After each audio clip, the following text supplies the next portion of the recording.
Good morning, Virgin Islands. The Committee of Budget, Appropriations, and Finance of Wednesday, August 12th, 2026 is hereby called to order. A pleasant good morning to all present, listening, and viewing. Today, the committee welcomes the leadership of the Juan F. Louis Hospital and the Schneider Regional Medical Center and the Virgin Islands Water and Power Authority. The best word that I can use to describe these entities is embattled. Not a day go by without complaints about hospitals or WAPA. Energy and healthcare are critical pillars of our society, and any threat to the stability of these institutions is literally detrimental to the territory's social and economic health. With these agencies, all we hear is about the bad news: lack of supplies, power outages, poor morale, etc. Today is an opportunity that these agencies will be able to tell the community about their wins, whether big or small, and their accomplishments, key performance indicators in the context of general fund monies received during the last fiscal year and prior. We're hoping for a robust and honest discussion this morning. I think that the committee deserves and want that, and we'll move forward from there. At this time, I'd like to remind those in the audience, as well as my colleagues, to please turn your cell phone on mute or off as to not to interrupt today's proceedings, and ask the Madam Clerk to please read today's agenda into the record.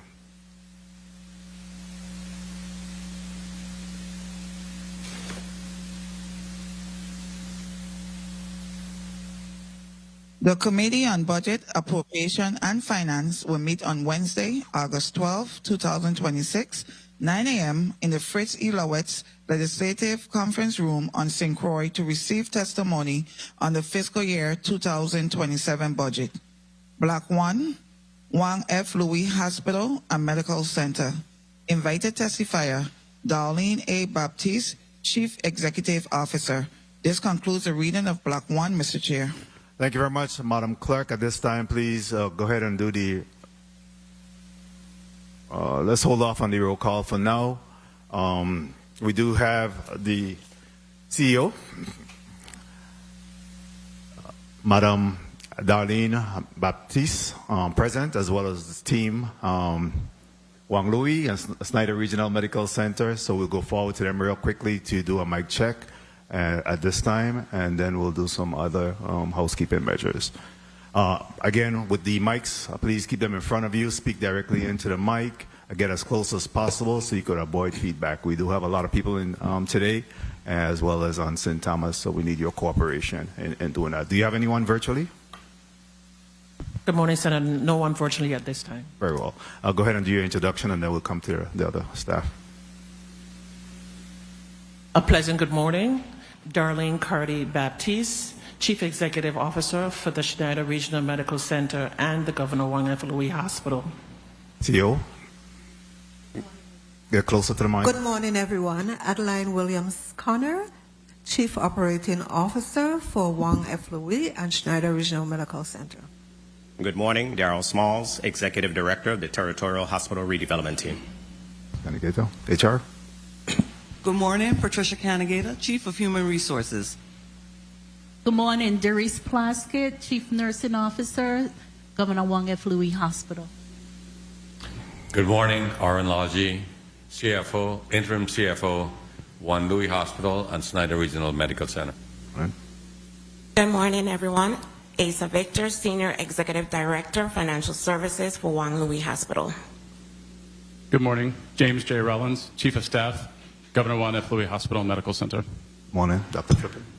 Good morning, Dr. Regina Flippen, Chief Medical Officer, Juan Louis Hospital. Morning, Doc. Let's go over to St. Thomas.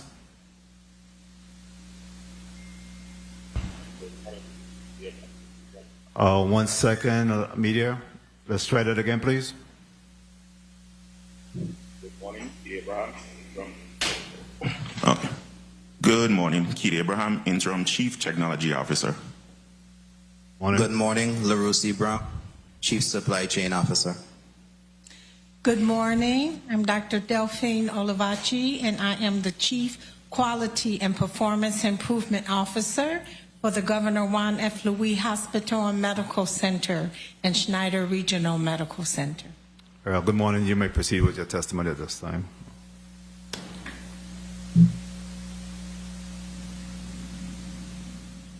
A pleasant good morning again.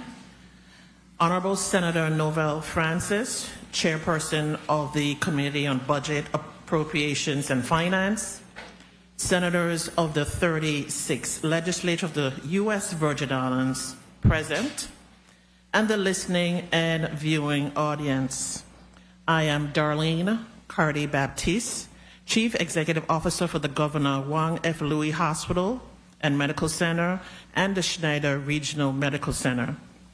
Today, I am joined by Ms. Adeline Williams-Connor, our Chief Operating Officer, Mr. Aaron Leger, our Interim Chief Financial Officer, Ms. Ixa Victor from JFL, our Senior Executive Director for Financial Services, Dr. Regine Flipping, JFL Chief Medical Officer, Nurse Doris Plaskett, JFL Chief Nursing Officer, Mr. James Rollins, JFL Chief of Staff, Ms. Patricia Kennegater, JFL Chief Human Resources, Mr. Keith Abram, Interim Chief Technology Officer, Mr. LaRue Brown, Chief Supply Chain Officer, Dr. Delphine Olivaci, Chief Quality Performance Improvement Officer, Darrell Smalls, Executive Director, THRT.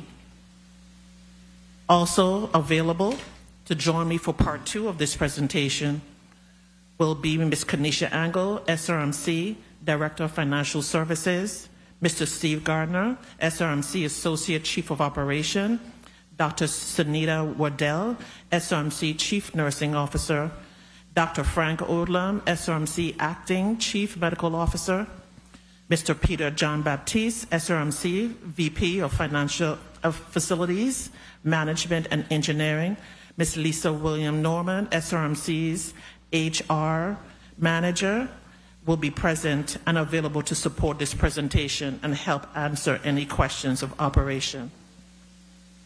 Mr. Chairman, specifically to Part 1, the Governor Juan F. Louis Hospital, we thank you for this opportunity to present fiscal year 2027 budget for JFL, totaling $85.47 million. This budget reflects the resources currently anticipated for this upcoming fiscal year. Throughout this testimony, we will outline how the cost of providing care continues to exceed the available resources. We therefore and respectfully request consideration for an increased allotment to stabilize our operation, meet critical operational needs, and ensure continued access to essential healthcare services. Every day, JFL stands as the healthcare safety net for the residents and visitors of St. Croix.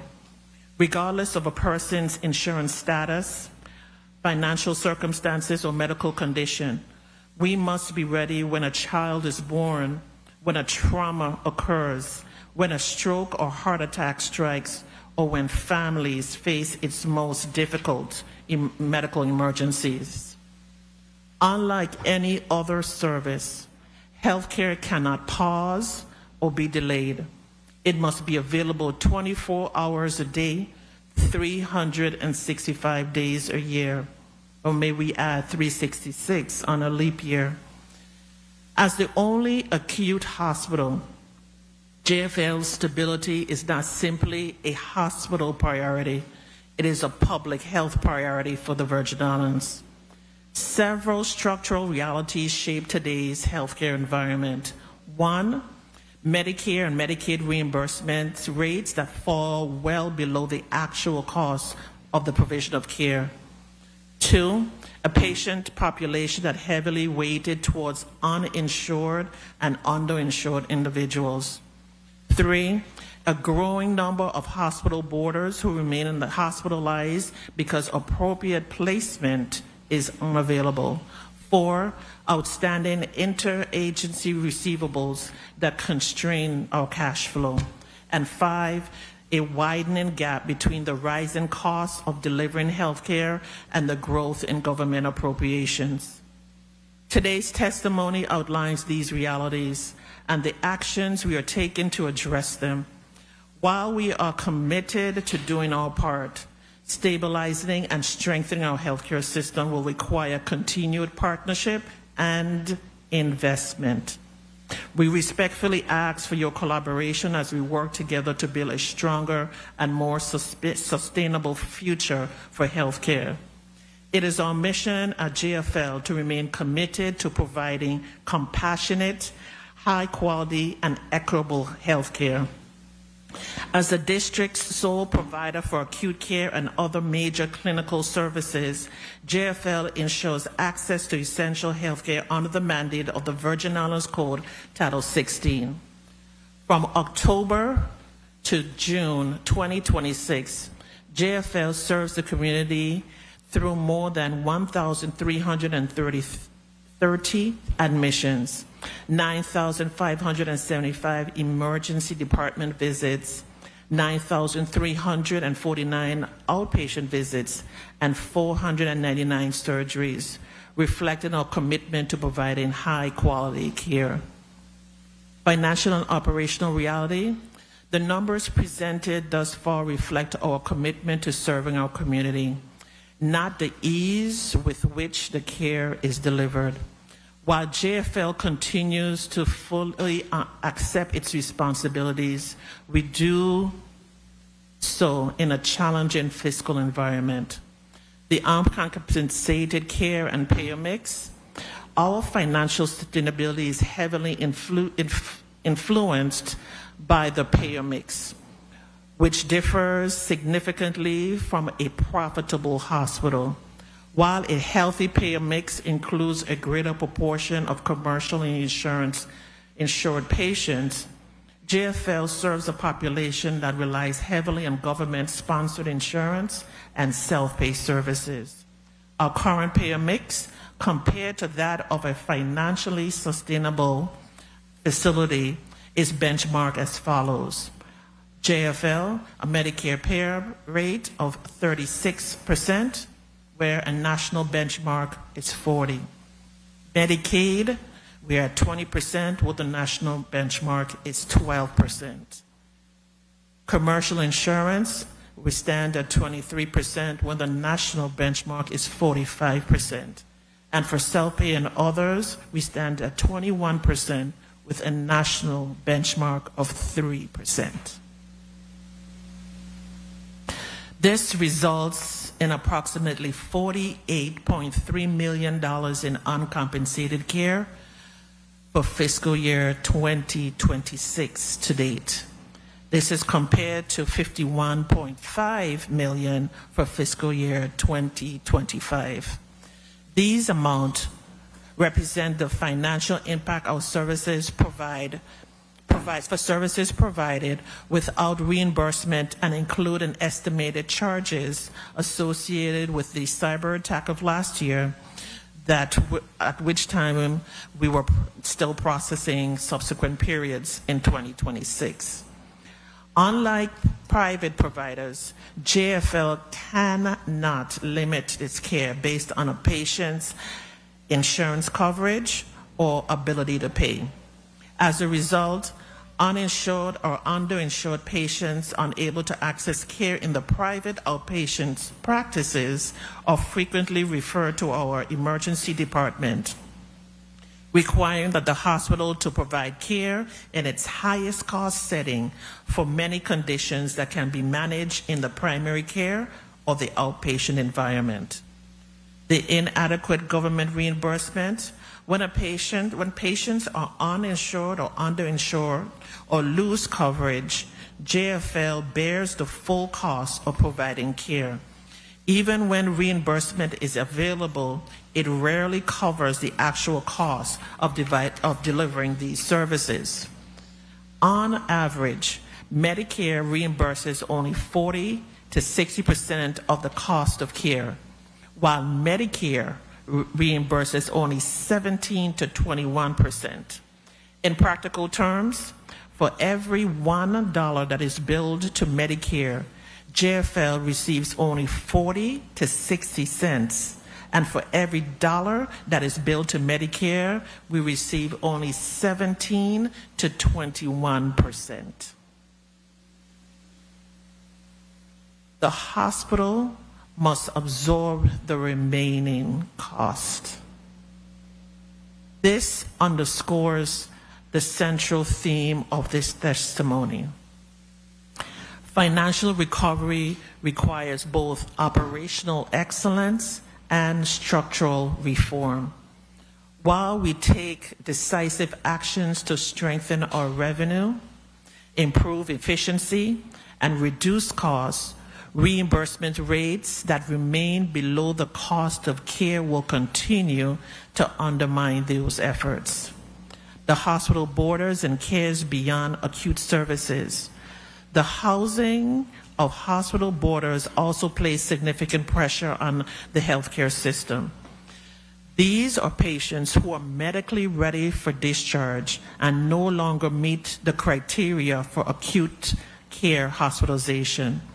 In fiscal year 2025, JFL cared for borders over 1,086 patient days, generating approximately $7 million in uncompensated border costs, while occupying beds needed for patients requiring acute medical care. While claims may be submitted for these services, reimbursement is not guaranteed. JFL must provide clinical justification for the continued hospitalization, and ultimately, the payer determines whether the care meets established criteria for reimbursement. While we continue to work with the Department of Human Services and other community partners for border placement, we must emphasize that hospitals cannot serve as long-term care facilities or housing providers. Expanding post-acute placement, behavioral health services, and community-based support, it is essential to ensuring patients receive care in the most appropriate setting. The cash flow constraints and interagency receivables. These outstanding interagency receivables further contributes to the existing cash flow pressures that we experience at JFL. While these balances present only one component of a much broader financial picture, timely reimbursement for services provided will strengthen the liquidity and our ability to meet operational obligations. Current balances stand at approximately $3.2 million in total. This is included for $2.99 million from the Bureau of Corrections, $171,447.68 from the Department of Human Services, $50,783.02 from the Department of Labor, and $26,870.18 from Frederickstead Health Care, Inc. We continue to work collaboratively with our government partners to improve collections and reduce these outstanding balances. The structural funding gap. Beyond these lies a broader structural challenge. The cost of delivering healthcare continues to outpace the funding available to support it. National healthcare costs increased by approximately 7% over the last 3 years, while the annual GVI appropriation has not increased in the same rate, creating yet another widening of our structural funding gap. We are truly grateful to the government of the Virgin Islands for its continued support through annual appropriation, and we recognize this administration and the legislature's commitment to health care. We must continue working together to address the growing funding gap and ensure a financially sustainable healthcare system for the people of the Virgin Islands. These financial and operational realities reinforce one another, creating a cycle that continues to weaken our financial position. Limited resources constrains operations, affecting everything from vendor payments to medical supplies to patient access and experience. This is the impact. JFL's total outstanding obligation are approximately $45.6 million. This consists of $22.9 million in account payables and an additional $22.7 million in outstanding employee withholdings and related obligations, including balances owed to GRS, the Internal Revenue Bureau, union, and other employee deductions. We take full responsibility for our obligation and have resumed payments to reduce these balances and return to a current status as cash flow improves. Over the past 3 years, accounts payable alone increased from approximately $19.4 million to $22.9 million, an increase of 18%.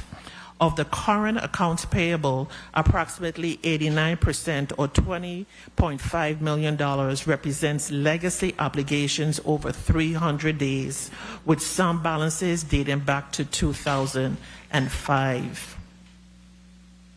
As account payable ages, the risk of delayed delivery, reduced credit terms, prepayment requirements, and supply chain disruption increases, limiting our ability to replenish inventory as quickly as needed. Addressing the most critical vendor obligations is therefore essential to restoring normal inventory levels and stabilizing operations. We estimate that approximately $7.4 million is needed to address critical obligations. This includes amounts owed to vendors supporting our medical and surgical supplies, laboratory services, locum staffing, pharmaceuticals, utilities, facilities and equipment maintenance, contracted clinical services, information technology, and other essential business operations. While addressing these outstanding balances is a critical first step, it is not the permanent solution. Paying down the arrears addresses past obligations, but rebuilding vendor confidence and restoring favorable credit terms will take time. Healthcare demands are dynamic, and supplies are continuously consumed as patients receive care. Without strengthening the cash flow needed to replenish the inventory and meet our vendor obligation, supplies level will continue to fluctuate. The impact extends beyond finances and operations. It ultimately affects patients' access to care, contributing to continued reliance on off-island care. From 2022 to 2025, JFL transferred 1,050 patients off island at an estimated cost of $34.7 million. Through June 2026, another 150 patients were transferred at an estimated cost of $4.95 million, bringing the total since 2022 to approximately 1,200 transfers at a sum of $39.6 million. This not only increases costs and places additional burdens on patients and families, but also shifts healthcare revenues outside the territory. At the same time, these challenges affect the patient's experience and further weakens the public confidence, promoting more individuals to seek off-island care, even when services are available locally. The resulting loss of patient and revenue further limits the ability to invest in the resources and specialty services needed to meet community needs, reinforcing the cycle of financial and operational strain. The financial recovery strategy. We recognize that addressing these realities alone is not the solution. We must also improve how we operate. We developed a financial recovery strategy focused on strengthening cash flow, improving operational efficiency, reducing costs, and expanding access to care. This reflects our commitment to be responsible stewards and having responsible stewardship of the public resources and to build a financially sustainable healthcare system. The revenue cycle transformation. Strengthening the revenue cycle has been the highest financial priority. The 2025 cyber attacks severely disrupted our ability to bill and to collect revenue, creating a claims backlog and delaying critical cash flow. During the system outage, we launched an internal collection initiative by providing JFL employees with copies of their outstanding bills. While we're pointing out, we realize we have to start from inside and work our way out. So several outreach included the extension of opportunities to make payment to the government house, cabinet members, senators of this body, and the legislative staff to encourage each one to make payment while our electronic billing capacities were being restored. Operations came back online in October of 2025, and First Source, a third-party revenue cycle management partner, began on February 1st, 2026. This partner extends beyond recovering outstanding accounts. It is focused on redesigning the revenue cycle process to improve our financial performance. Together, we have implemented measures to strengthen clinical documentation, improve coding, accuracy, and charge capture, streamline our billing workflows, reduce claims denials, improve collections, and establish a standardized performance matrix and accountability. These efforts already produce measurable results. Before engaging First Source, JFL averaged approximately $1.1 million in monthly cash collections from October 2025 to February 2026. Since implementation began, average monthly collections have increased to approximately $2.7 million, more than doubling our pre-implementation performance and exceeding our monthly collection goal of $1.98 million by more than 30%, representing by more than 30%. July represents our strongest month to date with approximately $6.3 million collected, more than 3 times our monthly goal. July collections include payments from prior periods, including claims from the cyber attack period. Progress is also being made in our billing backlog. Approximately 10,616 accounts dated before February 1st, 2026 were identified for review. To date, 5,672 accounts, or 53%, have been reviewed, and 2,831 accounts, or 27%, has been finalized and entered the billing workflow, representing approximately $19.5 million in charges. We are also seeing improvements in the age of our receivables. Accounts receivables over 90 days have declined from a high of 93% to 63%, a 27% point reduction. While this remains above our target of 25%, the improvement demonstrates measurable progress in converting aged accounts into billables and collectible revenue. The work is not complete. Revenue cycle transformation requires sustained improvement in documentation, coding, billing, denial prevention, and collections. However, the results to date demonstrate that the strategy is working, cash collections are increasing, the backlog is being converted into billable claims, and aged receivables are declining. Continued improvement in these areas is critical to strengthening cash flow and reducing reliance on our funding sources to support daily operations. The integration and system-wide efficiencies. The next component of our financial recovery strategy is the continued integration of hospital operations across the Virgin Islands.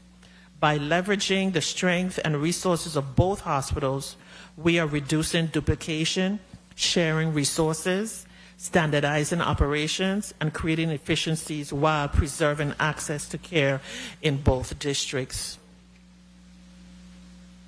We have already consolidated leadership functions, generated an estimated $2.3 million in savings over a span of 18 to 24 months. Resource sharing is also helping address staffing gaps without duplicating positions. For example, SRMC has deployed a respiratory therapist, anesthesiologist, NICU nurse, and internal medicine staff to JFL to support our staffing gaps, while JFL, neurology, nephrology, gastroenterology providers have supported clinical services at SRMC. We continue to evaluate additional specialties and functionalities that can be shared across the system based on the operational need and available capacity. Integration also extends to quality, performance improvement, and workforce operation. Leaders from both hospitals are aligning key performance indicators, reporting structures, performance expectation, while an integrated policy committee will standardize policies and procedures across the system. This effort improves consistency, strengthens regulatory and accreditation readiness, reduce duplicative administrative work, and allow both hospitals to identify performance gaps using the same measures. Human resource leaders are similarly developing a unified employee handbook, which is at 75% completion, and standardized policies to establish consistent workforce practice across the system in both districts. This system-wide approach also extends to our purchasing and supply chain management. We have transitioned from materials management to supply chain management, creating a more comprehensive approach to sourcing, procurement, inventory, distribution, and the utilization across the system in both facilities. This strengthens coordination, accountability, and our ability to ensure critical resources are available when needed. Currently, the hospitals operate under separate legacy systems and group purchasing organizations arrangement. We are assessing both GPOs to determine the feasibility of consolidating purchasing under a single GPO. The objective is to maximize the combined purchasing power of both facilities, secure more favorable pricing and contract terms, reduce duplication, and identify opportunities for greater efficiency. Areas being evaluated include medication and medical supply purchasing, vendor negotiation, products standardization, inventory management, and other shared procurement activities. As integration continues, our technology infrastructure must also evolve to support a more unified health system, a critical step to upgrading the electronic health record across SRMC and JFL.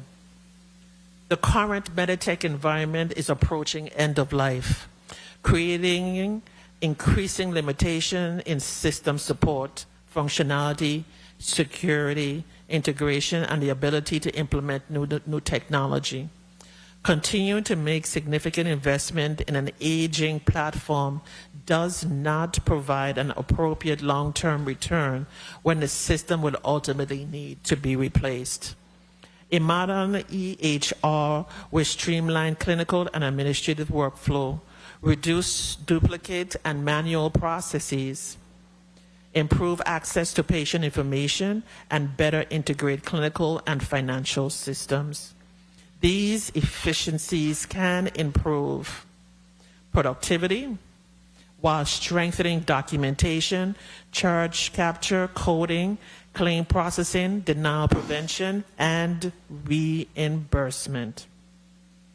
EHR modernization should therefore be viewed not simply as an IT expenditure, but as an investment in system integration, workforce efficiency, revenue cycle performance, and long-term financial sustainability. The workforce optimization. As of June 2026, JFL's workforce include 243 clinical FTEs and 213 non-clinical FTEs, for a total of 456 FTEs. While workforce levels have maintained relatively stable over year, the cost of maintaining that workforce has continued to rise.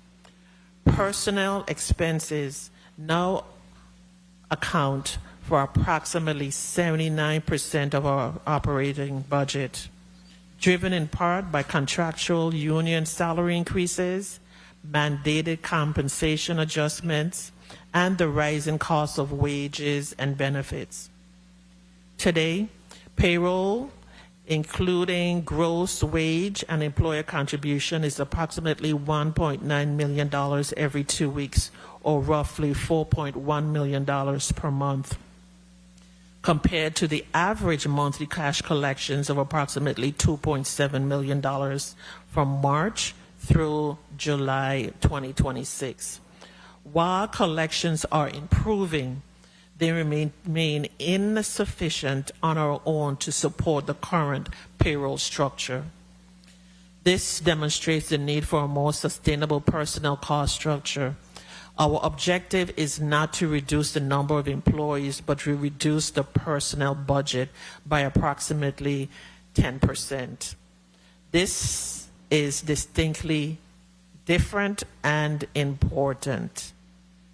A significant portion of the required savings can be achieved without eliminating occupied positions by first addressing our vacancies, duplications, organizational structure, resource sharing, and other efficiencies.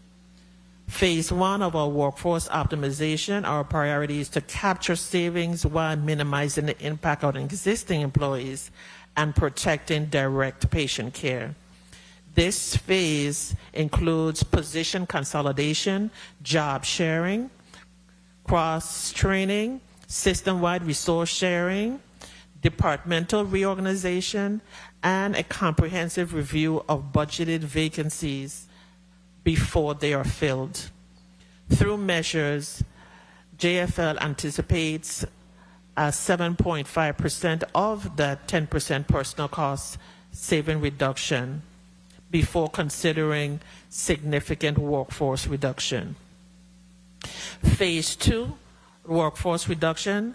To the full extent, the full budgetary target cannot be achieved through Phase 1. Additional reductions will be based on the operational needs and productivity while maintaining safe patient care.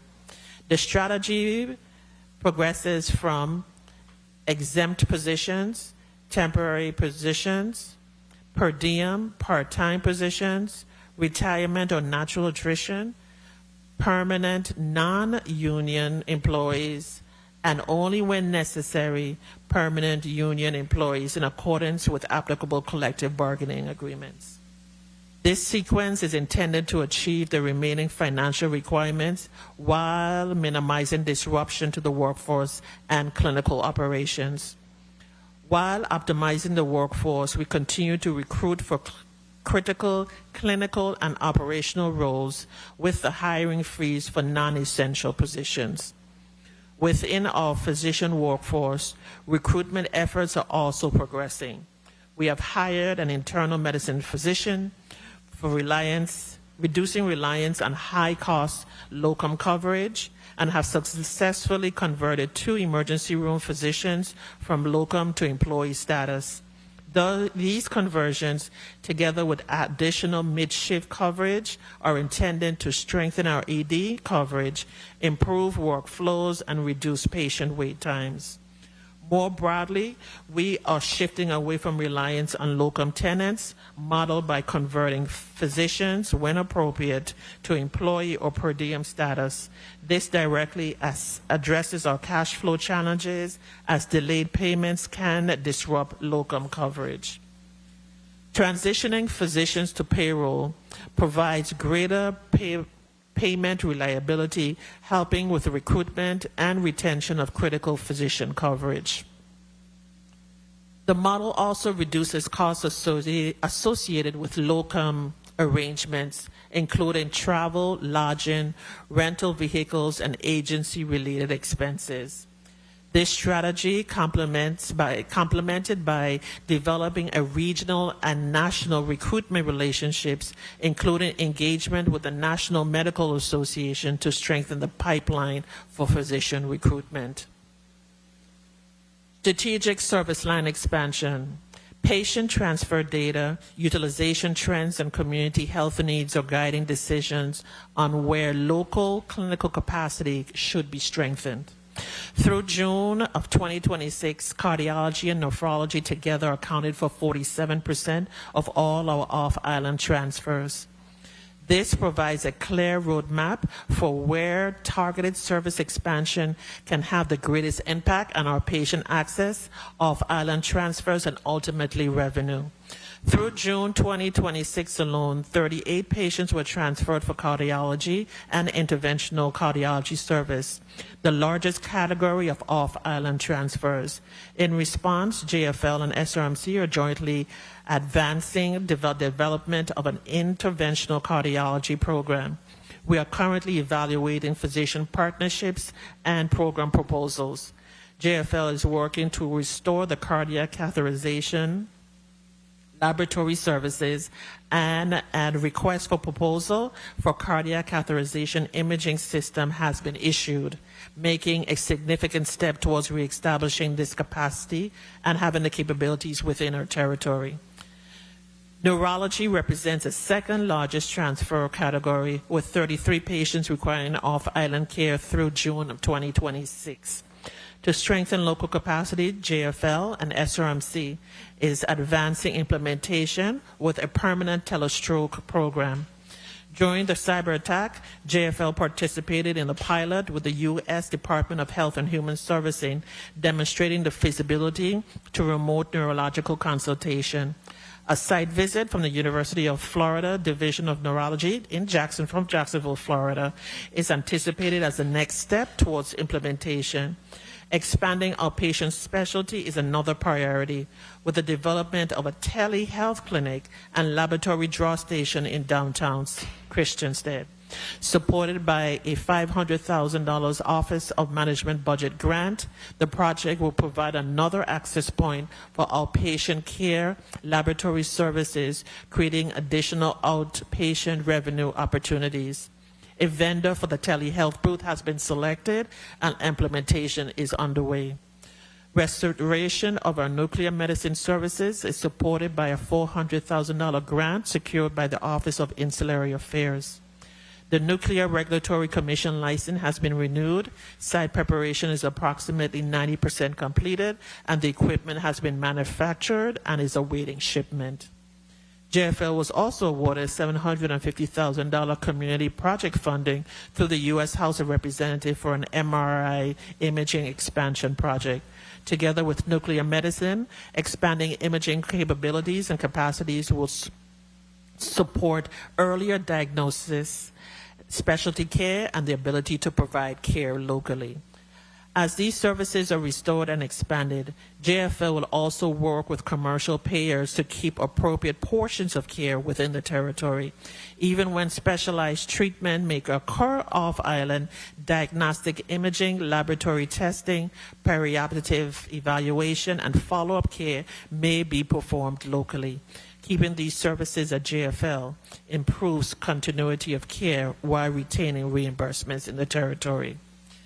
So leveraging our strategic partners, through fiscal year 2026, The St. Croix Community Hospital Foundation serves as a strategic partner by securing external funding and donations, supporting capital investments, and providing bridge financing to allow the advancement of critical projects without placing additional strain on the operational cash flow.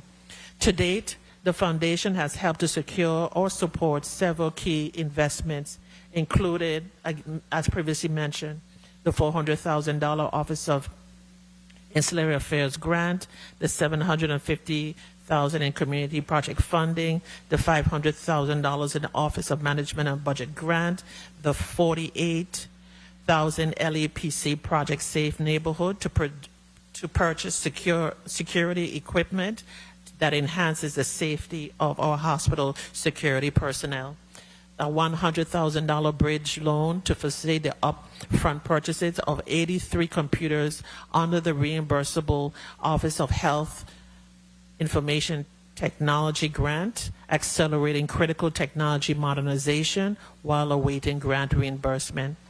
$50,000 in foundation funding to upgrade the hospital-wide electronic access control and swipe card security system, and $60,000 in foundation funding to produce an ultrasound machine. The foundation also continues to expand community engagement through philanthropic initiatives that directly support the strategic priorities. In September of 2026, the foundation will host an inaugural fundraising gala, a heartfelt celebration, with proceeds dedicated to the advancement of the hospital cardiac catheterization laboratory project.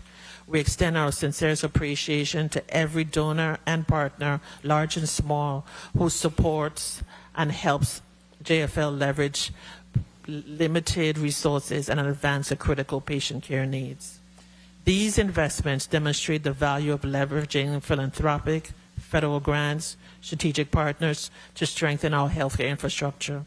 However, grants and philanthropic funding are primarily intended to support capital improvements and one-time investments. Sustaining these initiatives require ongoing operational funding to support staffing, maintenance, equipment, technology, and day-to-day costs of delivering care. So for fiscal year 2027, our proposed budget expense total approximately $85.47 million and is allocated as follows. Personnel services will remain the largest portion of our expense, accounting for $44.9 million, or approximately 52.5% of our budget. This represents a 1% increase compared to fiscal year 26, and it includes the mandatory minimum wage with offsets from the workforce alignment. Our fringe benefits account for $17.49 million, or approximately 20.5% of our budget. The projected $2.2 million increase from the fiscal year 2026 level is primarily due to the higher health insurance premium, which reflects the current run rate and retirement costs. Supply costs are projected to reach $5.1 million, approximately 52% decrease from fiscal year 2026. This decrease is primarily attributed to the reduction in medical supplies, pharmacies, operational supplies, and implants from fiscal year 2026, and a 35% increase from 2026, which was projected. Other services and charges are budgeted at $14.75 million, representing a 30% increase over fiscal year 2026. This category includes expenses related to the physician and employee recruitment, professional services, and operational contracts. The increase is primarily due to $4.5 million in funding from prior year debts. Utilities and facilities operations are projected at $3.2 million, representing a 35% decrease from fiscal year 2026. Electricity remains the largest utility expense, with anticipated costs exceeding $2.3 million, a decrease of approximately 1.5%. This projection accounts for the rate increase and the operations of 3 physical structures: JFL Main, the Cardiac Center, the JFL North Administration Building. While energy-saving measures are being pursued, utility costs remain relatively fixed given the nature of the round-the-clock hospital operations. Total expenses of $85.47 million. The fiscal year 27 proposed budget is supported by the projected hospital generation revenue and the $31 million in the proposed Government of the Virgin Islands funding, with the additional 1.5 for the cardiac catheterization lab and the 250 for the telestroke expansion. This portion will represent about 38.3% of the total operating costs. This budget reflects the resources currently anticipated for fiscal year 2025. However, as demonstrated in this testimony, the cost of providing healthcare continues to exceed available resources. We, therefore, respectfully request consideration of an increased allotment to stabilize operations, meet critical operating needs, and ensure continued access to health care. Our capital budget, which is separate from our operational budget, JFL has identified approximately $3.69 million to attain capital needs for critical equipment and infrastructure. Before closing, I'd like to turn over the presentation to Mr. Darrell Smalls, the Executive Director for THRT, who will provide testimony on JFL's ongoing construction projects. Good morning, Honorable Senator Novell E. Francis, Chairman of the Committee on Budget, Appropriations, and Finance of the 36th Legislature, and other honorable senators of the committee, other senators of the 36th Legislature, Senate staff, fellow hospital testifiers, and the listening and viewing audience. My name is Darrell A. Smalls, Executive Director of Facilities and Capital Development for the Territorial Hospital Redevelopment Team. As the Executive Director of the THRT, on behalf of Chief Executive Officer Darlene A. Baptiste, my team and I have continued to manage and oversee the planning, programmatic design, final design, bidding, project management, construction, procurement, and closeout for the redevelopment of our territorial health facilities to include the Governor Juan F. Louis Hospital, the Roy L. Schneider Hospital, the Charlotte Kimmelman Cancer Institute, and the Myra Keating Smith Community Health Center. Equally important, we have been actively engaged in several enabling projects that are essential to the redevelopment of our 4 facilities. While the primary purpose of today's presentation is the JFL's fiscal year 27 budget, I want to thank you for this opportunity to join CEO Baptiste and the executive leadership team of the Governor Juan F. Louis Hospital to share testimony this morning as it pertains specifically to the status of the reconstruction of JFL and the various enabling projects which are essential to the eventual demolition and reconstruction. These projects include Cassava Gardens, 5-acre development, and interim dialysis. With respect to the Governor Juan F. Louis Hospital, through the Office of Disaster Recovery as part of the project bundling, Suffolk has been contracted as the Construction Management at Risk, or CMAR. The CMAR construction delivery method has been forwarded consistent with other major healthcare project solicitations in the territory. The THRT, along with the leadership of JFL and the architect of record, FLAD, Suffolk, have been actively engaged in right-sizing or optimization efforts for the new Governor Juan F. Louis Hospital. This effort has become necessary with the onboarding of Suffolk as the previously completed programming and design efforts, which culminated in final design plans and specifications more than 2 years ago, must undergo redesign. With the various challenges currently being experienced in the territory with respect to labor, housing, shipping, and global market conditions, the estimated costs to realistically construct the hospital as previously designed have changed. Regardless of the final decisions that will be derived through these collaborative efforts, there can be no compromising on the quality, code requirements, and most importantly, the ability to deliver quality health care in a resilient facility to the residents of St. Croix. One silver lining to report, despite the ongoing challenges, is that just last week, Wednesday, August 5th, 2026, we finally received the finding of no significant impacts, otherwise known as a FONSI, which I must admit was a long, arduous process that commenced in early 2025. This FONSI now paves the way for the first phase, consisting of the demolition and then the subsequent phase, the reconstruction of JFL.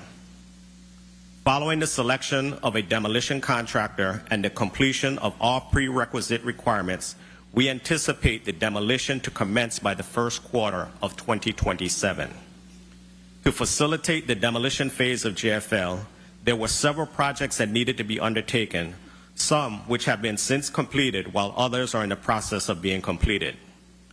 Remaining enabling projects include the completion of Cassava Gardens, 5-acre development, and the interim dialysis that are all in varying stages. Cassava Gardens. This project is 95% completed, entails the build-out of an existing structure to provide an off-site administrative facility that will house all non-clinical operations of JFL. In addition to the consolidation of administrative personnel, this site will also provide much-needed storage for all medical, non-medical, and food supplies in a central location in a safe and environmentally conducive space. The remaining work includes the procurement of furniture, fixtures, and equipment, completion of permanent WAPA electrical service, the installation of locks and security systems, along with the completion of project closeout activities. The 5-acre development. This project is approximately 60% completed, which includes parking for more than 200 vehicles and a 10,000 square foot structure to support the operations of JFL North.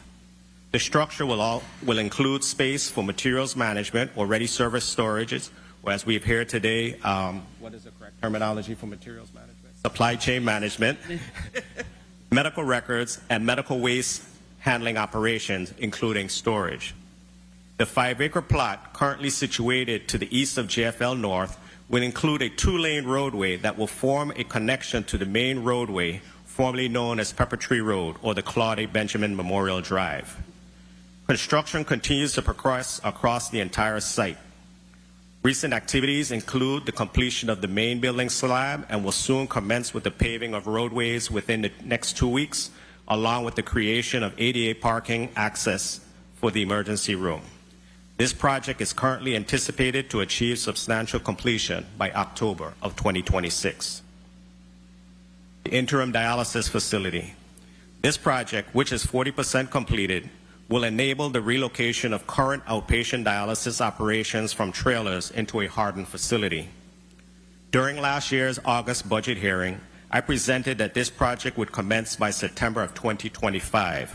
However, we officially received the obligation from FEMA in January of 2026 for the required funding to commence with this project. The notice to proceed was issued in March of 2026 with a contracted completion by this December 2026. The relocation of the current dialysis operations is critically important to the demolition of JFL, as the trailers presently reside within the demolition zone. We have been working closely with both the selected contractor for the demolition construction phases of the new JFL and the contractor selected for the interim dialysis facility to ensure a timely and safe transition. As we continue to transition from interim projects to permanent projects, we undoubtedly continue to experience challenges unique to the territory, which include the global supply markets, the limited workforce within the territory for both skilled and unskilled labor, housing, and the unstable pricing resulting from the imposition of tariffs. Disruptions and shortages in steel, aluminum, wood building project materials, microchips, and plastic raw materials are all prevalent in today's driven marketplace and are not unique to any singular company, material, or channel. These disruptions and shortages are generally caused by increasing demands and consolidations in the entire supply chain. These issues are generally outside the scope of control of any vendor and/or supplier. Of equal concern, we have also noted that there has been a decrease in local contractor participation. To address the concerns from the aspects of long lead items and volatile market conditions, under serious consideration is for owner acquisition of major components and systems to ensure standardization of material, equipment, and systems. Specifically with respect to the standardization of systems such as generators and mechanical systems, which upon startup will aid with the maintenance and training of hospital personnel who will be tasked to maintain and ensure the reliability of these major systems for many years to come.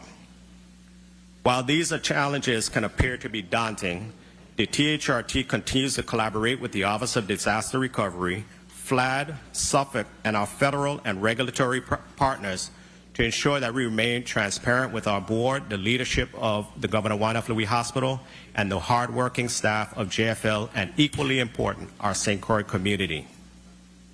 Before I close, I would like to share a few snapshots of the various projects underway or about to commence here on the island of St. Croix.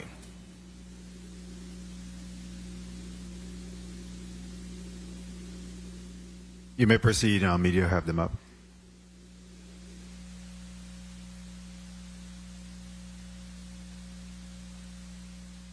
There is some music behind it. I'm not sure why it's not playing.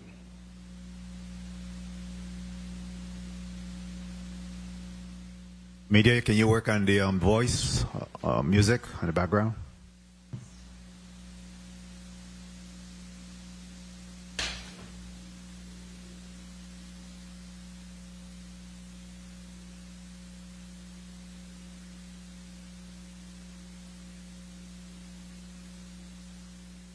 So Smalls, if you'll just narrate in the meantime. Right. Okay. So what we're showing here is how in particular the 5-acre site started. Here's where we started excavating the site. Those of us on the island of St. Croix were familiar with the soccer field. Much of the hillside that was excavated. There were over 5,000 truckloads of fill that were brought to the site to create stabilization and to level the site. This site was extremely sloped.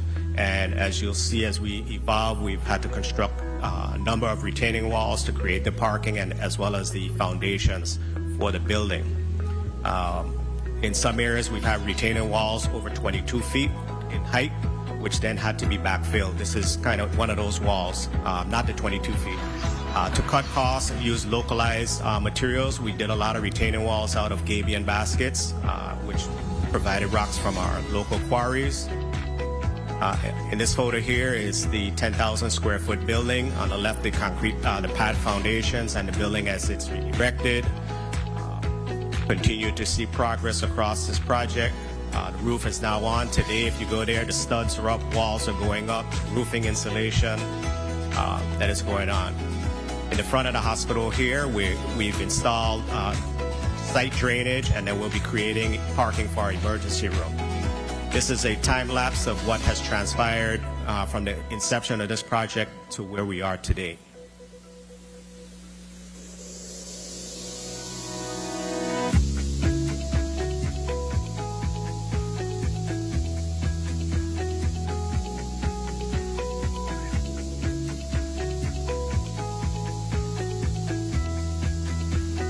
One of the major components of this project, again, because of the slope, was to mitigate the runoff, the surface runoff that would run off of the site.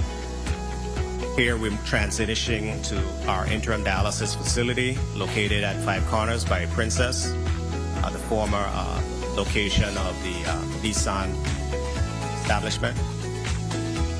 Began with the demolition of the facility, reinforcing the roofing structure and putting in all the infrastructure that is necessary.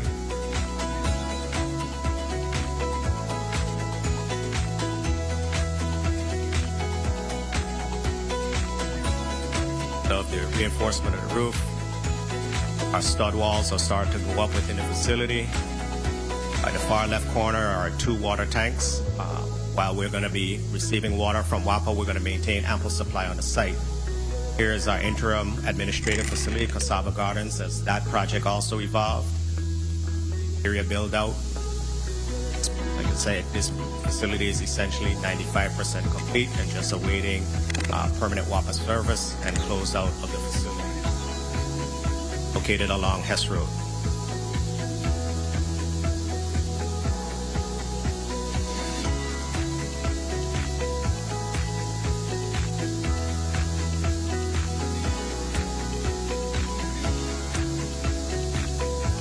talked about the Governor Juan F. Louis Hospital. We've done presentations with this body before. This is how we started out as an 8-story facility, and the redesign and optimization efforts. We're now looking at about a 5-story facility, and this is a rendering or concept of what we're going to be constructing on the site.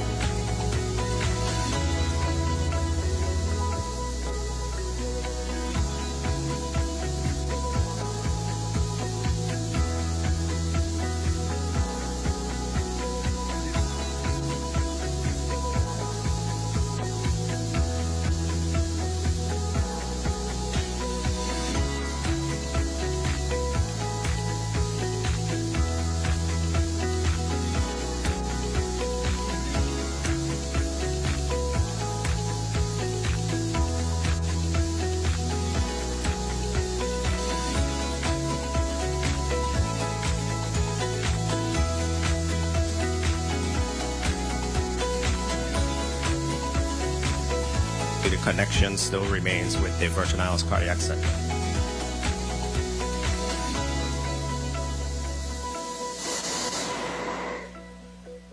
The THRT, Territorial Board, and the executive leadership teams from the Governor Juan F. Louis Hospital and the Schneider Regional Medical Center continue to strive for optimization and to establish unified standards so that the medical and clinical programs remain consistent at all facilities.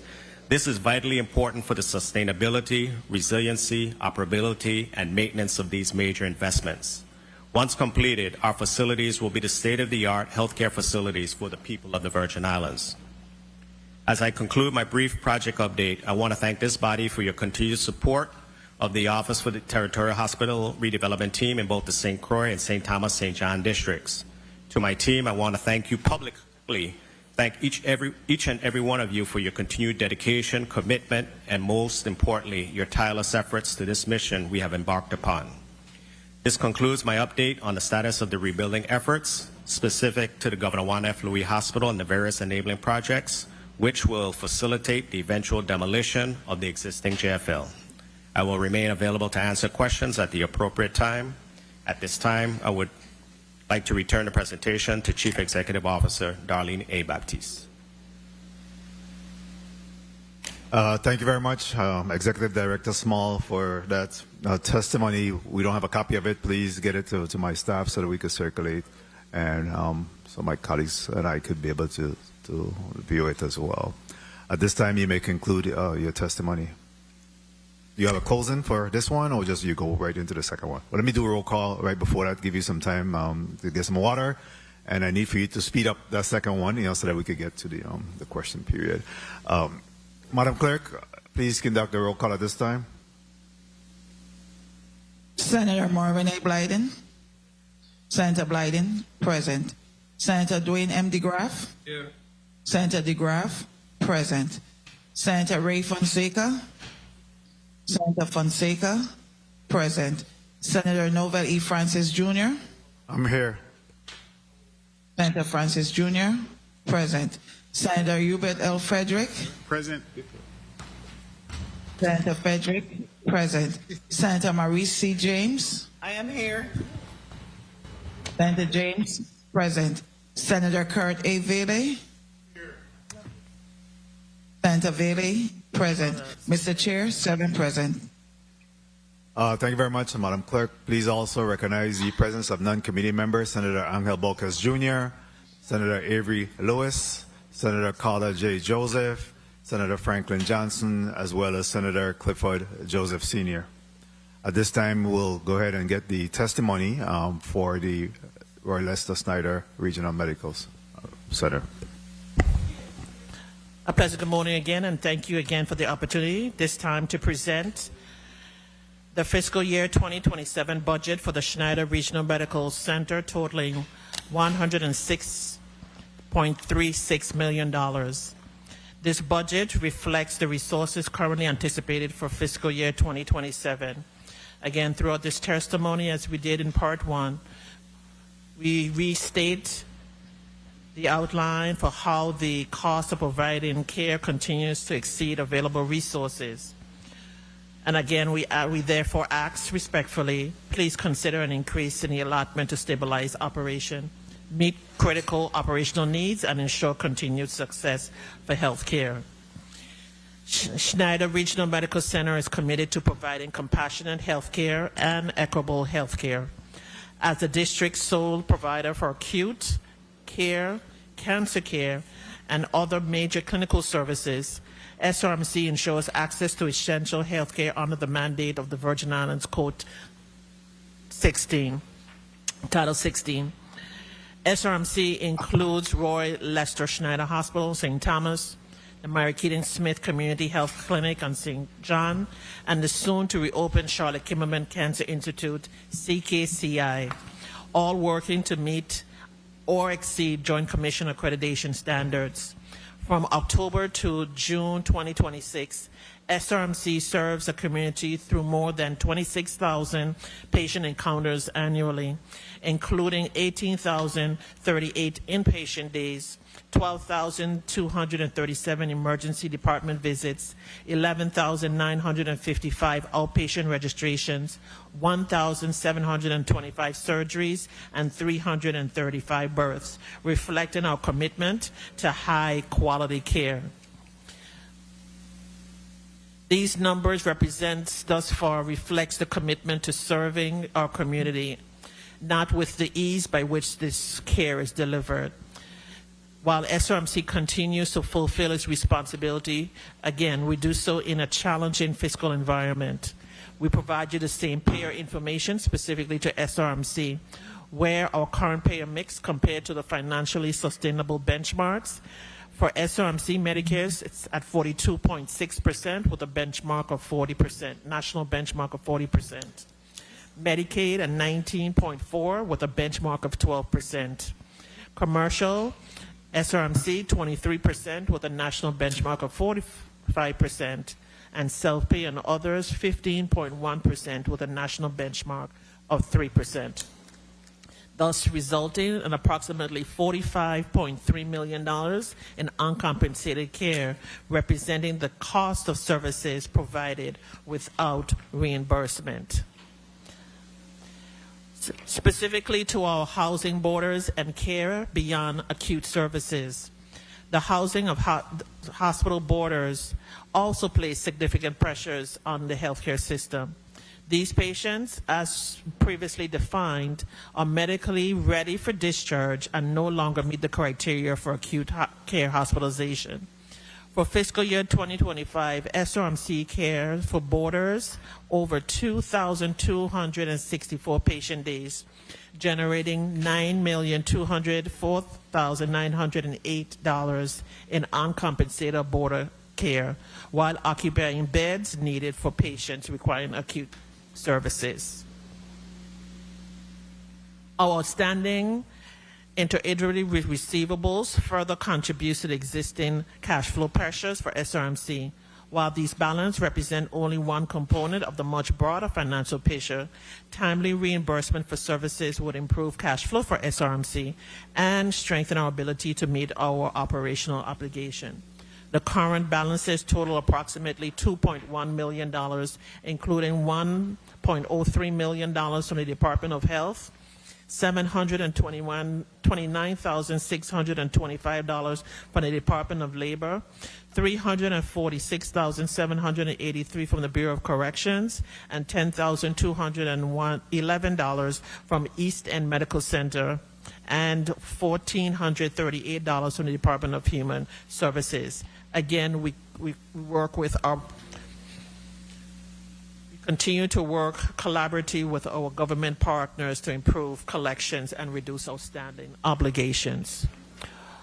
Over the past 3 years, our accounts receivable increased from $34.9 million to $57.7 million, an increase of 65.5% or $22.86 million.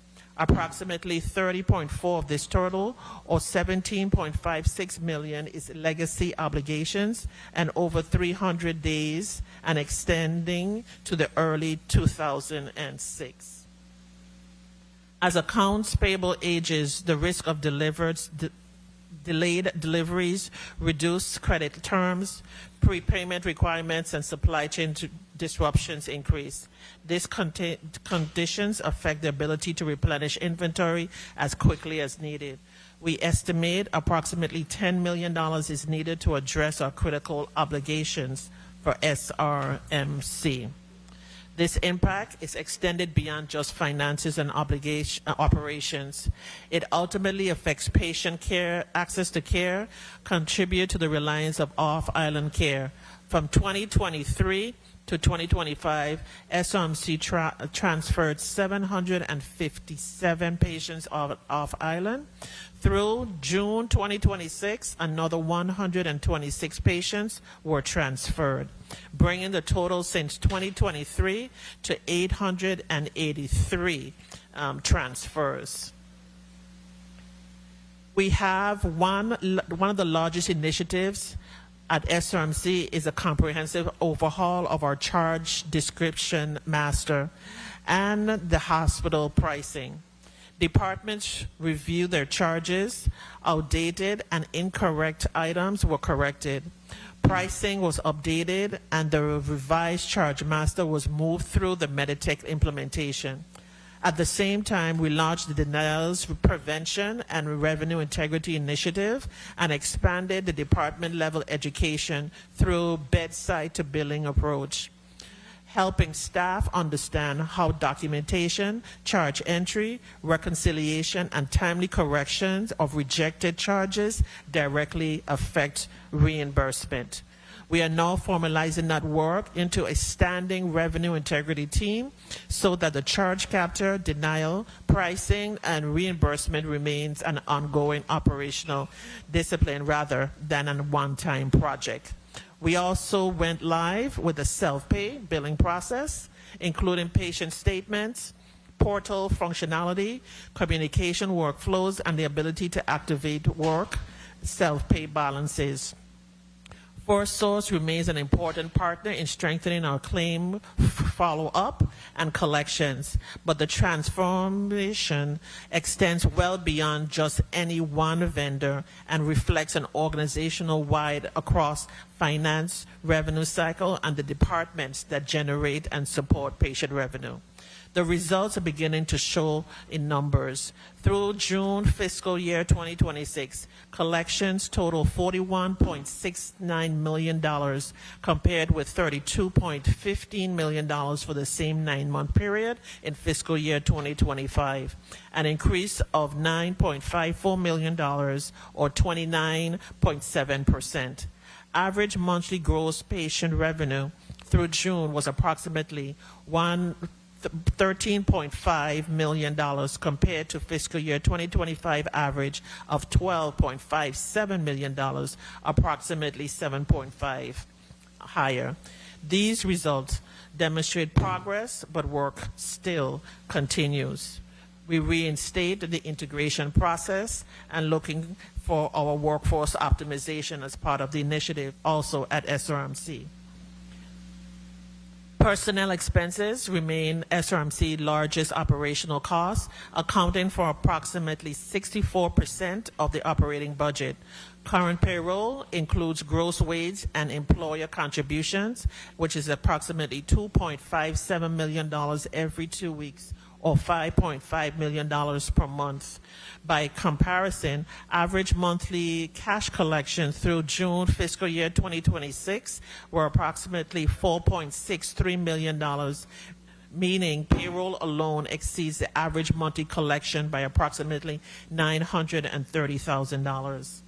As of fiscal year 2026, year to date, SRMC's workforce consists of approximately 575.75 FTEs, including 337.75 clinical FTEs, or 58.7%, or 238 non-clinical FTEs, or 41.3%. The clinical workforce includes 103 staff registered nurse, 43.25 physician FTEs, 103.5 allied health professionals, and 3.25 advanced practice providers. In addition, SRMC utilizes 7 part-time employees, 11.75 per diem employees, 10 rotating locum providers, and 18 contract personnel. We remain vigilant in our strategic service line expansion as stated in part 1. It is the patient transfer data that's used, utilization trends, and the community health needs to guide the decision. And through July 2026, cardiology and nephrology together accounts for 70% of the off-island transfers from SRMC. Through July 2026, 65 patients were transferred for cardiology and interventional cardiology services, while neurology represents the second largest transfer category of 49 patients.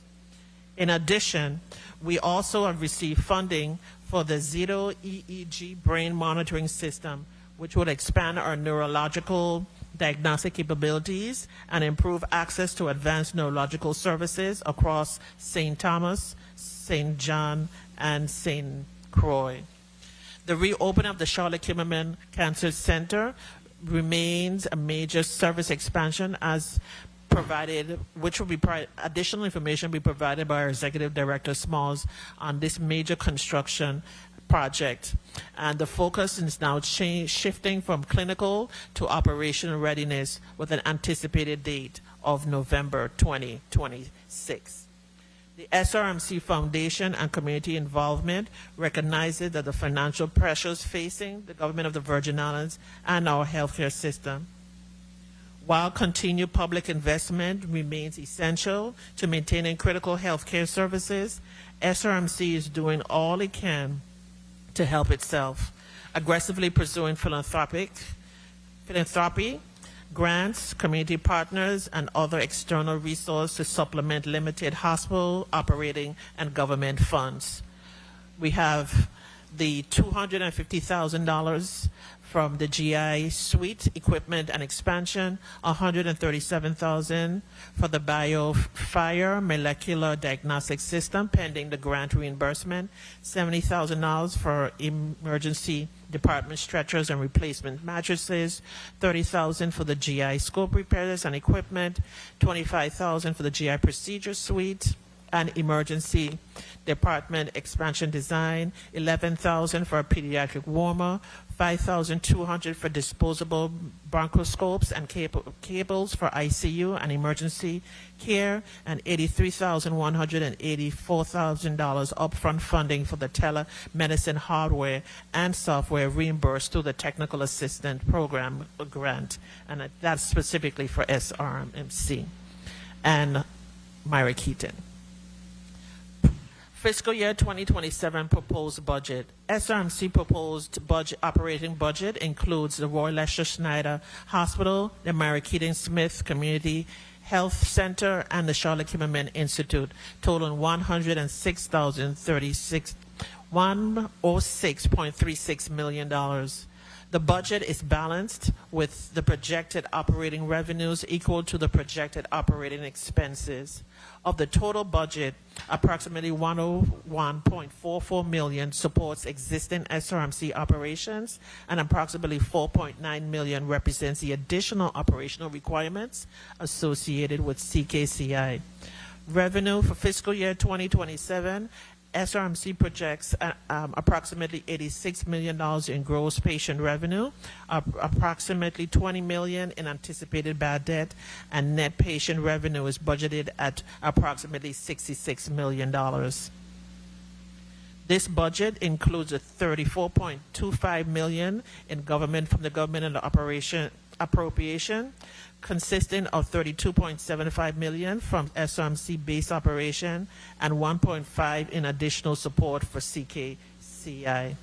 The remaining revenue is supported by approximately $5.08 million in other revenue, $800,000 in HRSA CARES FEMA-related funding, and $200,000 in contributions and other support, and approximately $18,000 in interest income.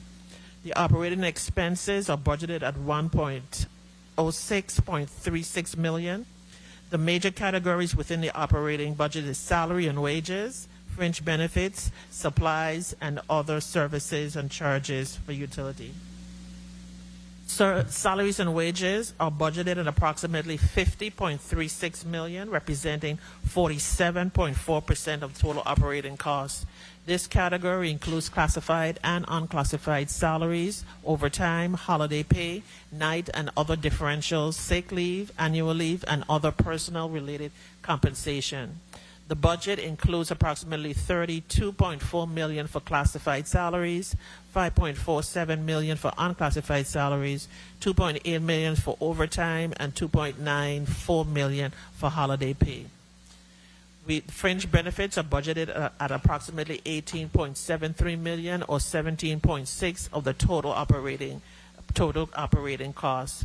Many components, including the $7.50 million in employer retirement contributions, $7.32 million in health insurance premium, and $3.7 million in FICA expenses.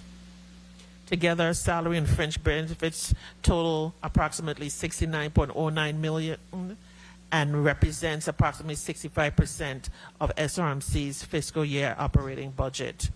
Materials and supplies are budgeted at approximately $11.79 million, representing approximately $11.1 million.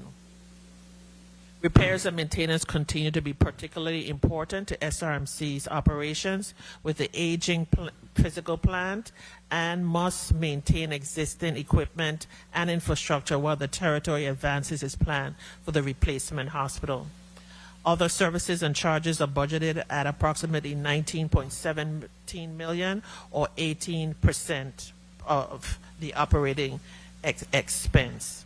Utilities expenditures are budgeted at $6.39 million, representing about $5 million of the total operating expense.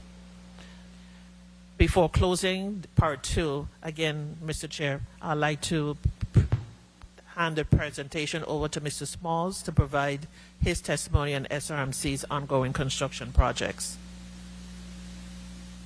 Good morning. While the primary purpose of today's presentation is SRMC's fiscal year 27 budget, I thank you for this opportunity to join CEO Baptiste and the executive leadership team of the Schneider Regional Medical Center to share testimony today as it pertains specifically to the status of the reconstruction of the Charlotte Kimmelman Cancer Institute, the Myra Keating Smith Community Health Center, and the Roy L. Schneider Hospital.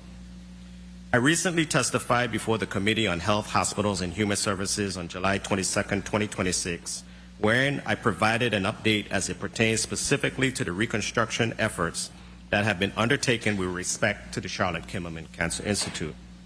As reported, the reconstruction efforts of CKCI are 99% completed, with $34,932,144.84 built out of the total contract value of $35,186,153.39.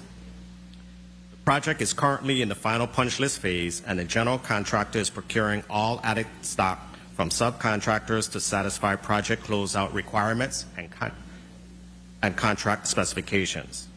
The remaining effort to complete the facility is the acquisition of owner-supplied items to include IT equipment, FF&E, and minor medical equipment. To date, we have selected a vendor for the IT equipment. Once the contracts are executed, we will move post-haste to the acquisition, delivery, and installation, all of which is slated to be completed by November of 2026. Similarly, we have selected a vendor for the FF&E, and the contract has been executed. We have commenced collaboration with the vendor to solidify final FF&E selections, which will facilitate the acquisition, delivery, and installation, all of which is slated to be completed by November of 2026. Lastly, minor medical equipment has been by far one of the greatest procurement challenges. I must assure this body and the community that all efforts to procure this equipment are being undertaken while ensuring that we comply with all applicable procurement rules of the Government of the Virgin Islands and with the Public Assistance Program and Policy Guide, often referred to as the Papa G. We have since resolved this challenge and have been working collaboratively with multiple vendors to procure the critically needed equipment to ensure timely acquisition, delivery, and installation, all of which is slated to be delivered to the facility by November of 2026. Rest assured, to date, we have successfully completed the installation of all critical infrastructure to include all mechanical, electrical, and plumbing, fire protection, and IT low-voltage systems, which are in place and operational. Likewise, we have successfully procured both the linear accelerator and CT simulator, which are installed and operational, while we await the physicist's sign-off and acceptance. With respect to the Myra Keating Smith Community Health Center, through the Office of Disaster Recovery and as a part of the project bundling, the joint venture of Consigli Benton VI1 was selected for various projects on the island of St. John to include the demolition and reconstruction of MKS. As recently as last week, the leadership of SRMC and MKS collaborated with the architect of record, the Smith Group, and the THRT to begin finalizing the clinical, administrative, and the service space program, as well as to explore various design aspects of the new facility.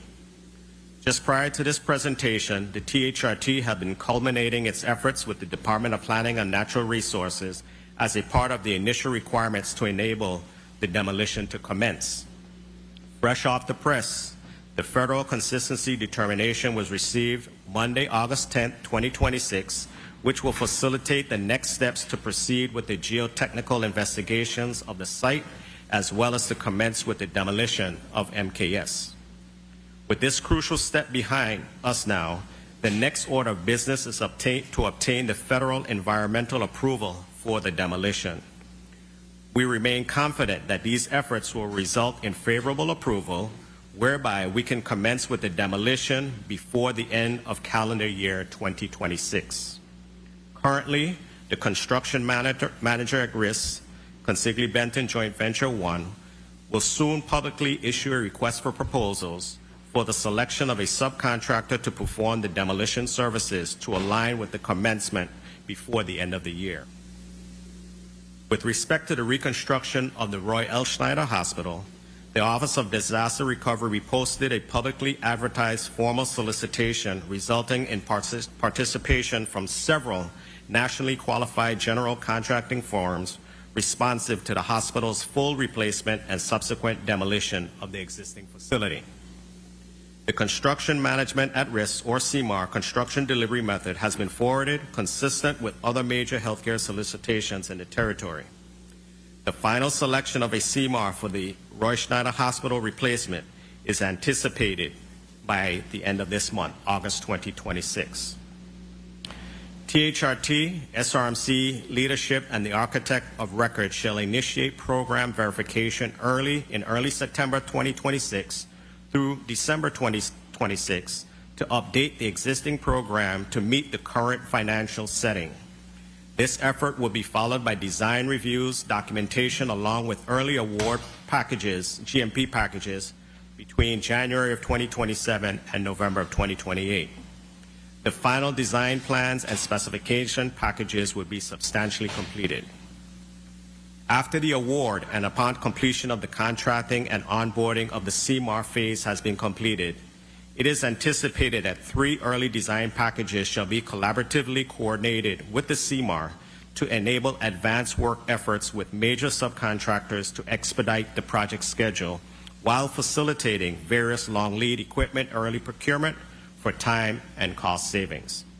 Examples include structural, steel for the hospital superstructure, mechanical, air-cooled chillers, boilers, and air handlers, electrical, transformers, switchgear, emergency generators, transfer switches, fire alarm system, plumbing, water tanks, oxygen generating equipment, medical gas equipment, fire pumps, medical equipment, both major and minor fixed movable medical equipment.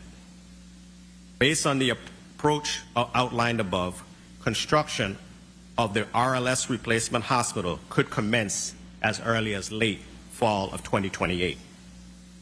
While these reconstruction efforts may seem daunting, The THRT will continue collaborating with the Office of Disaster Recovery, Stantec, the CMAR that will be soon selected, and our federal and regulatory partners to ensure that we remain transparent with our board, the leadership of Roy L. Schneider Hospital, the hardworking staff of RLS, and equally important, our St. Thomas and St. John community.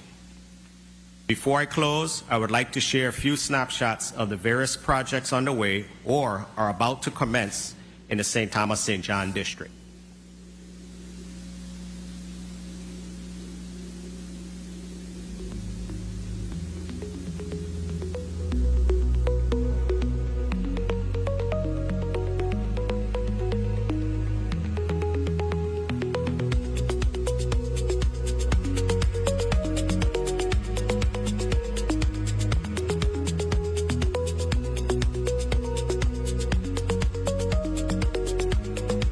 You may narrate as necessary. Sharing a little bit of the financials expended to date on the three major projects underway. As stated, the leadership, and we've been meeting with the contracting manager at risk and just awaiting for final designs. Sharing here on the screen are just some design concepts. This is by no means a final design, just showing two different concepts of how we're looking at reconstructing the Myra Keating Smith Community Health Center on the island of St. John. Stated, Royal Schneider Hospital, we're not far enough to provide more detailed information, but once the CMAR is brought on board, we'll be able to share with the entire community exactly where we're at. This is kind of highlighting here just how we evolved in terms of hiring a CMAR during our various walkthrough. On the screen are just some snapshots of how renderings of what the potential new hospital could look like. Moving into the now completed Charlotte Kimmelman Institute, just highlighting where we were as to where we are today. Highlighting some of the key functions that happened. We call it the topping off ceremony. This is when you install the highest structural steel element. What we're doing across the territory is we're doing above ground water storage tanks to eliminate the underground cisterns that will provide long-term maintenance.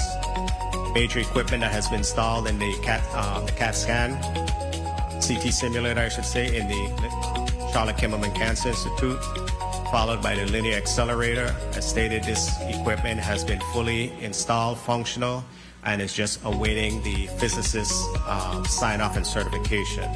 The minor medical equipment solicitation that I discussed has components on there that requires some equipment that the physicist needs to facilitate the sign-off. Showing the completed mechanical yard of CKCI. Again, CKCI will be totally independent from the main hospital. Thereby, when the demolition phase and reconstruction phase goes on, we will not be impacted by any electrical or water disruptions.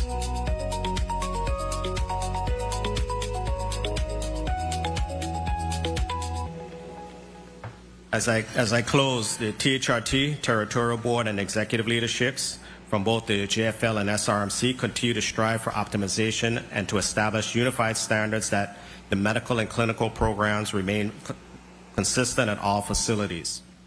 I think the overall theme that we've been saying today is that we want to make sure that we could standardize as well as to reduce costs across the territory. And this is vitally important for the sustainability, resiliency, operability, and maintenance of these major investments. As I conclude my brief project update, I want to thank this body for your continued support for the Office of the Territorial Hospital Redevelopment Team in both districts. To my team, I want to publicly thank you for your continued dedication, commitment, and most importantly, your tireless efforts to this mission we have embarked upon.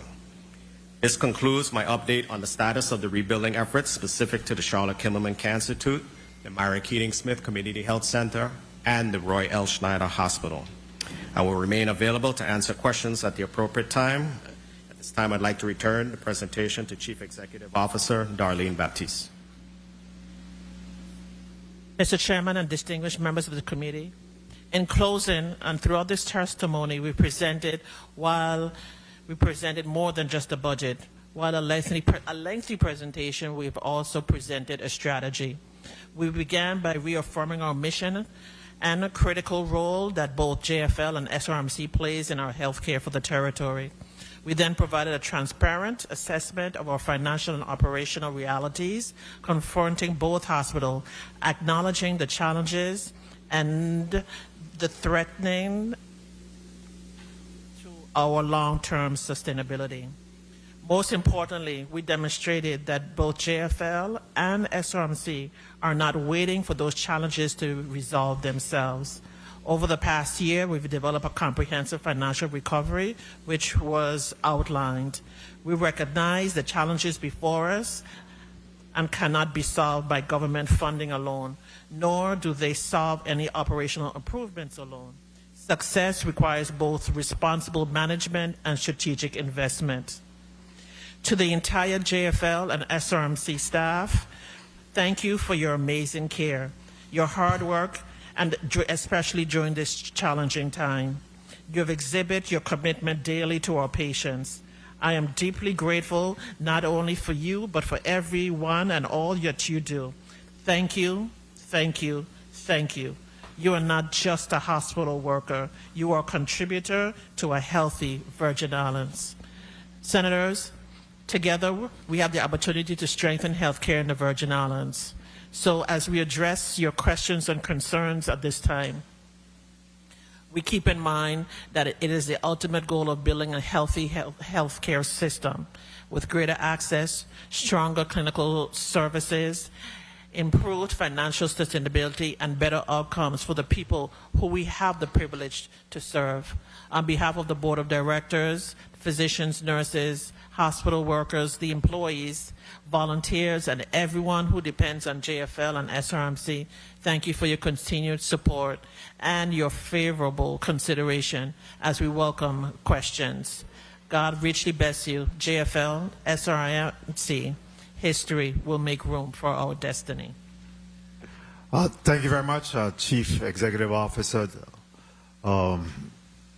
Baptiste, for your comprehensive overview of your FY 2027 budget for both the JFL as well as the Royal Leicester Schneider Hospital. I know that we have been joined, both of them in this particular block, so I wanted to just go ahead and, for record purposes, to read Block 2 into the agenda, and then we'll go from there. Block 2, Schneider Regional Medical Center. Invited testifier, Darlene A. Baptiste, Chief Executive Officer. Mr. Chairman, that concludes the reading of Block 2. Thank you very much. Did we recognize the presence of Senator Johnson? Very well, good.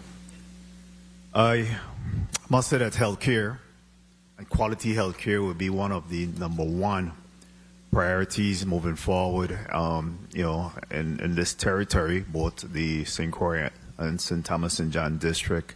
And for that reason, I think it's important that we're able to really, vet the discussion here this morning to make sure we understand where we're at, the challenges, as well as the accomplishment, but how do we create that path forward, to address and meet those challenges as it pertains to healthcare.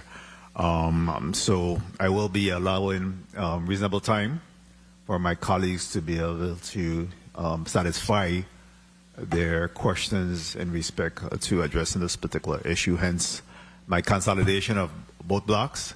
And I heard that the CEO as well as her staff has walked with their toothbrush and packed their sandwiches and lunch because they're going to be here all day for this exercise this morning. So thank you for that. At this time, I'd like to just get some housekeeping, and I wanted to focus in on your actuals. Have you received all of your allotment to date from the Office of Management and Budget? CEO Darlene Baptiste, no, Senator, we have not received a full allotment for either of our facilities. What is the delta? Where are you with your budget, the allotments? Senator, if I may, I'll hand over to Ms. Asa Victor, our Senior Executive Director, Financial Services for JFL, and Ms. Kenisha Angle in St. Thomas for SRMC.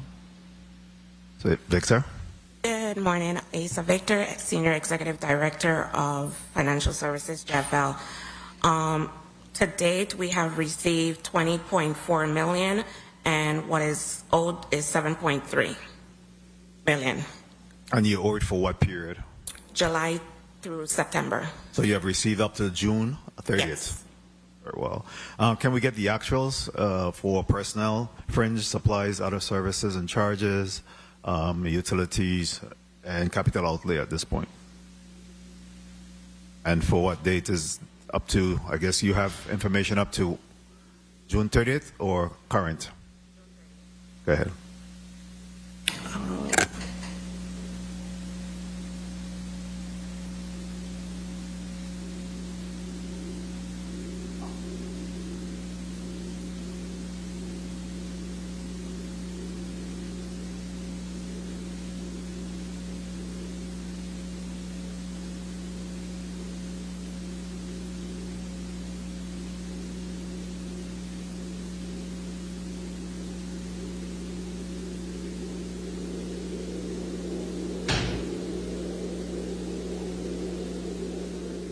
As of June 30th, our actuals are for personnel services, $27.8 million. Fringe benefits. Let me get the exact amount, please. $27,811,695. Okay. For fringe, we have $10,490,413. Supplies, $2,673,272. For other services, $5,850,081. And for utilities, $1,933,639. A total of $48,759,101. Any capital outlay? I have a capital budget, but no capital outlay during this fiscal year. What is the outstanding vendors payment? Our outstanding vendors payment is $44.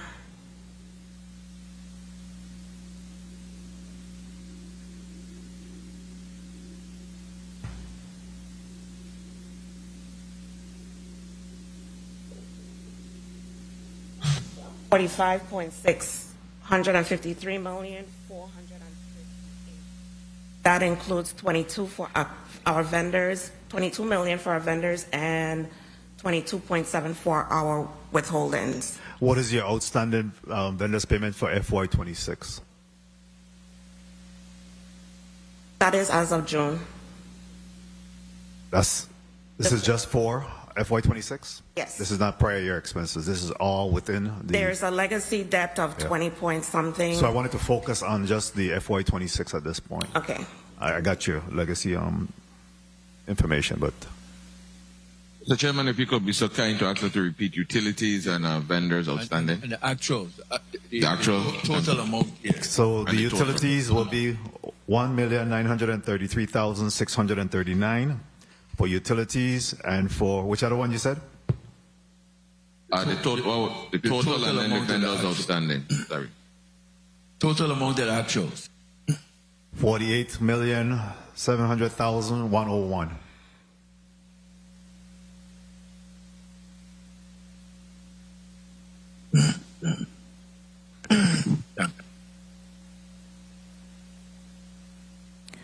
And Royalist Schneider, if you could go ahead and at least start to get your numbers together, I'll need the same information for you. And again, we're just awaiting the vendors payment for FY26. So without the legacy vendors, our actual as of June will be $10,115,848.75. And how much of that is beyond 90 days? Beyond 90 days.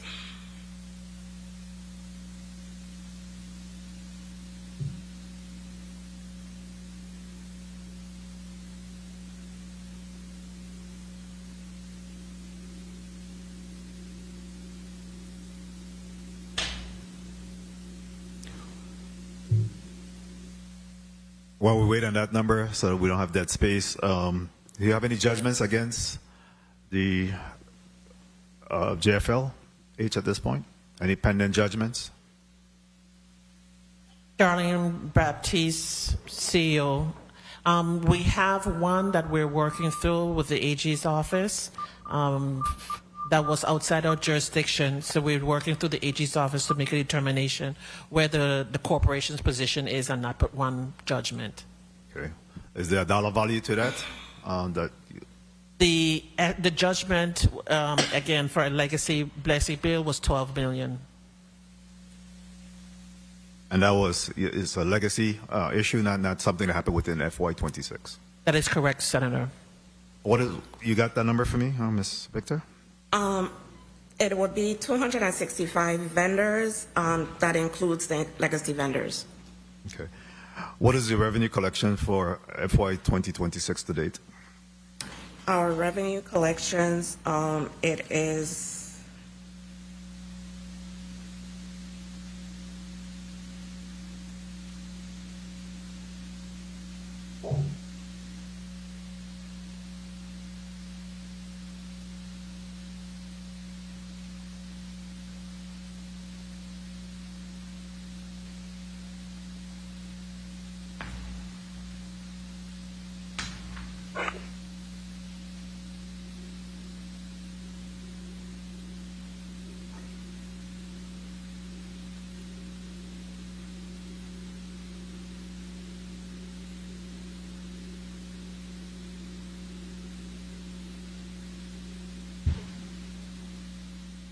as of June is 12,678,000.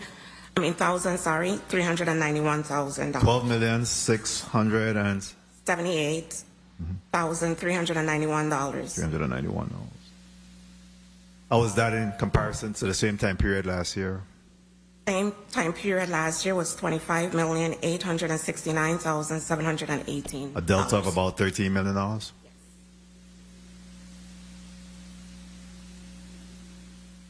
Federal funding, FY 2026. What are you managing in federal funds for FY 2026?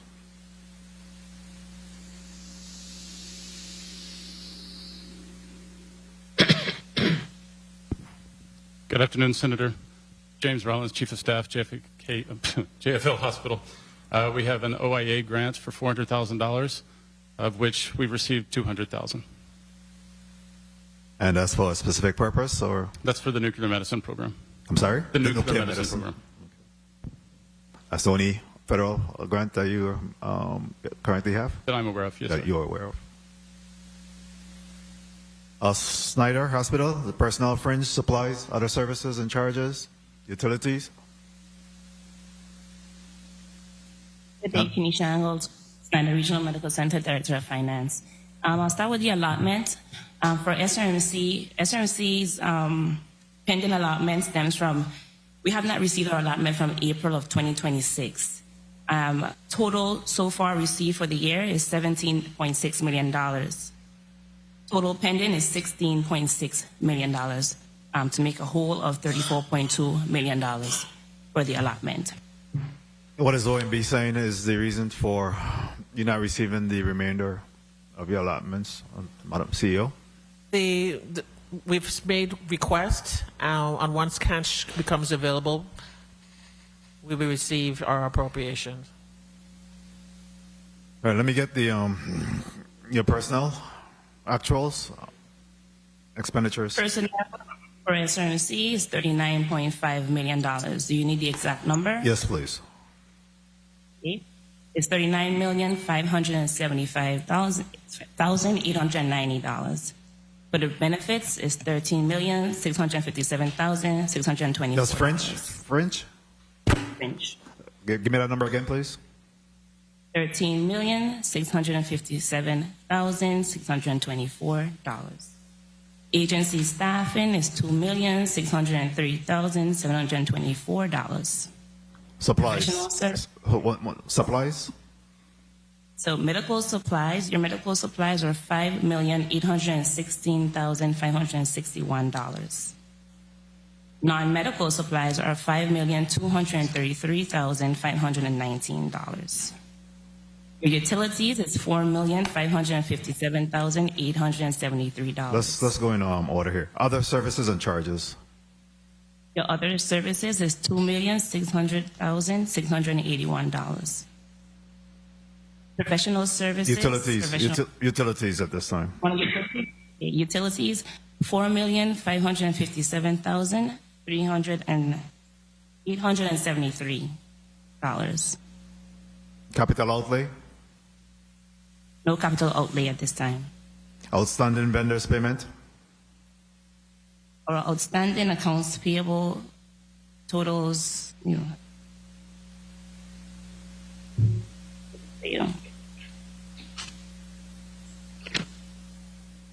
outstanding accounts payable is $57,680,938. How much of that for FY26? For FY26, total of that is $23,641,659. How much of that is beyond 90 days? I'll have to get that number for you. What is your revenue collections? Revenue collections as of today is $41,691,651.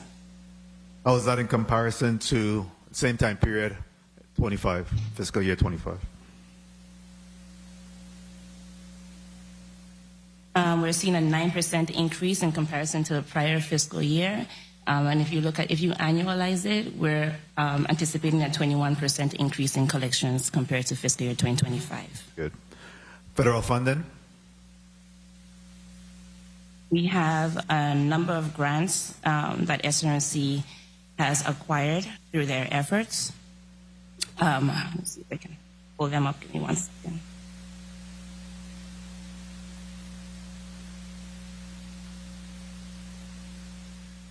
So SMC currently right now has 4 grants. We have a surgical and procedural suites improvements for a total of $500,000. We also have a highly infectious disease grant, federal funds for $500,000. We have an interventional cardiology suite for that expansion of a total of $500,000. And we also have some remaining funds from the American Rescue Plan Act. About $1.9 million remaining. Thank you. I know, CEO, you spoke about the cath lab, the cardiac cath lab, and your work to get that going. What is the timeline that have been established for that? We had, in the last budget, we provided $1.5 million for the cath lab. What is the timeline to get that up and running? Senator, I'll defer to our Chief of Staff managing the project, Mr. Rollins. Good morning again, Senator. James Rollins, Chief of Staff, JFL Hospital. We hope to have everything in place by the end of this calendar year. We have the RFP issued now for the actual equipment, and we're currently in discussions with a public-private partnership for an interventional cardiologist. And is there an ask in this budget for the continuation of that? Is the 1.5 going to be sufficient to get up and running? The facilities as well, is there a need for us to have additional funds in support of getting this up and running in FY27? Right now, we're anticipating about a $500,000 deficit that we were trying to fundraise through the foundation for.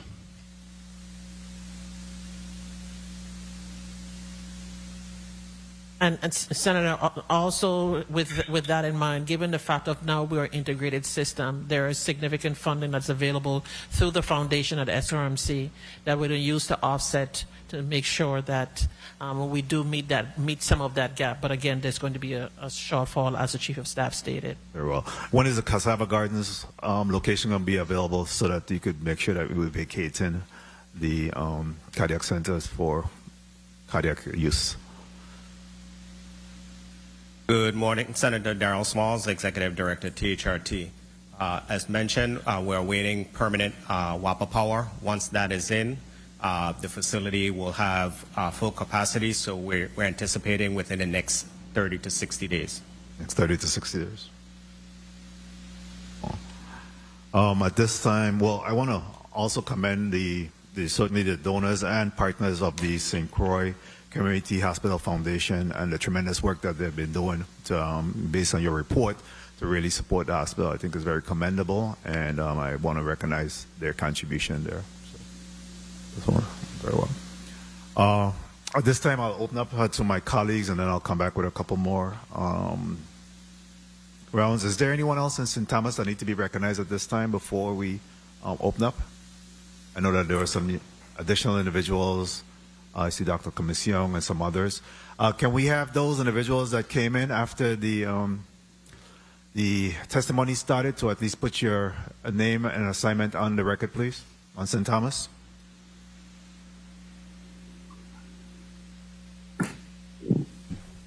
Good morning. My name is Lisa Williams Norman, HR Manager.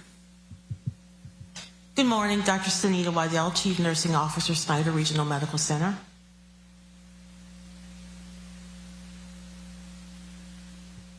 Good morning. My name is Kenisha Angle, the Director of Finance for SRMC.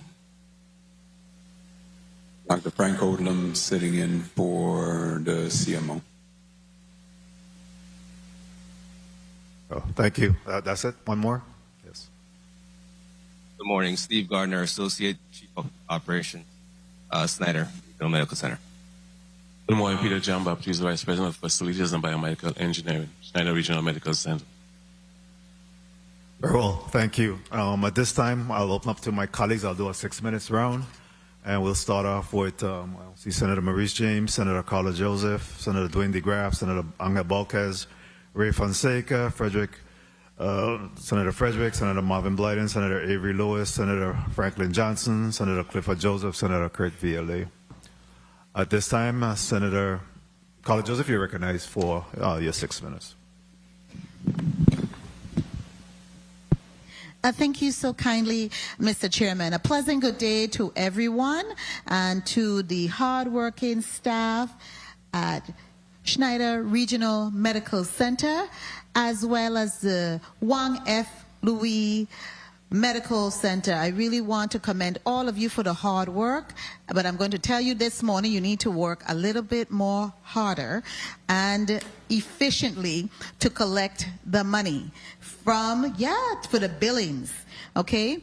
I want to start off my questioning with, and my questions are going to only be relative to Schneider Regional Medical Center and, of course, the Myra E. Keating, and, of course, whatever other billing that you have happening on the island of St. John. Kindly turn with me to page 8 of your testimony, Ms. Baptiste. Now, I noted, and I want to really commend your team, because you seem to be, and I'm on the the fourth paragraph, where you indicated you have seen a 29% increase in your receivables and your billings and your collections compared to last year. Right, 29.7. However, I noted that your CFO indicated under the questioning of the chair that you are projecting a 21% increase rather than the 29.7 increase. So kindly indicate to us, why are we having a little difference in the projected collection of about 8%?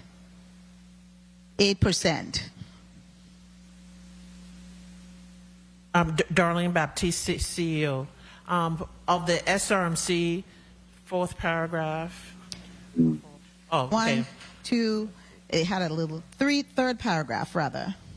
Oh, the statement that was made by our Director for Financial Services for SRMC, Ms. Kenisha Angle.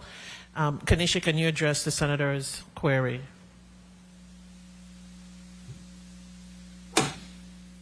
Yes, Kenisha Angle, Director of Finance for SRMC. Total collections at the end of fiscal year 2025 totaled $46.05 million for Schneider Regional Medical Center. We are right now averaging and looking at to have a total collections of $55.5 million at the end of September of 2026. That will equate to a 21% increase. Okay, so we just need to adjust because you're having some ebb and flows that you're having relative to the collection of the money. So for this time frame, you're looking that you were having a 29.7% increase. Now, I wanted to ask, I also read in your testimony that you are having a 9, and I am on page 10 of your testimony. You are also encountering a little delta with paying your monthly collection, and you have a delta of 930,000, and this only covers, and we're only looking at payroll, which is vital because we want to make sure our people are paid and paid on time and all of their obligations. So kindly indicate to me, have you been paying our workers, your workers, but they belong to us as well, their required GERS contribution, their Social Security contributions, and their taxes that you take out of their check on time, and your employer share, as well as the employee share, as well as whatever other deductions come out of your staff at Schneider Regional, on time and on schedule? Darlene Baptiste, CEO. Senator, as stated in the testimony, there is an arrears in reference to paying for those contributions. And what is the plan of action to address that? The plan of action, as stated in the testimony, Senator, as the cash flow positions improved, as we noted with the strategy that we're putting with the financial recovery strategy, as cash becomes available, we are making payments. Okay. Specifically, one moment for me. You have a vendor who is assisting you with the cash flow issues, and they are part of your collection process and your strategy? yes. And how much are you paying that vendor? That is a percentage off of What is the percentage? The percentage is 5 point. I would defer to Kanisha, our director for financial services in St. Thomas. I think it's 5.23 or yeah. She'll give you the exact percentage. Thank you so kindly. 1 minute. It's approximately 5.2% of collections. 5.2% of what they are able to collect is how much they take. Now, how much have we paid them out of the amount that has been collected so far? Do you need to make a correction? Yes, I do. It's 5.4%. 5.4%. Okay. And kindly indicate who the vendor is, and also how much who the vendor is, and when did this contract commence. And also I need to know if the similar contract is in place for Juan 30 seconds. Yes, Senator. The same contract is the same vendor. The third-party payer for source is used for both SRMC and JFL. I will turn it over to our procurement, to our supply chain. For the dates for SRMC is August of 2025 and February 1st for JFL for 2026. But he could give us the exact date. Okay. But the month is correct. Okay. 5, and it's on the percentages for both. It's a joint contract for both facilities. And Mr. Chairman, is there increments of increases over the year of the span of the contract, and how long is this contract? Because collections is how you are paid and all of your staff is paid. So that's for my benefit and our benefits. The contract period, it's a 3-year contract with a renewable clause, but I'll, again, turn over to procurement for specificity. Mr. LaRue? LaRue Brown, Chief Supply Chain Officer. The contract is a 3-year contract. It was signed in June of 2025, but there were implementations across the 2 territories across the 2 hospitals at different times because of the cyber attack. And the amount is continuing for the whole 3 years. It's not going to increase. Okay, and with the renewables, is the automatic renewable is not going to increase as well? It has Can you Sorry, kindly that's- repeat that? No, there's not an automatic renewal. Okay, thank you. Mr. Chairman, I will not abuse my time, even though I have other probing questions to ask. I will be asking them at that appropriate time. Thank you so kindly for the time. Thank you for your question, Senator Carla Joseph. Senator Maurice James, you recognize. Thank you, Mr. Chair. Good morning to everyone. Good morning. 1 second, Senator. We had a point of information. Sorry about that. Thank you very much, Mr. Chair. I try to follow up on the line of questioning in regards to government employees, and I want to ask this question clear. Is the money being taken out of the government employees' check and not being passed on to the contribution to GRS? Are we saying this is happening? Darlene Baptiste, CEO of both facilities. Senator, because of our cash position, we're unable to meet the entire gross amount for their wages and benefits. So we take on the liability of recognizing that it's a charge that's borne by the organization as owed to the entities, whether it's, in your particular case, you're asking specifically GRS. Yeah. So it is owed to GRS. It stays in our books as a liability.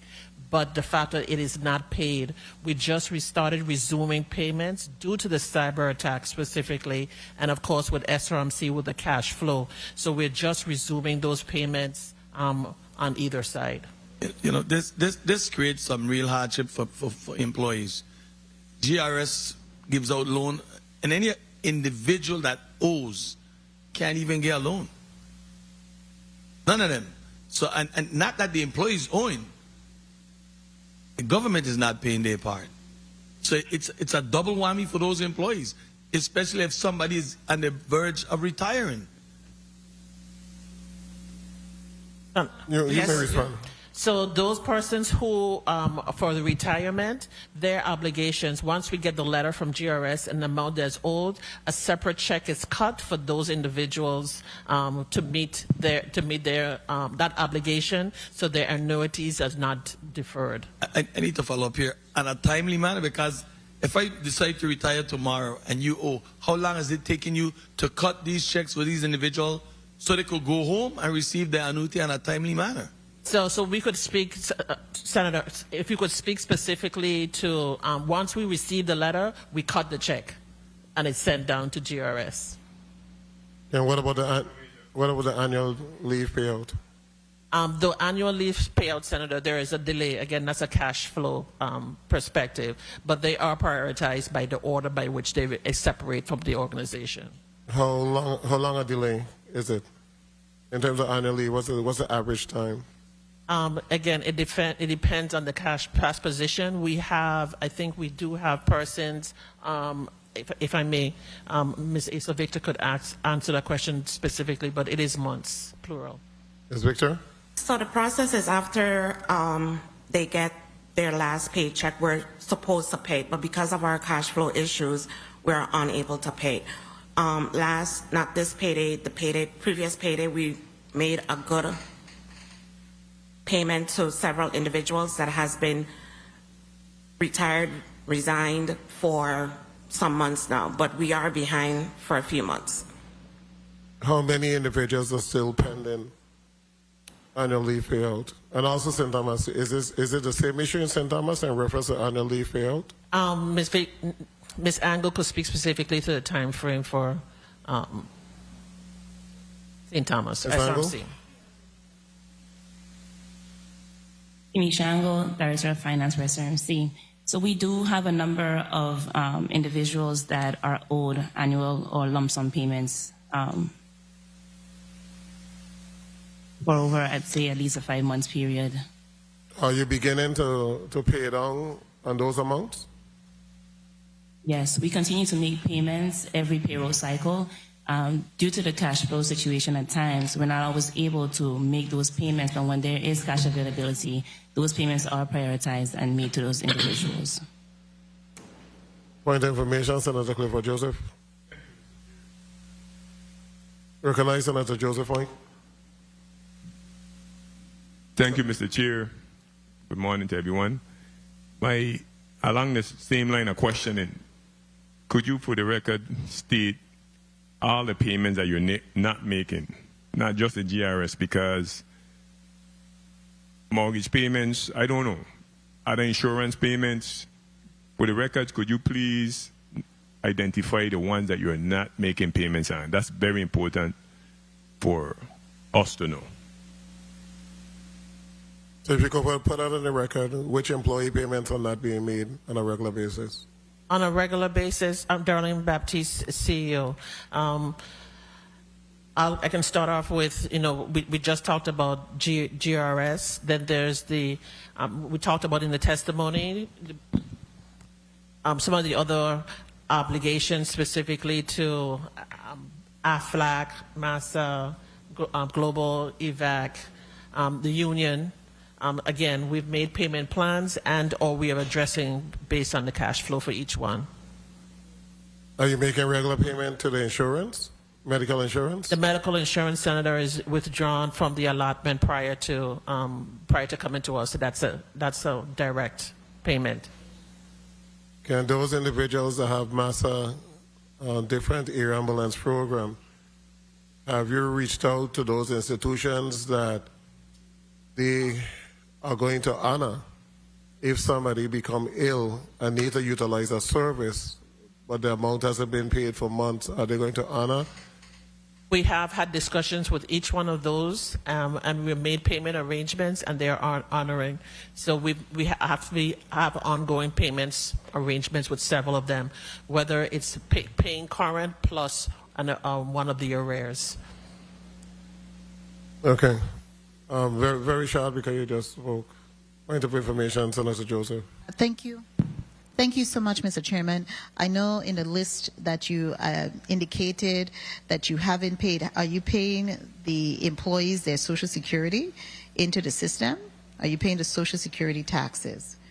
Darlene Baptiste, we are arrears in the Bureau and other taxes. Oh, and what is the amount? The amount, Senator, I will defer to either one of the financial team members. Thank you so kindly. Both financial persons, Ms. Victor and Ms. Angle. Good afternoon. For IRB, we owe $5.9 million, and for Social Security taxes, we owe $6.4, and this is as of June 30th, 2026. St. Thomas. For St. Thomas, Social Security taxes, we owe $0. We ensure that those payments are made timely. We're also making all of our payments to AFLAC, MASA, any other withholdings from our employees' paycheck.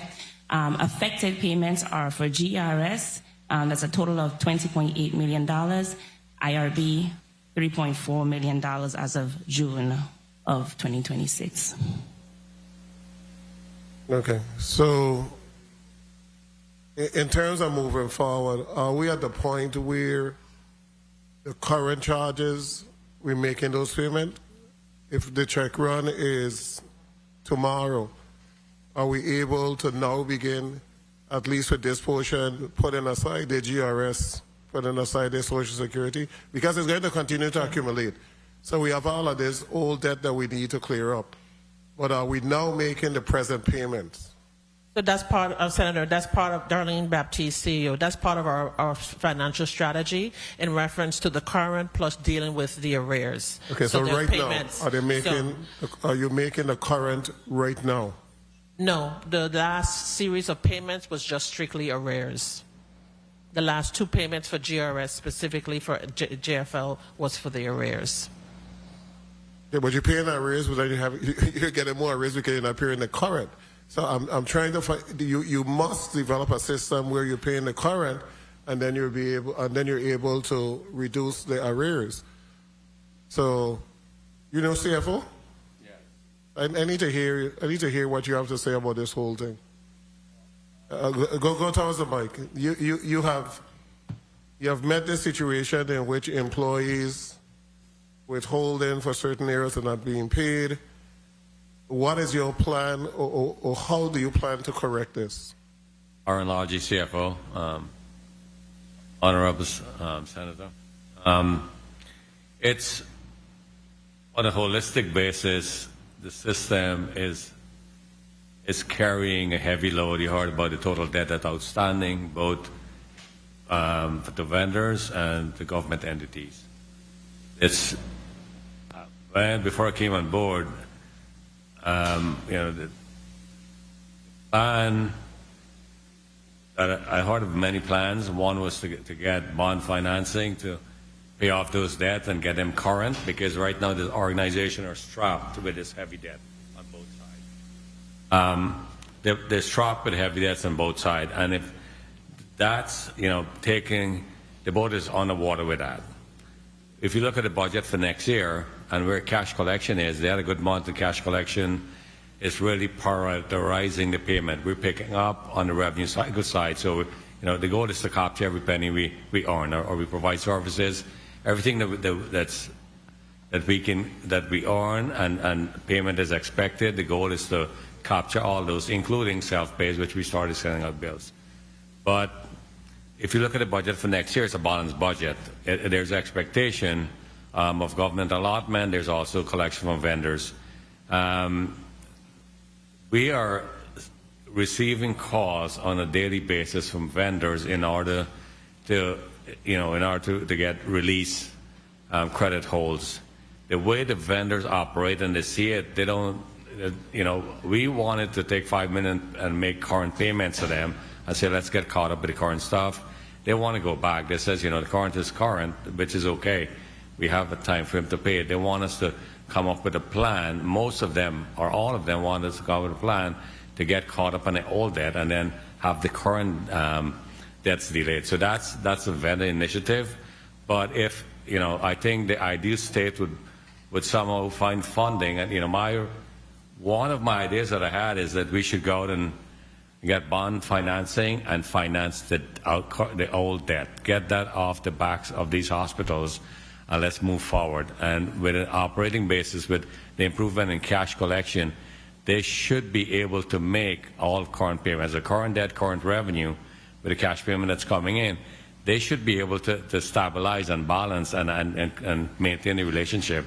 But that even you're collecting today, the vendors are chomping at the big bit for back payment. We have the government at back payment. So, even if we can find bond financing, something to finance those debt, we can build that into the budget on a go-forward basis. The debt service, we can build that in, because you can see there's improvement in cash collection across the board. So we need the leaders and the system will be bogged down continuously, and the CEO is taking calls, I'm taking calls, everyone's taking calls from vendors to get rid of this old debt that many of us who are not here inherited.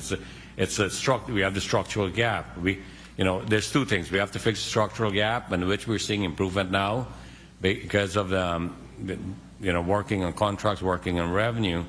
But the old debt, it's continuing to weighing the institution down. It's affecting the supplies, payments across the board.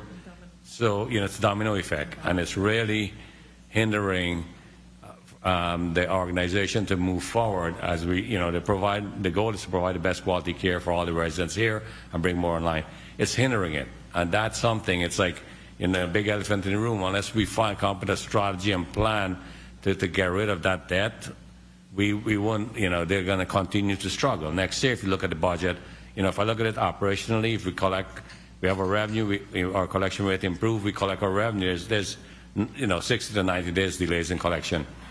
The expense side, it's balanced. We're showing improvement in expenses, and we continue to negotiate across the board all contracts, and CEO Baptiste have been turning over every rock to identify any excess spending in order to reduce it, including the workforce realignment. So the goal there, it's not up to us only whether we make the current payments, but it's a good idea, it's a good suggestion, but we have to get rid of the old debt. Vendors are not, if I say, let me pay you, for example, let's pay the current bill and then continue sending supplies. No. So most of the vendors still have you on credit hold? No, Senator, we'll defer to Mr. LaRue Brown. So you're able to order medication and other supplies and receive it. Yes, Mr. Lou Brown has been dealing with our supply chain management process in reference to getting release. The same point that you made. Some vendors are open to current payment or prepayment, but partial payment on the old. So we're negotiating vendor by vendor. Okay, I'm sure more questions are going to come, but I'm going to move on, and then we have a next point of information. Short Senator, and then we're going to go to Senator Maurice James. Senator Fredericks.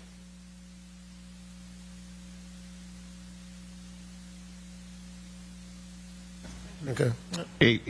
Senator Lewis, you may proceed. Okay, thank you. CEO Baptiste, real quick. Earlier I won't say this year, but I think it was this year, Chairman helped me out.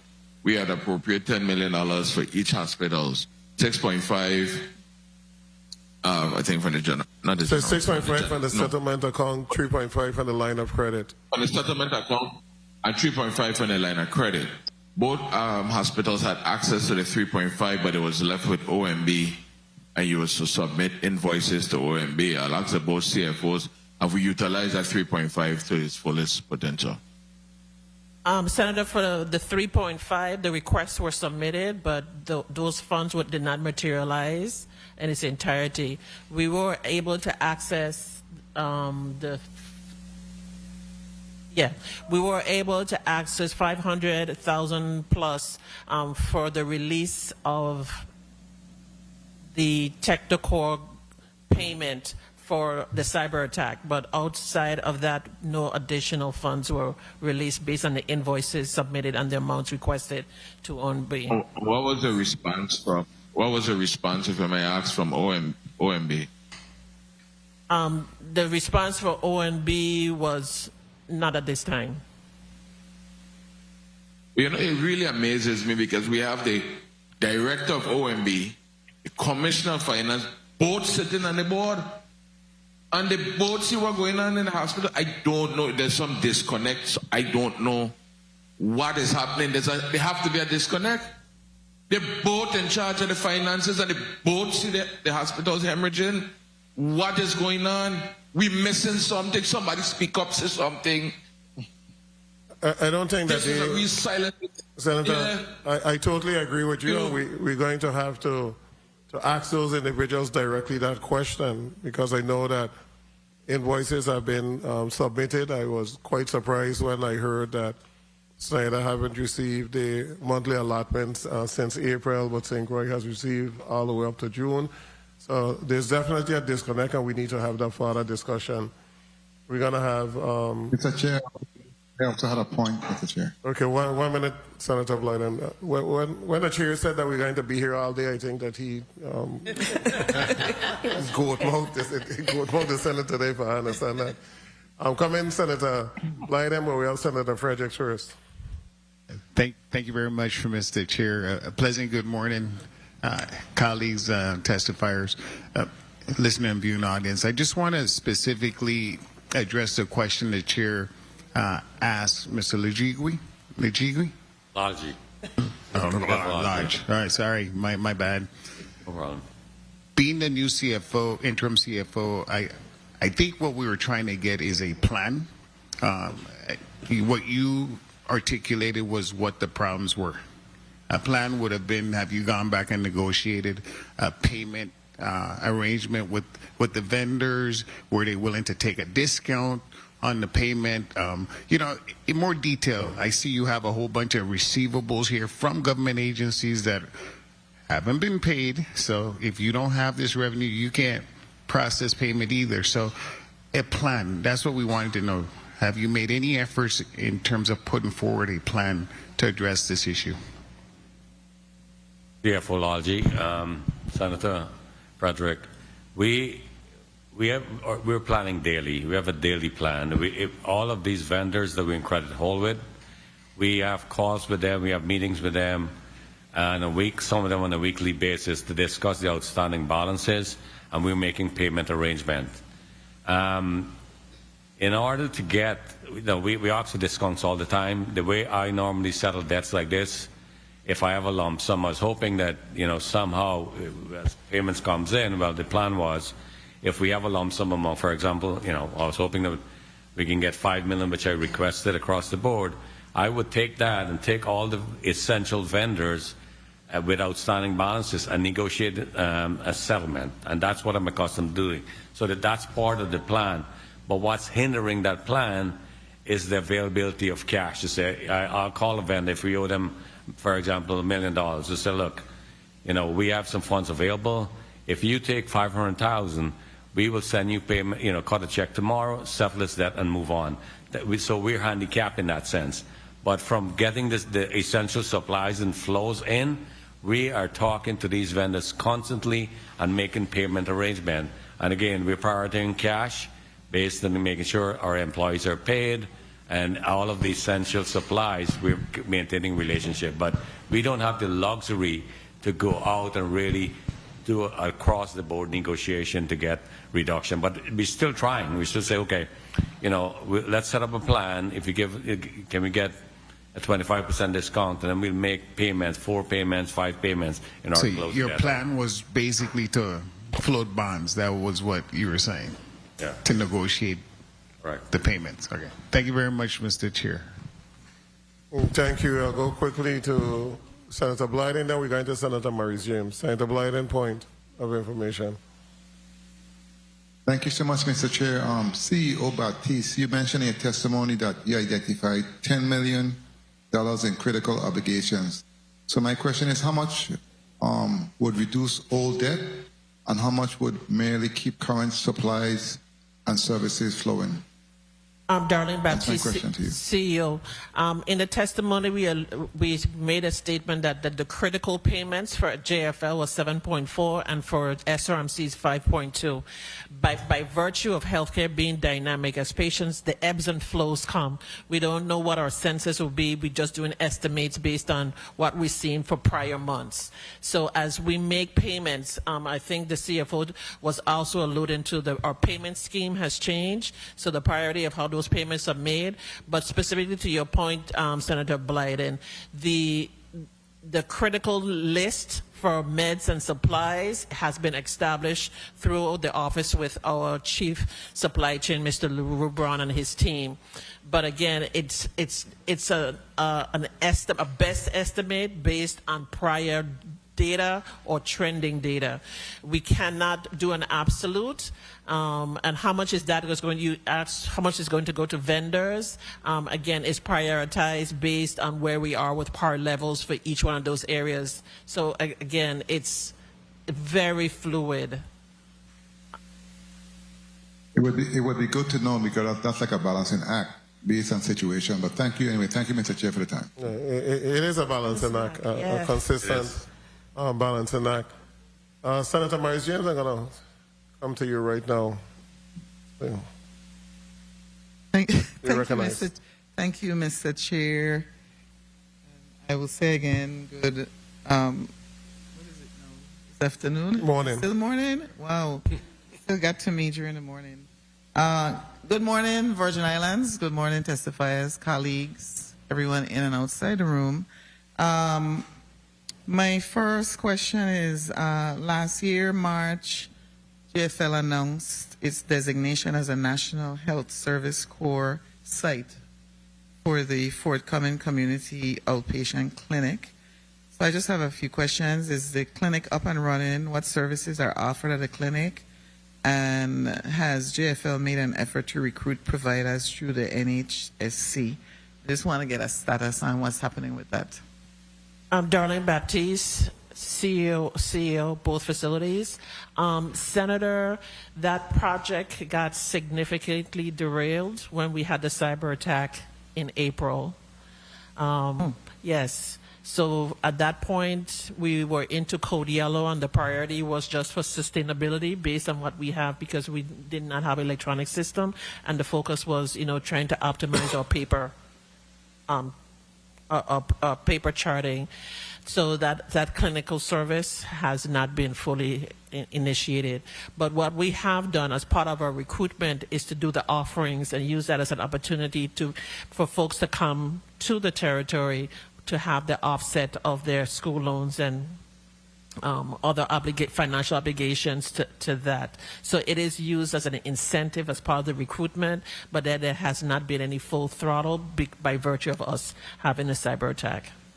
Okay, that's unfortunate. That's unfortunate. I wanted to ask you if you have considered an in-house retail pharmacy, and that way patients that are discharged from the ER and the inpatient units could then pick up their prescriptions on the way out, and it would improve medication compliance, first of all, because that's an issue in the VA, and serve as another revenue source. So I wanted to find out about that also. Darlene Baptiste, CEO. Yes, Senator, that was one of our major initiatives when I first came aboard in February of 2025. We did sit down with the chief pharmacist and look at not only in-house pharmacy for JFL, but we also look at creating stat doses for the emergency room. So there is a full plan that was about to be rolled out. We're working through, but again, the cyber attack kind of shifted the focus from moving ahead to sustainability at that real time. Okay, let me ask this question then about you had gotten support from the health information exchange. I think you had gotten grants from that office, the office that's at the in the office of the governor, right? So you got support from them in terms of a grant to SRMC of $100,000 to secure your equipment and purchase new ones after the breach, and then you also got an additional one. Well, I don't know the amount. For you got an additional for cybersecurity recovery hardware. I would like to know what is the plan to replace the legacy electronic health record system that was breached? Yeah. What's the plan? And what will it cost? Because I know it's important for clinical support, care coordination, financial solvency. What's the plan regarding that in terms of a new EHR? Senator, I will give feedback after our CTO, Mr. Keith Abraham, provides initial statement. Okay. Good morning, Senator. Interim Chief Technology Officer Keith Abraham. Right now, we are working with the Office of OHIT. We have our RFI that's getting ready to go out for any HR vendor that could apply for it. Pricing-wise, I can tell you the last time we went down this road, for 3 years between JFL and SRMC, it was about $11.6 million. Yes, so specific for a fully integrated system, and the testimony that we did provide the benefits of having such a system overall. So not only from a fiscal perspective, but also for staffing, the fact of the fluidity. One thing we're trying to do is close the gap for our claims processing. So once a service provider, the sooner we get the bill in, the quicker the funds will be returned, payment on the claim, so to close that window down. So again, a system would give us a more robust revenue management cycle. Yeah, thank you for the answer. You know, sitting in these budget meetings, I do want to point out that you were asked about the employee deductions and in terms of payment to Social Security, GRS, and other 1 minute, other different. It could be a bank, a mortgagee, that the employee has deductions made from their check. This isn't for you, really, because it made me sit here and wonder how many other agencies and departments besides yours, besides the hospital, doesn't do what it's supposed to do with respect to those payments that need to be made to others. So I don't need an answer from you. It just made me reflect on what's going on throughout government, because then it affects the government employees in a big way. We talk about costs. 30 seconds. But we also need to talk about savings. I have two quick questions. One is, you had mentioned I hope the chair will give me leniency since I got interrupted by like 10 points of information.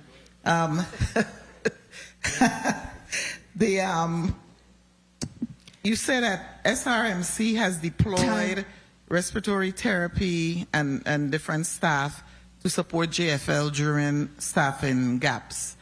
So when you said deploy, do you mean that they come over to St. Croix to work on St. Croix?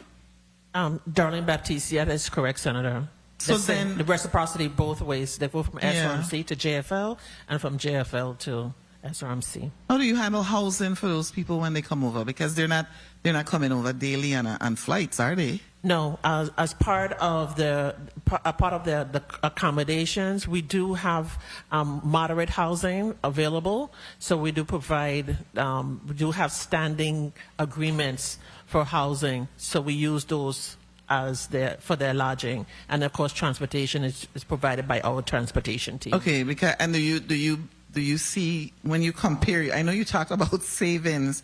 When you said savings, do you calculate those costs to say that you have 2.3 million in savings or whatever? I don't know if the 2.3 was the savings was recognized by the compression of our C-suite. The leadership team is either internal promotion with the only one new addition from exterior. So those savings were recognized. The consolidation of two CEOs to one CEO, one CFO to one CEO, two COOs to one COO, and the list goes on. So are you measuring the costs? I know we definitely personal costs, personal savings, versus what would it take for two bodies versus down to I'm referring to the deployment. Yes, if we get locum coverage for those particular areas, we'll have to not only pay the housing, the transportation for a rental car, but we also pay their airfare for the locums, and so it makes sense. So it makes sense versus having them come over for $199 versus paying $500 plus for airfare from the U.S. mainland. Yeah, I thought that was. I just wanted to point out that I thought that was an excellent measure that you are implementing. And just one last thing that I want to say to you. I do corporate law also, right? Business organizations, and I received this organizational chart. I don't know who prepared this organizational chart. An organizational chart shows you chain of command. There is no way that Albert Bryan Jr., Governor of the Virgin Islands, should be at the top of your organizational chart. Should not. You are a corporation. Because if I would have preferred if you had the people of the Virgin Islands at the top of that chart. Just pointing that out. Okay? Yes, Senator. Thank you. Okay. Thank you. Thank you, Mr. Chair. Thank you, Senator Maurice James. Committee of Budget, Appropriation and Finance will take a 5-minute recess.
Budget, Appropriations, and Finance is back on record. Senator Vieira, you recognize for your point of information.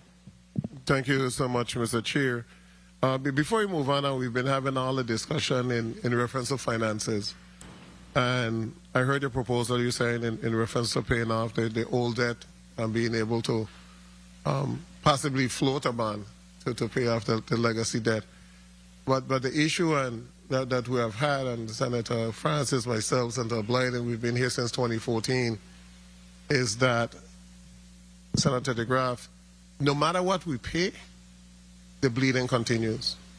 So I remember paying off all of the GRS outstanding debt for Schneider and Juan Louis Hospital maybe 8 years ago. We paid it off to zero.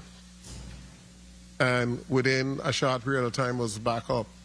So while we're trying to figure out exactly how to provide an infusion of funds to both hospitals, the hospitals must be able to sustain itself through revenue collection. Or else we're going to pay it off, and in 1 year, you're going to be the same. And I'm going to detail when it's my wrong in reference to what I see as glaring issues. And that was a report that we had that came from Human Services, the commissioner, in which we had a discussion with MEP, in reference to MEP, and we looked at the collection, what MEP paid out to Human Services. And when I read it, I was just totally infuriated. And Governor Wang F. Louis Hospital collected, year to date for this fiscal year, $3,453,115. Governor Wang F. Louis Hospital, ESRD, collected $234,971. Frits Health Center collected $5,161,000. Same period, Frits Health Center collected more than the hospital. Schneider Hospital collected $6,860,000. $1 million more, $1.7 or 6 more. The big difference is that Frits Health Center opens from like 8 until 6. They're a clinic. The hospital open 24/7. Patient beds overnight, surgical rooms, deliveries, ICU, emergency room, and a clinic collected more than the hospital. Just that alone tell me that that's total inefficiency, that everything needs to change. And then we found out that $40 million that was allocated to the Virgin Islands and Medicaid was sent back because we didn't spend it. $40 million was available for health care in this territory, but we did not have sufficient bills, etc., to draw down our money. And that's not including the 17% that the government has to pay. That's just the 83%. So when you think about it, there's money there. But our billing is the issue. And I'll get to it during my time. I think the CEO wants to answer, Mr. Chair. Thank you very much, Senator Vieira. You may respond, CEO. Darlene Baptiste, CEO. Senator Vieira, I would ask what fiscal period was that covering? If it was covering an overlap between 25 and 26, you would recall April 26, the cyber attack. So at that point, we weren't sending out any bills until we were back on stream in October. So if there's an overlap, that's why we have that number in June, July, because we're doing retrospective billing. This is supposed to be this fiscal year, and I will call Mr. Smith and check with it this fiscal year. Thank you. Thank you very much, Senator Vieira. CEO Carty Baptiste, in respect to your collections, and I know that you celebrated the fact that we have doubled in terms of our collection. I think you had $1.1 million, and then you went up to $2.7 million. But what should be a true cash collection, do you believe, within that month period? What should it look like? Based on Darlene Baptiste, CEO, I can give you.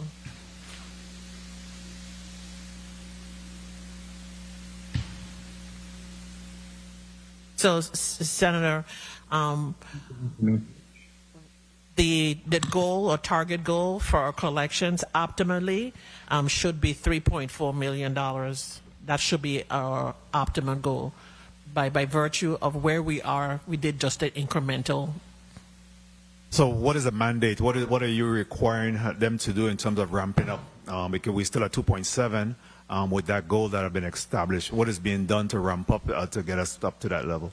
So the request, especially from the fiscal office, is to look at our claims, our service to payment, to shorten those. So our documentation should be clean, and we're trying to collapse the date from 14 to 7 days and even down to 5 days to have those claims clean. So the productivity rates for each one of those levels are mandated to be addressed by 75 to 80% of each one of the employees. So there are thresholds for each one. So that's some of the KPIs we presented in the testimony for those particular areas.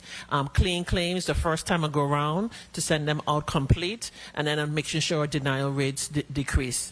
The CFO could talk a little bit, along with our CTO, could talk about the integration of our charge master across the system and bringing our pricing closer to costs. So ensuring that we may not capture by virtue of Medicare because of the 40-60, or for Medicaid the 70-21, but at least we could maximize the billing for our commercial, and that helped to close the gap. And of course the other piece for our recovery program. And how are you addressing the gap that we have seen where physicians are not properly documenting, that the proper coding is not being done?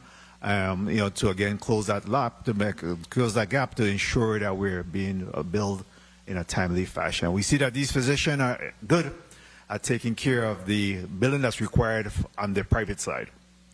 What is being done to ensure on the hospital side that they're completing the necessary documentation? From Darlene Baptiste, CEO, from the fiscal perspective, we're actually looking at having regular meetings with our medical staff. And if you would, I would like to defer to our CMO for some of the action items, specifically to mandating the coding and billing training for the physicians, as well as some internal logistics.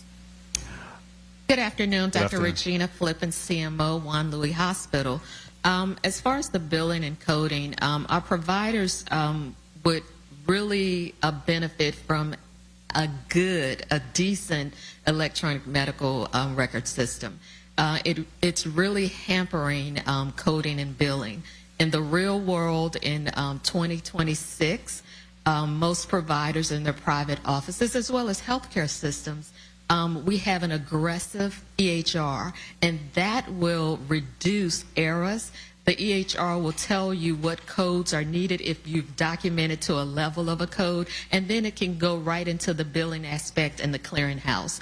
So since we don't have that, it's a challenge when we have to literally in your head think about what codes to use, how to document, and if you've reached that level, it's just not always an easy task to do or obtain. So what we're trying to do is educate the providers, ensuring that part of their CMEs includes a billing, coding and billing aspect of their specialties.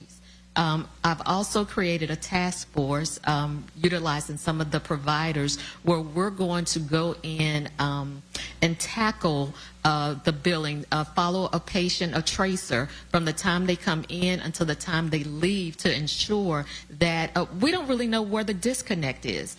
Is it a documentation issue? Is it a coding issue? Is it a billing issue? Because in actuality, the coders and billers should look at the medical record and bill from that. The doctor shouldn't have to put their codes down, which is what we're having to do. So it's a lot of layers to that with us not having an effective and an efficient electronic medical record system. So we're trying to just walk through it one step at a time.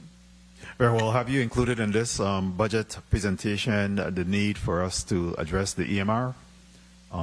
funding requirement for the EMR?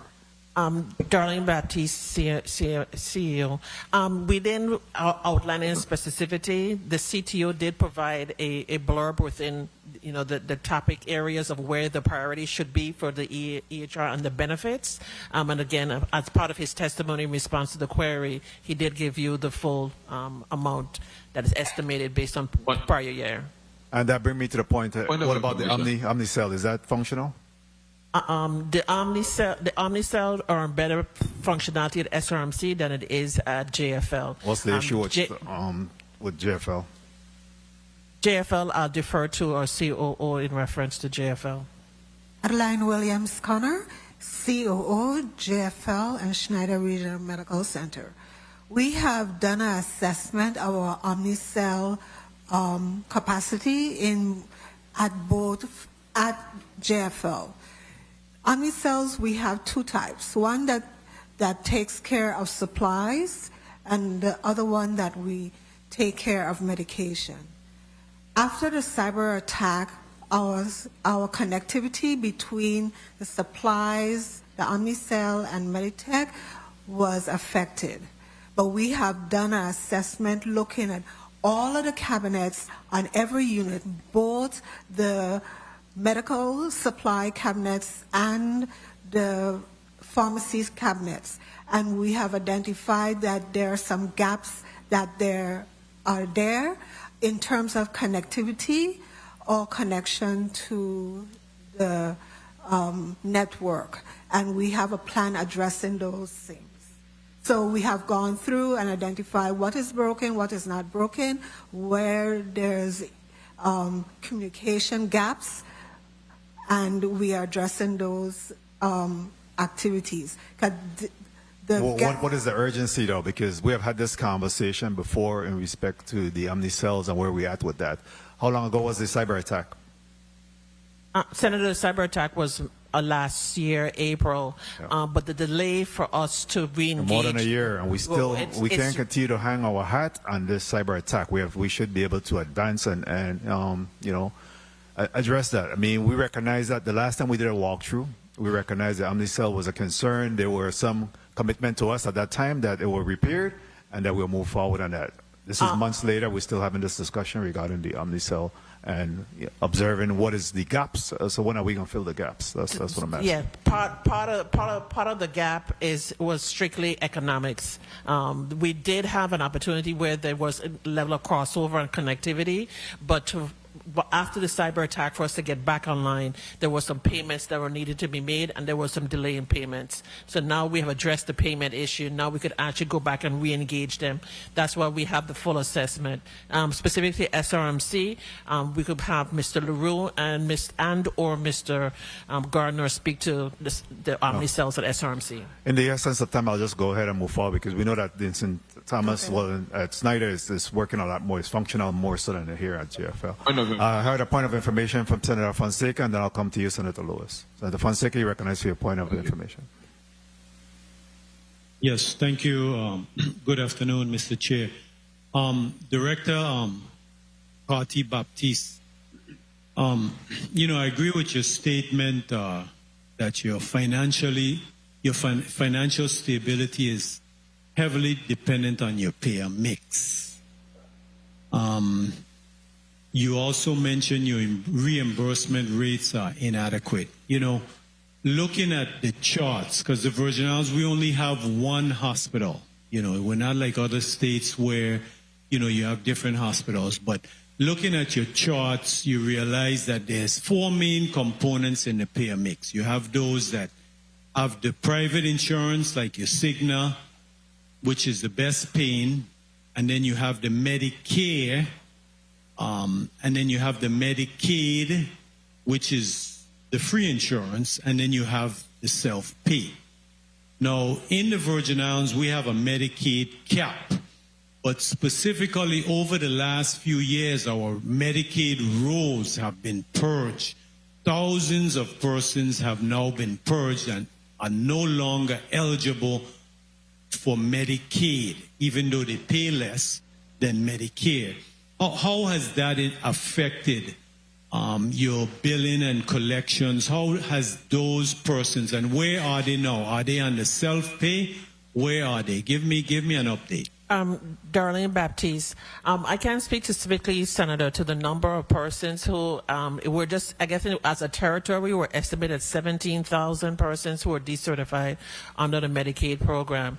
Those persons had the opportunity, by virtue of their income, to shift even into Medicare, or those persons shift into self-pay. So from that, we just take into account those persons, the majority would have shifted to self-pay, and those, again, are the numbers that we look at where we receive less than 5% collections based on the offerings of services. So that would decrease our collections overall with that Medicare decertification. And hence increase your uncompensated care bill to the government. That'll be incorporated in our uncompensated care. Thank you, Mr. Chair. Thank you, Senator Lewis. You'll be followed by Senator DeGraff for his time. Thank you. The doctor that spoke, the CMO, Dr. Flippin, I think I heard you say, correct me if I'm wrong, in absence of a real up-to-date billing technology, that you're unable to enter the proper coding, and you may not know the proper coding and so forth. That's what I heard this morning. Good morning, Dr. Regina Flippin, CMO Juan Louis. You are correct. That's what you heard. It makes it more difficult without having an effective, up-to-date EHR system. Yes, sir. In absence of that, no way to really actually know the proper coding. So just in curiosity, just trying to get to the bottom of this. Are these codes much different than in your private practice?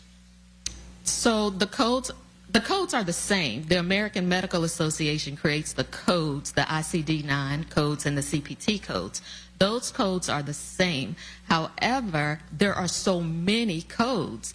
And Medicare and the AMA change the codes yearly, sometimes twice a year. So it's difficult for a human being to try to adequately and effectively keep up with all of those codes. When you have an electronic medical record that is functioning properly, it's put in, the data is put in, preventing errors. So it makes it more satisfying, it makes it more profitable for the provider with less errors. Also, you get paid faster. You don't have to resubmit your bills. So all in all, having an up-to-date electronic medical records, it's a win-win for everyone. And once the Virgin Islands finally get that, they're going to say, man, why didn't I get this sooner? Because we're going to make so much more money having that effective electronic medical records. So colleagues, what I heard this morning, good morning, is that in the hospital, I really don't remember all the codes and I don't have access to all the codes. That's not what you heard. When I cross the street, okay, well, I really don't have all the codes in the hospital and I don't have the full guidance and the tools. But when I cross the street in my office, I have everything I need to my fingertip. Oh, yes, but, that's what you heard. In absence, I'll say to the CEO, probably we need, in absence of it, we need some kind of chart or something so the doctors could follow, so we don't leave nothing on the table. Thank you. Thank you, Senator Lewis. Senator Dwayne DeGraff, you're recognized for your 6 minutes. Thank you, Mr. Chair. Good afternoon, colleagues. Good afternoon, testifiers, all viewing, listeners present. CEO Baptiste, what audits are you guided by now, currently, or mandates from the board? Darlene Baptiste, Senator, are you looking for specific audits from a clinical excellence perspective, quality, or are you looking for financial audits? Well, you just took over the helm of both hospitals, the first thing I would do would be get audits of what I have, inventories, everything. So you should be guided by mandates from the board also. So what audits or financial audits, since we had a budget hearing, we go with financial. Well, right now, what financial audit, the most recent one, are you dealing with? With financial audits, we're not current with our audits. We're working through, as mandated by government, to get current in our audits. So I think 2021 is the most recent audits, but we're preparing for 22 and 23 simultaneously.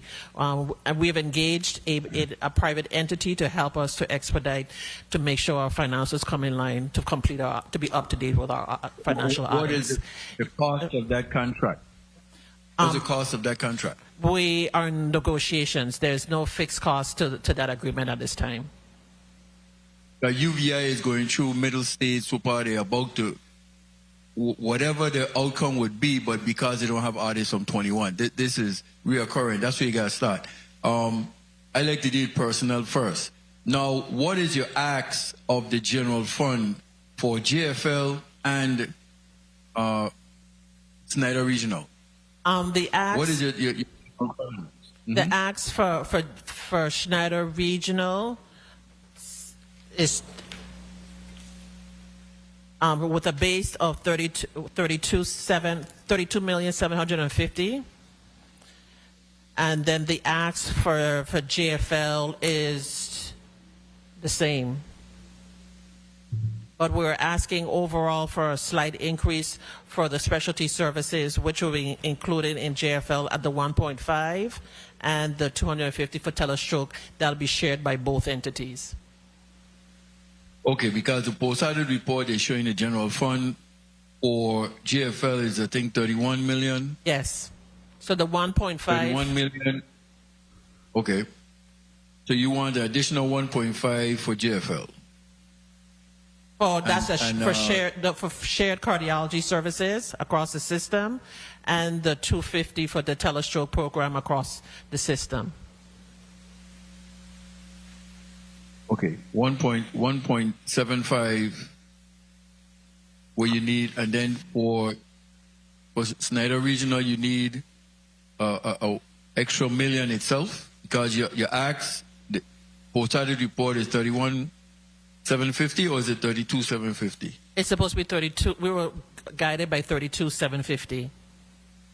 Okay, okay. Now, the actuals that we got for personal fringe supplies, those actuals were not from the general fund actual.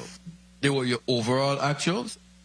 Yes, sir. That was the overall for fiscal year 26 up to okay, so June. for GFL total, from what the lady said, at 48,700,101? Senator, I'll confirm with Ms. Victor. The total amount was $48,759,101. 759,101. That's more than your general fund budget. Yes, Senator, that's more. Right. So that's what I'm saying. So you spent, how much was your general fund budget for 26? What's your current 26 budget? General fund act. The general fund acts for JFL for fiscal year 2026. The general fund acts. Our total budget request was 86.6 million. No, your general fund. The general fund ask.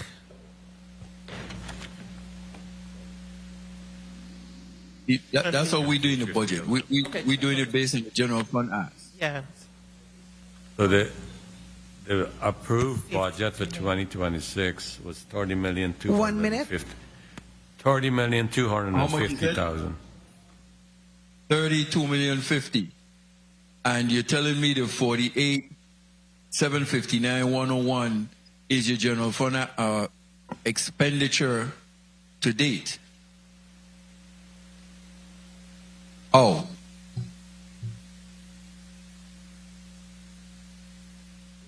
Sorry, can you repeat that question? The actual 30 seconds. expenditure to date is 48,759,101 for GFL. You said your expenditure from the general fund is what, 31, you said? Or 30 million? 30 million 250 plus is what you... 250. This is Asa Victor. 30 million. Correction, it was 32,750 million. Okay, 32,750, and you have spended Time. 48,759. That is correct. That 48 million is the total expenses. The government, the allotment, the funding, it's only one source. We're also getting funding from Medicare, Medicaid, private insurance. So you have we haven't segregated out the actual, the way the government allotment is, it's part of the funding. It's not a separate P&L where we have the government allotment expenses and government allotment revenue. It's prorated. Okay, so what I'm saying is that's how you have to look at it, because the government is giving you an appropriation of X.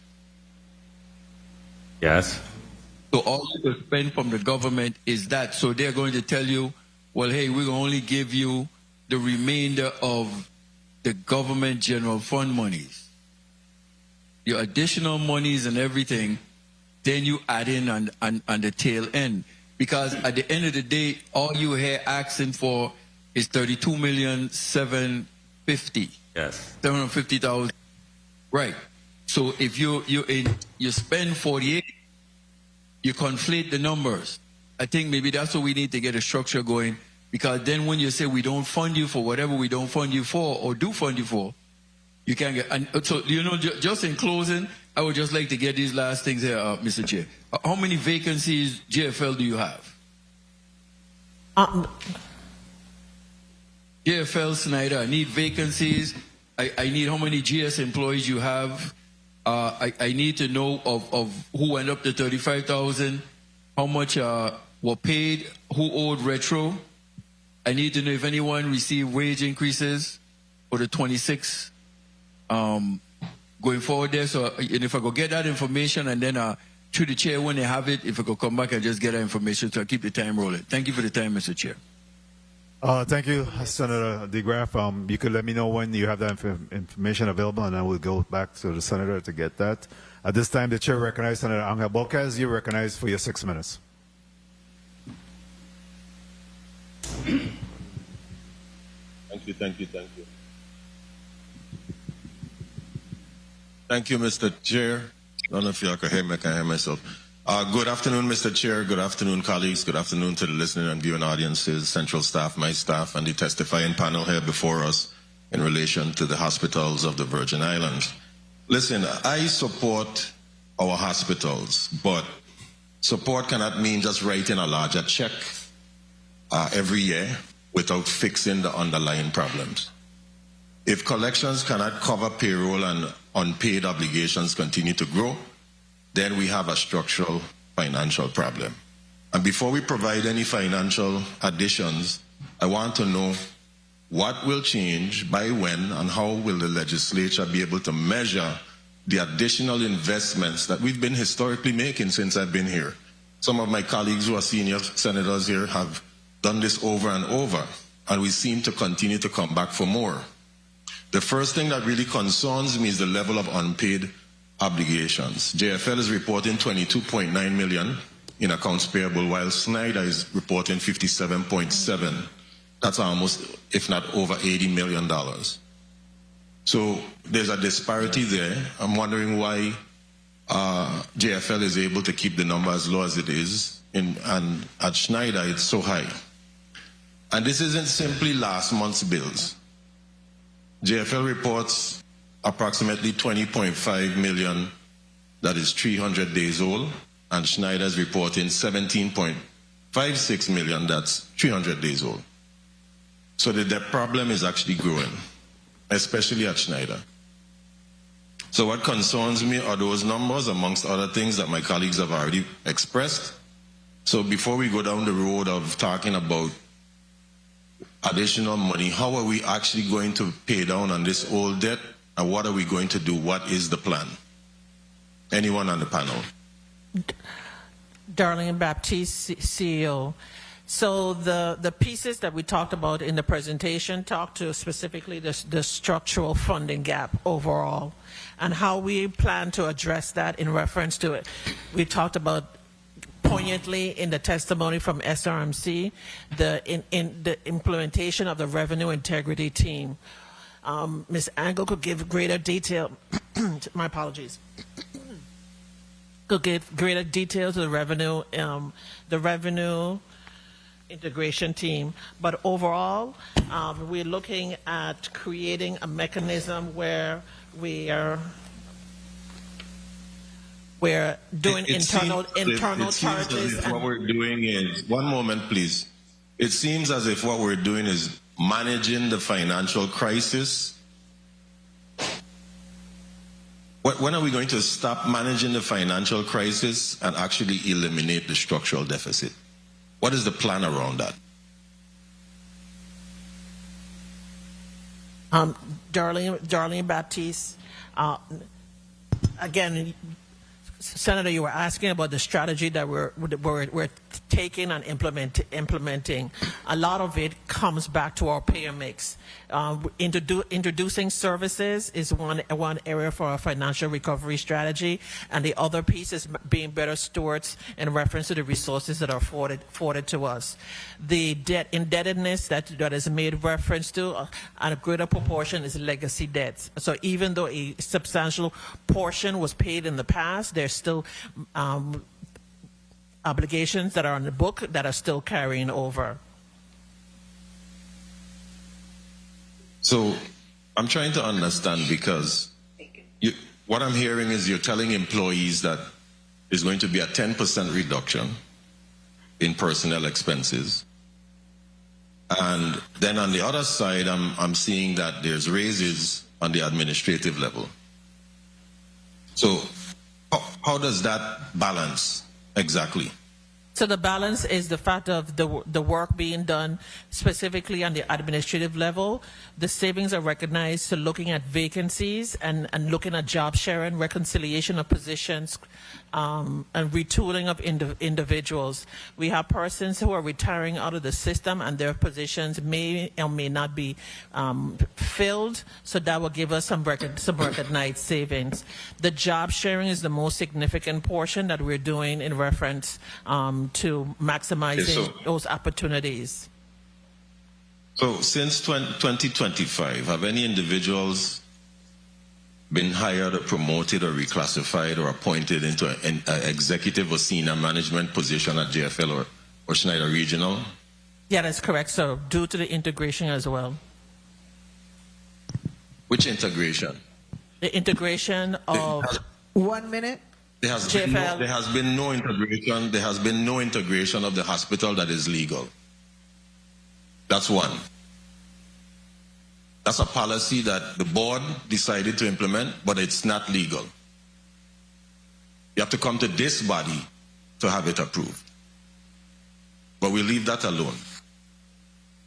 So, has anyone received a recent raise in the tune of $84,000 in the hospital corporation? Darlene Baptiste, yes, Senator. Persons have received raise. If you give 30 seconds. If you're looking for a specific, I can give you the details based on that, but I don't know the exact dollar. And have any of those been newly created positions? Positions have been reclassified based on duties.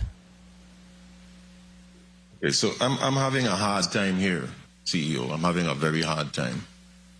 I get a lot of calls, and I'm sure my colleagues do, about the state of the hospitals, not having enough things on hand. Time. And we're seeing a reduction. Mr. Chair, if I may. You may conclude, Senator. Go ahead. Thank you so much, Mr. Chair. We get these calls and we hear some of the most scariest situations that these nurses or doctors have to work in concerning taking care of our people. And I'm not happy to hear that instead of giving them what they need, we decide to increase the administrative staff's salaries and decrease by 10%. That doesn't balance out in my mind. It doesn't balance out in my mind. I'm going to continue to listen on. I've been waiting for my turn to speak, but I have a lot more things to say. Thank you, Mr. Chair. Thank you, Senator Bolkes. Senator, there's also two elements to take into consideration. The prior year, there was a CBA salary adjustment for the nurses, but only 1 year of funding was given, and those subsequent funding sources was not subsequently added to the next fiscal year. That's one. And then, of course, the cost of living adjustments for the 35,000 persons from the minimum wage, those obligations, while we met them, I think that was one of the other senators' query about the $35,000. Each individual did, but we did not get that differential from government to meet that obligation. CEO, I think the conversation that the Senate was having is how do we reconcile increasing salaries in the C-suite while we still lack supplies to make sure that the clinicians have the supplies and equipment to be able to get their job done? The question that was bold. We looked at especially on the administrative area, we looked at consolidating positions. So we took 7 positions and we decreased it into 3 functionalities. And those persons were given compensation based on that, and that was a recognized savings from that particular area. On the C-suite, I alluded to that earlier on, that the fact of the internal promotions were given, these individuals are given territorial responsibilities covering both facilities. So that responsibility did provide them a salary increase or salary adjustment, but again, it's still a recognized saving because it's not new. It's just an additional functionality or compensation based on the new functionality instead of hiring a body to do those additional work. And then, of course, a matter of record, some of the adjustments that were done 6 months prior, 6 months after persons functioning in those roles. So they were providing services within those roles for 6 months and not compensated. The chair will now recognize Senator Ray Fonseca. You're recognized for your 6 minutes, and again, you're the committee chair of Health, Hospital, and Human Services. You're recognized. Yes, thank you, Mr. Chair, and a pleasant good afternoon to the viewing and listening audience and the whole team from both the combined Roy Lester Schneider Hospital and also the Juan Louis Hospital. Real quick first, the births, you didn't give the births for Juan Louis. You gave the births for Roy Schneider, was 335. How much was the births for Juan Louis?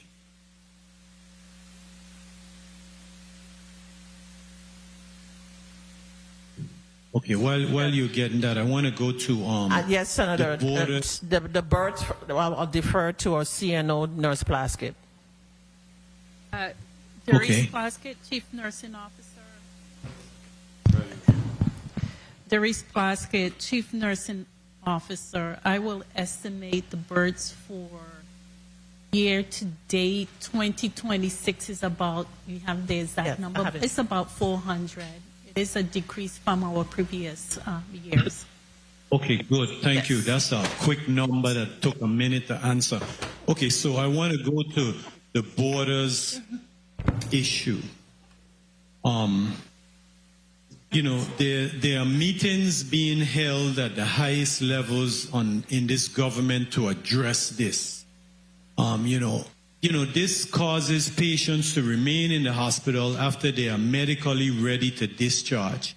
You know, on Schneider alone, you're showing is $9.2 million. So what specific resources are needed to move them to an appropriate post-acute treatment care? Even if we move them off island, you know, it'll be cheaper to have them be treated and cared for than to keep them in a hospital, an emergency care setting.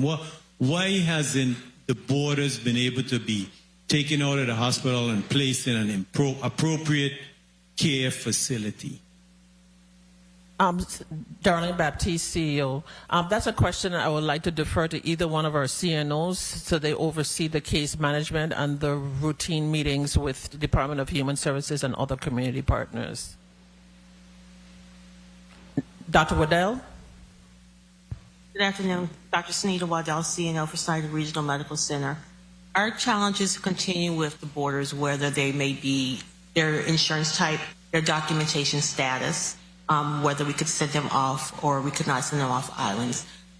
Sometimes the guardianship, if we're trying to get DHS to obtain guardianship of these patients for the appropriate transfer and placement, does not always work for us as well. We do work from the case management and social worker standpoint very, very closely with the patients that do have families and work with their families to attempt to get placement for them. But our challenge also becomes with the lack of the appropriate facilities on island as well that we could place these patients.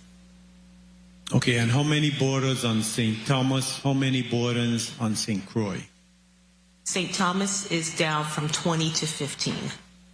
And in Juan Louis? Currently, we have 5 borders. 5. Okay, so I want to go to the billing, but we got to show progress on that because there are meetings being held on the commissioner's level to deal with these borders, and it continues to be a problem. I want to go to first source billing. And so specifically with JFL, collections have doubled from 1.1 million to 2.7 million per month. Now, is that increase going to be recurring, or that increase is a temporary increase for the back due payments? Well, is that going to be a $1.6 million more billing, or tell me about that? Senator, I defer to Ms. Victor. Good afternoon. Asa Victor, Senior Executive Director. That amount includes backlogged and during the cyber attack and current. So it will not be a reoccurring number going forward. So it went from 1.1 million to 2.7. What do you see the billing being now at Juan Louis after the old or previously delayed claims have been billed for? What is Juan Louis going to go to? Your estimate? We estimate to be like 3.5 million. No, you're not understanding me. Your testimony is saying that it was about 1.1, and due to first serve source, it went to 2.7 per month. Now you're telling me it's going to increase further to 3.7? That's awesome. Yes. We'll look for that. Okay, I want to go to another question with the off-island transfers. There's testimony that cardiology for Juan Louis, there was 38. 1 minute. Neurology, 33. Schneider was 65. Cardiology, 49. Neurology. So you made mention of the RSP to restore the cardiac catheterization system. So tell me now what other cardiology or neurology services you're going to be lacking after you do that RFP, and how much revenue is leaving the territory that the Juan Louis and Schneider could be collecting from cardiology and neurology services. How much more revenue if we brought some of those patients or could treat those patients home? Darlene, at the end of the day, you got to improve. Go ahead. So with specifically to the 3 RFPs that we got for interventional cardiology that we're reviewing, part of the performer is looking at the ROI specifically to the services rendered. We do have a cardiologist at Schneider Regional, so we're actually working through those numbers specifically because it's going to be an incremental or phased approach to the degree by which some of those interventional cardiology services will be rendered. The nephrology is pretty pretty much a stabilized area for those particular services. So it's going to be a standard by using telemedicine for the consultation. The savings will be on the thrombolytics, the medication, but the new revenue will be on the consultation side. Okay, so I got to ask this question. Due to the closing of the CKC, the pending closing, are we able to treat the dialysis patients that surplus between 28 to 34 on the island of St. Croix? Are we able to treat all of those patients? Specifically to those patients, that listing is being managed by the Department of Health. So the patients who present at our ED for critical care, we have absorbed 5 of those patients, and the others were being referred to the alternate location. Okay, thank you. I heard my time was called, and thanks for your leniency, Mr. Chair. Thank you very much, Senator Fonseca. CEO Baptiste, do you have a clear, is there a financial recovery strategy that's being deployed with clear timelines and deliverables? I mean, a white paper, some type of financial analysis have been done to determine your path forward? Senator, we have the framework with our CFO being with us for less than 60, yes, a little over 60 days. We're working through, but we do have a framework of those 5 items, and the end drop date is 18 months. Okay. When will that be available for us to view? We're doing some continued work to address some of your financial woes. When will that be available for this committee to review? We'll make a commitment in less than 60 days, 45 to 60 days. Very well, thank you. At this time, the chair will recognize, I want to recognize non-committee member, Senator Kenneth Gittins. Good day, Senator. Thank you for joining us. At this time, Senator Heber Frederick, you're recognized for your 6 minutes. Thank you very much, Mr. Chair. A pleasant good afternoon, all. My colleagues, the testifiers, listening and viewing audience, the Office of Hubert Frederick, and central staff, the best. CEO Baptiste, thank you for bringing the group, and we've got a lot of questions this morning. First off, I want to thank the employees of both Juan Louis Hospital and Schneider Medical Center for their hard work and dedication for trying to keep us healthy. Given the challenges that we have, they've stuck with us, so we appreciate that. I want them to know that. Did you mention who the employees of the year was? Who they were? Did you mention that in your testimony? No, we didn't mention that who the employee of the year. So on SRMC, we have Ms. Grace Bailey from a case manager under the Division of Nursing. So we want to applaud her for her years of service and her exemplary dedication. And here on St. Croix, we have Ms. Deloise Lewis, who is also from a Division of Nursing, from our nursing educator. So we salute them both. Congratulations, ladies. I wanted to, since we're having a budget hearing, let's focus on the key parties in this. We've got a CFO now, and we could have a discussion. CFO, interim. How long have you been on the job? 60 days. 60 days. So you know where the restrooms are. You've got 2 individuals that report to you according to this org chart, Ms. Victor and Ms. Angle? Correct, that's correct. Okay, so now let's talk strategy. As a CFO, what strategy have you implemented thus far to right-size the finances of both institutions? The first strategy that we implemented, which was in progress, is really focusing on revenue capture, making sure that, like we discussed numerous times during this meeting, the focus is on revenue cycle. We want to make sure that we're capturing all of our charges, we're sending our bills out, we're coding correctly, and the cash is coming through the door. That's number one. The other strategy is, it's basic. You have to look at your revenue and look at your expenses. And unless there's alignment there, you're going to have a structural operating deficit. my goal was when we developed the budget as part of the strategy to make sure our revenues and expenses are reasonable and achievable. From a revenue side, we look across the board, and as Victor just said, that our expected collection at GFL on a normalized basis is 3.5 million. That coincides in what we're budgeting. So we look at our budget and actual. So the strategy is really to balance revenue and expenses. And we're looking across all expense categories, not only personnel. One of the recommendation is, if you look at I started benchmarking. From a personnel cost benchmark basis, typical hospitals, it's about 50 to 55%. If you look at Schneider Regional, we're closer to that number. JFL, we're far away from that number.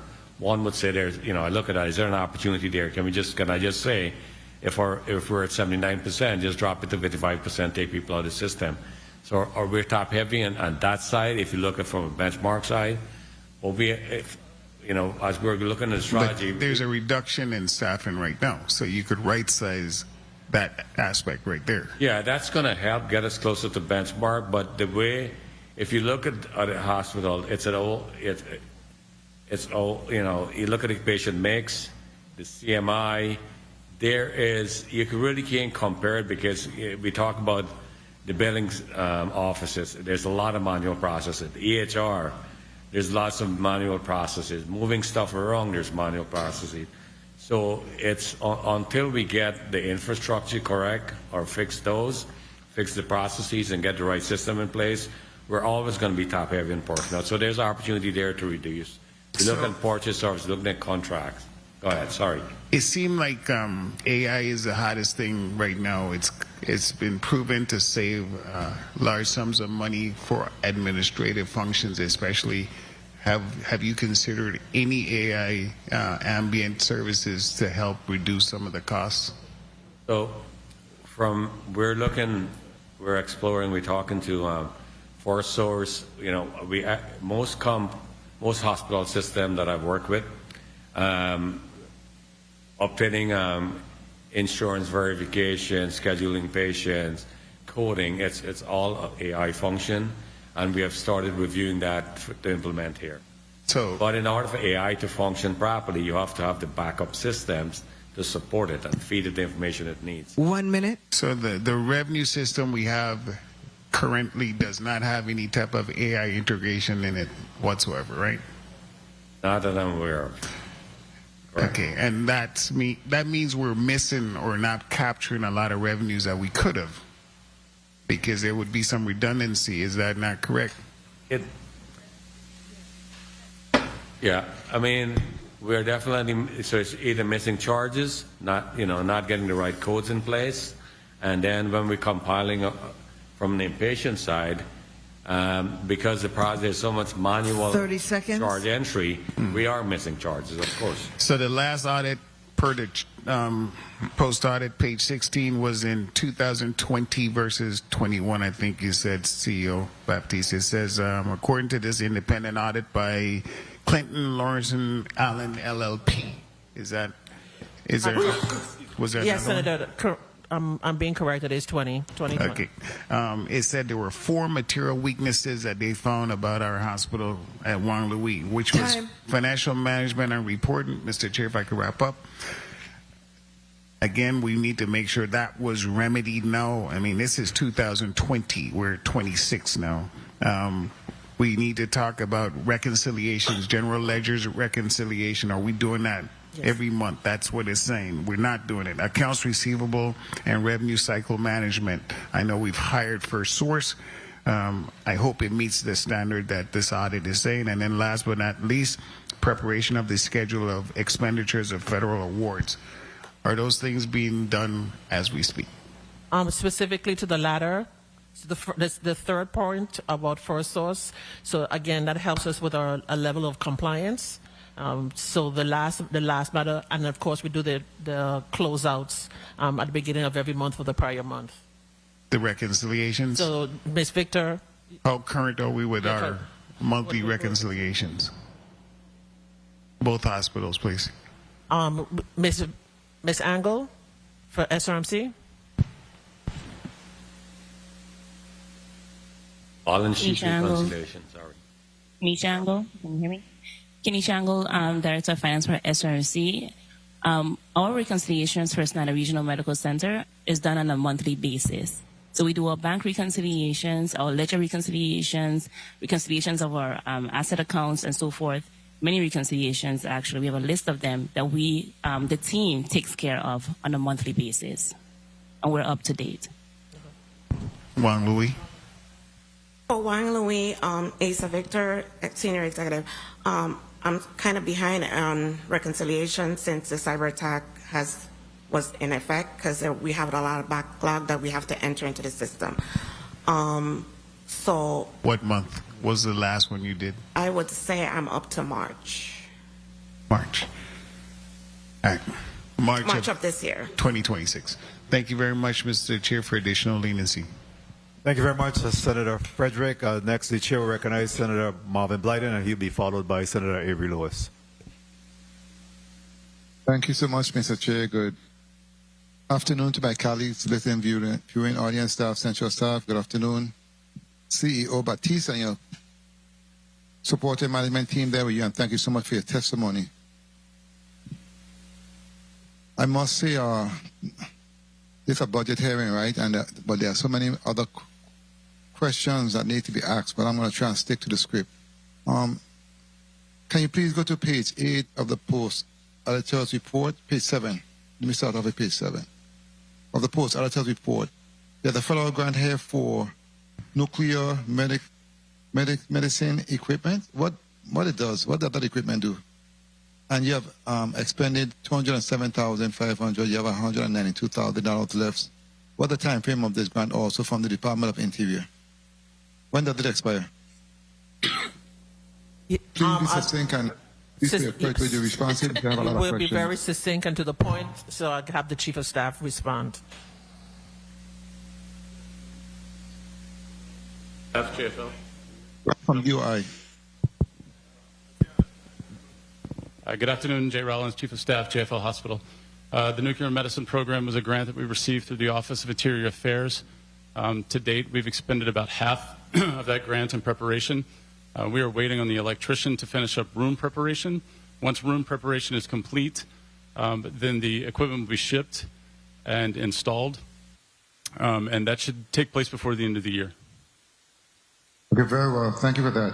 Let's go to page 6. Under your leases, you have 2 leases there for lease for rental apartment for $2,700 each. They both expired in 2024. Are those leases still active? Yes or no? I'm sorry, but you said page 6. Can you give us the name again? Yes. My apologies. Asa Victor, Senior Executive Director. Those 2 leases as for Pepper Tree, those are for our radiology techs, and the leases are still active. And also the vehicle, the lease for the vehicle for $1,650. That's active also still? Yes, Senator, that's still active. Those are pretty steep expenses to me. But nonetheless, let's move on. Go to outstanding obligation. Go to page 11, 12, 13. There are several outstanding obligations, right? And I'm going to go to the largest amount. You have Insight Healthcare insurance refund for $3.7 million. You have the software for $1.1 million. You have staffing agency for 1.2, another staffing agency for 4.3 million. They're all million. What's the status of these outstanding payments in terms of addressing those issues? Those, Darlene Baptiste, those are legacy debt indebtedness, and one of them is currently in litigation. And let me ask you though, for the Puerto Rico Hospital Supply Incorporated, that's a legacy debt also? No. For medical supplies. Puerto Rico Medical Supplies is the current vendor. Okay. Do you have any issues with them in terms of supplies coming, medical supplies coming to the island because of the outstanding debt of $404,000? Do you have any issues? I'll defer to Mr. Brown. LaRue Brown, Chief Supply Chain Officer. Yes, we do have some issues with that vendor for the outstanding debt.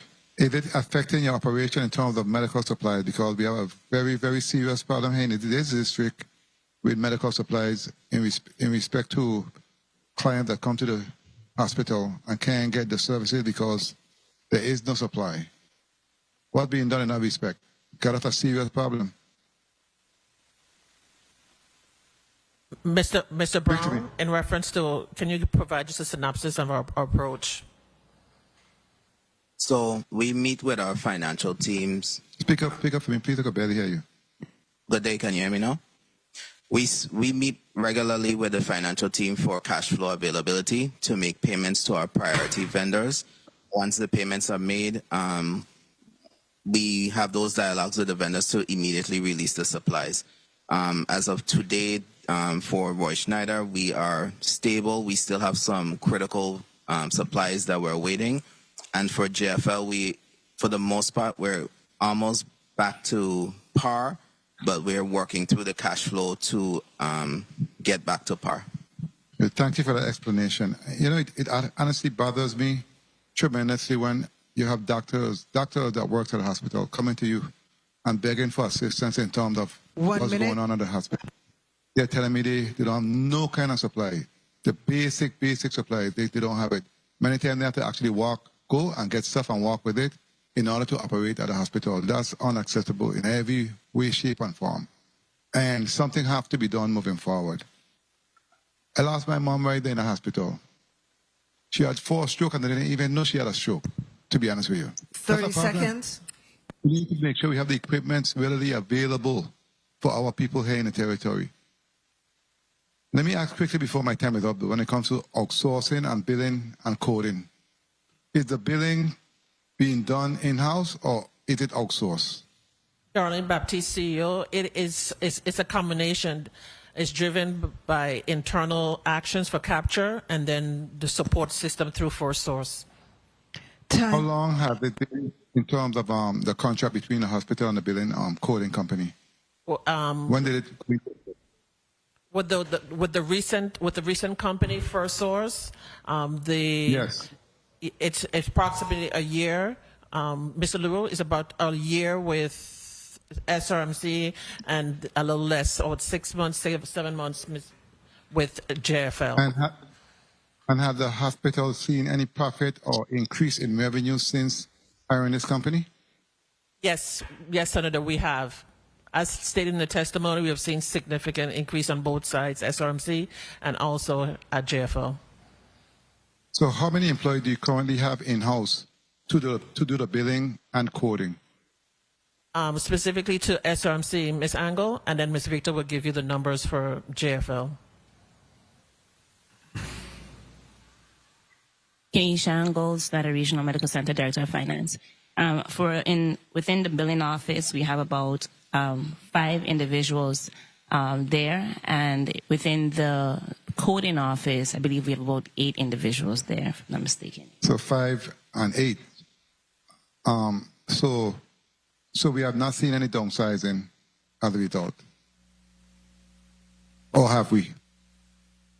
Our billing office at Schneider Regional Medical Center, at one point, the plan was to onboard 15 individuals. Okay. And we had at least 11 individuals towards that plan. So we have downsized that office, as well as the coding office, which held at one point over 10 to 12 employees. So we downsized both departments. So how, in which way have this affected the department? And how is morale also while I'm there? Can you repeat the question, Senator? How have this affected the department, and how is morale overall? I think the morale for SRMC's billing team, we have a very close-knit team, a very close-knit family. We all get along and have very close, open communication. We meet on a weekly basis to discuss all of the situations that we may be encountering with our billing, even with the First Source team. The team has worked really well with the First Source team as we went through that integration, understanding that they are part of the team and not necessarily two separate entities. And what's the plan when the coding company leaves? What's the plan? Are they training the employees while they're there? What's the plan? What does that look like? We've had numerous training sessions with the company that with First Source and with the staff. So they've given us education not only around the billing and different codes and certain things that we can do or should implement, but they've also helped our coding team as well. Although they're certified coders, they've implemented different measures within the organization or within those teams so that they've gotten the education they need to stand on their own. Is there any employee working from home in a department? No. Coding or billing? Yes, we have one employee that is remote in billing. How long have they been remotely working? If I'm not mistaken, she's been removed for about 2 years. 2 years. You sure about that? She is not necessarily fully remote. She travels back and forth from the island to her resident. I was told she's been home since COVID. That's what I was told. And we need all hands on deck in collecting our monies to take care of our people, because I see that as a problem. We need all hands on deck, whether remotely or not, but they need to be on deck. Thank you for your responses, Mr. Chair. Thank you so much for your leniency, and thank you for the time.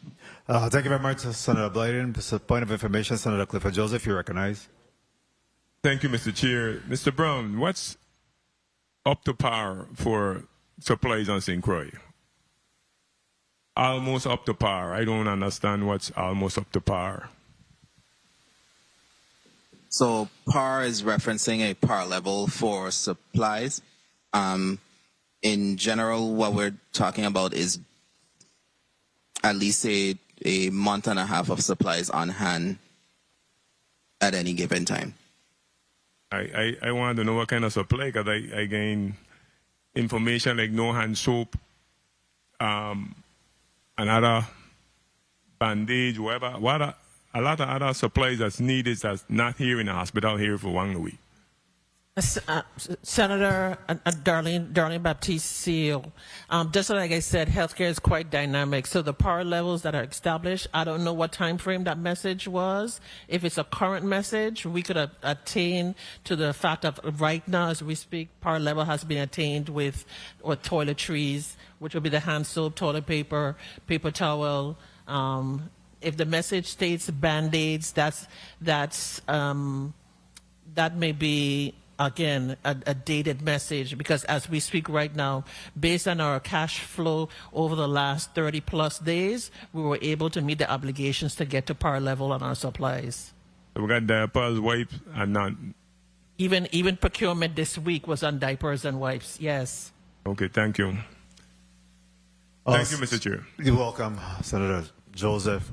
When we talk about this par level, a lot of times I don't know if we consider in our local jurisdiction and our inability to procure in a timely fashion.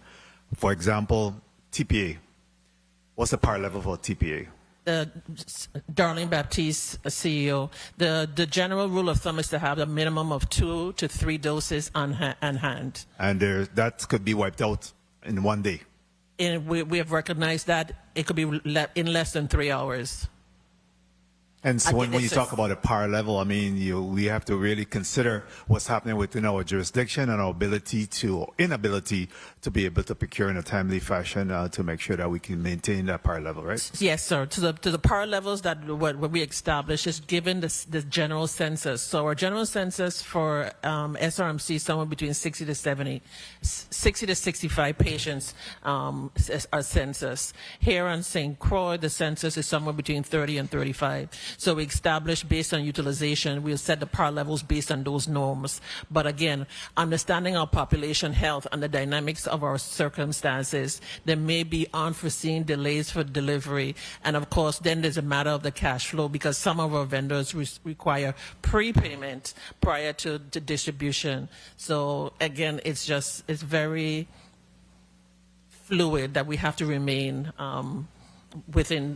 in response to the needs of our patients. Yeah, I'm just wanting us to consider that industry standard doesn't always apply here because of our unique position, geographic location, our supply chain issues. There's a lot of mitigating circumstances that impact our situation. And also, if we need to add to the scenario, we did have a number of recalls as well, which puts us at a disadvantage. I know there were concerns within the community and the fraternity of physicians in reference to some of our diagnostic capability. But again, a lot of that was driven by the recalls. And Mr. LaRue did his best in reference to finding alternative vendors, but there were just none available based on the market demands. Real quickly before I go to Senator Viale for his point of information, in respect to coding and billing, that is a circular discussion that we've been having for quite some time.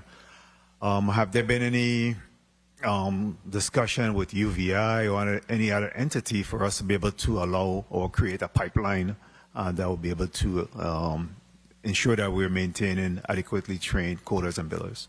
Darlene Baptiste, CEO. Yes, we did have a meeting with the president, and then of course we met with folks from other programs within UVI, and of course we have internal staff who have voiced interest in returning back and doing that skill set. So with the CFO here, he has reached out to First Source for them to come do the full assessment. We're doing some job classification and reviews to look to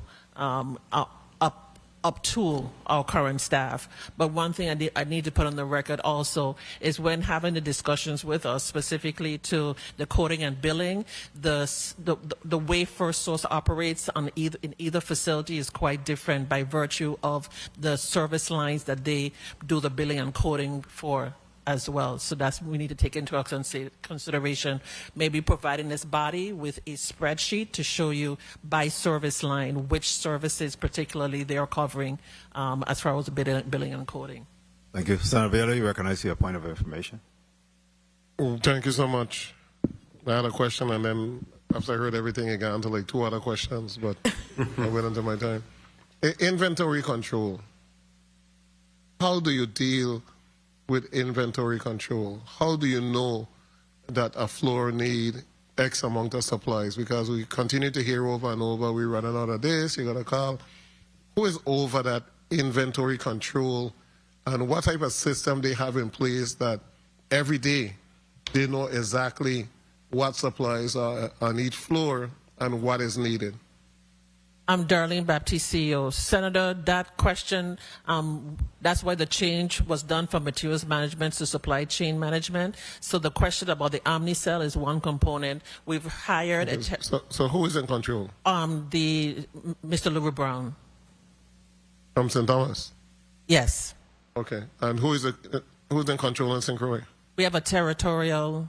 I'll let him speak, if you don't mind, Senator. Just go ahead, sir. LaRue Brown, Chief Supply Chain Officer. I have oversight over JFL and Schneider Regional Medical Center in terms of the inventory management.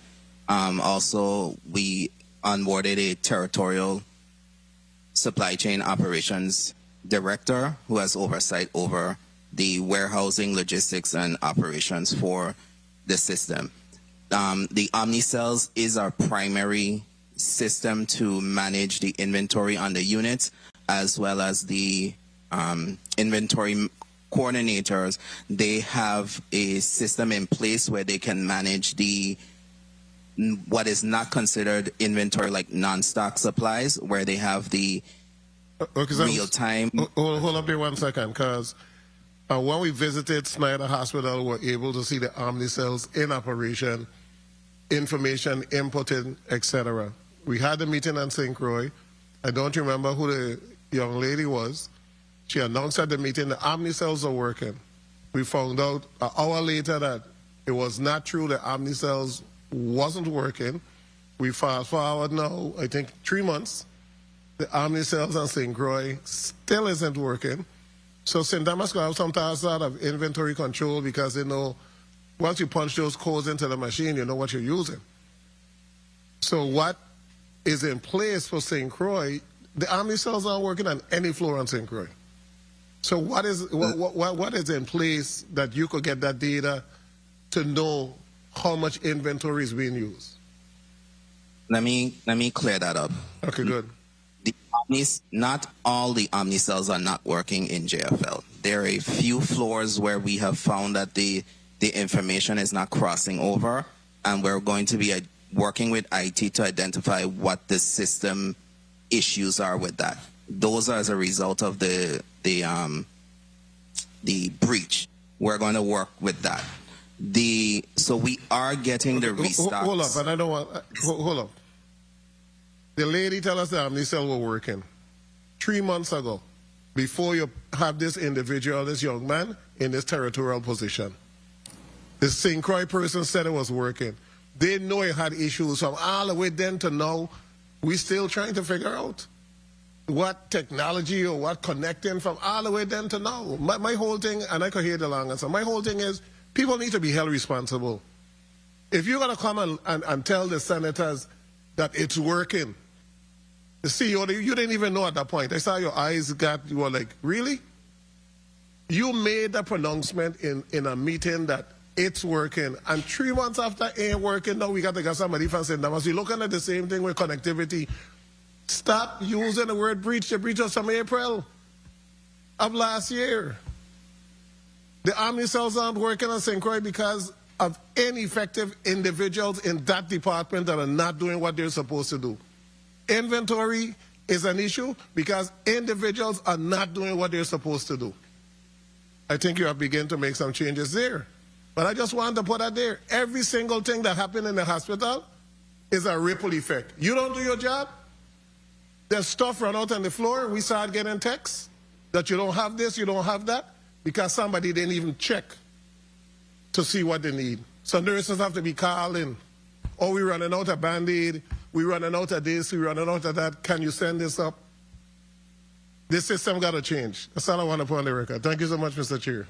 I know you wanted to comment. Thank you. Thank you very much. Senator Viola, you have any comments now? Yeah, you don't? Senator, I understand the senator's position, but also I'm not making excuses, but also the reality. Part of the parcel of it was the delayed payment to the vendor as well, so that further compounded the plans that we have in place. So we can attest to a plan. Senator, we can attest to a plan, and then we could share that with the body. The chair will now recognize Senator Avery Lewis. You recognize for your 6 minutes. Thank you. Good afternoon, colleagues. Good afternoon, testifiers, SRMC, JFL. Good afternoon, people of the Virgin Islands. Good afternoon, man. Good afternoon. Good afternoon. It's going to get brighter now, man. Trust me, get brighter. As it pertains to the borders, let me ask this question here. As it pertains to the borders, I think Mr. Lawaetz was answering, or Dr. Wardell? Wardell? One of you just made was answering earlier when it pertains to the borders. Have we ever looked into it to see, of the borders who in there probably collecting Social Security, retirement, or something, so we could probably start, hey, they're collecting an income or something, and I don't want to be sounding harsh, but income is coming in, and we providing a service, so something got to be paid, everything can be stacking up in the bank and so forth. Have we ever looked into those methods to see, I don't know if it's legal, if we could touch it or whatever, but I mean, at some point in time, we have to work out something where we could get paid. Dr. Waddell? Dr. Sunita Waddell, CNO, Schneider Regional Medical Center. Yes, we have, sir. We have looked at all of those options. For some of us, it depends on whether or not the DHS can have guardianship, which we could get those funds. Excuse me, sorry. Some of it it's with guardianship, and I'll let Ms. Engel go more for the financial standpoint of what we can and we do and do not receive. But some of those individuals, we don't have guardianship. Well, DHS does not have guardianship because Schneider could not individually go after their funds. And then some of those do have family members that where some of them are in charge of their finances. So some of those things are beyond our control. Just in putting the conversation in perspective, right? Where I'm going at is that I'm not certain, and this is where we're going to need some legality here, some legal counsel here, because if nobody's coming to say, this is my brother, this is my sister, or something, you're a guardianship of the hospital. Am I incorrect? No, sir. The hospital does not have guardianship. Okay, but could we file for guardianship? Could we seek some type of guardianship? I don't know, because we're now our responsibility. As when I say our, I mean the social work team has submitted the paperwork to request DHS for those that would qualify for them to get guardianship for. Yes. All right, I think it's something we'll have to discuss a little bit more. CFO, Ms. Angle, is Parford still on board? No, not at this time. Do we owe Parford any money? According to our ledger, no, not at this time. Good, so they ain't coming next week to say we owe them. If there's outstanding payments with Parford, they have not made contact with SRMC, is what I can say. Good. Dr. Udlum, good afternoon. Bring the mic in front of you. A lot of the conversation have been here centered this afternoon, and I'm asking you this question because I know you're a doctor and you work at the hospital. Do you have a private practice? I sure do. And you work interchangeably? I don't know how we go. Explain that to me. So I have my private practice, but I do everything that I do surgically is done at the hospital. Good. So when you're done with a patient, you remove a gallbladder, whatever the case may be, and the person has to stay there, who does your billing for you? I do. You do? Yeah. So there's no dedicated person on the floor or nurse or particular agent that does the billing for the doctors, as far as you know? Yeah, no. So there's facility billing, and then there's professional billing. And then for those doctors that are working 100% for the facility, then the facility would bill for their services. But for me, any professional billing is done by me and my office. All right, thank you. So, we have some conversations going on here about supplies, Dr. Woodlam, and I'm tapping you as your source here, because we really need to get to the bottom of this. And one of the things I put on the record is that in order for the hospital to be successful, this government really needs to support them as well. Live up to their obligations, and shortchanging you with your allotments isn't right, because a lot of pressure is on you here today. Right. Billing is one thing, and finding other financial revenues is one thing, but if we have a commitment, we should do it, because we only have one hospital in both districts. Dr. Woodlam, at any given time, if a patient comes in the emergency room with a particular situation, and you have to see them, is there supplies there, the one that you are comfortable with to make the right decision for healthcare? Most times, yes. When we're low, I can stay. Unfortunately, I can't speak much, I can only speak to Schneider. But we have Mr. LaRue and Steve. 1 minute. I'll go to bat for them guys. If something is running low, they rob from Peter to pay Paul to get that supply that I need to be able to function. A couple of months ago, it was pretty bad. We were pretty low. But as they mentioned here, we're 16 million in the hole from the allotment. So it's kind of tough to pay those vendors. Somehow they get it done. Like Mr. LaRue said, we're right now on par. But, next week that could change. 30 seconds. Let me go to Mr. LaRue. I know there have been some conversations about supplies and things here today. A lot of conversation being held. And since we have the merger, right, the both hospitals, your territorial and so forth, I've seen where supplies from SRMC goes to JFL and from vice versa. Are we under one shipping, one purchase in block or something? How is that? Explain that to me. LaRue Brown, Chief Supply Chain Officer. No, we're not currently under one purchasing block. We're doing the assessment right now. But in terms of the supply sharing between the two hospitals. If there's a need in either district and the other district has it, we will send it over. We're not going to let one district not have the supply that's needed. Agreed.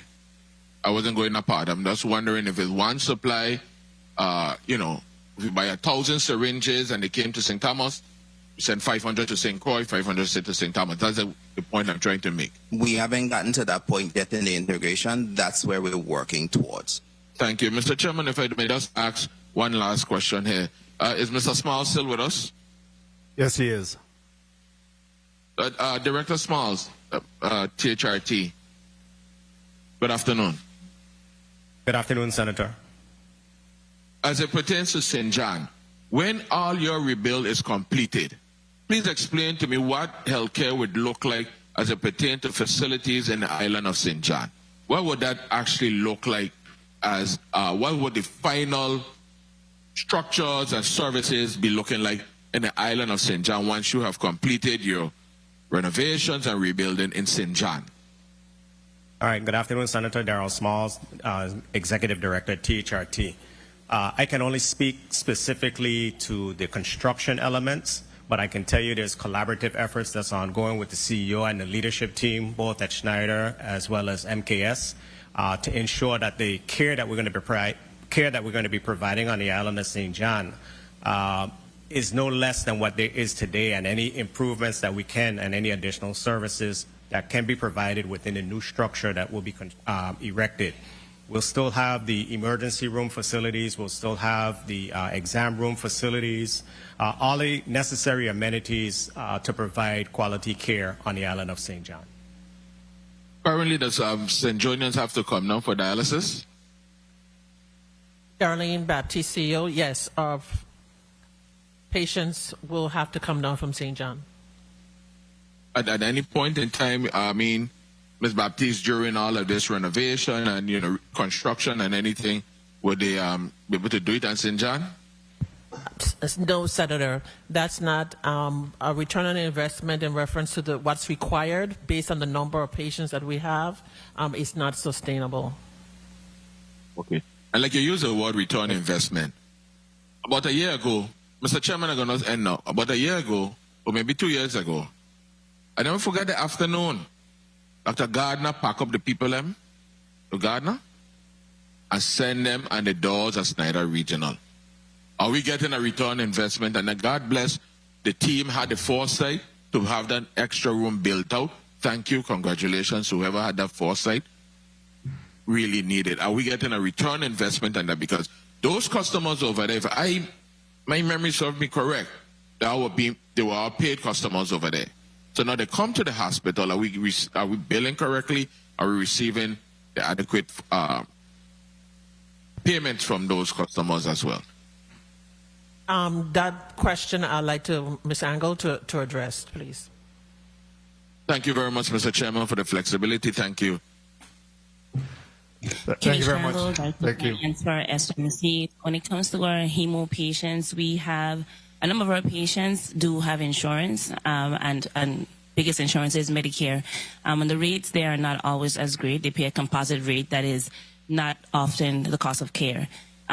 We also have patients that do not have insurance from that hemo program, but I think 11 to 13 of them that has no insurance and actually have no means to pay.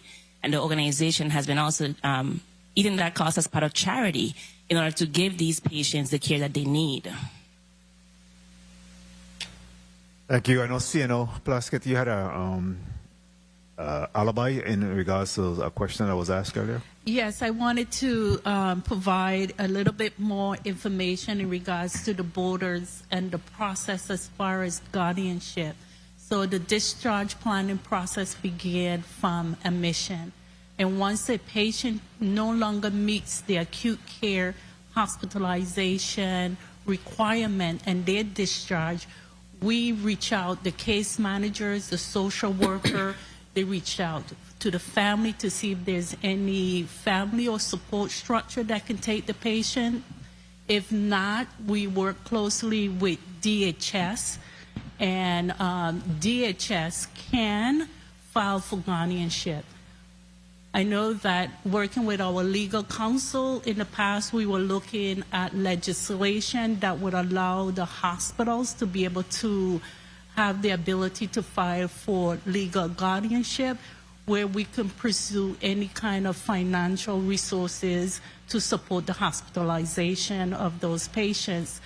Ultimately, too, having the interagency meetings help working with DHS as far as placement, whether it's a nursing home or any kind of wraparound services that those patients may need, such as the home visitation program. Thank you. We do have legislation that we're going through in consideration of allowing for the hospital to be able to either file for guardianship in those instances or seize assets that may be available for hospitalized patients who have been abandoned by their family members. So that is something that we're moving legislation on as well, because this has been a prevailing issue for quite some time, and we're really taking some serious steps to make sure that individual family members are held accountable for this matter.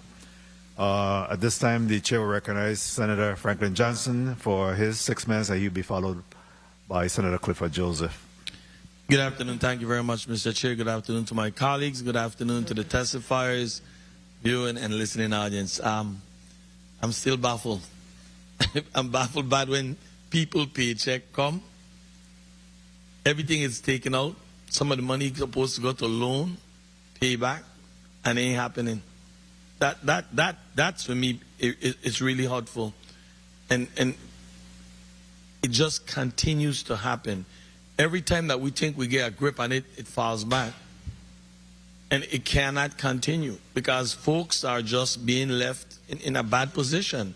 Their credit is being messed up.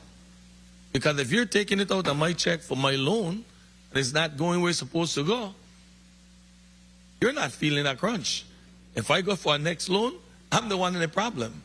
So we got to look at it deeper than what we're looking at it, because we're hurting people. We're hurting our people. We're putting them in a bad position. I want to speak about your outstanding, because I've been looking at it and I see on page 8 going forward, there's a lot of vendors that are owed from 2012, 2017, and some of it is medical supply, lab supply. How do we make right with these folks? From 2012, 2017, 2012, this is more than 5-6 years ongoing. How do we make right with these vendors? Because this person can operate his business too. And from the first one I saw was 2012, then I saw 2017, and as I go through it, I even saw 2011. I mean, the 2011 is a security, but the 2013, medical supply. Please, somebody tell me, how do we continue doing this, and what are we going to do to try to address those long outstanding vendors' payment? I'm Darlene Baptiste, CEO. I'll defer to the CFO for initial statement, and then I can follow up. Our largest CFO, that AP list legacy debt has been around for a long time. There's 2 steps that we need to take that we're working on. First, you have to validate it. It's an old debt. That could be a non-existing debt. We're carrying it. Maybe the vendor gave up on it because they're not following through and asking for payments. So I wouldn't go ahead and cut a check tomorrow unless we fully validate it and have the vendor confirm that we actually owe them. That's number one. And number two, those are the debts where we think that if it's legitimate, where we can offer the vendors a heavy discount and then make a payment and get it out for books. So you haven't had conversation with some of these vendors thus far? There's more than one for 2017. We had conversation with them, and those are the legacy debts. I'll let Asa provide some more detail regarding the recent conversation. In regards to the legacy debt, no, I have not been in any kind of conversation with any of the vendors. Those legacy debts were on the books from that period of time. I started working at JFL at 2019, so I'm not sure if any legacy, any conversation or had with these vendors. And at some time, you're going to fall back going to these same vendors. And I hope that when you do go back, it's not in a dire need and you don't get the services.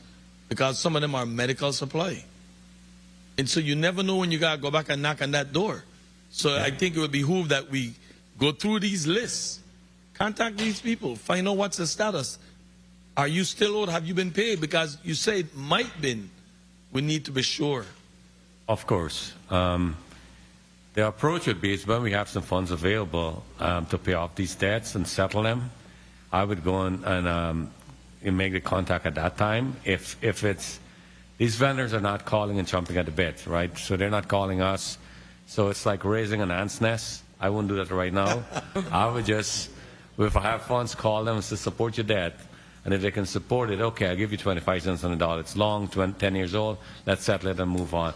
But the goal is not to carry this forever. Like I said before, the plan is to really get us off the books and get us current. Because operationally, with all the improvements we're making, we're hoping that, we will be current with everything and on a go-forward basis. I think it's important to clear it so that you don't come to us saying you need $5 more million and you don't really need it. Yeah. Because basically that's what you're going to come and say to us.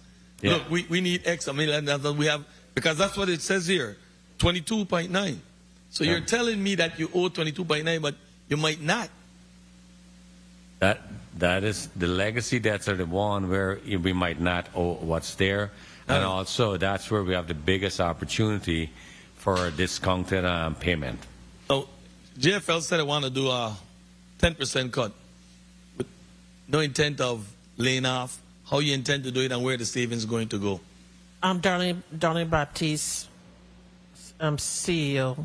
The first round is specifically looking at our vacancies, our budgeted vacancies, and see where we could remove those from out of the budget.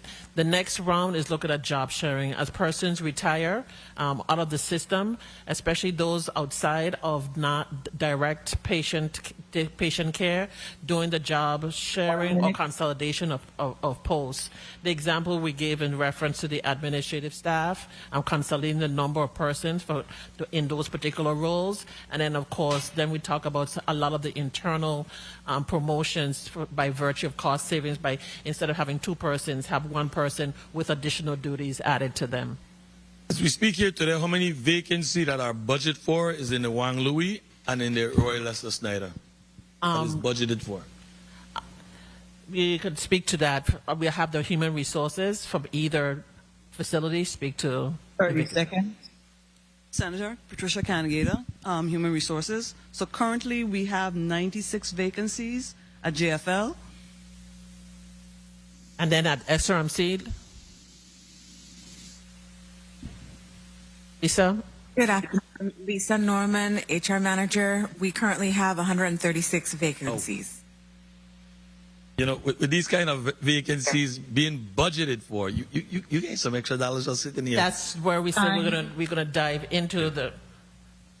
That's why we say we're going to dive into the vacancies as the first tier, and then start looking at other positions. All right, and if I may wrap up, I'd like to ask Mr. Small some questions in line of the Juan Louis Hospital. I think I came in a little late and we're trying to go through your testimony because I think do we still have people occupying Juan Louis Hospital as we speak here today? Good afternoon. Yes, Senator. Well, how soon we plan to get them out? Because we're talking, I think if I'm right, I heard you said you're looking forward to try to demolish Juan Louis at the end of this term, right? This year, right? That is correct, Senator. So I'll start off and then CEO Baptiste will wrap up. We do still have the dialysis functions that are being utilizing the JFL while the services are actually performed in the trailers. We're still dependent on water systems and some of the treatment process for dialysis. So once the Princess location is completed, that will no longer be necessary. We also have the Cassava Gardens where the non-clinical staff are going to be relocated to, and we're hopeful within the next 30 to 60 days that facility will be ready to receive the staff. Okay, and see about who else is in Who else is occupying Wang Louis as we speak? We also have shared service within pharmacy to the IV compounding room in the main building. It's still a challenge for us because we don't have the capabilities in JFL North. So 20% of their functionality still happens within their particular confines of the pharmacy. But what's the plan to meet the time frame to get them out? Because if we don't get them out, Wang Louis gonna get knocked down, and every day that we stay in Wang Louis, we can't rebuild Wang Louis because we can't start no kind of construction unless we empty out Wang Louis and have it demolished. So what are we talking about? Time frame with these last of the folks that are there? So the remaining service that's posing the challenge right now, as we're talking about, is IV compounding. Right now, we need approximately $1.4 million to build out an area within the temporary structure of JFL North. We're looking at different options, temporary options of bringing in a trailer to utilize in the interim, but the trailer is not the solution. Based on all the discussions that we've been having over the last 2 weeks, we have a space that can accommodate. It will be tied in electrically, waterly, as well as from emergency backup generators, and it's to the tune of about $1.4 million, which we don't have. And then the last will be our supply chain, which is our ready service. Is also there, as well as our facilities, which will go into the 5 acres, which is behind. You spoke a little bit about the property on Hess Road. Is that vendor owed right now for that property that was being outbilled for Wang Louis? There are some current payments, Senator, that we owe the vendor. And I don't know if you saw me on my phone. I was just actually approving payments because they hit my queue. We anticipate payments being processed as early as tomorrow. I'll wrap up on this because been to the hospital a couple times, different family member visit them, and the module was only put there as a temporary. And I could feel the sink in different areas and parts that you walk in. We need to get out of that module because a good storm come here, God forbid, water pour into there, we really gonna have a serious problem. And so we need to do whatever we need to do to get folks out of Wang Louis so that it could get demolished. This is very serious where, people, ain't everybody could get on a plane. Ain't everybody fortunate to have a dollar to get on a plane and leave. It's not. And so we need to make sure that we can provide reasonable health care. But in a hospital, not in a module for all of this time. It was only designed for 5 to 7 years, and we've been past the time. So whatever we need to do, finance share and folks here, let's have some serious conversation in getting folks out of Wang Louis so it can be demolished. It's serious. Time is not in our favor. It's not. When we think we got a lot of time, we really don't. We really don't. So I'm begging, we need to make this happen. Thank you very much, Mr. Chair. Thank you very much, Senator Johnson, for your line of questions. So Small, do we still owe the vendor for the JFL North? Some work that was done there to get us ready for the opening of the JFL North? Senator, the answer is yes. What is being done to? I would not be in a position to publicly speak on that. We are dealing with some legal matters right now regarding that. On that, very well. Senator Gittins, you recognize your point of information. Thank you, Mr. Chair, and good afternoon to all. The longer I sit here and I listen to things, there's so much points to ask. But first of all, how are we having a workforce reduction conversation when I'm hearing 96 vacancies on St. Croix and 100+ vacancies on St. Thomas? It's just not making sense to me. But at some point, I like to have that conversation. But my real point here is the response to the previous senator just now from Frederick said that spoke about the vendor payments, and the response from the CFO about validation because the vendors haven't been calling and inquiring. Was that what you stated? That's correct, and we're validating it from our side. So is that the position to take, though? Because so people that owe you at the hospital because they haven't received a bill in years, should they take the same position when you decide to send out a bill 3-4 years later? Absolutely not. So why is it right for you to take that position but not somebody else? The goal there, these are AP that's outstanding, that's old, that haven't been fully validated. The patient statements that we're sending out is validated, and those are real outstanding balances. I wasn't here back then, and I'm still taking ownership of it, but the accounting system wasn't as perfect as one would think, and as you know with accounting, there's issues. So in any case, I'm going to cut you short there so Right. we could move on. But your response was absolutely not, that they shouldn't take that position. But I want you all to remember that when you don't send out a bill to someone timely. Thank you. Thank you very much, Senator Gittins. Next, the chair recognizes Senator Clifford Joseph, and he'll be followed by Senator Kurt Viola.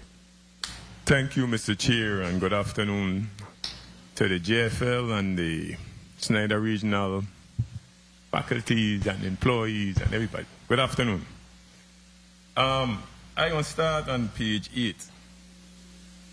You mentioned since 2022, JFL has transferred 1,200 patients for a cost of $39.6 million. So, I'm sure everywhere that those patients went, they billed. They were billed. So if we continue to ship, I listening to the vacancies, but I think even with the vacancies portion, we have to make sure that we have the staff that we need in the hospital to keep patients on island.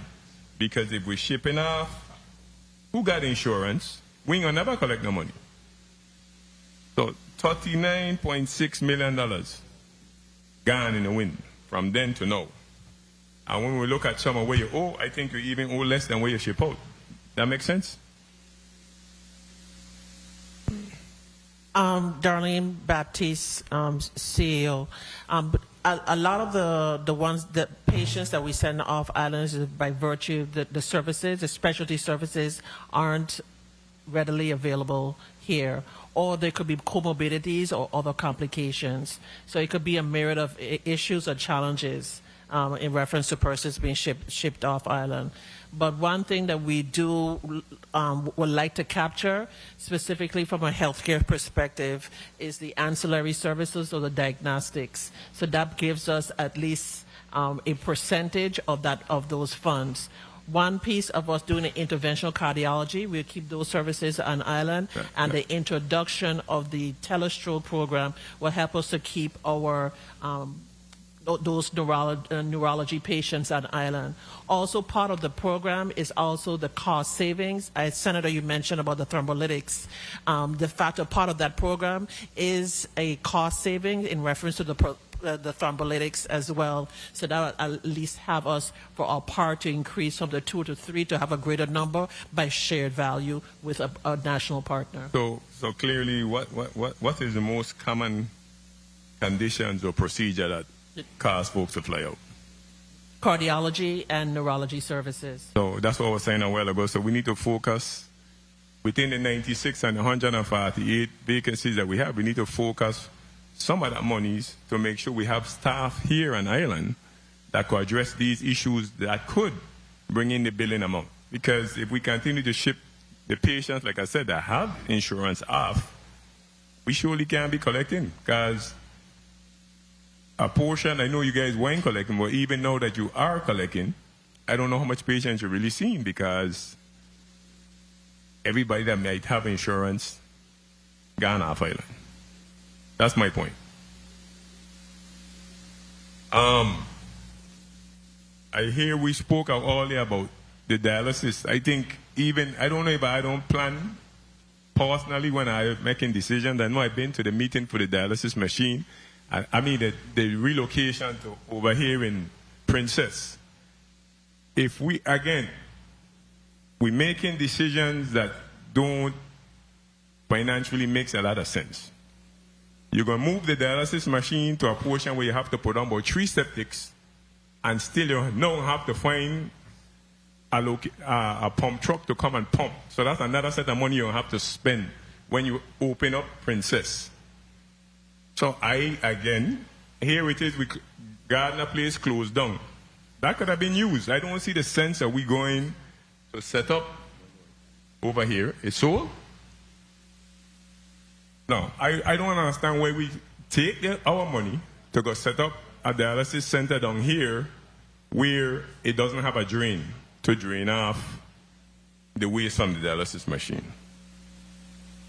So I think going forward, the planning got to be a little more stable than what we're doing. God, a lot of that don't make no sense to me. And we're wasting monies that you got vendors to be paid.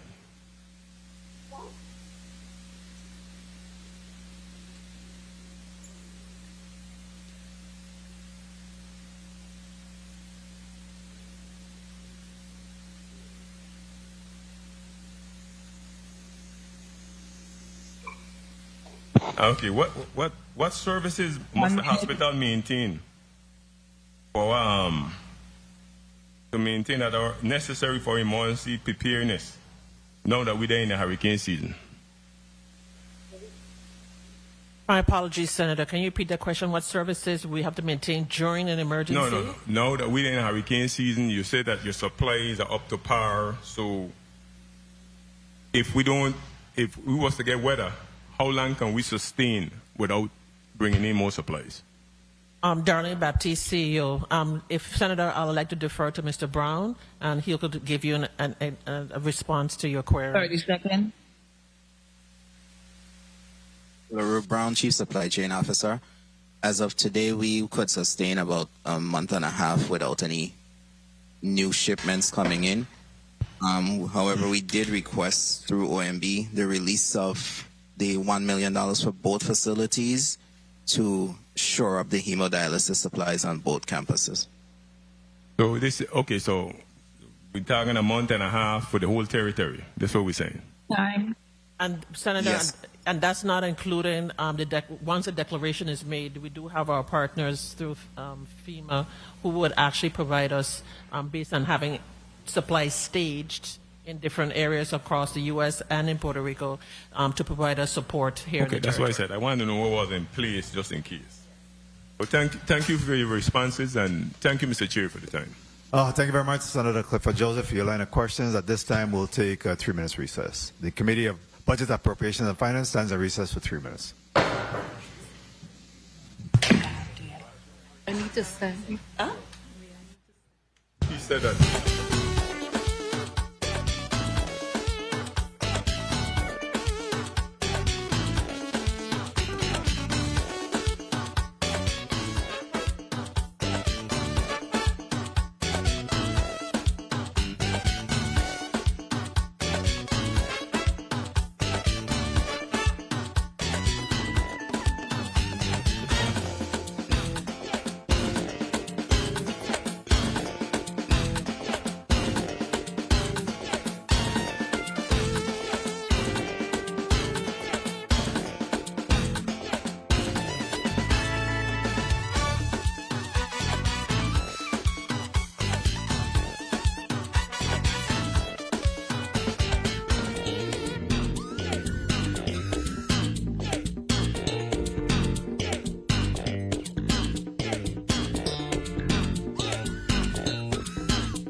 The Committee of Budget, Appropriations, and Finance is back on record.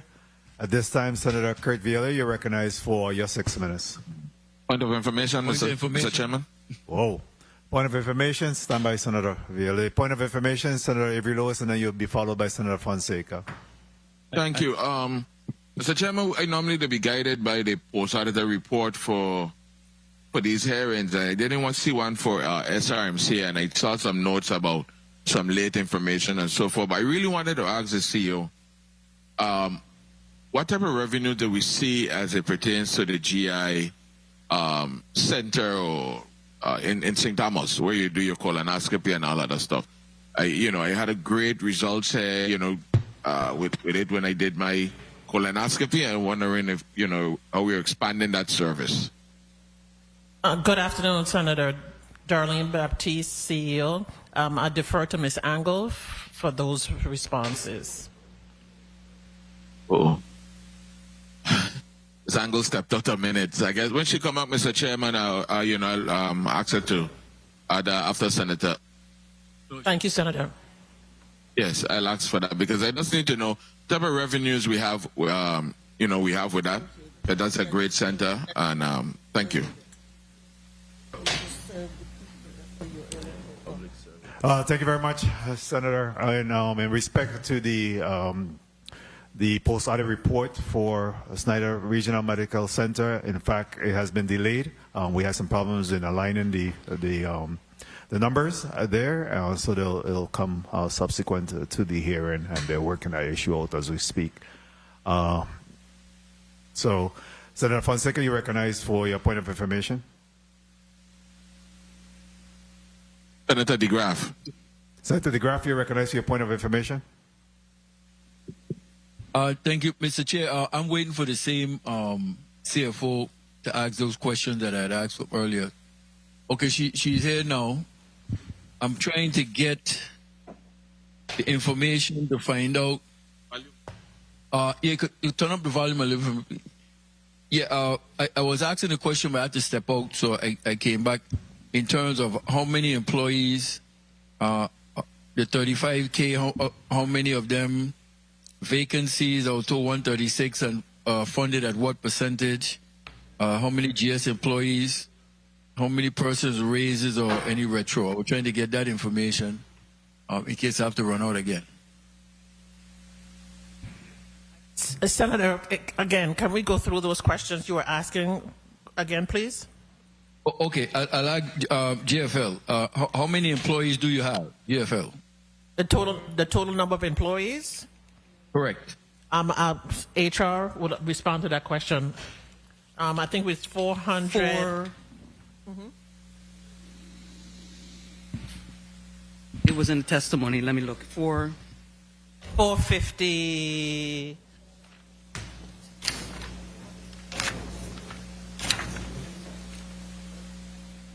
457. Yeah, correct.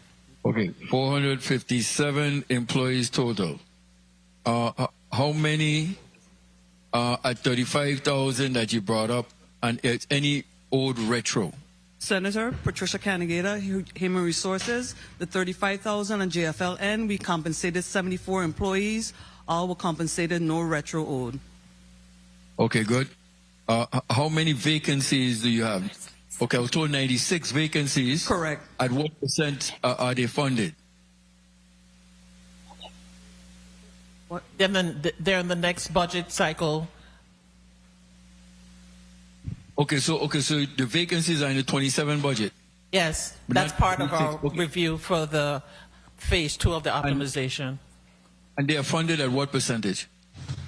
It's varied, especially for our clinical. It's based on experience.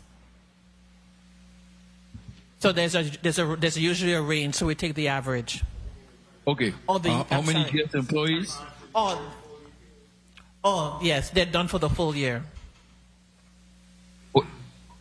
Wait, sit down again. We got crossed up.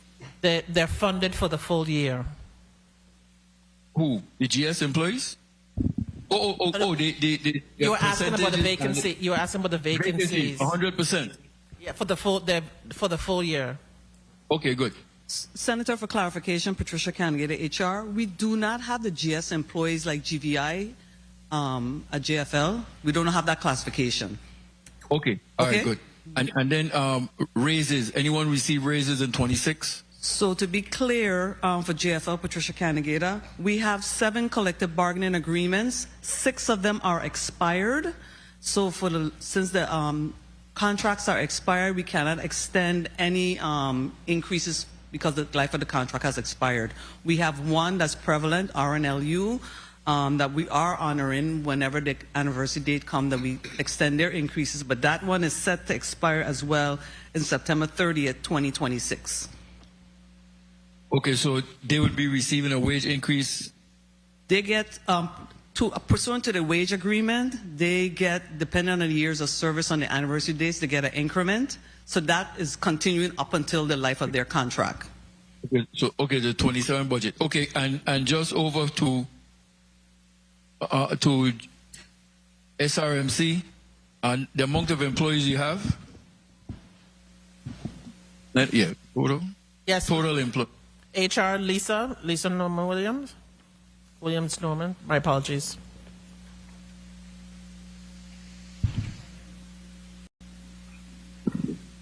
$575.75. Confirmed. So as of July, the end of July is 575. Okay, speak closer to the mic, please. 575. 575. Okay. How many vacancies? 136. You said. At what percentage? I'm sorry? The same. At what percentage vacancies funded? The same, Senator, as 100%? they're budgeted for fiscal year 27. Okay, and how many employees you had that were brought up to 55,000? 55. I mean, not 55,000, 35,000, 55. Any retro old to any of them? No. Okay, good.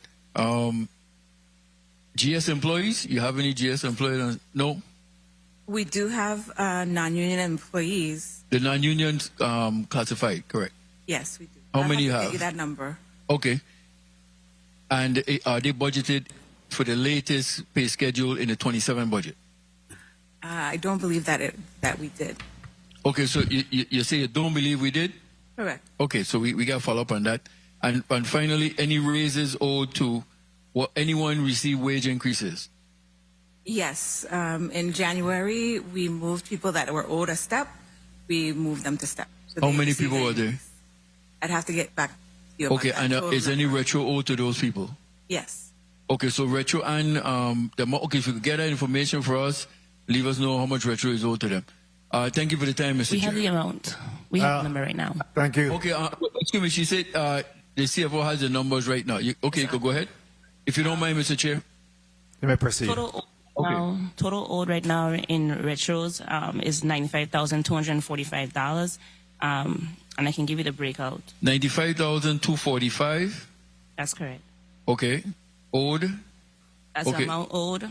For Visna retros, it's 10,156. LPN retros, 18,362. Non-union retros is 2,764, and respiratory retros, 20,008. Okay, if you could just get the information, the breakout through the chair, and then how many people does that include? You say? Yeah, for those raises. So the rate, the retro owed is 95,245, and then the breakout you could send through the chair, and then how many people were included in those wage increases, those raises? I'll have to add it up right now real quick. Okay, so you can add it up and you can get the information through the chair. Thank you for the time, Mr. Chair. Thank you very much, Senator DeGraff. The chair will now recognize Senator Croix. Recognized for your 6 minutes. Thank you, Mr. Chair. How long has Angle been working for Schneider? Ms. Angle, the question to you, Darlene Baptiste, How long CEO. have you been working at Schneider Hospital? Kinesia Angle, Schneider Regional. I have been working at Schneider for over 10 years. Okay, thank you. Just wanted that for my own knowledge. I'll get an easy one out. Judgments, any judgments against Wang Louis or Schneider Hospital? Yes, Darlene Baptiste. Yes, Senator. CEO. What's the amount? The one amount for JFL that stands a little over $12 million. Okay, and that's for multiple judgments? No, that's one judgment from the staffing company. Oh, okay. And any other judgments? No, not at this time. Okay. No judgment in reference to wrongful termination cases? Senator, not that I know of at this time. Okay. Now, getting back to the bills. In your report, you said that prior to February 1st, 2026, the backlog was 10,616. And you said that you had reviewed 5,672, finalized 2,831. What does the word finalized mean? They have been sent for payment? Yes, Senator. Those have been finalized and submitted completed claims for payment. Okay. And 4,944, let me go backwards. The finalized was 2,831 out of 5,672. What is the time period to finalize the rest that was reviewed, the others that were reviewed? Darlene Baptiste, CEO, that is an ongoing, Senator, because it's paid. This isn't for you, this is the CFO. What's your timetable to get the others finalized? I would say within our largest CFO, within a 90 days period. Within a 90-day period? Yeah, the goal there is I'm working with a team to identify what's holding those back. And if it's nothing material, my goal is to release them so we can get cash in the door. Okay. And the pending review, you have a separate team working on pending review? We have a team that's working on that. It's the same team that we have, the billing team and ForSource. What is the numbers for St. Thomas? Total backlog for St. Thomas? I'll defer to Kenisha for that. Total backlog and bills to St. Thomas? Kenisha. Hi, Kenisha Angle, Schneider Regional Medical Center. Our total AR for Schneider Regional Medical Center is $23.1 million. There isn't, at this time, there's a self-pay backlog that equates to almost over, I have to get the exact number for our self-pay backlog, but in terms of insurances, we're current with our insurance payments. Okay, so you don't have a backlog for Medicare, Medicaid, or insurance? As services are given, we are dropping our bills for insurance payers, but we do have a backlog for our self-pay. Okay. So, since February 2nd or February 1st to now, have those bills been submitted, reviewed, and submitted timely for payment? Or is the backlog continuing to accumulate? Darlene Baptiste, CEO, the backlog is not accumulating. There is a catchment in reference to documentation or queries for a certain percentage, but as, again, to your question about significant addition to the backlog, no, sir. Okay, in reference to the level of billing, are you billing in actuality, Mr. CFO, for all the charges incurred? And are you billing agents to the point where if they see a medication that is being used as intravenous, that naturally they say they're looking for the needle, they're looking for the syringe, they're looking for everything else that would go with a intravenous medication being used? Are they to that level, or are we just doing this basic billing? What level are we at? There is our largest CFO. We are definitely missing charges. There's opportunity there, and that's one of the items on the list when the ForSource team is coming in pretty soon to do a full review and a walkthrough of our charge from start to ending. Okay, so hold up that 1 second. Do you have new staff in your billing office? How many staff you have in St. Croix in billing? I'll defer to Ms. Victor to respond, Senator. Currently in the billing office, we have 6 staff and 1 manager. How much in St. Thomas? The question posed to Ms. Kanishango, please. Shangles, Schneider Regional. Total staff itself is 5 employees for billing. 5? 5? 5. Are any of those employees new? Are any of those? Both Island. Are any of them within the last month, or are they employees that have been working for years? None of the employees have been with us. That have been working like- for years. So how do you explain at this juncture that we still have issues with billing or individuals capturing charges, that they're missing charges for services rendered that they know that certain material and supplies are utilized for this particular procedure? How are they missing that after working there for years? What's the disconnect? Mr. Senator. No, not you. The CFO now in charge of the office, you know? Yes. So this is a task that he has to get together. So the questions are directed to Mr. CFO. Our largest CFO. I haven't took a deep dive with the staff before, but it's, assuming that they know what needs to be done, it's a major assumption. There's definitely training opportunity and opportunity to close the loop where we're not missing any charges. So there's retraining. I wouldn't say that they're expert in what they do. So is there a clear understanding among these 11 individuals that if they don't perform their job the way that they're supposed to, that we're going to continue to lack supplies, medication, etc., because we're not collecting the monies that we're supposed to collect?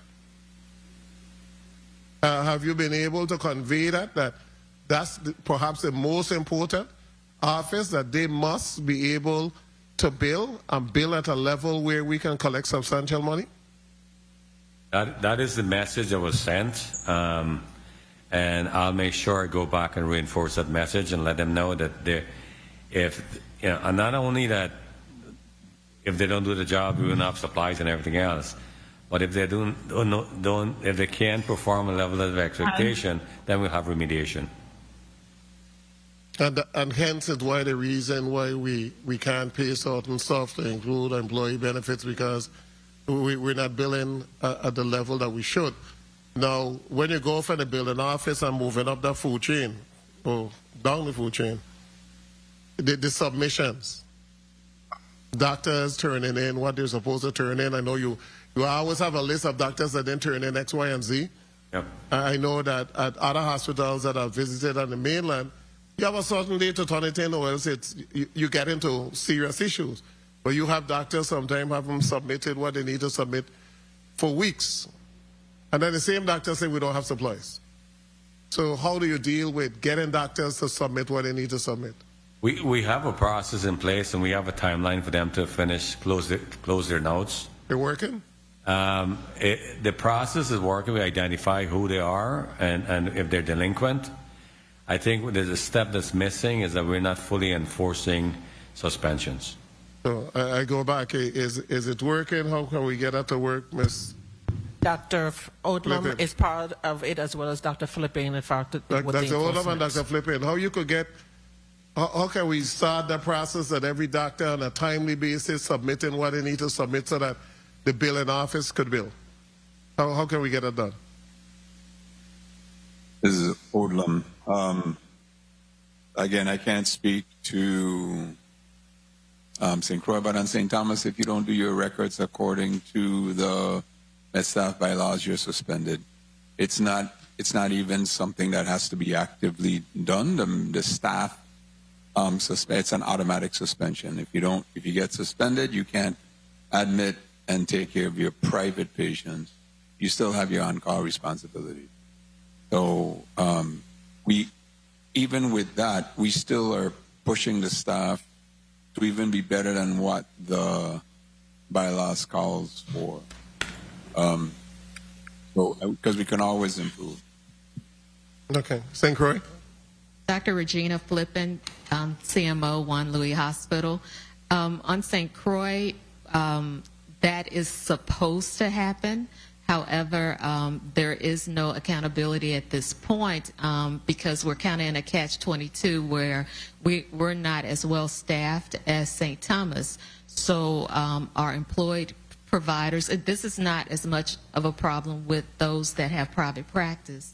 It's those that are employed. So our employed providers, if we suspend them, then there's no one to take care of the patient because we have usually one provider on most of those service lines.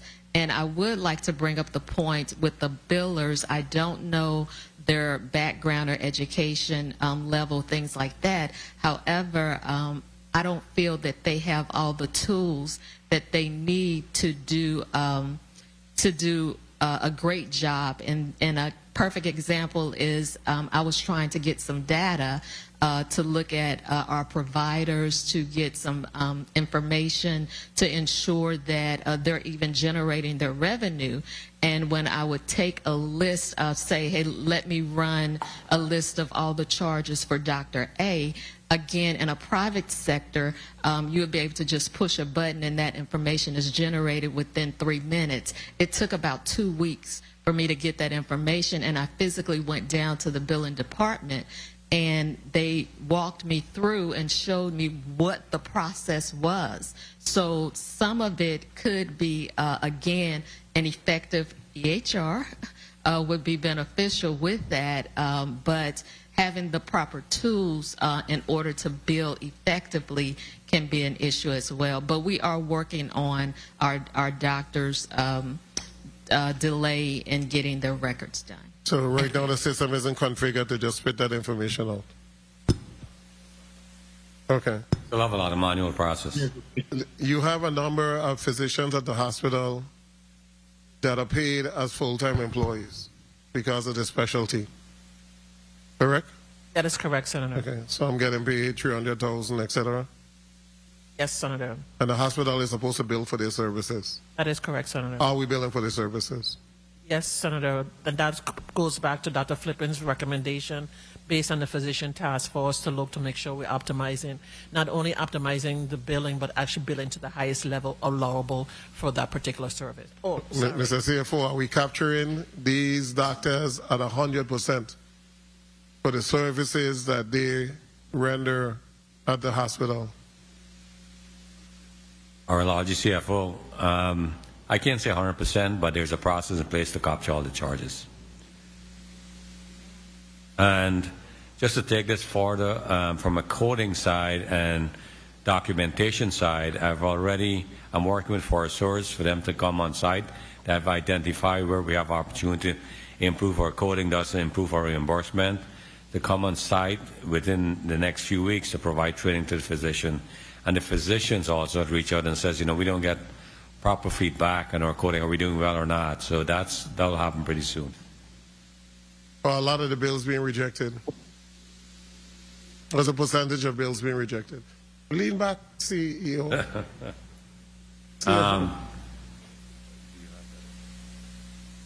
I'll defer to Ms. Victor. I'm asking these questions because I comprehensively want to get that bill in office, collecting what they're supposed to collect. Because we're missing out on millions of dollars that could be utilized to pay down all of these outstanding stuff that we're speaking to on a regular basis. So I know that you just came 2 months. I'll have Kenisha. What's our the report on denial rate on SRMC? Kenisha Angle, Director of Finance for SRMC. First, I'd like to just mention, I want us to understand the cycle of the revenue cycle. The billing office is not responsible for entering charges. The charges that are being entered directly from the individuals who are giving care, points of care.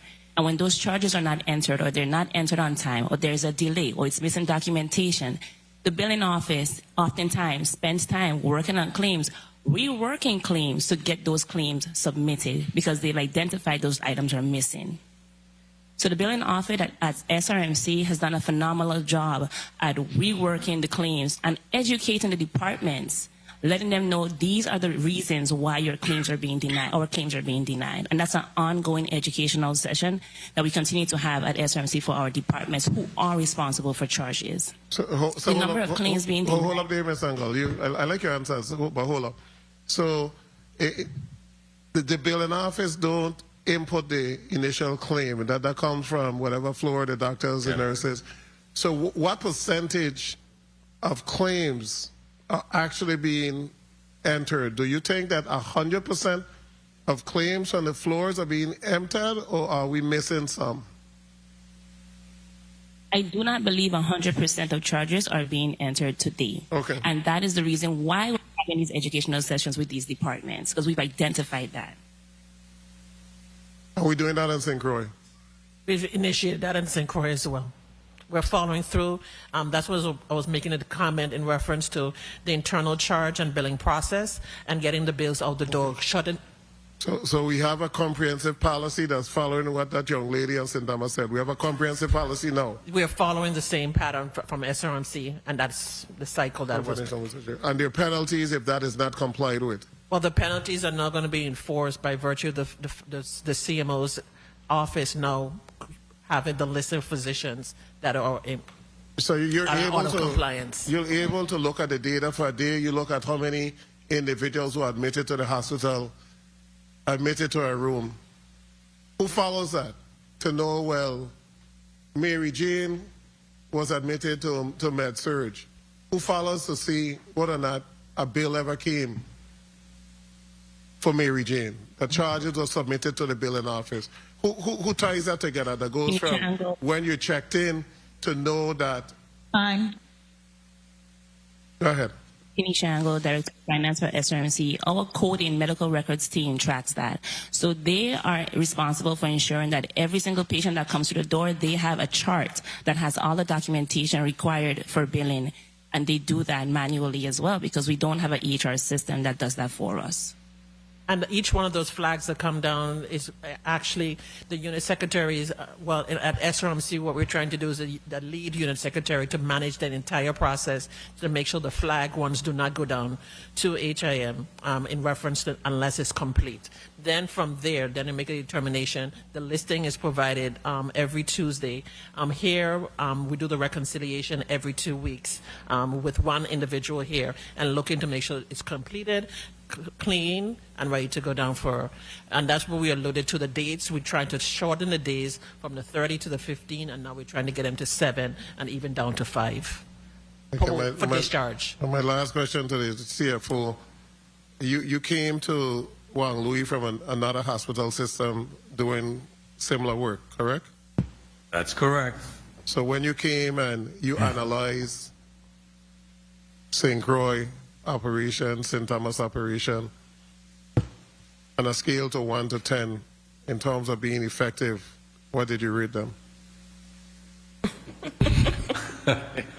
Across the board, operations from billing, collection, facilities across the board. I would say we have significant room for improvement, so I'll probably rank it, with no disrespect. Okay, you got to say a significant room for improvement. Yeah, so I would say, rank it average, 5 or below 5. Okay. CEO, now to you. Well done. Do you believe that the existing staff, it seems like St. Thomas kind of have it together. I don't know, I gotta check, but it seems like they have it together better than St. Croix right now. Do you believe that they want to grow? They want to learn, they want to expand their capacity to be effective? The individuals that you now have hired? Darlene Baptiste, CEO. By virtue of the dynamics, the culture is very different. So I think giving our staff and St. Croix, giving them the opportunity, it's been just a few months versus it's been over a year for SRMC. So now that we put the parameters in place and now we have articulated the expectation, it behooves the leadership that you see in front of us, in front of you, to make sure that it's enforced. Those persons who are non-compliant will be dealt with effectively. Thank you, Mr. Chair. Thank you very much, Senator BLA, for your line of questions. I wanted to ask you, Madam CEO, because this conversation briefs well, and the articulation and the response seems to be somewhat adequate in regards to the questions that's being posed. My question to you is whether or not there is a performance matrix KPIs that's developed then to be able to hold individuals accountable for what we're saying here today? Darlene Baptiste, CEO. So from a clinical excellence perspective, that's why we have the two CNOs, two CMOs from a clinical perspective. Then from a quality matrix for certification for CMS at JFL and accreditation, that's when Dr. Olavachi comes in. So Dr. Olavachi, I don't know if you want to very briefly talk about the KPIs, but the level of productivity for each one, the COO and her team have developed dashboards so we could monitor in real time where folks are in reference to the level of productivity and setting the bar at a minimum of 75% value for money for the contributions that they give to the organization and serve. And again, is a matter of enforcement for us as an executive to deal with those individuals who fall below those thresholds. And these documentation these dashboards are actually documented. There's red flags that with indicators that they will be able to prompt, whenever there is any level of deficiencies. How is it that you're able to police up and down the chain? Certainly from top to bottom and from bottom up. How are you able to evaluate those decisions where you sit? Where I'm sitting at, with the dashboards give the numbers. So we have KPIs. There are KPIs for myself that I report to the board, and of course then the KPIs that are established for each one of those persons in the C-suite, and it goes down. And of course the timelines for the heads of department as well. It's actually color coded by. There's great detail in reference to color, red, gold, and green, established by their names. For example, if you're looking at persons in the facility areas, how many work orders you've completed, the time you've completed, if adequate resources, so there are triggers for those. So again, every level within the organization, there will be a level of expectation for marked productivity for those individuals. So I can manage those as well. Very well, thank you. Senator Joseph, you're recognized for your point of information. Point of information. Thank you. Point of information. Thank you so kindly, Mr. Chairman. My point of information is to just follow up on the previous senator's question regarding the billing. Now, I noted on page 16 of the post-audit report in the last sentence, and I think this is a critical component as well, and we need to put it in the mix, is that the Medicare and the Medicaid reimbursements, and this is just for JFL because we don't have the one for Schneider Regional, is being billed at a lower cost than the actual real cost. So you're getting reimbursed, and I don't know if the contracts have been updated to be relevant to today's time as far as the amount you are allowed to bill. For both of these insurance and even our Cigna insurance, you are billing at a lower cost than what was negotiated to provide these type of services. Is that a factor also with you as far as being able to get back monies that you're owed for real cost of services? Arnology CFO, I'll respond to that. What this statement says is Medicare and Medicaid reimburses JFL at lower costs. We bill at a higher cost, and we have the prerogative to update our charge master and pricing without any kind of restrictions. I know facilities that I work for in the United States, not in the island mainland, they mark up their charges 5 times Medicare, sometimes like 8, some large for-profit entities market of 1,000%. The goal there is to make sure your charges are much higher than your negotiated rate, because most plans would either pay you the lower of your bill charge or your negotiated rate. So we want to make sure that doesn't happen here. And SMRC finished updating their charge master recently, look across the board, make sure the pricing was set at the right levels. We're in the process of bringing that across. We don't want to recreate the wheel. The IT team is working with the billing team in order to bring that charge master over to JFL. there's some unique charges that we need to identify, so we account for that. But we'll have the same charge master at both facilities.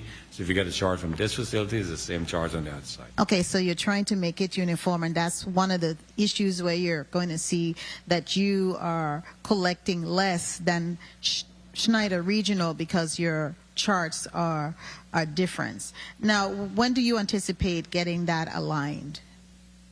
It's our largest CFO. It's being worked on right now, and I think within 30 days we should have that updated charge master. If there's any issue, I'll report back. Thank you so kindly. Thank you so much, Mr. Chairman. Thank you. Yes, territorial. That's what you mentioned. Territorial, so that could be properly aligned on both districts. Senator DeGraff, you recognize your point of information.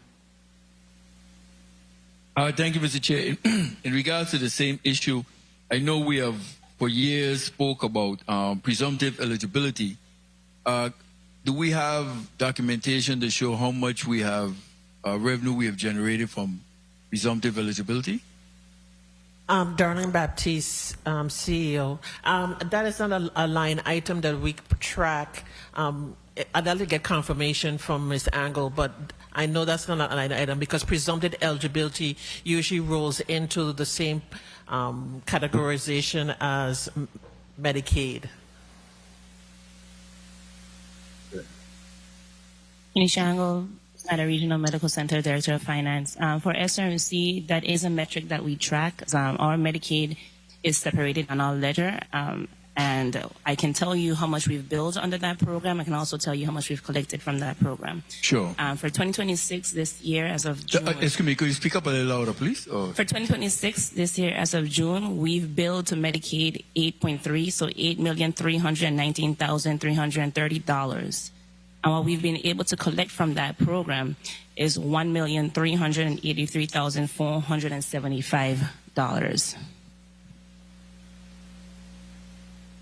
$1,383,000? $1,383,475. 475. Okay, thank you. So that's also something we could look into having tracked on St. Croix in regards to Yes, Senator. uncompensated. Something we're following for many years to see how we could address it. And if you're actively and vigorously going after that to beat down on some of this uncompensated care. Thank you for your time, Mr. Chair. Mr. Chair. So, Senator, to your question about presumptive eligibility, that is something that our patient access and is the financial team take into account when a patient registers and comes into our system. There is a mechanism for us to do presumptive eligibility in real time while the patient is there. Yeah, I wanted to go back real quickly to Ms. Angle in that comparison that she just gave in terms of the $8 million, and we were only able to collect on $1 million, a little bit over $1 million. Is there anything that we could have done differently to be able to collect more, or that's just the percentage that we're eligible for? Can you clarify? Kenisha Angle, Director of Finance for SRMC.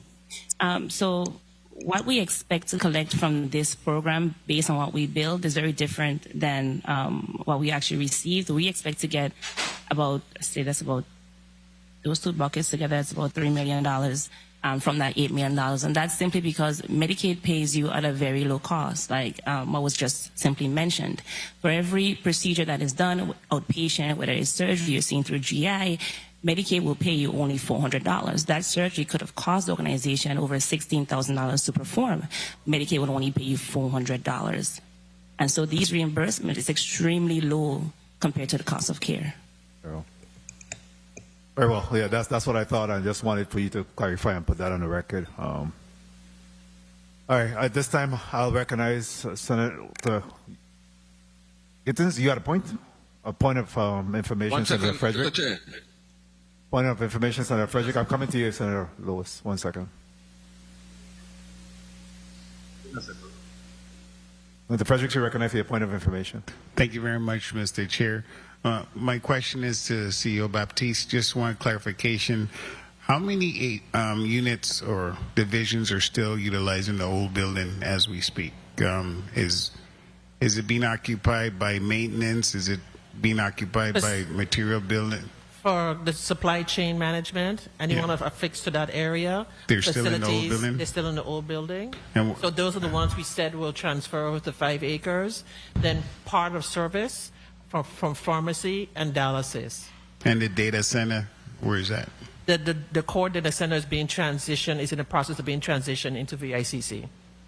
And those would be done within 60 days? Well, the major matter that we're trying to address primarily is the IV compounding room with the temporary location. But you don't have a time certain for the data center? No, the data center that's the shortest lead time that we have because it was just a matter of economics with us getting the supplies necessary for that team to move over. Thank you very much, Mr. Chair. Thank you very much, Senator Lewis. You recognize for your point of information. Thank you, Mr. Chair. Earlier I had asked a question, but the CFO was out, and I'd like for her to put on the record today. What would be the revenue collections for the GI unit?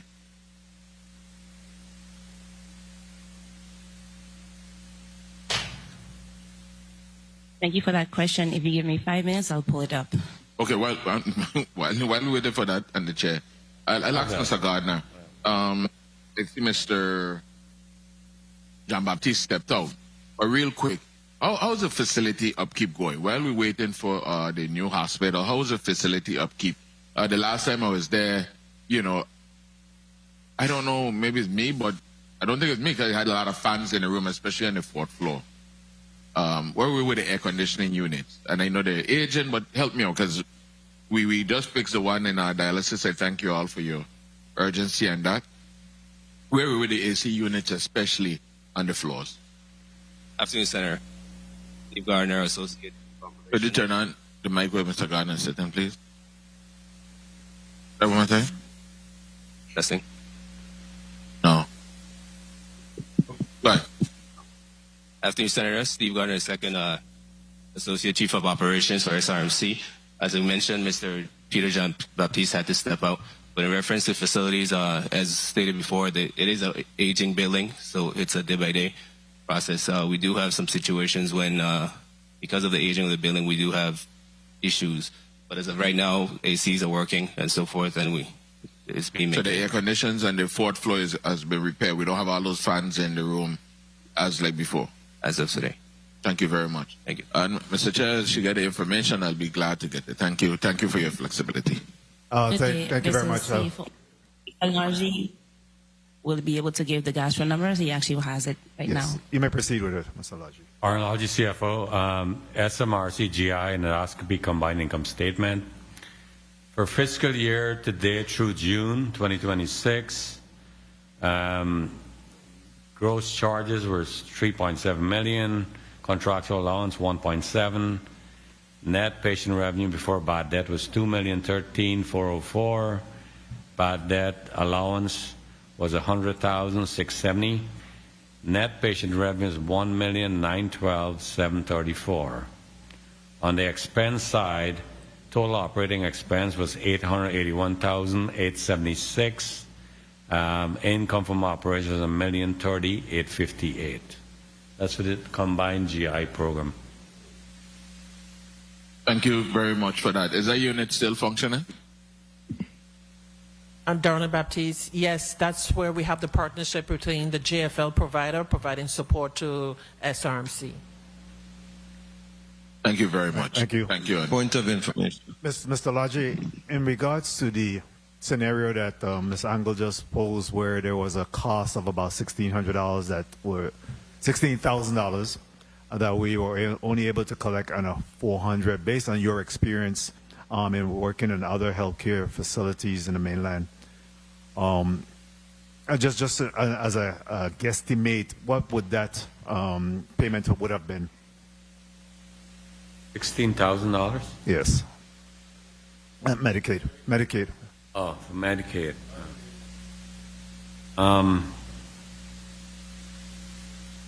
I would think it depends on the states. Some states Medicaid pays very well.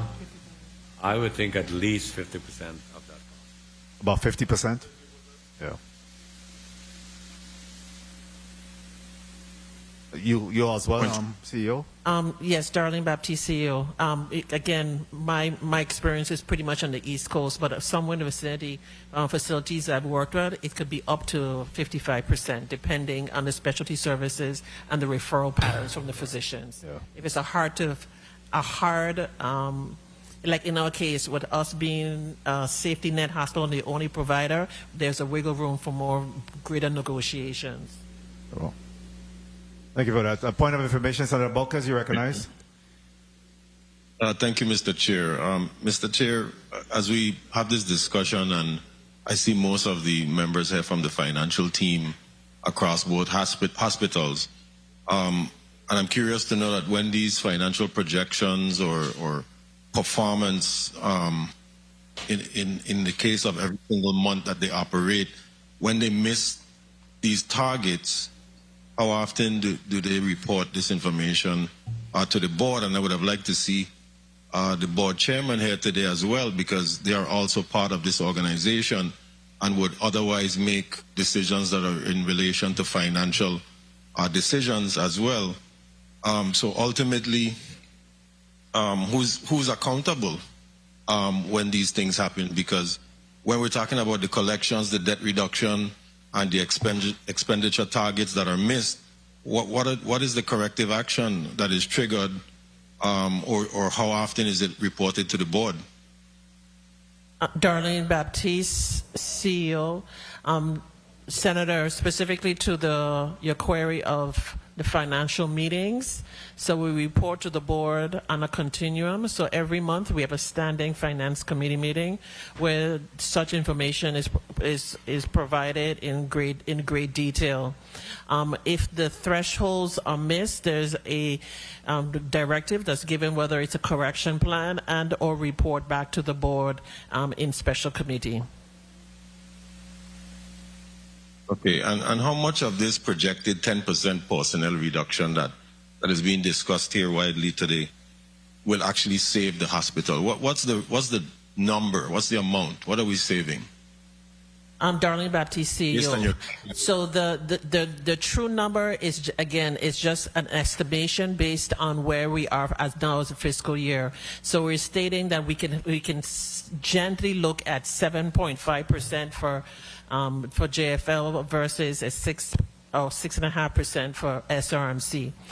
The numbers that we projected to this body last year, May 30th of last year, specifically looking at the number of $6.6 million in total savings, and that is a number that we're using as an initial baseline.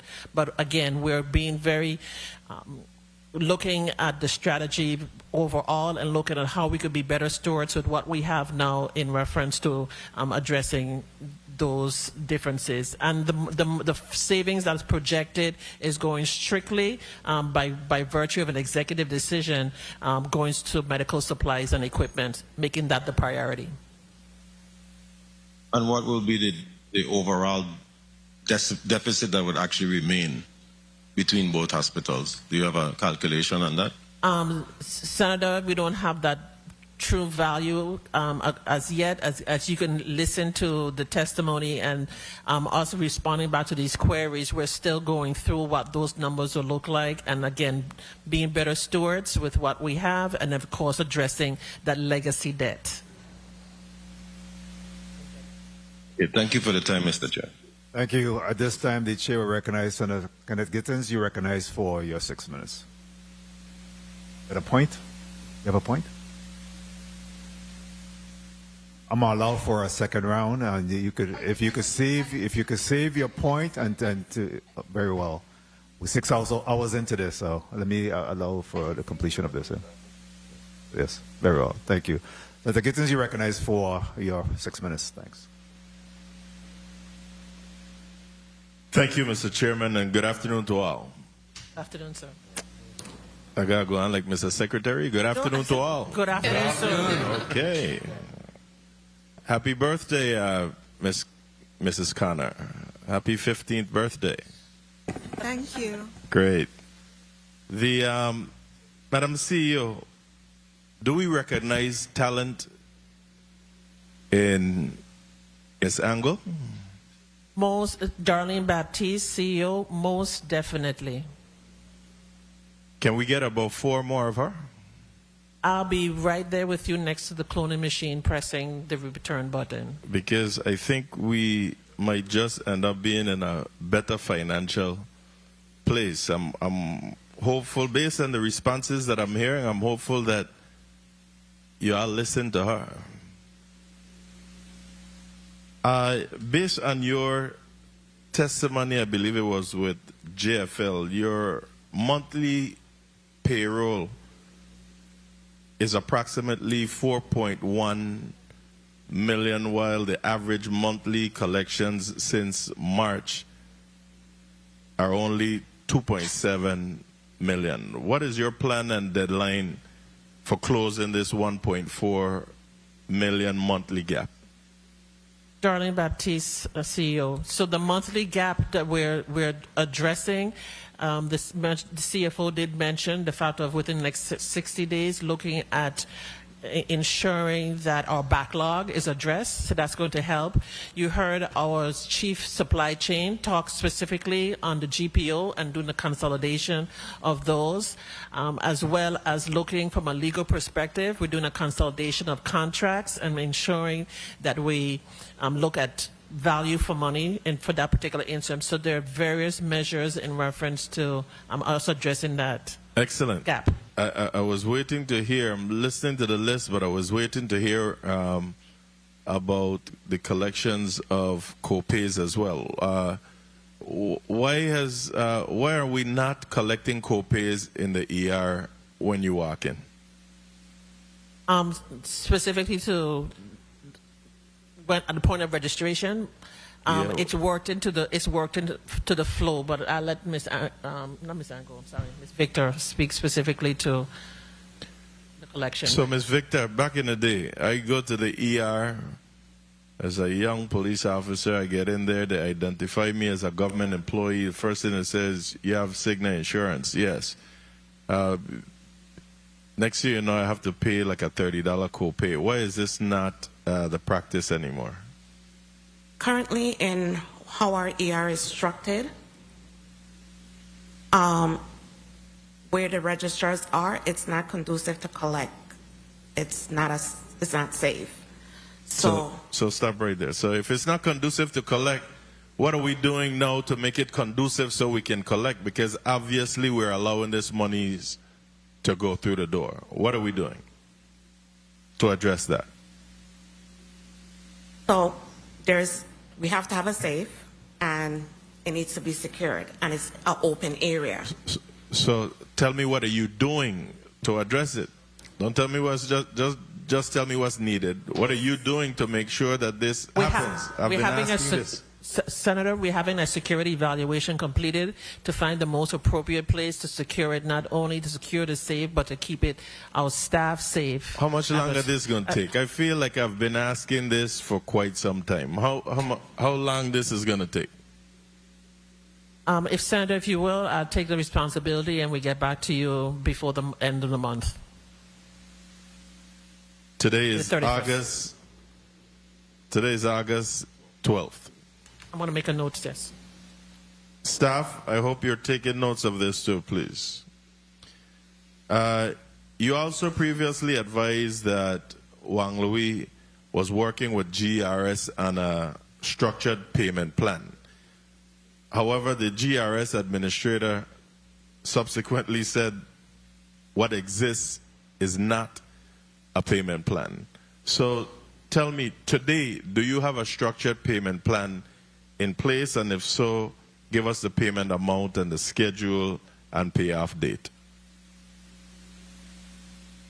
We have engaged some advice in reference to the most appropriate. So the first thing is, do you have a structured payment plan in place today? No, we don't have a structured payment plan. So no.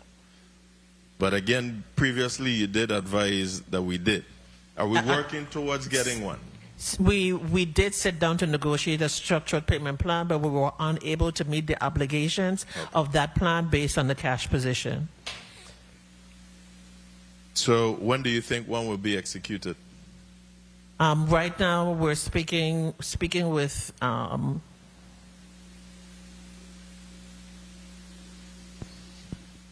particular firm to give us guidance in the most appropriate way to address that obligation. Let me remind you all that deductions taken from employees' salaries that are not remitted to the intended entities is fraudulent. I don't know where these monies are going, but it is fraudulent. When I am going to receive my paycheck and it's telling me GRS monies were paid, my insurance monies were paid one way, my air ambulance paid the next way, and then next thing you know, I need an air ambulance, God forbid, and it's not paid, or I go to GRS for a loan and come to find out that my GRS is not paid up for the last however much years. It is fraudulent because I, as the employee, is under the belief that these monies were already remitted. So please, we need to get this addressed immediately. How much monies does Juan Louis Hospital currently owe physicians for services already rendered? I've been getting a number of letters, emails, and whatnot. So I need to know how many physicians are currently owed. Darlene Baptiste, Senator, we could get that calculation based on the AP. So let me go specifically. What's the current status of the monies for owed to Dr. Joseph, what's his name, Vitorito, and to Dr. David Fairbanks? Because these two I know for sure that I receive letters from, and I have written to you back in February of 2025. I do believe that you started to pay up on Dr. Vitorito, but there's a balance. What's the status? That we'll definitely have to check because we were making partial payments to all our locum tenants and or other obligations for physicians. The first source contract, is it separate contracts for JFL and RLSH? No, Senator. There's the same contracts with addendums for each facility. Excuse me? There are addendums. The original contract was with SRMC, and then an addendum to add JFL. So they're separate? No, it's one contract. What's the total cost? The cost is a percentage that was given earlier. It's 5.4. Mr. LaRue, 5.4%. LaRue Brown Supply Chain, if it's 5.4%. Time. Okay, and how much, I'll conclude here, how much monies has for source collected for each hospital respectively since the contracts actually began? Senator, we'll calculate and get it to you shortly. We'll calculate it. All right, do that, and also how much has each hospital paid for first source for those services? Okay. Thank you, Mr. Chairman. Thank you very much, Senator Gittins. CEO, is there any thoughts or any contemplation in regards to returning the cafeteria at JFL North to a revenue generator? Yes, Senator. We had some pilot activities specifically to return the cafeteria, but by virtue of the location of the cafeteria that's so far into the JFL North for security reasons, it may not be optimum for us to do so. Okay, so that wasn't into consideration when the design was being built at the time, I guess. I cannot speak to that, sir. Miles, would you know, Director? Unfortunately, Senator, no, I don't know either.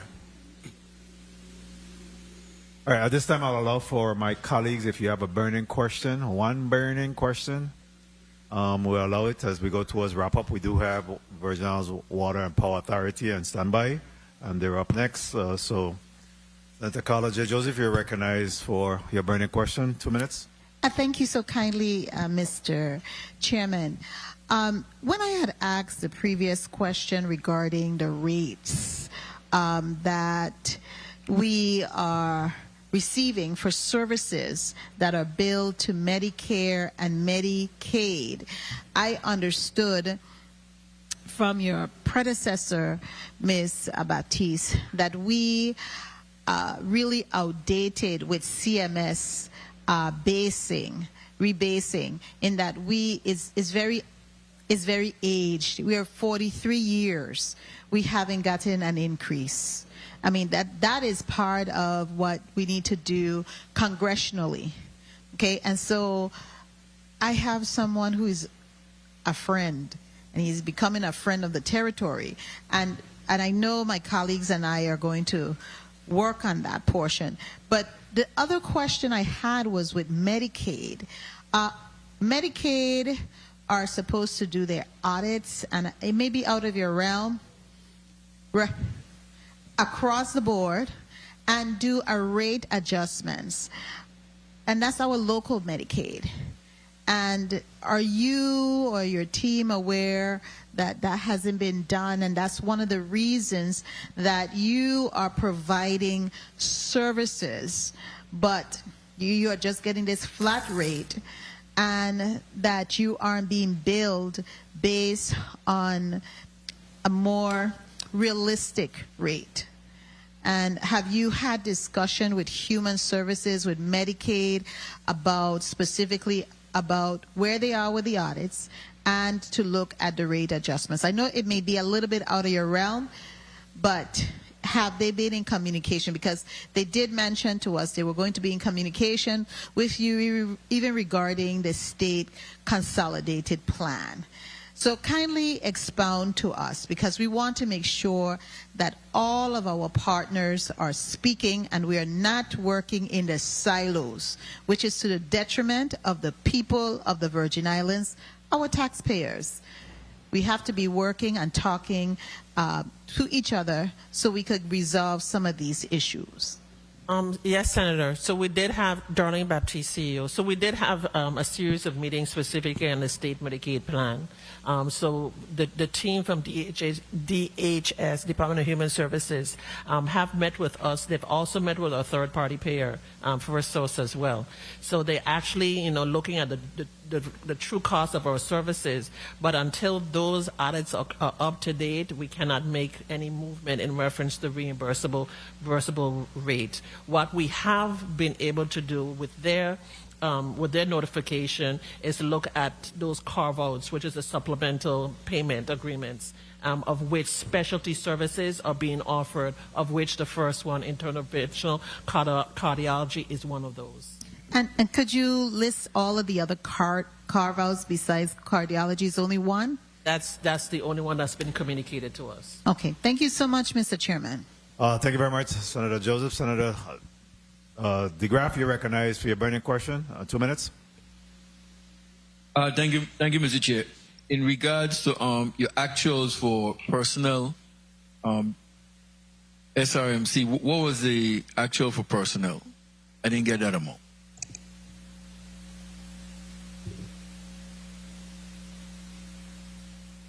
Darlene Baptiste, CEO. The actuals for SRMC, Ms. Angle? 49. Yes. 1 second. Okay.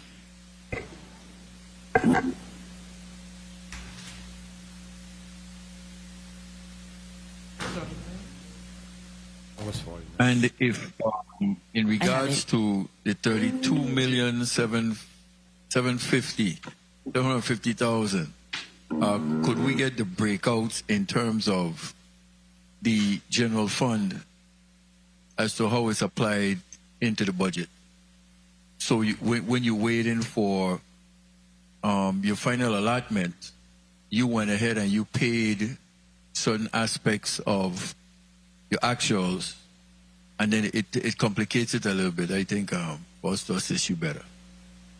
Okay, Kenisha Angle, Director of Finance for SRMC.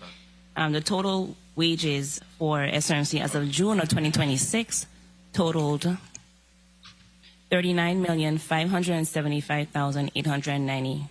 The benefits, 39,575, $890. 890. 1 minute. And the benefits associated with that is $13,657,624. That's fringe. Yes. Okay, and personnel. Yes. Those are the two. How much? Oh, you combine them? No, you add. No, right. So how much is personnel? We're trying to get personnel. Your personnel. 30 seconds. Correct? Personnel? Yeah, the That's just 13 million salaries is and just wages. fringe. Your 39 is your 39. personnel. Yes. So the 39,575 is for Is your personnel. Okay, I That's got correct. you. Okay, thank you. Thank you for the time, Mr. Chair. Thank you very much.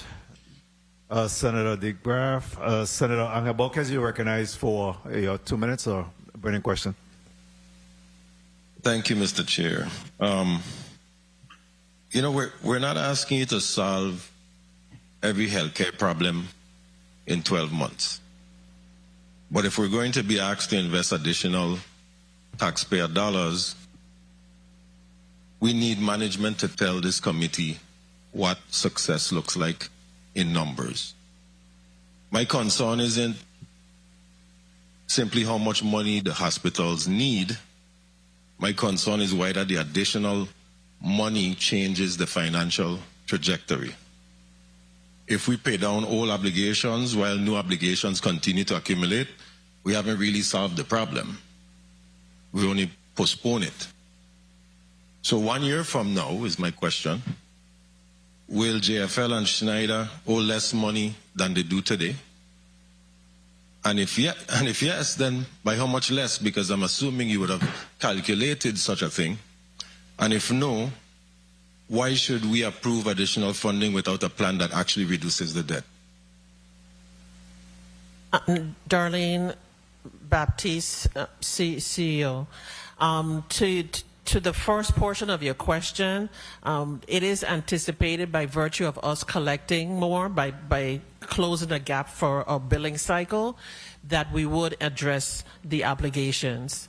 So if we address the accounts payable in the books, looking at our accounts receivable and capturing, especially from our intergovernment agencies, we anticipate to be here as an entity 1 year from now with less payables or less obligations on our books. So the point that the latter point in reference to what that dollar looks like, we have stated on the record that 7.4%, especially if we look at $7.4 million from our critical for JFL and our 5.2 for SRMC. So the fact of us looking at our revenue cycle management, addressing our implementing our revenue integrity, so success will look to closing the gap in reference to what the government will be contributing in reference to us. So I tried to answer all the points. I haven't been here as long as some of my senior colleagues, but since I've been here, I've just seen it continue to widen. I've only seen the gap widen since I've been here. I haven't seen it going in reverse or closing. So it's very worrisome for myself and my colleagues to continue to see this gap getting larger and larger. So I'm hoping that you're able to do so. And I understand that it's a very difficult endeavor. And we appreciate all of the work that all of the men and women in the hospitals, to include the administration, do every single day to take care of all of the people here in the Virgin Islands. But we really need to try to get this under control. Thank you for the time, Mr. Chair. Thank you very much, Senator Borges Jr. Next, we'll recognize Senator Ray Fonseca. You're recognized for your 2 minutes.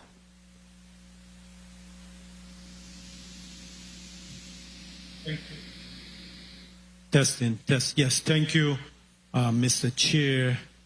And I too will echo that. The Juan Louis and the Roy Schneider Hospital have a great team of hard-working professionals, and we appreciate the awesome work that you do providing the health care to our community. Director, so the Juan Louis Act is 85.47 million, Roy Schneider 106.3, a total of 191 million rounded to $192 million. Now, I know we have the Charlotte Kindelman Cancer Center is coming on. Is this going to be enough to also fund the issues with Charlotte Kindelman, or are you going to have to come before this committee for additional funding for the Charlotte Kindelman Cancer Center? Darlene Baptiste, CEO. The projections that are made for the budget for CKCI are the projections we stated if we go when we go online in November and do incremental. The budget projections do look at a 2 to 3 year lag time in reference to us upscaling our revenue to match operations. But in greater specificity, if you like, I'll have the CFO respond based on the projection. Okay, and so will this also now we see where the senator from St. John mentioned, will we now see reductions in your accounts payable come next year? There will be some decreases. And also I want to go to the payer mix, because you gave her a payer mix of Medicaid 36%, Medicare 36%, Medicaid 20%, 23% is a commercial insurance, Cigna, etc., and 21% self-paid. That was the Juan Louis model. With those mix that you said are unsustainable for you to actually break even, will that now, this $192 million accommodate that payer mix that makes your operation unsustainable? In other words, all of these numbers you've given us today, why you're not sustainable, if you was to get this 191, would you now be able to be self-sustaining and provide the top quality care that you so strive to provide? To your latter point, Senator, every day that's the goal for us to provide optimum health care to the people of the Virgin Islands. That's number one. Specifically to the accounts payable, that's one of the areas that we are addressing readily in reference to bringing it down. That amount gives us based on our projections and our revenues, looking at account of the payables, whether it's intergovernmental, doing our social media marketing for services, introducing new services where the airlift would decrease. And of course, looking at a strategic initiative for the operations of new services or the expansion thereof. So it's a combination or combination of many items, and that's one thing that we're committed to making sure that we be better stewards with the funding that's allotted to us by this body. And thank you so kindly. And I would remind my colleagues that in addition to this, I think I saw a letter where the breast cancer machine has reached its end of life. It's a old model 2D, and we need the 3D, the updated version, which can get a better picture of the dense breast tissue. So colleagues, we may as well just throw in additional $500,000 here so that we can be able to have the best diagnosis for the breast cancer tissue. What is the value of even one life?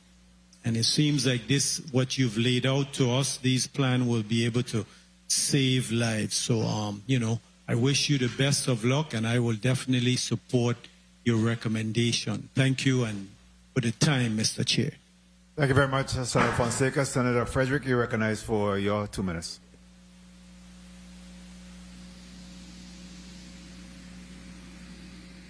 Please recognize the mic of Senator Frederick. Thank you, Mr. Chair. I have one little pressing question. We didn't talk much about energy this afternoon, energy savings. Was solar or battery backup considered, given that we have a $5 million WAPA bill annually, and that would save the hospital so much money? Anyone want to touch on that? Yes, good afternoon, Senator Darrell Smalls. In the St. Croix district, currently there are no plans to date with respect to solar or battery generation. Because we're in temporary facilities, the infrastructure wouldn't support solar. I know in the St. Thomas district, WAPA has an RFP out right now as a pilot project for a battery system on the island of St. Thomas. I believe there is some intent to model that also for St. Croix, but looking towards the permanent hospitals, yes, we are looking at energy saving measures, whether it's just the whole, the construction will be based on energy resiliency, but we're also looking at battery backups. We're looking at other measures that will reduce our energy dependence and costs. And one other thing, we're not on the single payer program, correct? The hospitals. Yeah, the WAPA. Are we? No, we're not a Senator. Not that I know of. We're not on a single payer. Okay. So I think it's like $1.5 million a year for the cardiac center and I'll defer to Ms.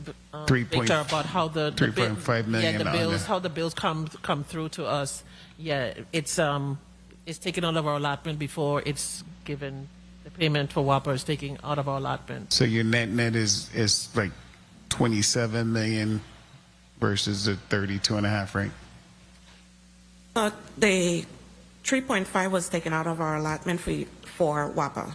So it goes directly from Department of Budget, OMB, straight to WAPA.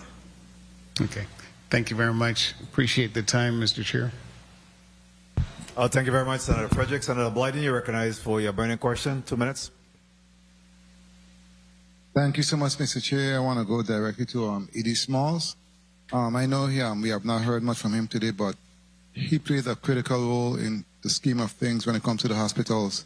E.D. Small, in your testimony, you spoke to an IT equipment vendor, but you did not mention how much that vendor costs the hospital. Do you have an amount? Good afternoon, Senator. Currently, there's 2 contracts in the process of being executed. I don't have that total dollar figure off the top of my head, but that funding is coming directly from our PW, our project worksheet. So it's the 98%, 2% payment that will come out of the federal funds. You're very well, because I know when it comes to capital improvement in terms of the structure of the hospitals, the working condition for the employees, staff, visitors, patients is critical, in my opinion. Let me ask you, though, in respect to, you also mentioned that you have a minor medical equipment is your most challenging task. Why is that? They're hard to find? What's going on? Senator, there are a number of challenges when it comes to purchasing the large scale of equipment that are attempting to purchase. A lot of vendors do not do direct business with the outside of the continental U.S., so we're treated in some instances as international. So what we're doing is working at direct purchasing through the mainland, where the shipments will be consolidated and then delivered to the hospital. It would have been ideal to secure one vendor that could have supplied all of the items. However, there are certain items that are specialty that cannot be purchased through a distributor. Say, for instance, we've had a lot of discussion today relative to Omnicell.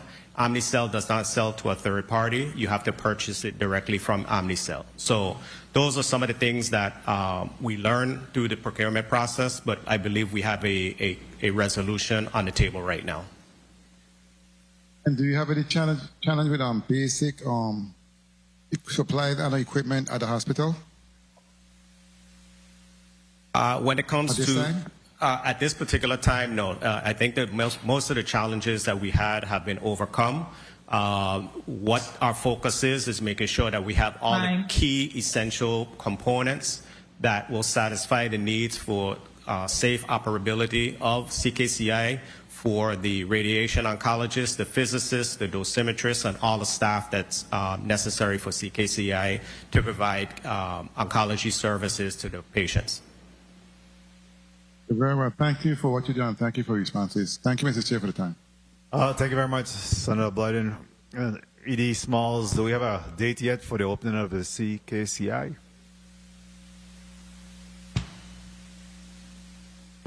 Don't all respond at the same time. No, Senator, we're looking at November 2026. November 2026. Yes. Sure. Thank you. Senator Avery Lewis, you're recognized for your 2 minutes. Thank you, Mr. Chairman. I was going to straight to Edie Smalls, and he answered it just now, 2026, because it comes to me like that date keep moving. I thought that here, December 2025 at one point in time. Mr. Smalls.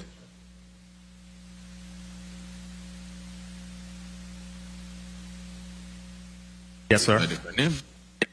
Oh, Mr. Smalls, November 2026, when that time come and those doors open, are we ready with all the equipment would be in? All equipment that's necessary to make the day-to-day operation function will be in and up and running and tested at that time? That is correct, Senator, yes. Good. Ms. Baptiste, good Yes, sir. afternoon. Good afternoon, sir. As it pertains to the same cancer center, I mean, you know, what about staffing? We know equipment going to be in, according to Mr. Smalls. What about staffing, you know, nursing, the clinical people, the doctors? What about that? Are we working on that portion already? We already, Senator, we already have a administrator on staff who's now going through the policies and procedures. We have a radiation oncologist has been is on staff, Dr. Dunmore. The contracts exist with our dosimetrists and our physicists, so that's for our QA checks and the calibration and quality checks of the machine. So those in place. Offers have been extended to the radiation therapist. So when the doors swing open, we'll be having a soft launch with our hemo-oncology services, and then shortly thereafter we'll be adding our radiological services. I just want to offer a suggestion, maybe some forward 30 thinking. seconds. I know we just had the Hamilton Hotel, Hamilton Inn just open, and you know some of these different hotels. I don't know if we have staff that could reach out. Just see if we could lock in some kind of package deal. You know, when people come, you know. Yes. I am trying to be creative, generating. We could lock in some kind of package deal with them. You know, these hotel costs could be observant that, hey, at least 4 or 5 rooms could be locked in for you and your family when you come during this time period of care. Time.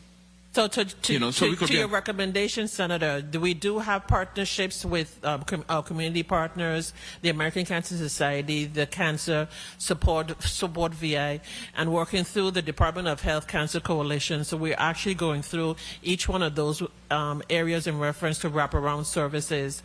I've had some great dialogue with my colleagues, both the Commissioner of the Commissioner of Human Services and the Department of Education. I keep saying education, my apologies.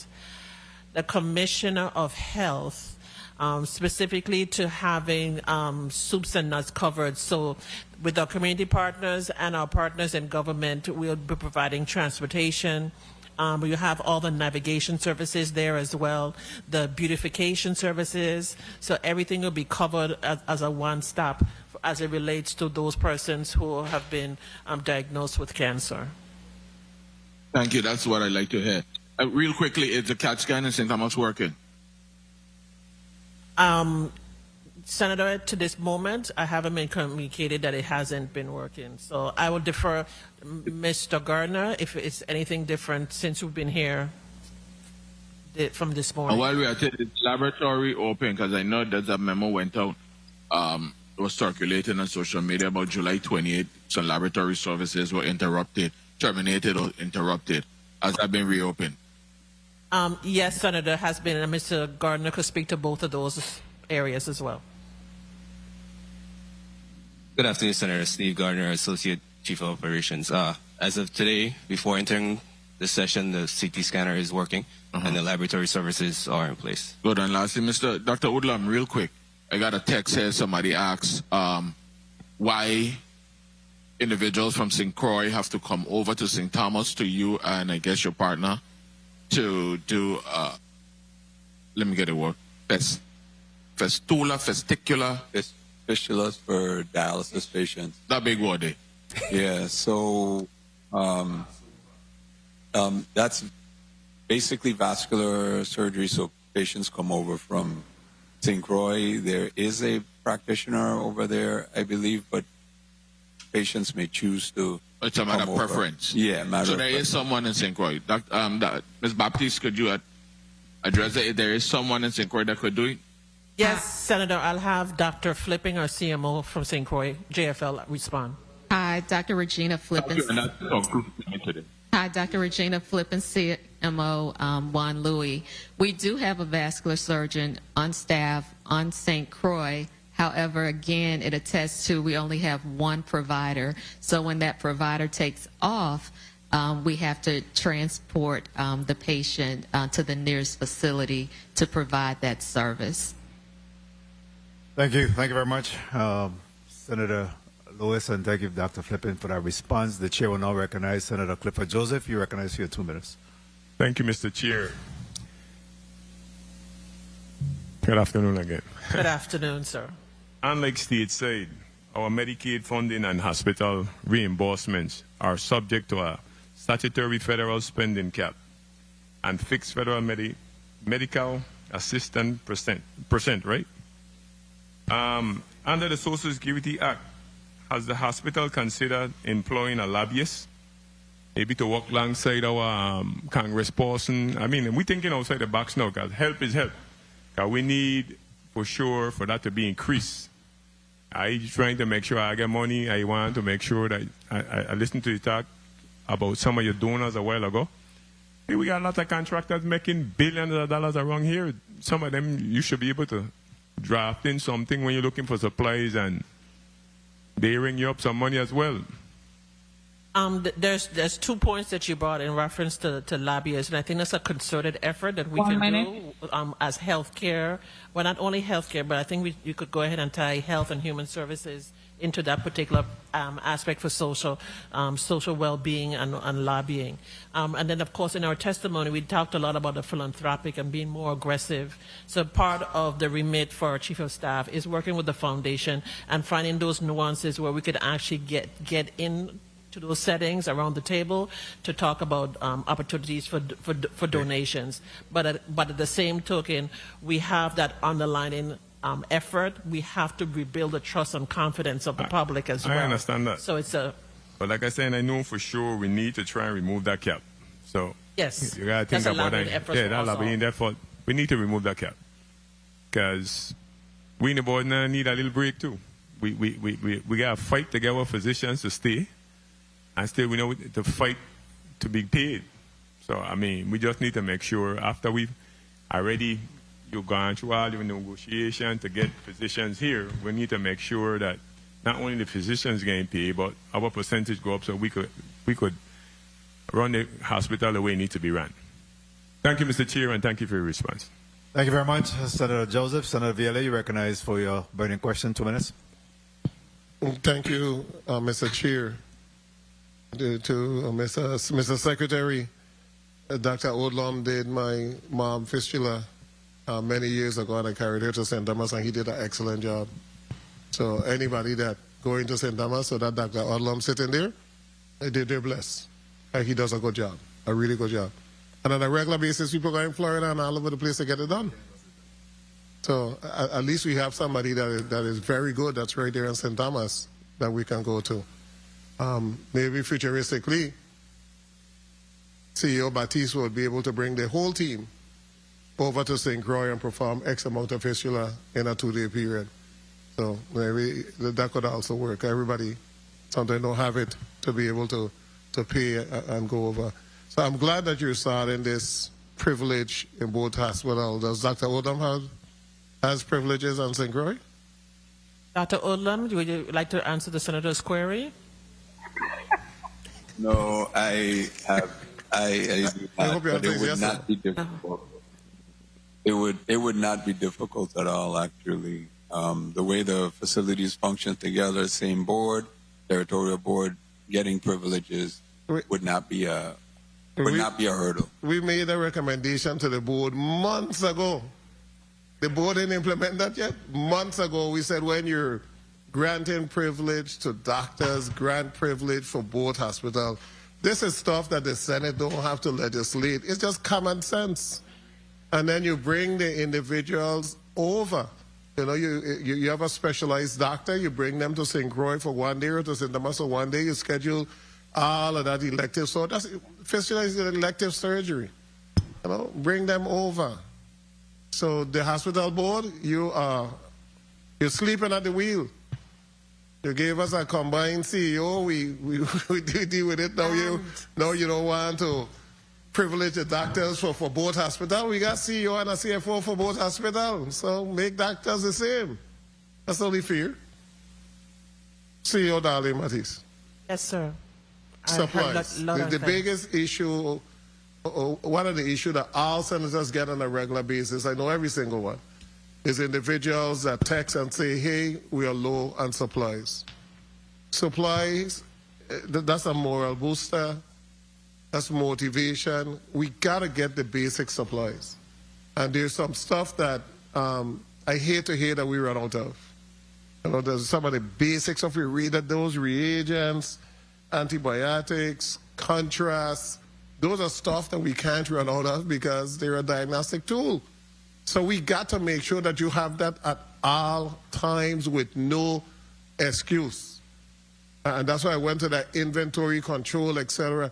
That should not run out. That is basic. Whatever you need basic to perform services, we must have no matter what. And St. Croix got to get it. Okay, it sounds like St. Thomas better stocked than St. Croix. I know sometimes we move supplies around, but we got to make sure that we are generating enough to buy those basic supplies where you're able to generate monies. Because sometimes we have to send patients away because of basic stuff that we don't have. And we could keep the monies here, and then we don't have to pay all of those other expenses. And this organizational chart, you have some red. I didn't even see it first. And there's a title change pending. But I was looking for the red, and I see Angle, Victor, and Canigata. What is the title change pending for these individuals?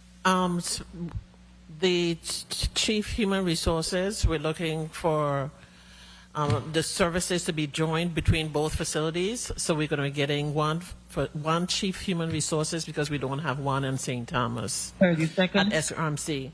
And as part of the remit for the CFO, he's doing a total reorg for the entire financial services. Okay, so this chart will be updated shortly. Yes, once the negotiations are completed with our legal, then we start moving into the other areas. What is the cost to treat, the average cost to treat a gunshot victim? Between $30,000 to $40,000 just coming in the door. How many gunshot victims have you treated this year? Anybody know? St. Thomas, St. Croix? The CFO said too many. I know we had 6 last week. Yes, I'll defer to our CMO. I think CNO. Dr. Regina Flippin, CMO Juan Louis. I think there have been 13 gunshot victims on St. Croix this year. 13? I think. No, so none of them are wrong. None of them are wrong. CNO. There's still some level of intervention. Yeah. There's some level of intervention. Even if they're DOA, they come to Juan Louis. And still that incurs a charge. DOA, we have more than 18. No, 18 or 19 on St. Croix. How much on St. Croix now? 20. CNO is that passed away. CNO, and I think Dr. Odlam. CNO? How much you have? Doris Plaskett, Chief Nursing Officer. No, I don't have an exact number. If you're going based on what's reported through the media in regards to the number of, that would be the number that we can go by. As far as the hospital, while we can record statistics in regards to GSW, what we look at is trauma. Basically, we collected information in regards to the number of trauma coming in. But we can track as far as GSW. I think a more accurate reflection would be based on what's reported out in the media, because not all GSW are come to the hospital. Yeah, that's why I want to know how much GSW come to the hospital. Does St. Thomas have the number? GSW? If I may, through the chair, this is Dr. Delphine Lawaetz, the Chief Quality and Performance Improvement Officer for both hospitals. I think I would recommend in order for the information and the data to be accurate, we could send that information in. We can work with our medical records department, and they will let us know exactly how many gunshot victims reported to the hospital and what those associated costs are. That would be the most accurate and relevant information. Thank you. Okay. I just want to point, if you got 20 per district, 20, and I'm not even talking homicide, I'm just talking gunshot victims, that's $1.2 million. Are you able to bill these gunshot victims? Survivors? For the level of accuracy that Dr. Lawaetz, again, just going on anecdotal information, most of them we're unable because they are social cases. So do they qualify for presumptive eligibility? I know in selective cases that I've been involved in, we've done presumptive eligibility for some, especially those that we try to do the immediate airlift. So that's particularly some of the cases that I know of. So who pays for the immediate airlift? I'm sorry, sir? Who pays for the immediate airlift? Oh, it's done under presumptive eligibility. And that airlift costs us what, 30-something thousand? At minimum as well. And does presumptive eligibility pay that 37,000? I don't know what the negotiated rate for the airlift is when for you're billing, Medicaid. Mr. CFO, do they pay that $37,000 on the presumptive eligibility for shipment of a... The bill goes directly to Medicaid. It goes directly to Medicaid? It doesn't come to us. Okay. But when we do our billing specifically to us, it's still paid at the per diem rate, not the full charge. Okay, and I just want to put that on the record so that the community could get a clear idea as to the impact that all of these shootings are having on our hospital system. Because when they come in, you're using a bunch of supplies. You're depleting everything for what was a wasted incident. And it has an impact on the hospital system. Does it impact your security when you have to shut down the hospital and you got to bring in additional individuals? Yes, sir. Depending on the incidents, and especially now that more of our cases is not singular incident. They're multiple. One incident we had four victims at one time, so that's bringing folks off from off shift and thereby incurring overtime. To include medical staff. Yes, that as well. So it's having a tremendous impact, and I want to put it out there. A lot of time we complain about everything, and we're compounding the problem with all the violence that's taking place on the island on a regular basis. So I'm really cautioning everybody to stop. May I, Dr. Regina Flippin, Chief Medical Officer Juan Louis. In addition to that, even under presumptive eligibility, these the gunshot victims can escalate in excess of $1 million if they have to have surgery done in our facility. And remember, those providers are not being paid. Medicare will not pay the providers. So those, the anesthesiologists, the general surgeons, they are working for free. So that's a very important point. The facility may get paid, but the doctor themselves, they're not getting paid anything.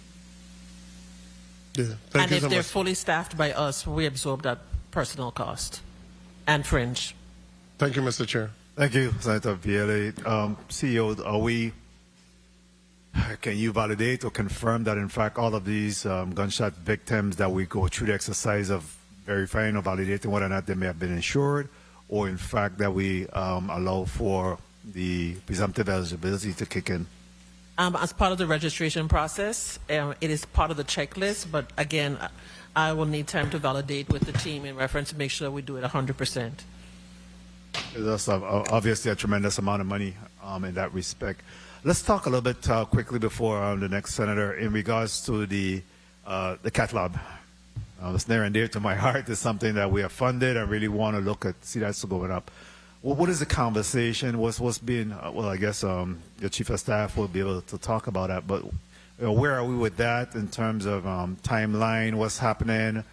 How soon can we really see that materialize? I think based on your testimony, you talk about 47% of the costs associated with healthcare pertains to both the cardiac situation, cardiology, and neurology, is what you said, correct? Yes. That's correct, sir. So can you just give us a little bit of overview in terms of what's being done and how soon we'll be able to see the cath lab up and running again?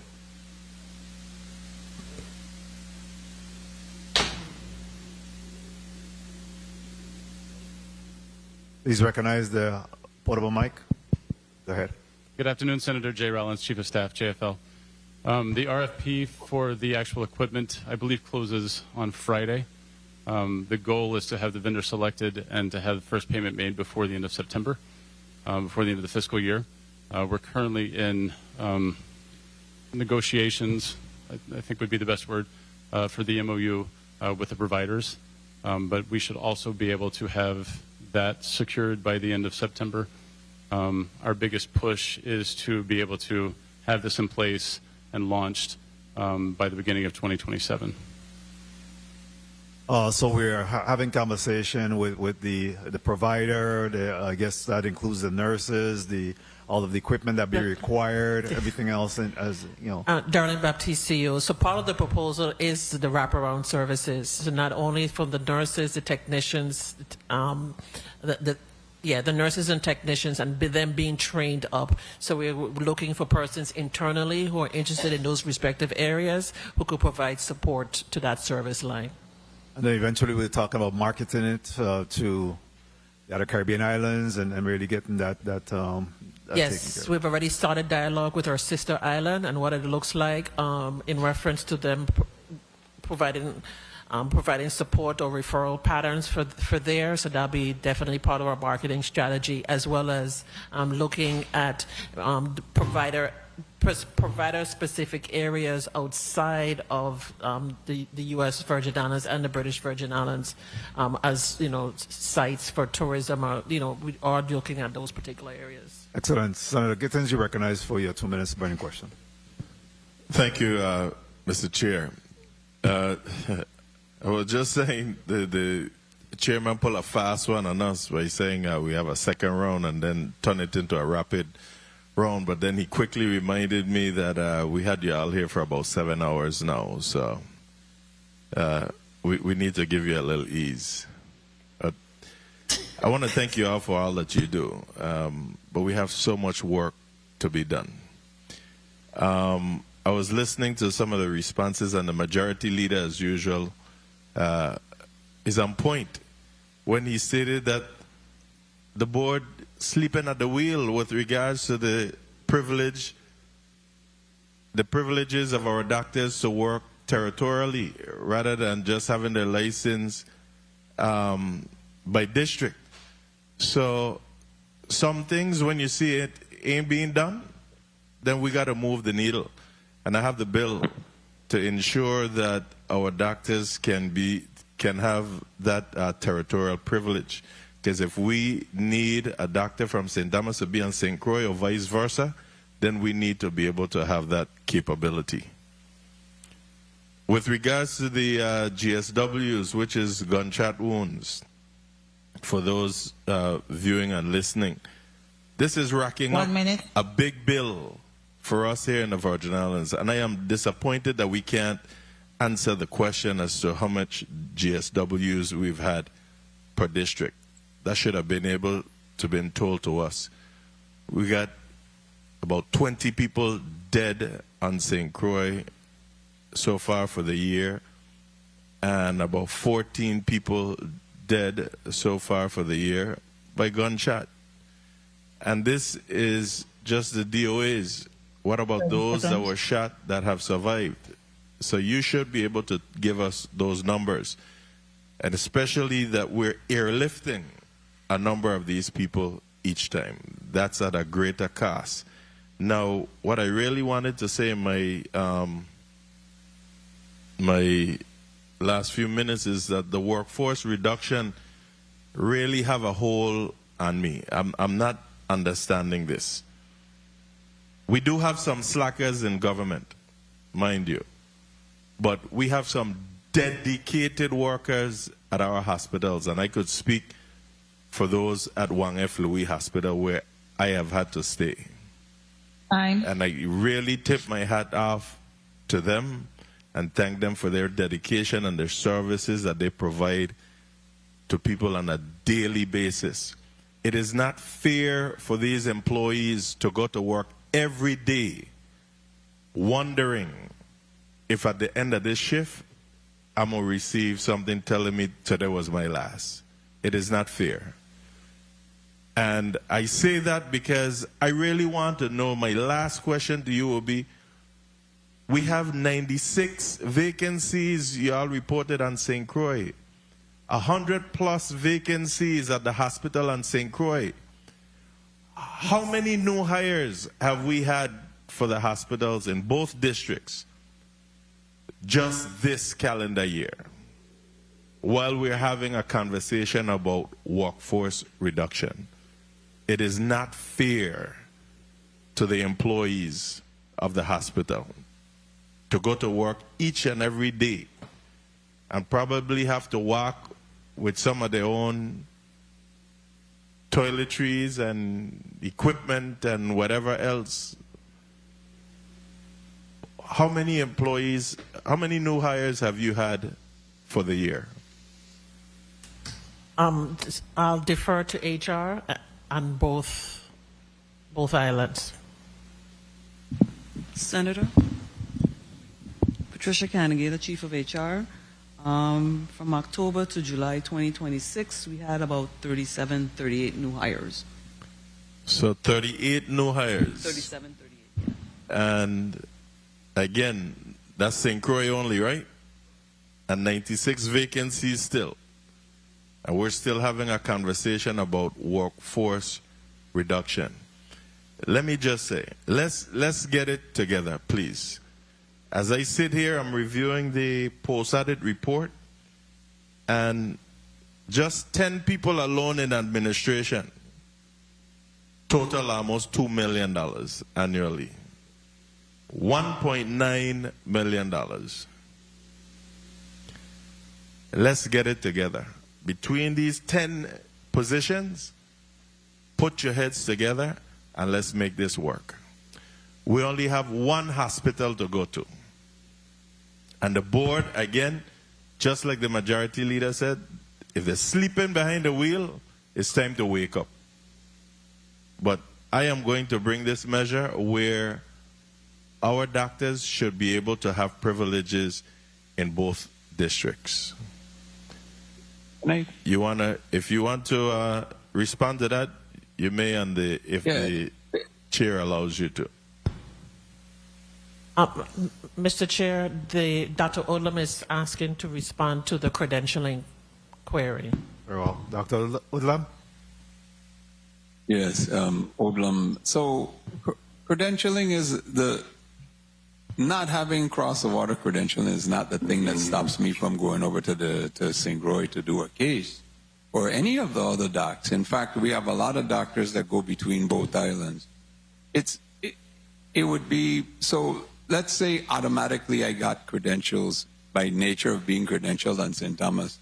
I was automatically credentialed on St. Croix. There is not enough time in the day for me to do what I do on St. Thomas and every week or whatever go to St. Croix to do surgery. That's not the thing that prevents me from doing stuff on St. Croix. Not just me, but any other doc. People are pretty busy. Those that want to go. It's not a Herculean task to become credentialed. It's very, very easy. If you meet the criteria here on St. Thomas, guarantee you meet the criteria on St. Croix. Even if you, as a board or hospital administration, make the agreement that, okay, you're credentialed in one, you're credentialed in both, you could do that probably tomorrow, but it's not going to make a difference. So, Doctor, sorry to cut you off, and thank you for your response. But the point is even if you had the time to do it, it's prohibitive at this time So It's not prohibitive, Senator. I'm sorry, but it's not prohibitive. But didn't you just say that you can't come to St. Croix? It's the time, meaning the. So I'm in the office. I'm in my private office Tuesdays, Thursdays. I'm in the operating room Monday, Wednesday, Friday. When would I go to St. Croix? So those doctors that want to go, we have a lot of like the orthopedic guys. They have privileges in both places. It's not prohibitive. The hospitals don't make it difficult for you to become credentialed. It really isn't. It's an easy thing you can look at and say that's why we don't have. But that's not. If I was to call, let's say they need me to come over and do a fistula, I would certainly do it at the time. And you can even give emergency privileges where it's necessary. It's not prohibitive. So okay, I must be missing something, because you're saying now you can give emergency privileges. So that tells me if you have to give emergency privileges, that means they don't have it. They will have to get the emergency privilege. My thing is that they should have it from the onset, and I'm not understanding your response. So I mean, between the CEO, the CMO, or somebody. Okay. I mean, just try to get me to understand. Sure. Dr. Regina Flippin, CMO, Juan Louis. There's more to it than just the doctors on St. Thomas wanting to come to St. Croix and vice versa. There's also hospital bylaws and the CMS guidelines that each healthcare facility has to follow with the credentialing process. So it's not as simple as saying, even if you were right down the street and you were part of the same healthcare system, you still would have to be credentialed at that facility. So, and the hospital, the medical staffs also, if they wanted to be combined, everybody would have to agree that they want to be a combined medical staff. So, and this is not something that, it's federal, it's more of a CMS guideline other than what the hospitals are what I'm seeing that you're saying, as if the hospital medical staffs are saying, well, you can't go to St. Thomas, you can't go to St. Croix. It's more to it than just, oh, I want to go there. But if we need the provider, which we've had to do in the past, we've needed an emergency credentialing for somebody from St. Thomas to come over to St. Croix, and they willingly did that. But it's a process that has to be done with that. I guess we'll have a conversation off the record on this more in depth. But listen, we need the services. We live on an island. We can't drive from state to state where we could find the necessary health care. We have to fly out of here. So I am just saying, if we have it right in the next district, then they should be able to have the privilege at the hospital. I'm not understanding this conversation right now, because I have spoken with doctors that said they just don't have the credentialing for the next district. And I'm wondering, well, aren't we one territory? But thank you, Mr. Chair, for the leniency, and I'm looking forward to having this conversation more in depth, Madam CEO, and to the board. Thank you all for your responses. Thank you very much, Senator Gittins. CEO, in regards to the workforce reduction concern, I know that based on the conversation, you talk about the vacancies being number one to address that, and the phased attrition being number two, as well as job sharing will be the third option. Consolidation, yes. Correct? Yes, job sharing and consolidation. Right. So there's nobody right now that's currently being displaced, terminated. There's no current at JFL, but there was two matters that were addressed with HR at SRMC. Right. And that was outside of those three categories, the three phases that you spoke about? Yes, it was just the matter of workforce reduction, particularly on volume. At this time, we've been going for almost 7 hours. I'll give you an opportunity to do a closeout.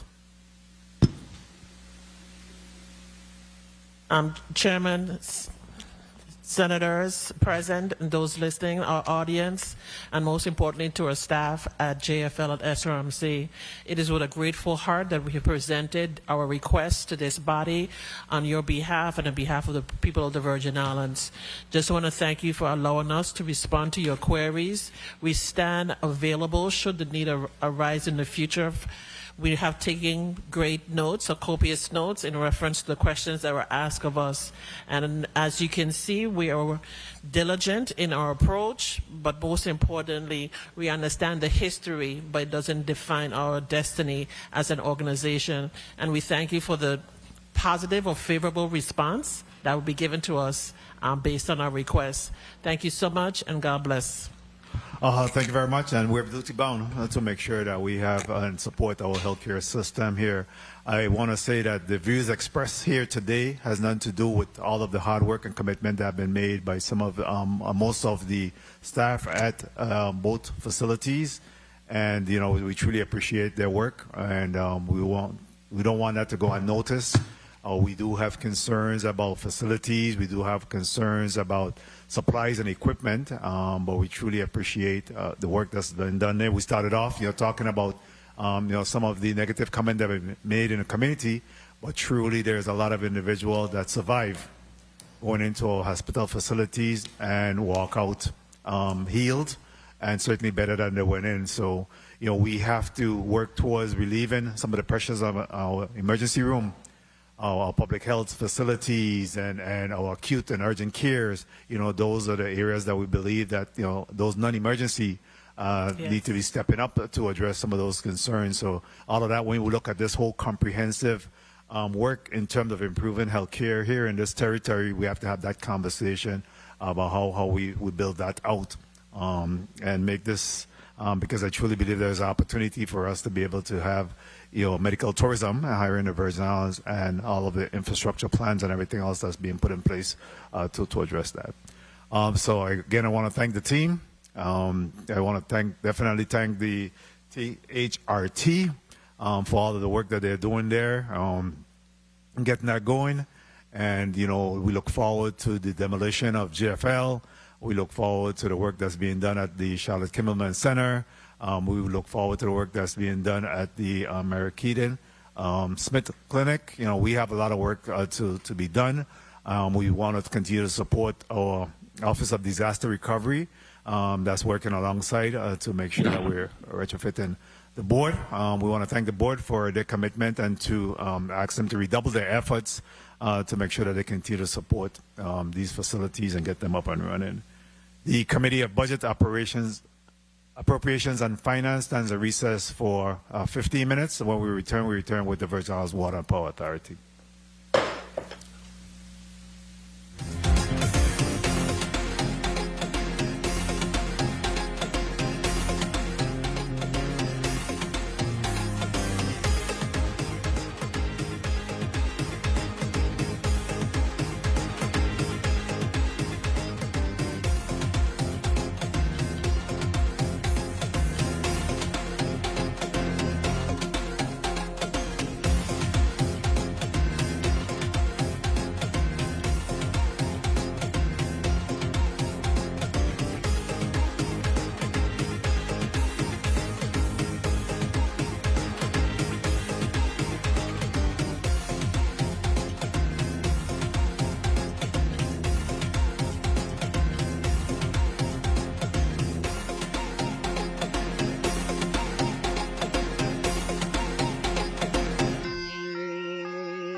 The Committee of Budget, Appropriations, and Finance is back on record and out of recess. Madam Clerk, please call up the item in block number 3.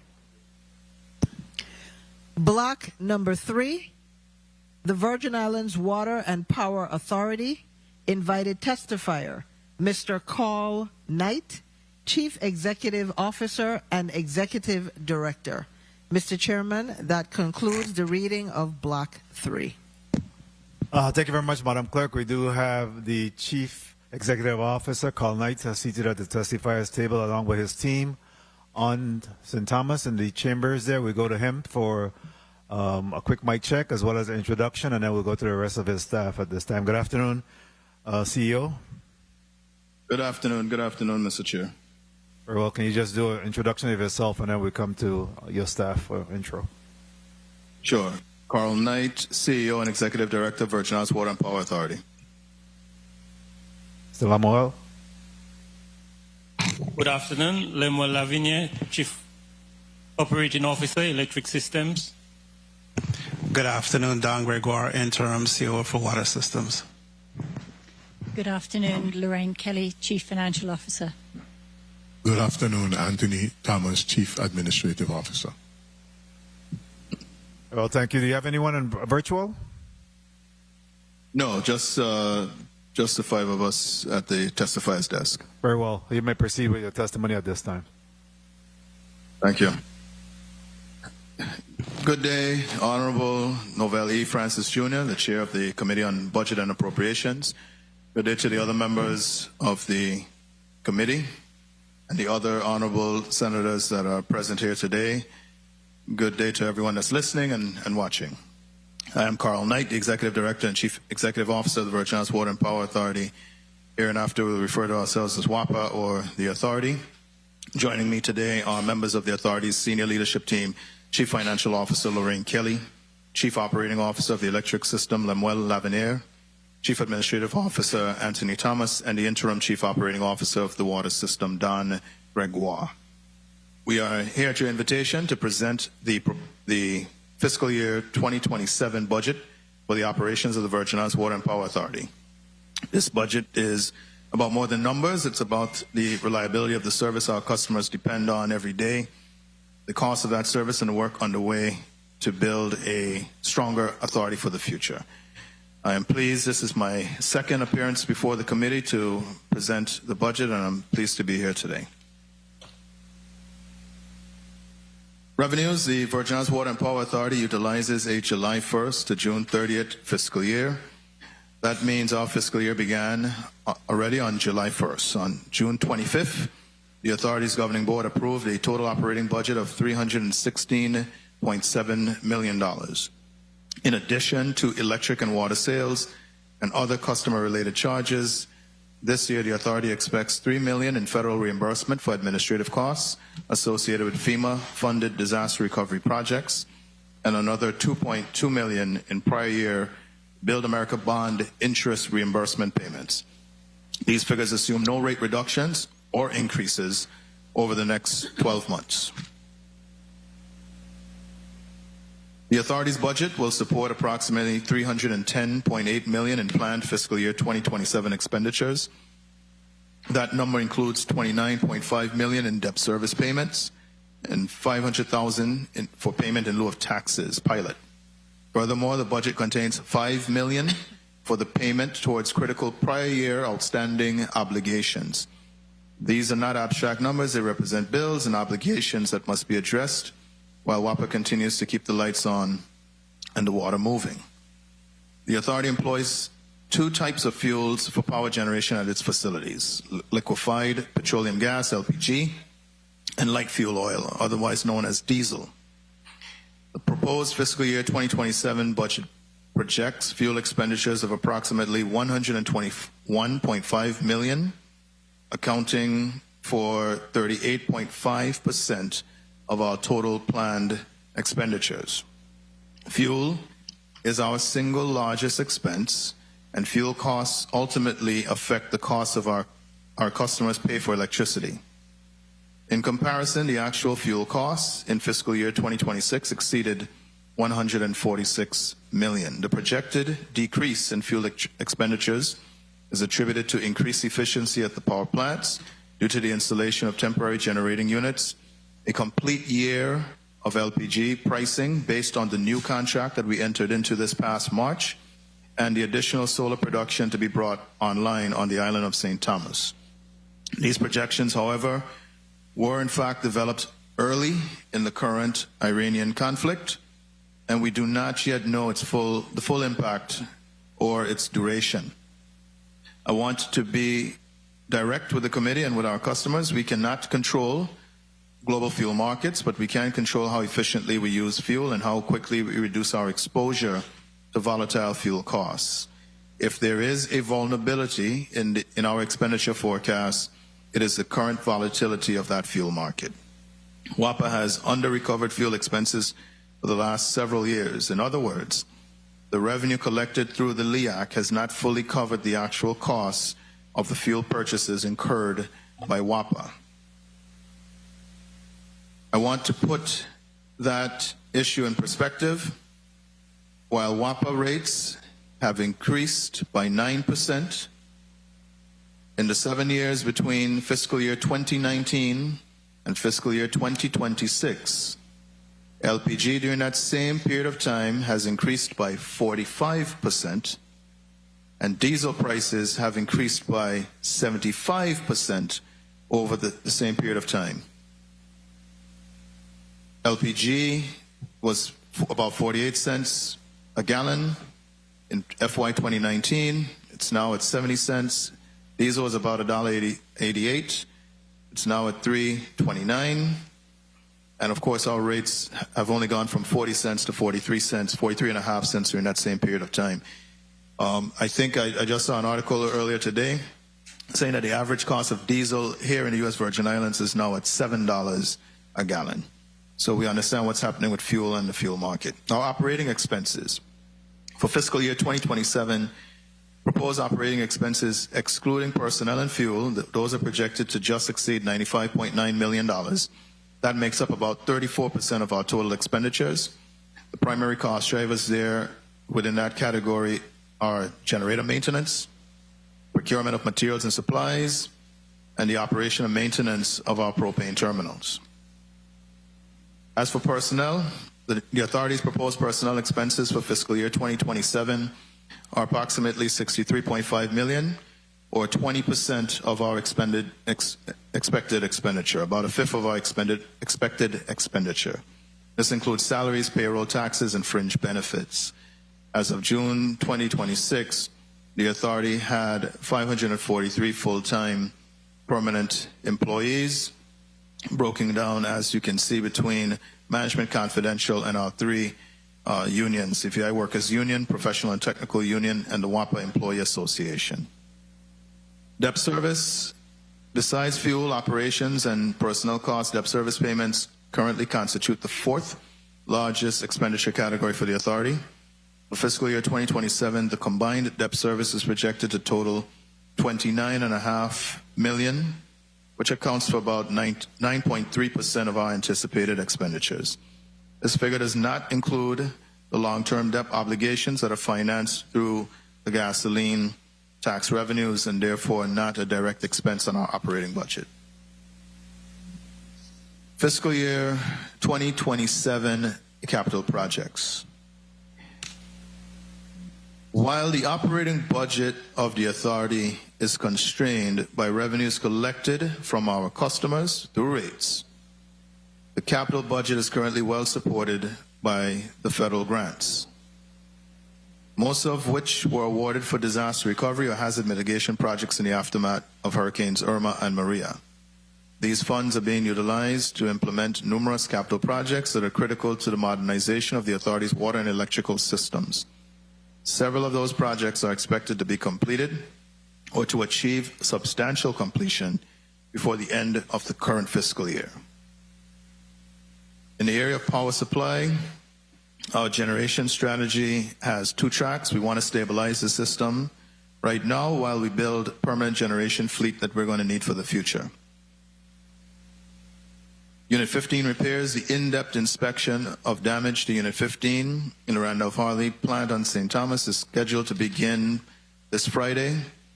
I believe the equipment and tools arrive from Puerto Rico today. The crew mobilizes tomorrow, and the work begins finally on Friday. That should conclude by the first week of September. Once the inspection on Unit 15 is completed, a decision will be made on whether to proceed with the repairs or the decommissioning of the unit. It's important to note that Unit 15 has been slated for decommissioning for some time. The cost of repairs and the time for return to service will ultimately be the determining factors in that decision. Unit 23 repairs, additional inspection of Unit 23 in Randolph-Harley Power Plant should also begin this month, and those repairs are expected to be completed by December of 2026. It's already known that the gearbox must be replaced, but further inspection is needed to determine what, if any, other damage was sustained during its last forced outage. Repairing Unit 23 would provide a relatively quick solution for restoring plant reliability. And if I can go back and touch on Unit 15, a lot of the instability that we have experienced this year at the WAPA plant has to do with the loss of Unit 15. Having that heavy-duty turbine that burns both LPG and diesel and switches on the fly has really hampered our ability to maintain stability. Our outages are longer because the ability to black start the plant. With Unit 15, there was a 20-minute process.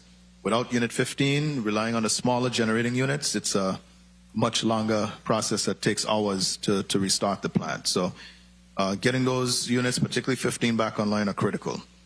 Standby generation for St. John. 4 brand new Cummins 2.5 megawatt generator sets have been purchased to provide standby power to St. John. For the people and businesses of St. John, this is about having another layer of protection when the primary system is unavailable from the Harley plant. Load testing was by our personnel was completed in May 2026. The units have been transported from Wisconsin to the port in Alabama, and I'm pleased to say they set sail tomorrow, August 13th, and the transit to St. Thomas is expected to take somewhere between 8 to 10 days, so we're expecting them in around August 21st to arrive in the territory. We've gotten a jump on some things. The air permits for the installation of these generators has already been granted by the Department of Planning and Natural Resources. I want to thank them for moving so quickly on those permits. The building permits still need to be secured. Construction activities are expected to begin in late August once they arrive and run through early September. The contractor is, the construction activities are expected to begin sometime between late August and early September.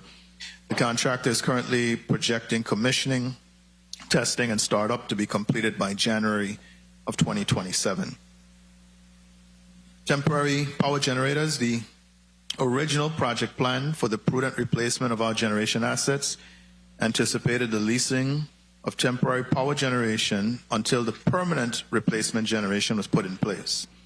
A cost-benefit analysis demonstrates that leasing temporary power for the anticipated 3 years required for permanent construction would exceed the present cost of the outright acquisition. In other words, we are choosing the option that gives the authority greater long-term value rather than paying more for equipment we would only use temporarily. Therefore, a determination has been made that it is ultimately more prudent, instead of temporarily leasing, to go ahead and acquire refurbished generators that we otherwise would have rented and eventually retain those as part of the permanent generation fleet. This phase is already in progress. The design build contractor RG Engineering has placed a deposit on the acquisition of 3 refurbished solar turbine Titan 130 gas turbine generators.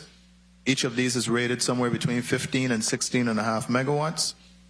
2 of those units, totaling around 30 megawatts, are to be installed in the Richmond power plant, and the other unit is to be installed at the Harley plant. They are configured for dual fuel, propane and diesel operation, and they're hurricane rated up to 185 miles per hour. We anticipate our personnel will be able to load test those units this October in Houston, and the units should arrive in the territory by December. Installation and commissioning and startup are expected to take approximately 75 days once the units arrive in the territory. The design build contract for generation replacement also currently anticipates the purchase of a battery energy storage system for both plants to be purchased by September 2026. The anticipated size of the BESS for Harley is 18 to 20 megawatt hours. The anticipated size for St. Croix is 30 to 40 megawatt hours. Delivery to the Harley plant is projected for sometime in November. Testing, commissioning, and grid integration is expected to take place between then and March of 2027. The installation of the BESS at the Richmond plant is expected to follow closely behind the installation at Harley plant.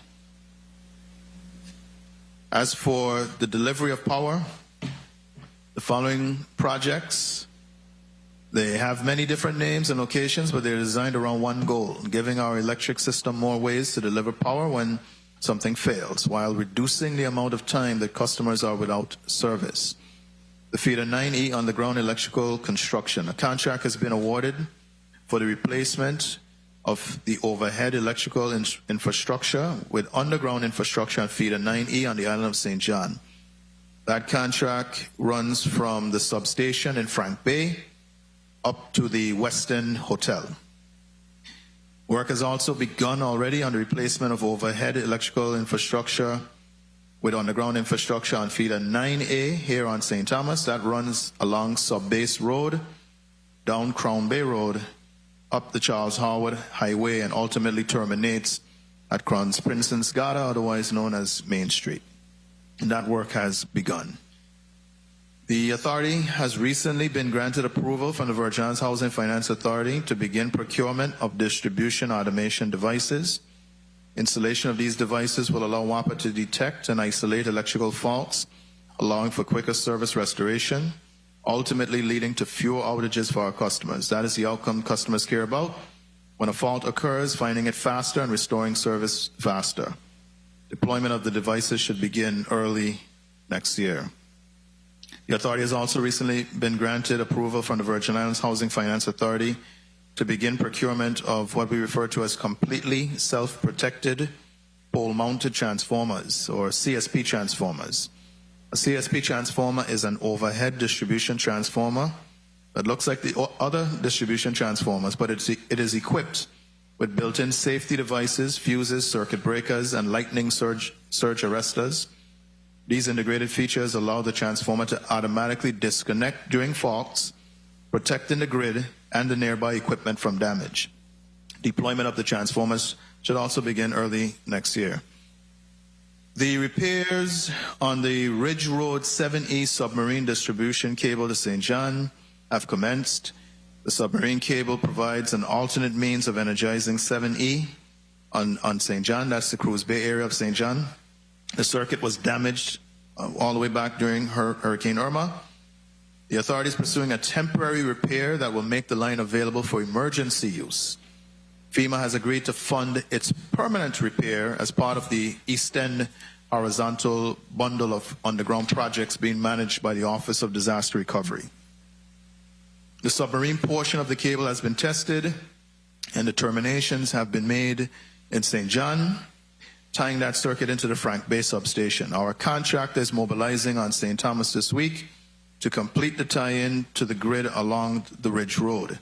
The materials for that interconnection are being provided by the authority, and I want to certainly thank Senator Angel Bolkis as the primary sponsor and the other members of this body. I didn't have all the names, but the other members of this body who are appropriating the funds in Bill number 36-0292 for the authority to move expeditiously on this project. So I want to thank this body for supporting us in getting what was an unfunded mandate, being able to realize that. Also funded through those funds is the repair of the Great Bay transmission line to St. John, which is expected to be completed in this current fiscal year. The cable was damaged several years ago by what is believed to be heavy equipment removing sargassum from the beach at Great Bay. A decision has been made to relocate this cable to a less vulnerable location. And that is why we haven't executed repairs as yet. We think it's more prudent to relocate the cable. The authority is currently awaiting final proposals from the two local contractors that we have secured to do this work. One contractor is going to relocate the cable for us, and the other is going to repair the damage. Once completed, the transmission line will work in tandem with the other existing transmission line to relieve the burden on both transmission cables. The repair and replacement of feeders 11 and 12 transmission lines will significantly improve the overall reliability of the 34.5 kV transmission system on the islands of St. Thomas and St. John. Both transmission feeders were damaged by the 2017 hurricanes, and feeder 11 as of right now is no longer in service. The primary work is to repair and replace approximately 10 to 11 miles of cable on feeders 11 and 12. Solicitation of proposals for this project are scheduled to begin shortly. The construction of the feeder 13 transmission line bypass. The authority is nearly complete with the interconnection of a bypass to the feeder 13 transmission line. The underground portions of the feeder 13 transmission line have been showing increasing signs of failure in recent years. The completion of the bypass allows some redundancy in the event of future failures and allows the underground portions of the feeder 13 to eventually be taken offline for replacement. Completion of this project has required a series of prolonged scheduled outages, and we know those outages have disrupted homes, businesses, our daily routines, our plans. We are certainly sorry for that disruption. The outages, however, were necessary to allow our personnel and the contractors to work safely around high voltage transmission lines. We thank our customers for their patience while we complete this work. Work has also recently begun on the replacement of overhead electrical infrastructure underground in Christiansted on feeder 1A along Queen Street, and that is going to run between the Christiansted Cemetery and Fort Christiansburn, and that project is also underway. As for water delivery on the water system, our focus is straightforward. We're trying to replace the aging infrastructure before it fails. We're trying to improve the water transmission and build a system that can better serve our customers for decades to come. There are 2 projects underway right now on St. Thomas. The construction is in progress on the new installation of about 3,240 feet of water mains, hydrants, and service lines at the Blackbeard Hill. That project is expected to be completed by January. There's construction is underway at Mahogany Estate, 2,705 feet of new water mains, hydrants, and service lines. The project is at Mahogany Estate is expected to be completed this November.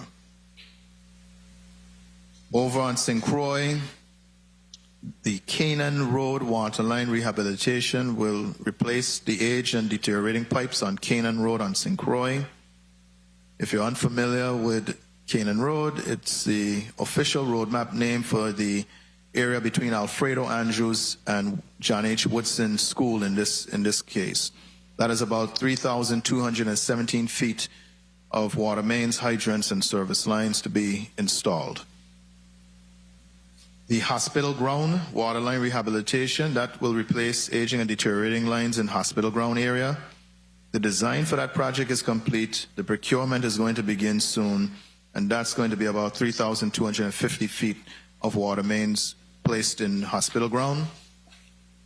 At Noragata, that water line rehabilitation project will replace the aged and deteriorating pipes in Noragata area on St. Thomas. That design is about 70% complete, and that procurement will also begin shortly, and that's about 5,150 feet of water mains. The rehabilitation of the Contentment and Concordia pump stations on St. Croix, that's being pursued to upgrade those pump stations and control systems and to construct new pump house buildings. These upgrades will improve the water transmission on the island of St. Croix. And for customers, that means investing in pumps, controls, and infrastructure that will work reliably long before the water reaches to your faucet. Other infrastructure, automated metering infrastructure.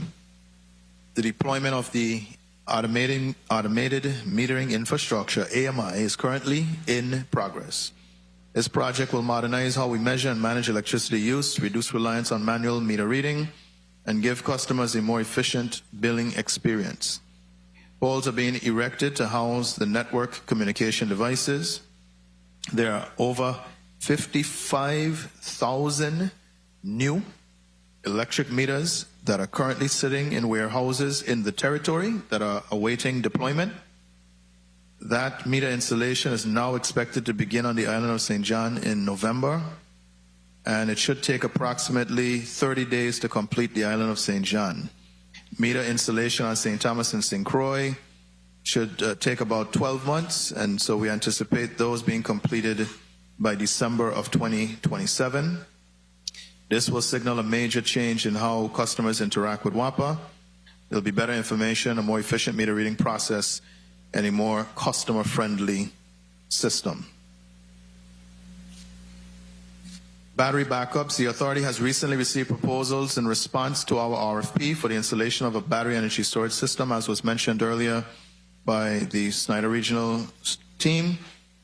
We are moving to the evaluation phase on that, and we expect to have a contract awarded and executed within the next few months. This project will provide the Schneider Hospital with at least 4 hours of instantaneous emergency backup, which reduces their reliance on their standby generators, at least for those short-term, short-duration outages. A similar project to back up the Vitima Emergency Operations Center on St. Thomas is now also being prepared to go to procurement. And both projects are being funded by the Energizing Insular Communities Grant Program at the U.S. Department of the Interior. Public street lighting.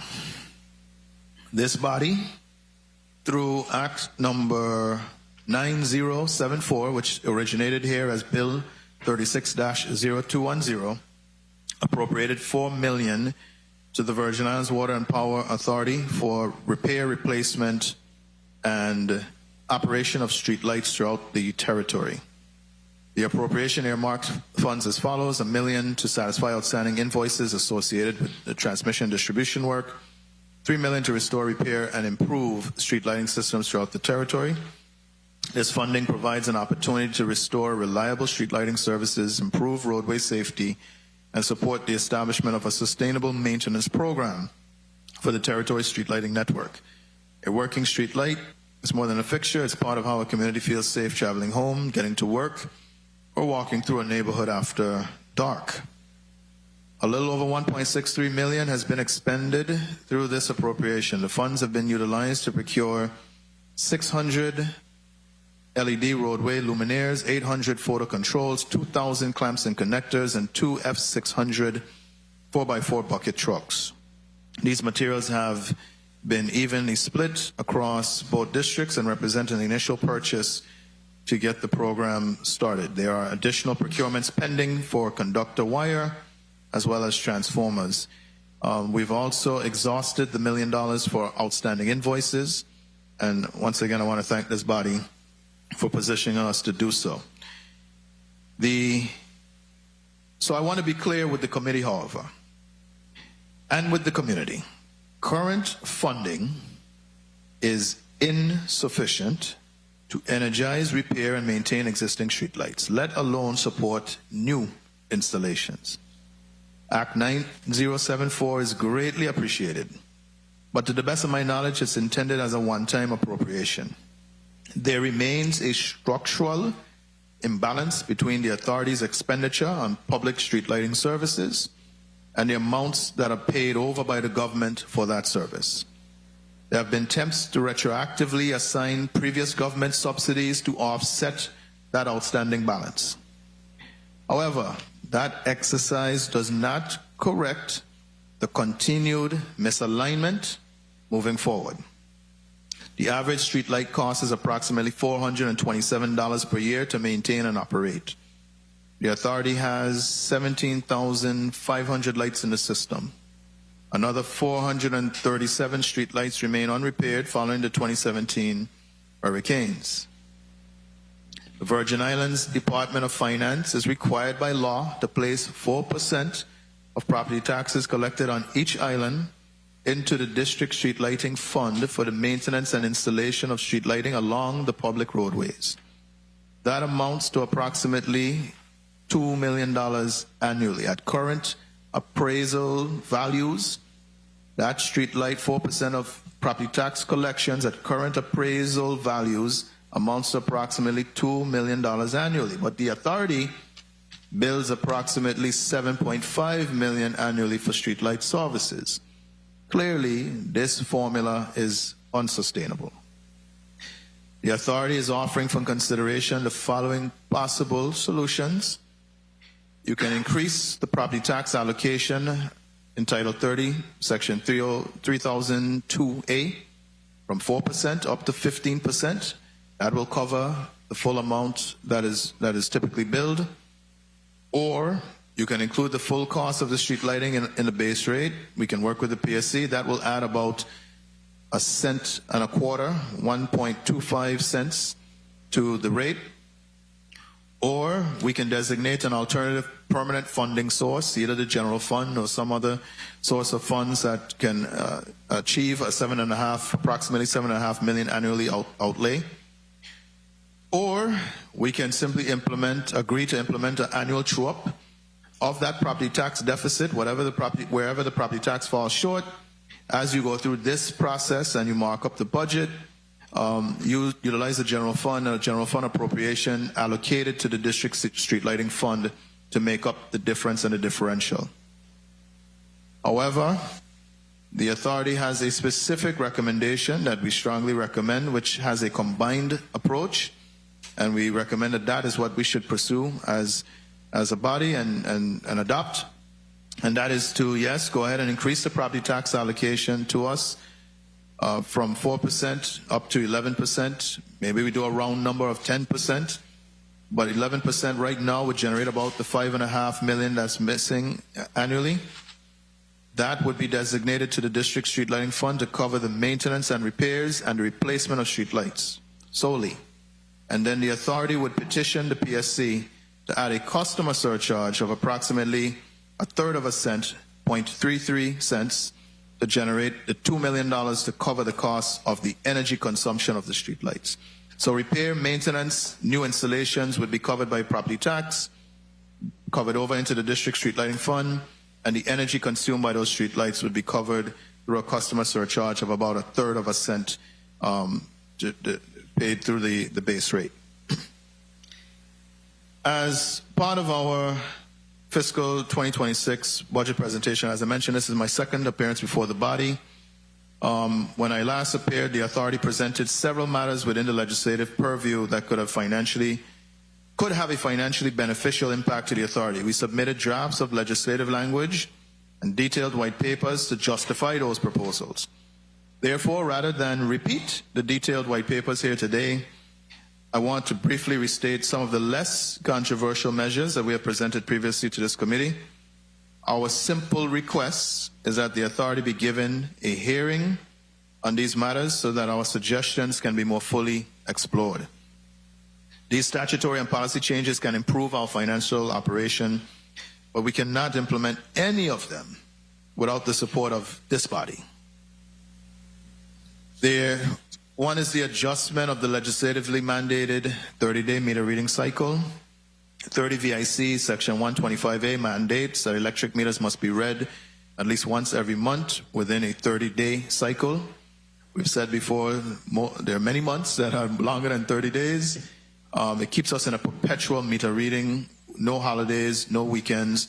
The authority respectfully renews its request for an amendment to extend the meter reading cycle to a maximum no more than 35 days, which is more consistent with common industry practices. We have asked that we implement a customer charge for the water system.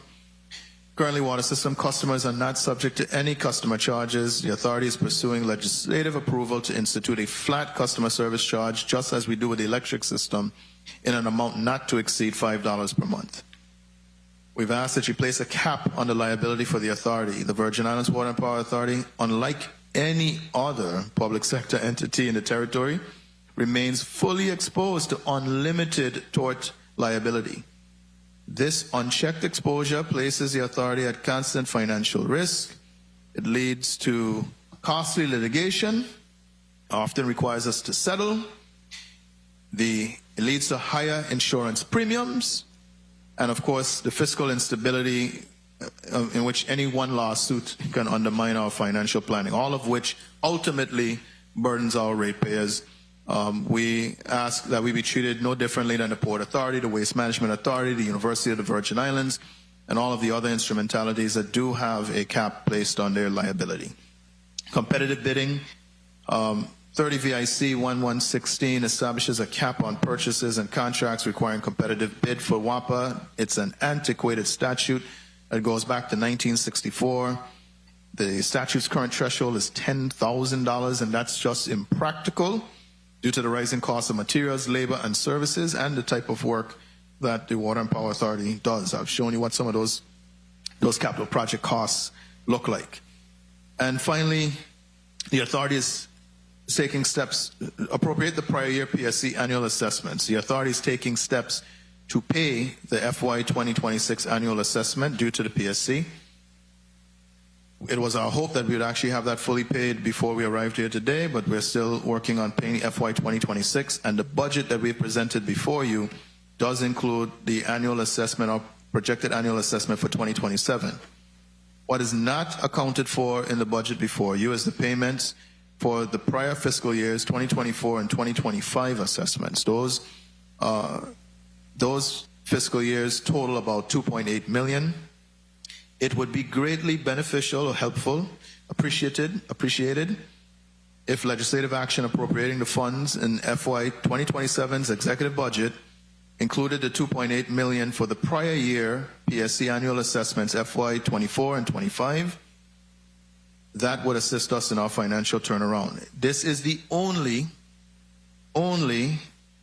financial support that the authority is requesting in the FY 2027 executive budget, and it is on behalf of the Public Services Commission.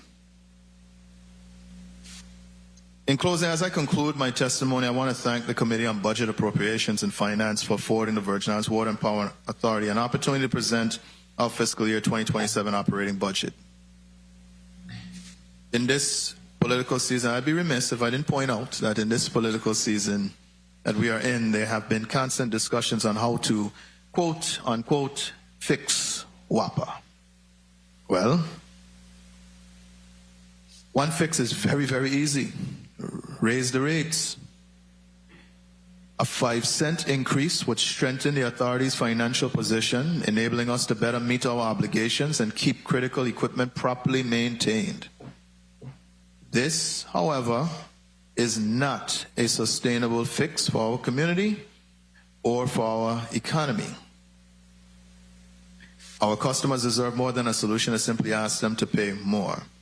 Senators, a real challenge confronting us all is how do we, quote unquote, fix WAPA without placing an undue burden and financial hardship on our ratepayers. This means pursuing operational efficiencies to reduce the cost of our service.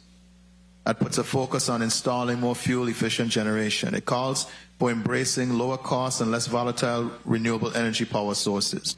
It requires the authority to exit from some of our expensive operations and maintenance agreements.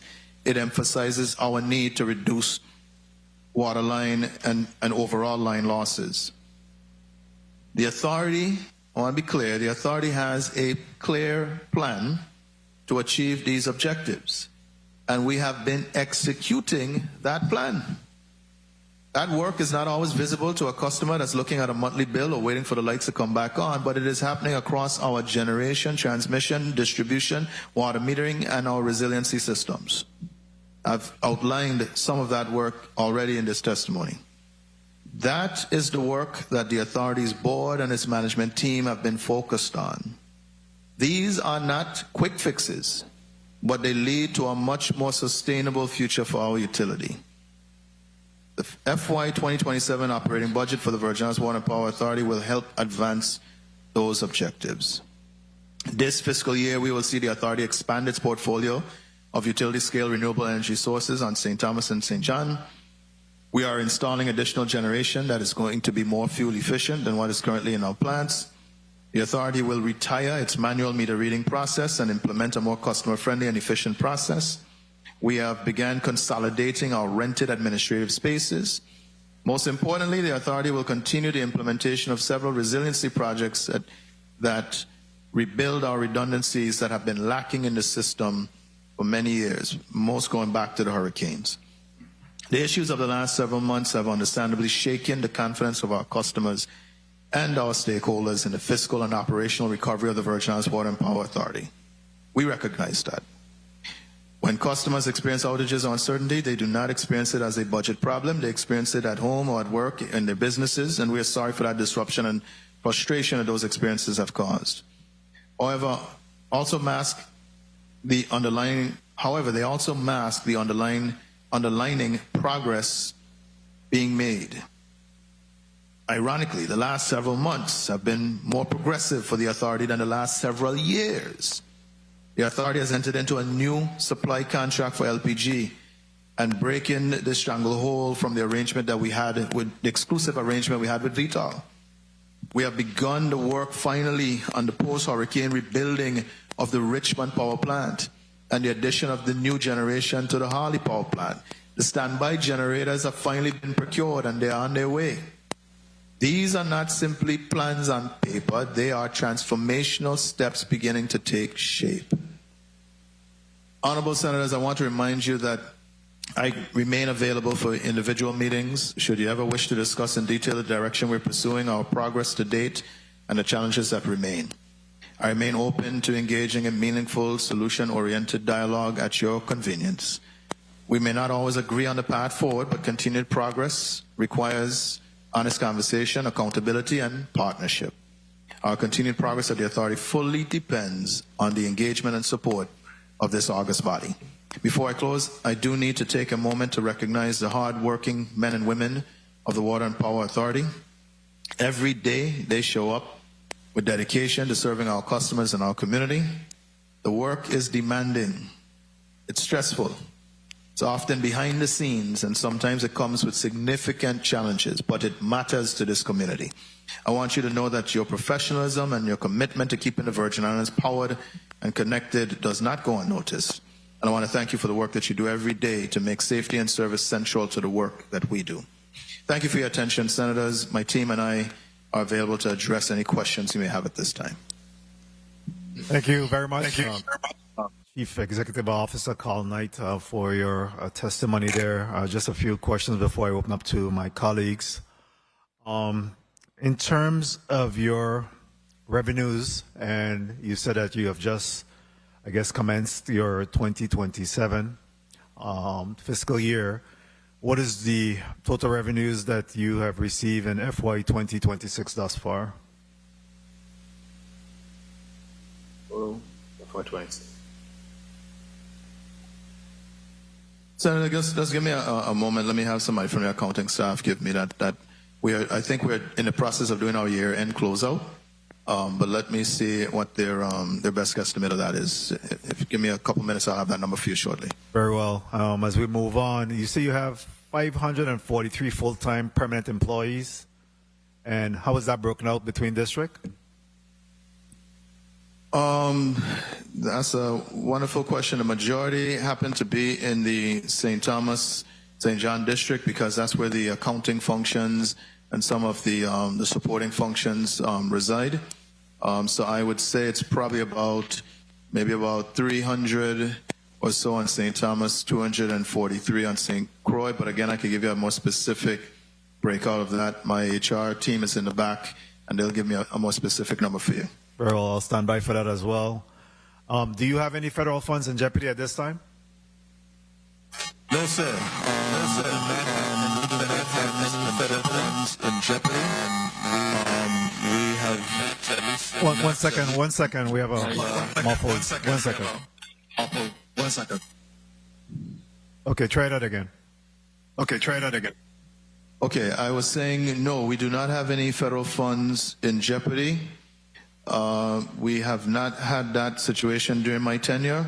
The only, as everyone well documented and discussed, the only thing that might be perhaps is some sort of nebulous status is the funds that we're getting from HUD through the CDBG DR program. I'm very pleased to say of all of our disaster recovery projects, I can only think of about a handful that have not already launched and been obligated. That would be the microgrids for St. Thomas, the ones for Bavoni, St. Thomas, St. John, and the west side of St. Croix. We have a project for a battery backup for the East End substation on St. Thomas, and we have a project related to the propane lines in the Harley plant. I think those are the only 5 projects that I could think offhand that have not actually launched, and so we are fairly certain that we are secured as far as our federal funding and grants. Those projects are all obligated. Very well. And in respect to the FEMA allocation of funds, I know that you had $661 million for the Richmond plant, as well as $205.9 million for the Harley plant. For those for the upgrades, which was post the twin hurricanes that we experienced here. What is the status of those funds? Those funds are being drawn right now. A portion of those funds were used in this Harley plant. A portion was used to procure the generators for St. John. A portion was used to pay a 30% deposit on 15 megawatts in Harley. A portion is being used for the inspection and repairs of units 15 and 23. Over on St. Croix, and then there's another generator being purchased, another small 3-megawatt generator being purchased for Harley. Over on St. Croix, those funds have been used for the deposit on 2 15-megawatt generators as temporary power units. And so those funds are starting to be expended in the intended manner. All right. At some point, will you have a breakout of exactly how that fund is being utilized so that we could continue to track the expenditures of those funds? Certainly, I can do so. As you know, we manage those 2 projects in conjunction with our partners at the Office of Disaster Recovery. We scope up the projects, they execute and pay the bills, but we can certainly provide a breakout of exactly how those expenditures are looking at this point in time. The utilization of these funds, as well as the path forward with the Virgin Islands Water and Power Authority, is there a strategic plan? I know that one was presented sometime back at the 35th legislature, but is there a strategic plan that you're utilizing now for your energy retrofit and path forward? So there is the projects that are ongoing, or what I refer to as progressive design build. And so there is a team of engineers that has been working through the ODR umbrella with the contractor RG Engineering.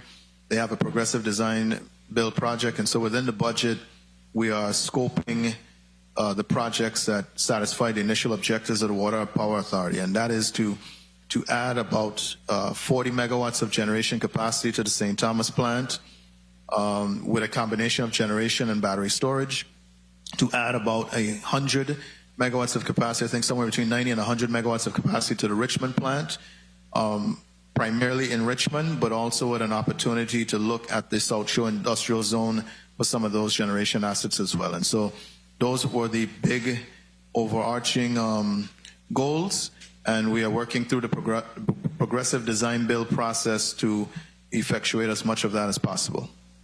So what performance matrix or measure are you utilizing to determine your progress or challenges? I mean, do you have KPIs that you're monitoring? How are you evaluating, or what mechanism are you utilizing to measure your progress? Yeah, ultimately there's a body of KPIs that we're working on, but the ones that we pay the most attention to ultimately are what we call the KD, SAIDI, SAFE metrics. Those are common throughout the industry. We use them to benchmark ourselves against utilities in the Caribbean, utilities stateside, and those essentially measure the duration of outages, the frequency of outages, and the impact of outages on customers. We also, of course, track our losses, both electrical and water losses, and we do also track our metrics, performance indicators on the financial side of the house as well. So there's some standard KPIs that we use, and then there's some more WAPA-specific KPIs that we look at, such as safety or safety incidents, some more specific KPIs that are more pertinent to our operation and the things that we value and promote in the utility. So we do have standardized KPIs that we utilize. And who ultimately really just track those, monitor those to make sure that you're in sync and you're properly aligning with those KPIs? Well, we do our monthly reporting to the board. We are trying to build out a more robust performance management system. The board certainly tracks them on a monthly basis as we submit that as part of our reporting. Of course, we track them at a management level as well. And while things have been in flux, so those numbers have not always looked the way we'd like them to look, we certainly are mindful of what the target is and what those numbers need to start looking like. So we do push as we benchmark ourselves with other utilities and Caribbean utilities. We benchmark those KPIs. All right, just switching gear a little bit. I know that you have had several recent power outages, especially in the St. Thomas, St. John district. I would like to give you an opportunity to address that to the public in terms of what's happening there, what are the challenges, and how are you working to overcome those? I'm sorry, repeat that again, Senator? Yeah, I know that you have had some recent outages, particularly in the St. Thomas, yes. St. John district. I'd like to give you an opportunity to update the public and what are the challenges you're experiencing in respect to those power outages, as well as what's being done to minimize or address those outages. The recent outages were caused by, I think the first outage happened on Sunday. It's caused by a valve that is in the propane terminal that has given us problems. Our operator and maintenance contractor, St. Knolls, did notify us that the valve needs to be replaced. They also told us that it takes about 10 hours for that replacement to take place.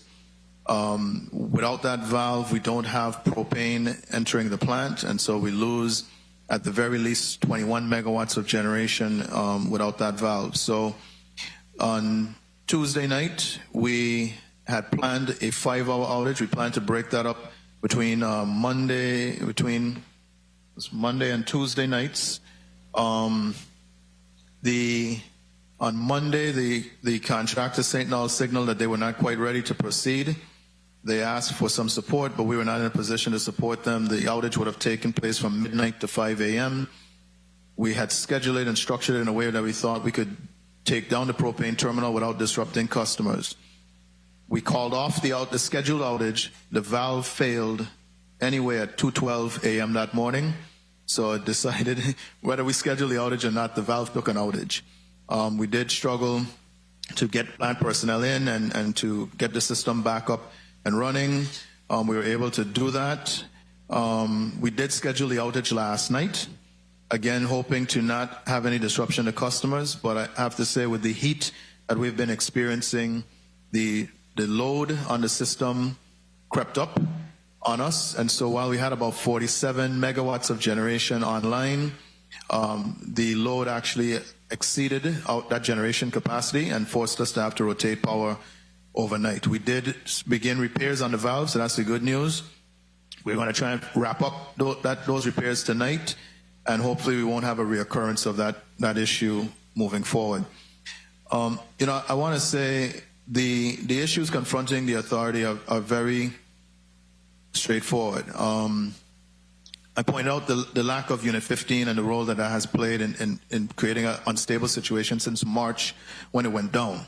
But if you had to look at a more underlying issue, it's the lack of maintenance over the years, deferred maintenance on the generation unit that has caught up to us.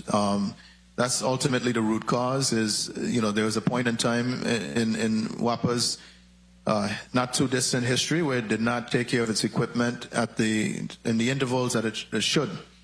That has caught up to us. We're now trying to remedy that and actually get caught up. When we when we do the major repairs and inspection on Unit 15, starting on Friday, it'll be the first time in 3 years that we've done inspections on that unit. We are trying now to catch up on a lot of deferred maintenance that has piled up on us over the years. And the reason for that deferred maintenance is not rocket science. It's because of the financial strains that the constraints that the authority has operated under in the last several years. That has led to the deferred maintenance. And that financial strain also is not, rocket science. It is the escalating cost of fuel, but I'll also dare say it is some poor regulatory decisions that have left the authority with less than adequate resources to keep up with its maintenance requirements and burdens. And so these things all have a correlation, they all have an origin, they all have a root cause.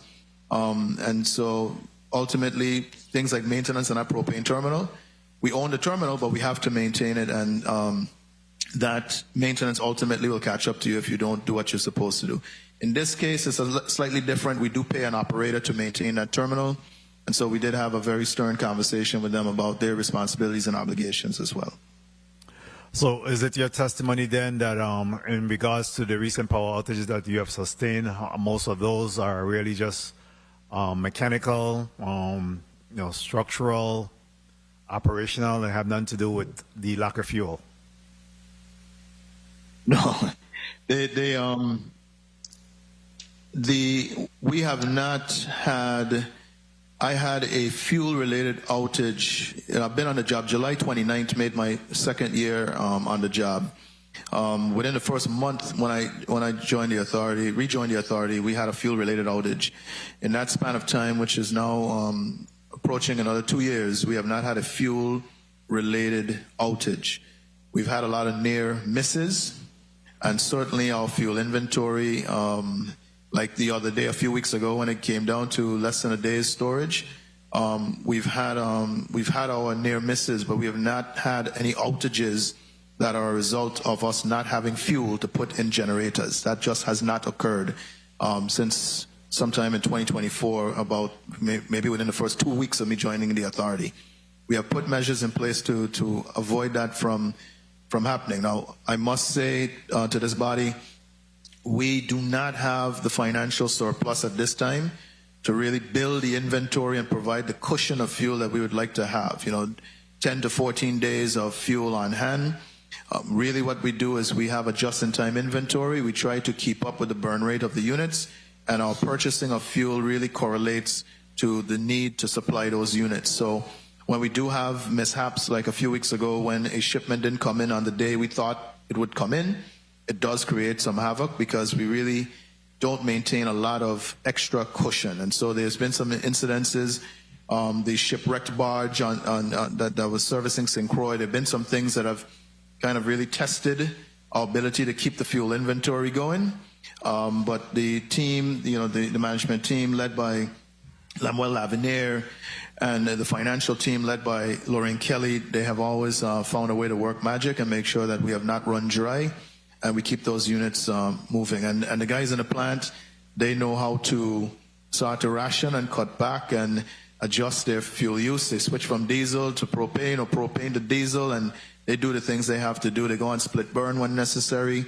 They do the things they have to do to make sure we don't run dry. So that has not happened. I know that's been every time we have an outage, everybody assumes that it's fuel related.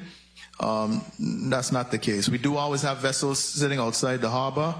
But that's because we have shuttles going back and forth between St. Croix and St. Thomas. We have the LPG vessels coming in. We have the diesel barges coming in. There's always somebody sitting waiting to be able to go into dock. But that doesn't mean that we have a fuel issue. Oh, thank you. What's the cost of the barge that sit and wait to bring in the fuel? What's the cost of that? Usually we bring them in. Before we start to incur demurrage. So we have a window. Depending on the contract, that window could be as long as 5 days after they give us a notice of readiness, anywhere between 3 and 5 days, depending on whether we're dealing with Carib LPG or Peerless. So there is a window. We try to bring them in. We work with our shipping agent to coordinate the ship traffic. But we have, on occasion, incurred demurrage.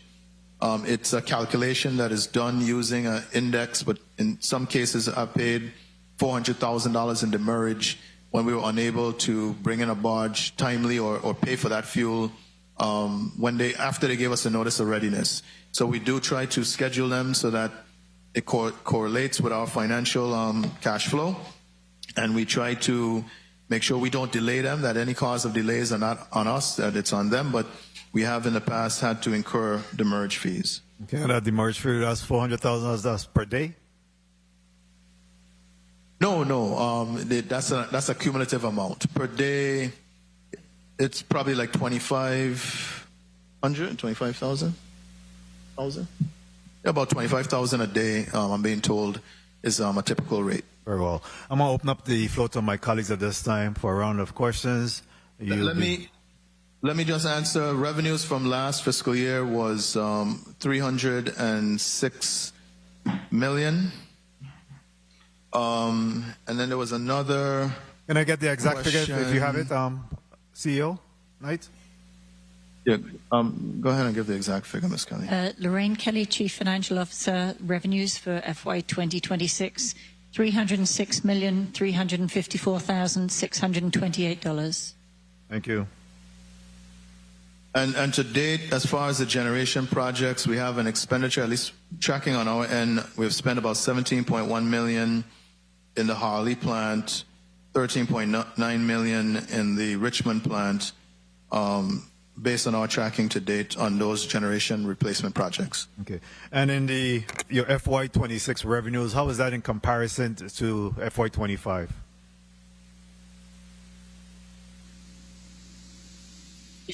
Sir, just give me a minute and I'll give you those exact numbers. Okay. And your expenditures for FY 2026?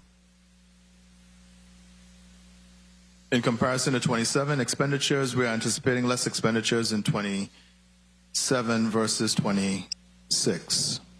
Oh, very well, but we wanted to try to get the difference between the 306 that you were able to realize in revenues. What was your expenditures for FY 26?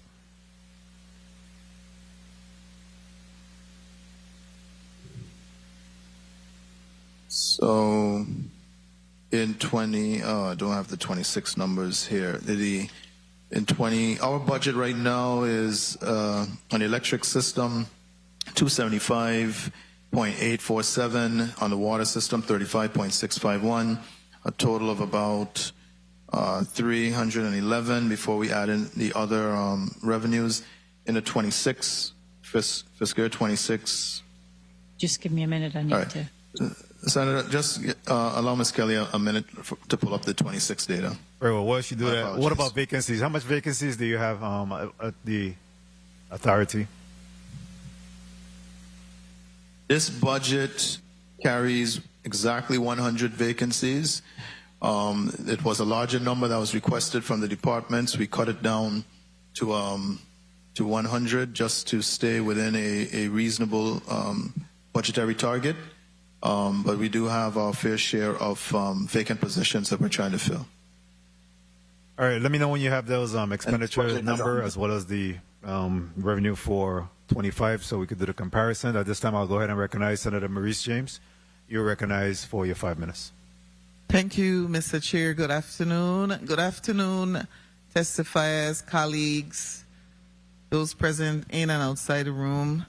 I have a few questions related to your testimony on page 2, where you talk about, there's this one sentence that says that the projected decrease is due to the installation of temporary generating units, a complete year of LPG pricing based on a new contract entered into this past March, and additional solar production to be brought online on the island of St. Thomas, and you're projecting fuel expenditures of approximately $121.5 million. I wanted to let me ask this.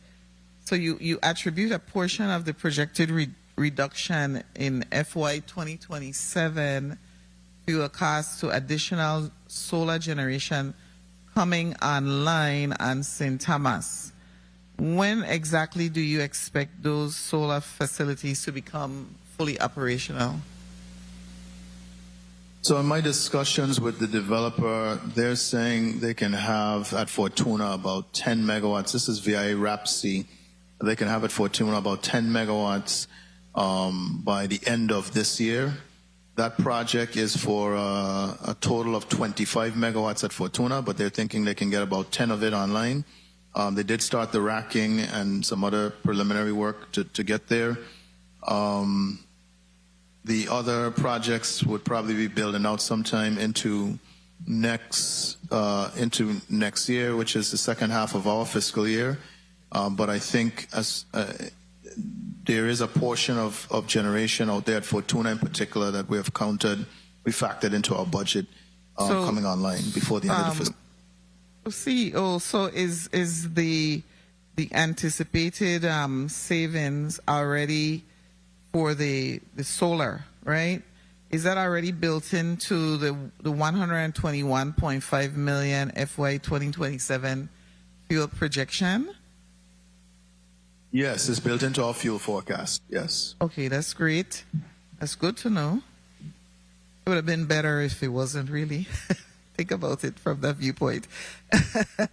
But I understand. What percentage and dollar amount of the territory's LPG consumption is attributable to St. Croix versus St. Thomas, St. John? And what percentage and dollar amount of the diesel consumption is attributable to, St. Croix? You know what I'm asking? Because I'm trying to see Yes. the impact of the solar that you're moving towards on St. Thomas. Right? Yes. So, under normal circumstances, St. Croix is about 100% LPG. There is some diesel that's used from time to time, but average out over the course of a year, it's probably 90% of the power produced on St. Croix is LPG, and the balance is solar. On St. Thomas, about 30% of the generation right now is LPG. I'd say about a third of the generation is LPG, and 2/3 is diesel. Mm-hmm. We peak at about 65 megawatts. We get about 21 megawatts right now of LPG production. Everything else is diesel. There is a small solar farm, relatively speaking these days. Duno is now considered a small solar farm of about 5 megawatts that also contributes to the output on St. Thomas. But the lion's share of the LPG usage is on St. Croix, and the lion's share of the diesel usage is in St. Thomas. The solar coming online in St. Thomas will defray the diesel usage on St. Thomas. Okay, that's what I was going. I was going to ask. Once that additional solar generation comes online, you know, how would it affect the split? I think you more or less answered that. And then, of course, St. Thomas, St. John fuel consumption will then fall, right? Which we'll begin to see, I guess, more reliability, efficiency, you know, cost savings. Yeah, we don't. So the answer is both. They're not one and the same. So okay. Can you explain? Solar project does help. The solar project helps with costs. It does help with reliability to a certain extent. So during the day, it really helps with reliability. The battery storage helps carry some of that into the evening. On a rainy day like today in St. Thomas, not so much. And certainly as we get into the late night hours, that solar production drops off completely and is of no benefit to us from a reliability perspective. So there's some benefits on reliability, but the real benefit ultimately is cost. Cost. Okay. Thank you, Mr. Chair. I don't have any additional questions. Thank you. Thank you very much, Senator Maurice James. So CEO, so how would you reconcile or how would you respond to the notion that the fact that we have these two solar farms here in St. Croix, especially during the daylight hours, do we still see an impact? And it's far and few apart from what we experience in St. Thomas, but how do we still experience island-wide outage here in St. Croix? The I'll let Mr. Lavinier explain the technical explanation, but essentially solar farms don't produce the reactive power, and Mr. Lavinier can probably give the explanation as to why you need the generators in the plant to keep the solar farms online. Go ahead, Mr. Lavinier. Good afternoon. Lemuel Lavinier, Chief Operating Officer, Electric Systems. The solar farms, they follow the grid. So if there's no grid, if there's no gas turbine running, then the solar farms will not operate.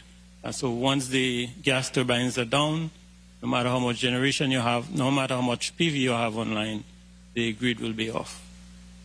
The frequency signal comes from whichever turbine we have running, that what we would call a grid forming generator, not to get too technical, but the solar farms need to see that signal.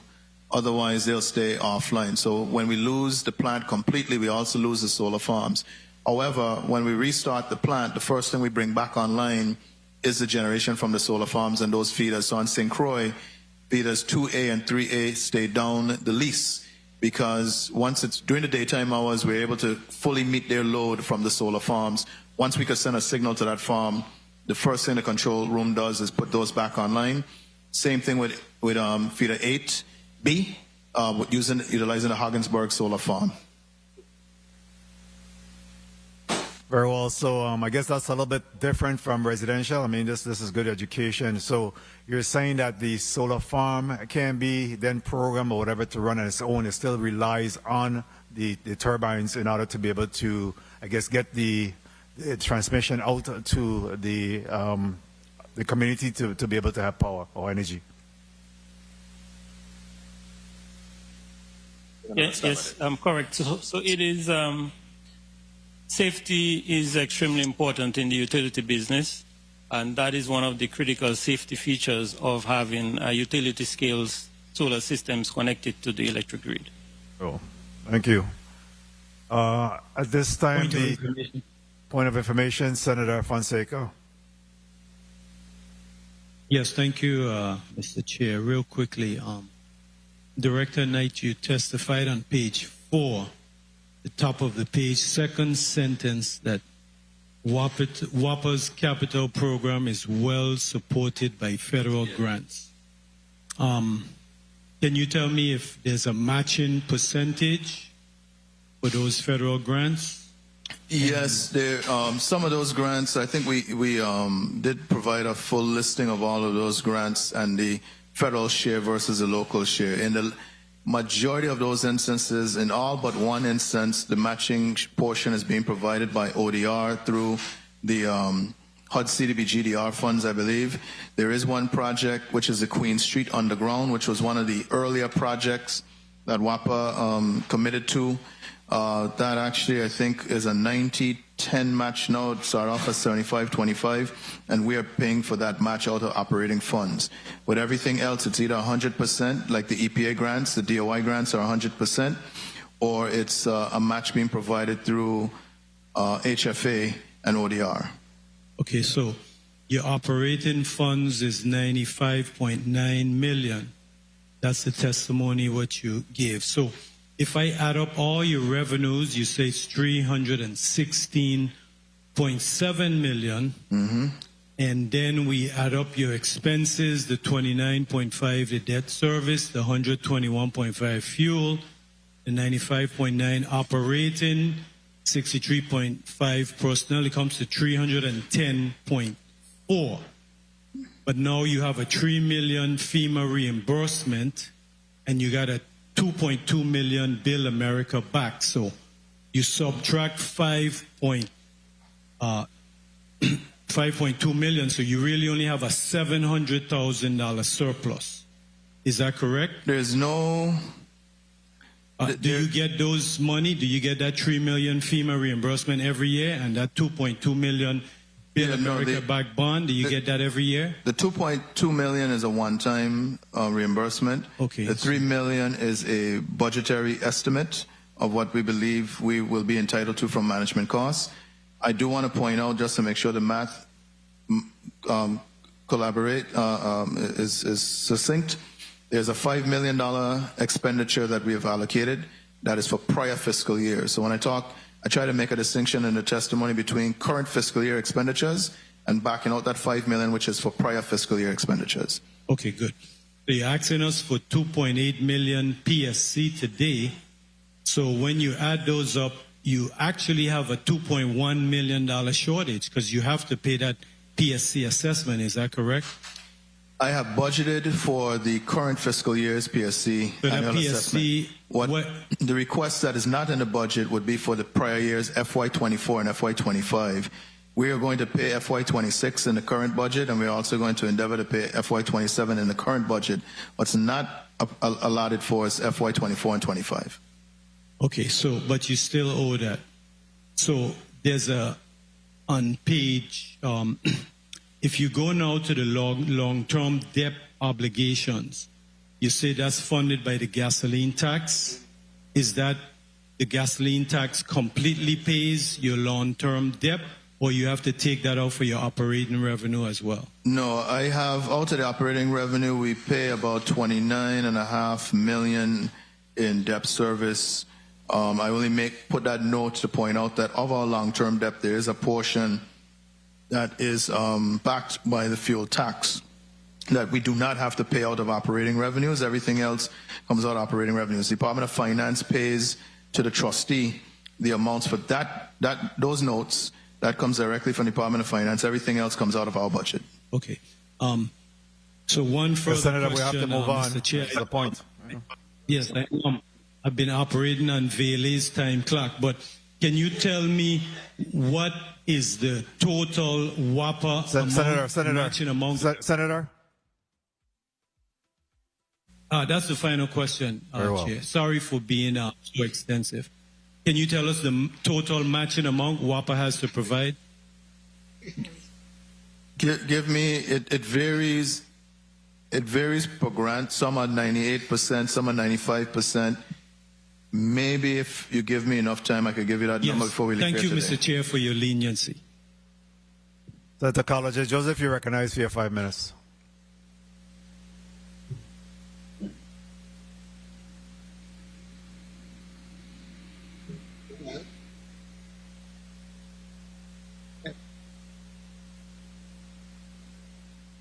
Senator Joseph, you're recognized for your 5 minutes. Thank you. Thank you so much, Mr. Chairman. I was just having a little bit of technical issues with the mic here. And thank you so much for your line of questioning as well. I was listening to it on my way back over here from the Big Island. And also I was listening to the good lady from St. Croix line of questioning. So my questioning is going to focus on the post-audit report. I noted on page 7 of the post-audit report that we had asked you for your outstanding vendor payments, your listing of outstanding vendor payments. That information wasn't supplied to us. Why is that? We had every intention of supplying that information. Okay. So maybe it came in late, but we did supply that. You had something to add, Ms. Kelly?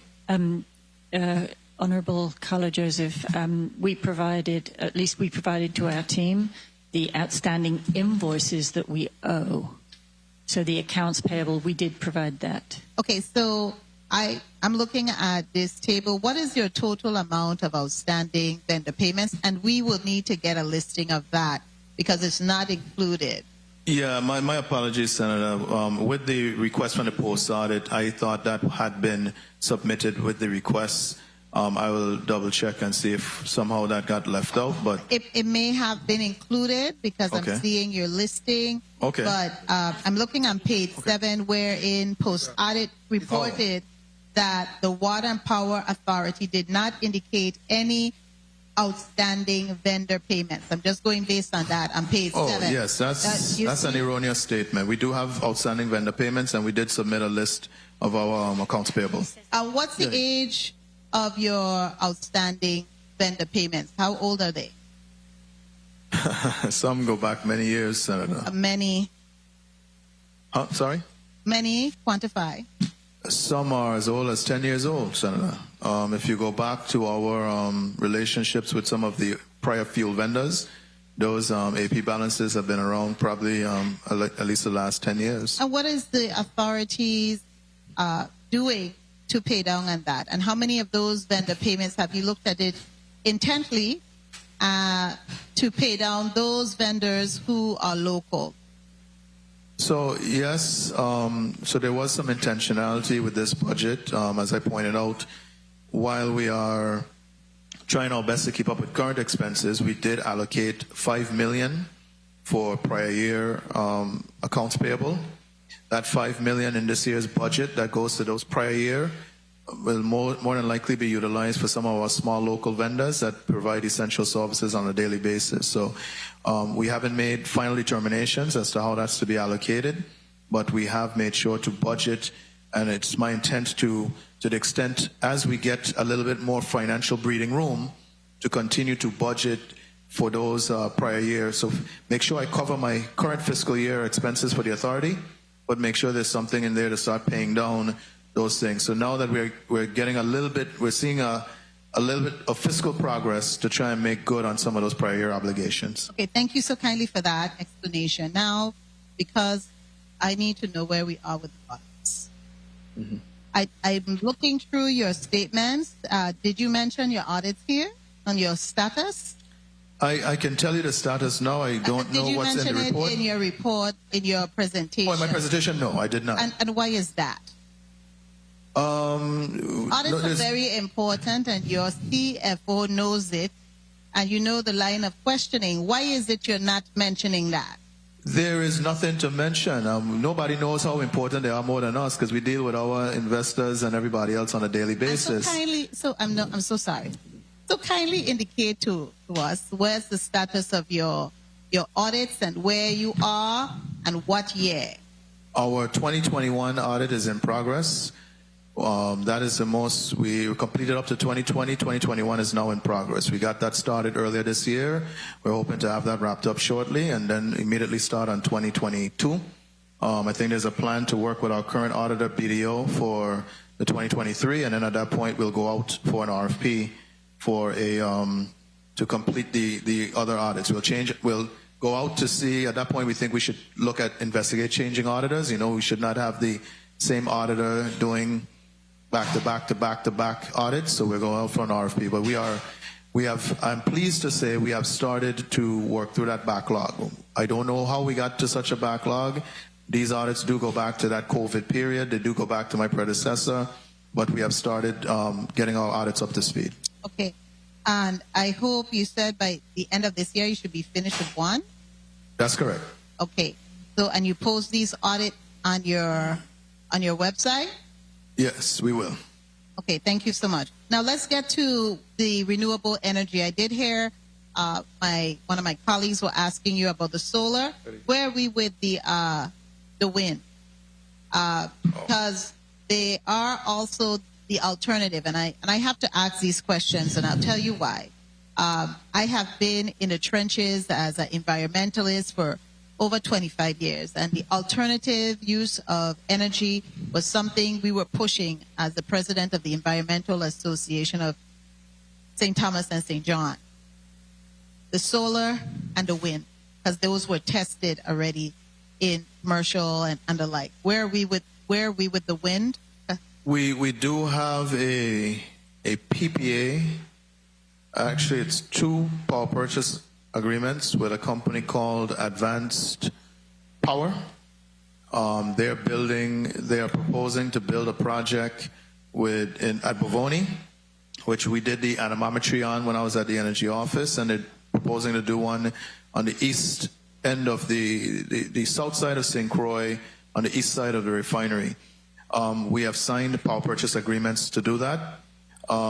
They have signaled that they are completing their financing, and these agreements have been around for probably a decade now.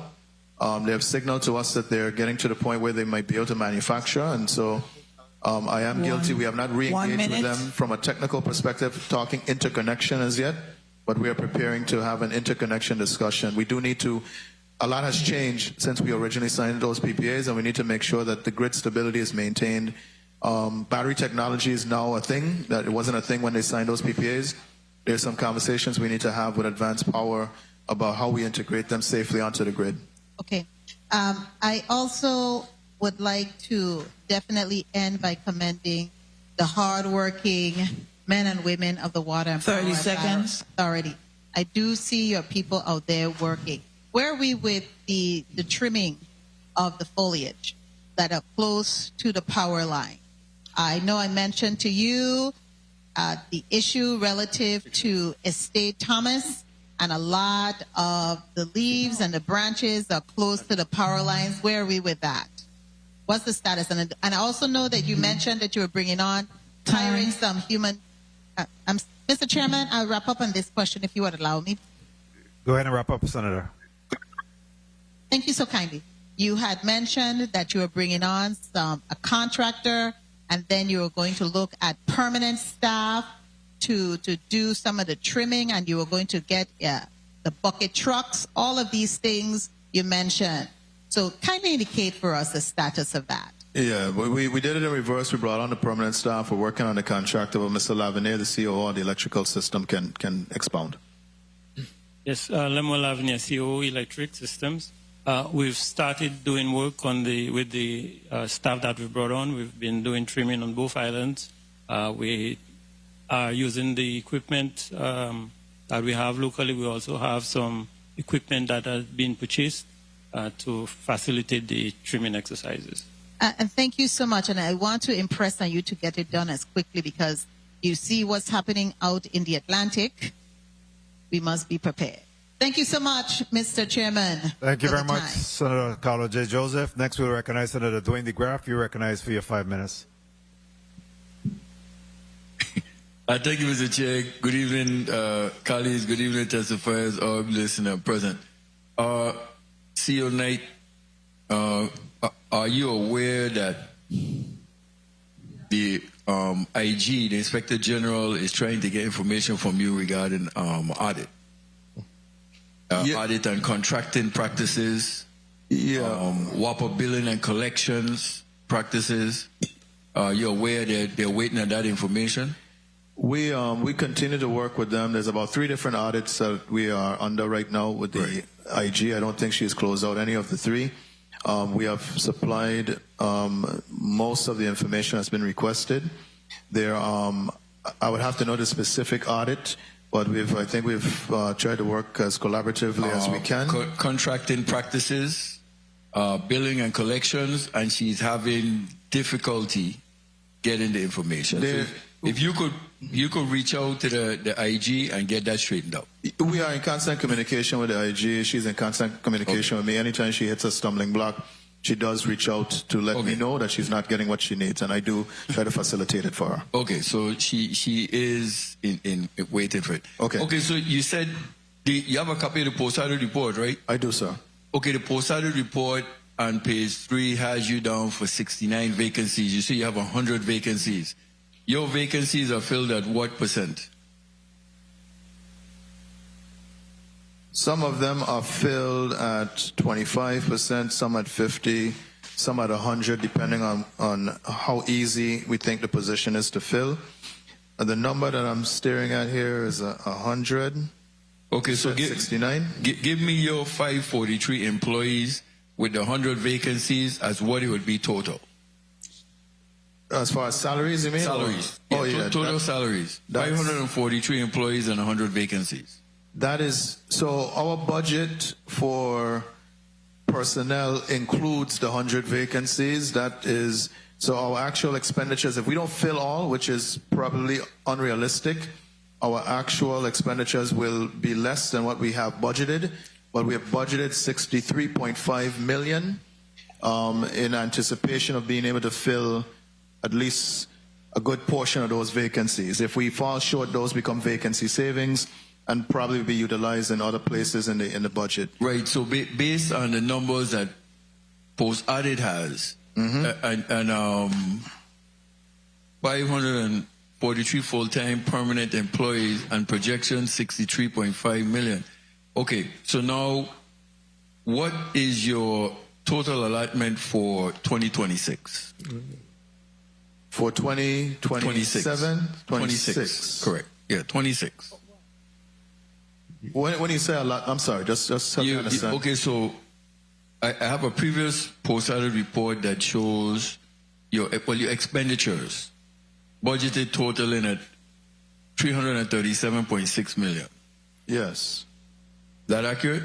For 2026? Correct. Is that the number we got for 2026? The budget? 337.6 million in expenditures. The 2026 budget. 2026.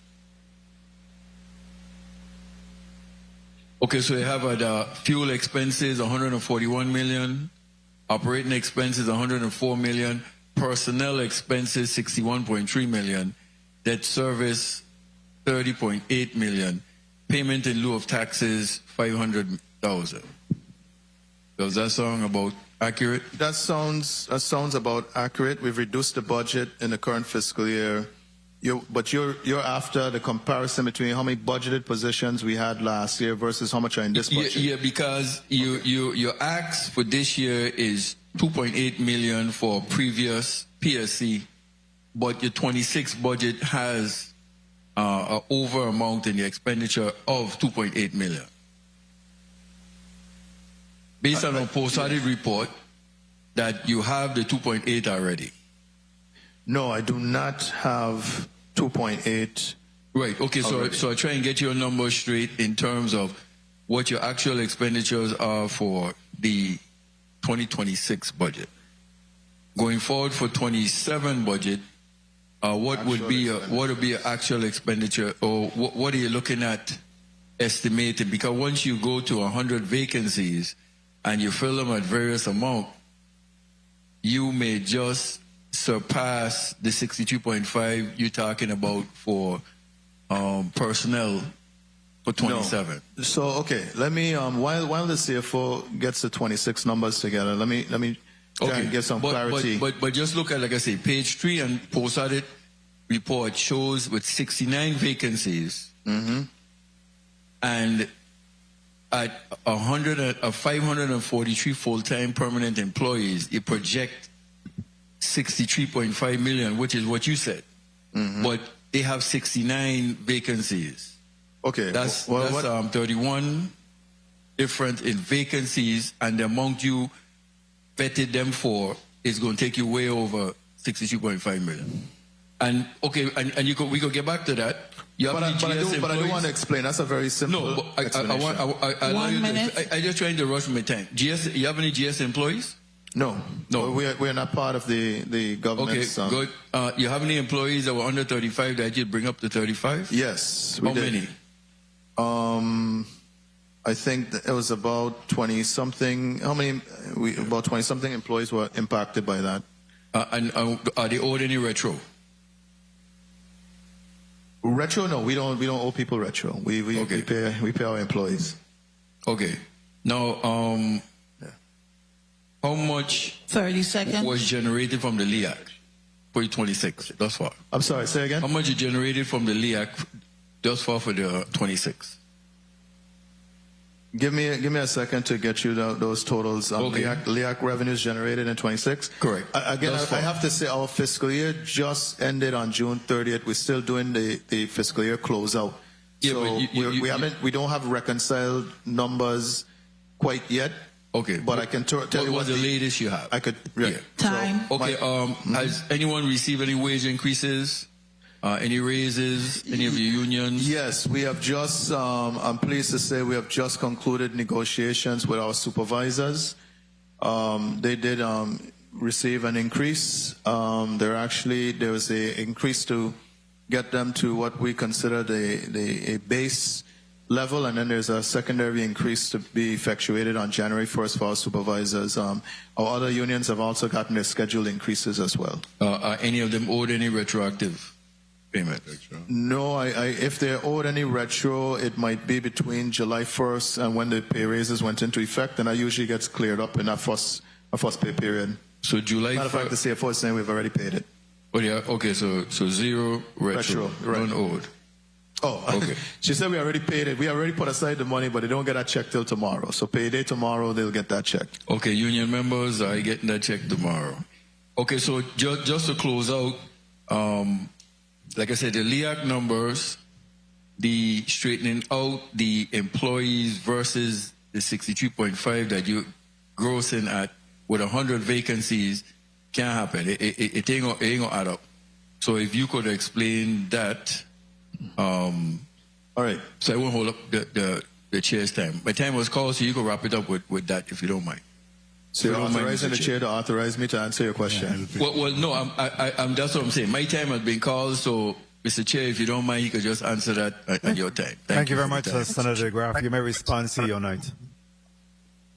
Yeah, so the vacancies, those 100 vacancies are encompassed in that budget figure of $63.5 million. Right. We have put our budget for payroll and fringes, salary and fringes, includes our vacancies and any new positions. Is all encompassed into our budget for salary and fringes.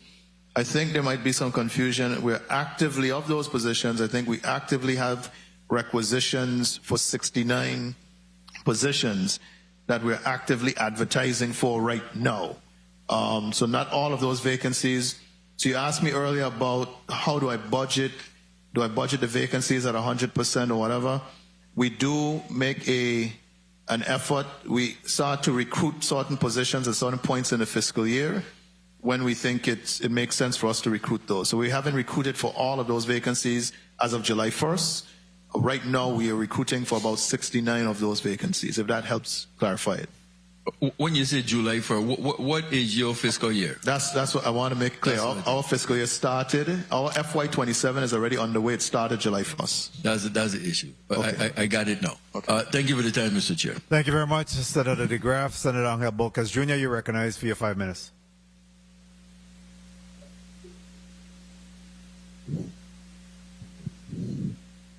Mr. Chair. Good afternoon, Mr. Chair. Good afternoon, colleagues. Good afternoon to the listening and viewing audience, central staff, my staff, and good afternoon to the testifying panel here before us from the Water and Power Authority. CEO Knight, good afternoon. Good afternoon, Senator. Really quickly, page 36 of the Post Auditor's Report, the utility bill mail service. It's at 5.08. That's for paper bills, correct? Yes. Are we working on shaving back on that? It's a technological age. What are we doing to have that accessible on our app or online, sent to emails? What are we doing to sort of cost reduct in that space? We are looking at the disconnect notices, the pink slips. We are looking at maybe not mailing out those disconnect notices. The paper bills, however, Senator, you know that's been a culture war in the Virgin Islands. Not everyone has access to the online presence in internet. Not everyone is comfortable navigating and paying bills online. Not to cut you off, CEO, but I think with enough education, people get things done. I mean, when you look at COVID and then you saw that the older generation started to use technology a lot more than they did before. So they were forced into it, but I'm not saying we're going to force them into this, but with enough education, anything is possible. You agree? Certainly I agree, and this community will get there sooner rather than later. But when folks do push back against us for doing so, I just need to make sure that this body supports us. You remember this body trying to insist that taxis take payments other than cash, and you remember the uproar that it caused in this community. We do have our own set of culture wars in these Virgin Islands. Duly noted. Change doesn't always come comfortably. Right. But we did get it passed, and they are using it now. So with enough education, anything is possible. Yes. So also, CEO Knight, nearly 25 million of your 2027 fiscal picture, if I can call it that, depends on the fuel costs actually falling from more than 146 million to 121.5 million. Yes. That's your forecast. Yes. Now, what happens if that budget for that forecast does not necessarily materialize? So the reality is some of the operating, so there's two things that could happen. Either the PSC, we petition the PSC to increase the LEAC to cover the shortfall, or we find areas within the budget that we can cut. So maybe vacancies that haven't been filled get eliminated. Maybe we look at things, training and other discretionary portions of the budget, office supplies, things that we could probably eliminate to make up the shortfall. That's the reality of the situation. So if you're wrong about that gap, right? Because I know it's a forecast. Yes. Where does the additional funds come? I know you mentioned in the LEPC, but does that equate into higher rates, or technically speaking? It would equate to higher rates. Technically speaking, what is supposed to happen is whatever our actual fuel expense is, we're supposed to cover that through the LEAC. We have not been passing on the full amount of our fuel expense. We have been trying to find ways to shave operating expenses so we don't have to increase rates. But if it gets to a point where the shortfall is growing faster than we can cut other areas in the budget, we may have no choice. And honestly, with what's happening in the Middle East, we are getting dangerously close to the point where the ability to cut operating expenses fast enough to keep up with rising fuel costs, that's becoming more of a challenge. Okay, you also mentioned in your testimony that the debt service is about $29.5 million this year. That's correct. And you excluded the long-term debt financed through the gasoline tax revenues. That's correct. What is WAPA's total outstanding debt today, including that? We'll break it down by bonds, by bank debt, government obligations, 1 minute. Settlements, or any other long-term liabilities. We're pulling up those numbers for you right now. Okay, through the chair for that at your leisure. Oh, go ahead, Ms. Kelly. We have it. Go ahead. You have it. Okay, good. 1 second.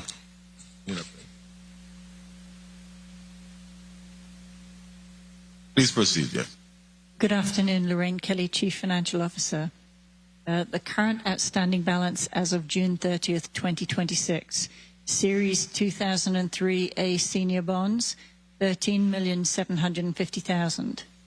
Series 2010C senior bonds, $29,755,000.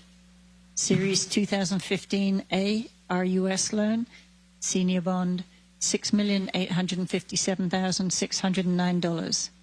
30 seconds. Subordinate bonds, Series 2007A, $44,230,000. Senior bond anticipation notes, which we refer to as bands, Series A, 2021A, $27,390,000. Series 2024A, $29,410,547. Repeat that last one, sorry. $29,410,547. Series 2024B. Mr. Chair, with your... $5,939,453. Those are the bonds, the bank facilities. Would you like me to go line by line? Please, or just total? I didn't see that information available, so I think it's important for the members of this committee to understand the full scope of the impact. So if through the chair, at his discretion, I would like you to continue. Lines of credit, Banco Popular, electric system capital projects, $8,230,802. Banco Popular electric system working capital, $10,155,774. Banco Popular water system working capital line of credit, $1,802,217. There is also a Banco Popular line of credit that is not drawn upon, which is an RUS loan of $1 million. We have not drawn on that. Now I'm going to go to First Bank, electric system capital projects, $4,875,000. First Bank, electric system working capital, $10 million. And the overdraft with First Bank was drawn in the amount of $14,010,5 $303,334 as of June 30th. First Bank Water System Working Capital, $937,500. Comes to a total outstanding obligations of $207,637,236. Thank you so much for that. That's a lot to digest, right, this quick minute.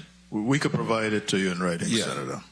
And if you can provide it to the chairman, and I don't want to belabor him, but I do still have some other questions. Hopefully I'll have an opportunity. Thank you, Mr. Chair. Thank you. Thank you very much, Senator Bolkes. Yes, Cecilia, if you could just send us a copy of that, we'll disseminate to the rest of the members. At this time, the chair recognizes Senator Ray Fonseca. You're recognized for your 5 minutes.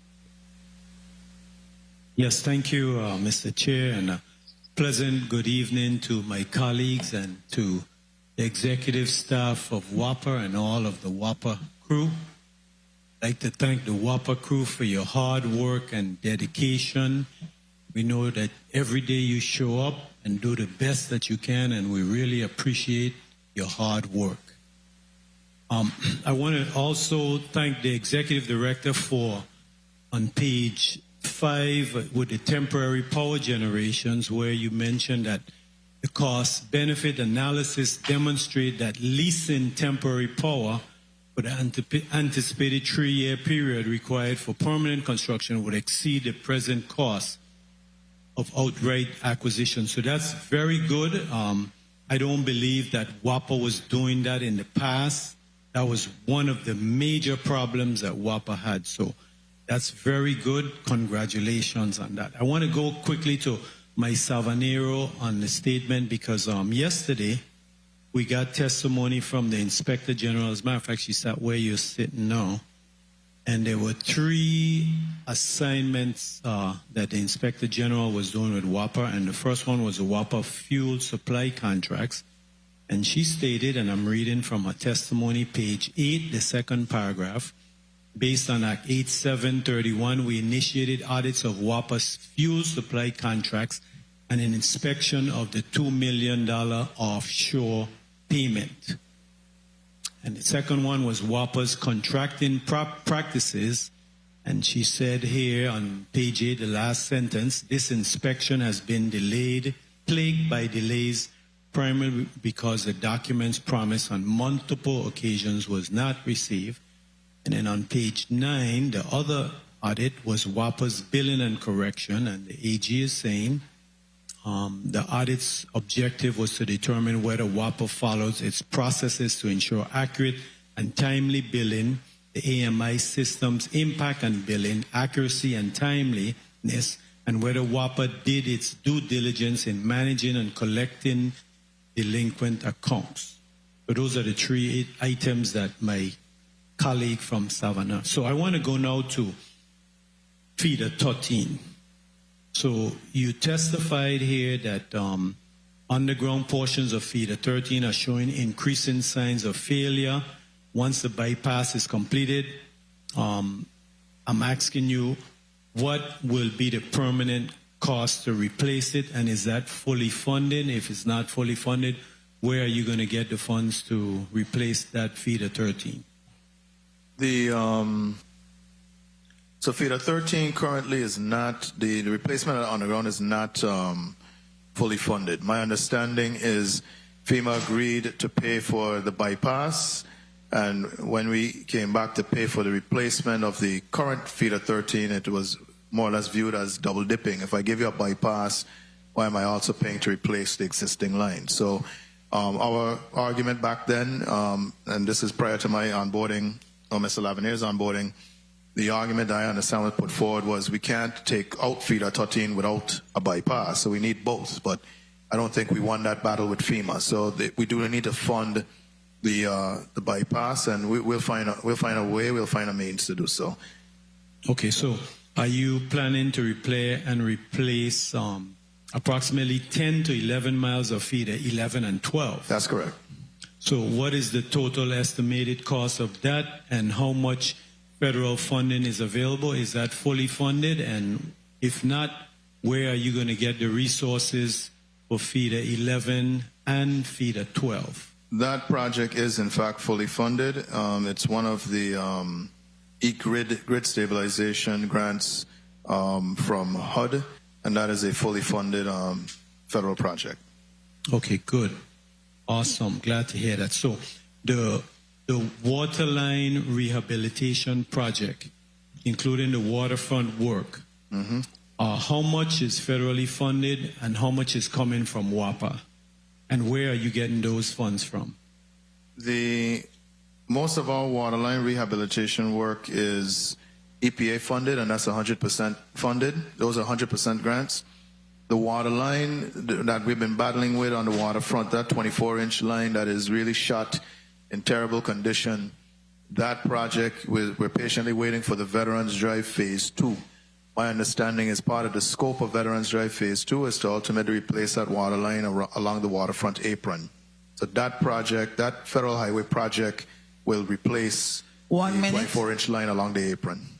Okay, good. So let's go back to the 5.9 million budgeted surplus. You showed where you gave us revenues of 316.7 and expenses of 310.4. You subtract, you got 5.9 revenue service. So you say the 2.2 million Build America bond is a one-time amount, right? You're not going to get that next year. We're going to get a reduced amount next year, probably closer to 600, 700,000. 607. Okay, let's give you the 2.2 million. If you subtract that from the 5.9, 30 seconds. You have a surplus of 3.7 million.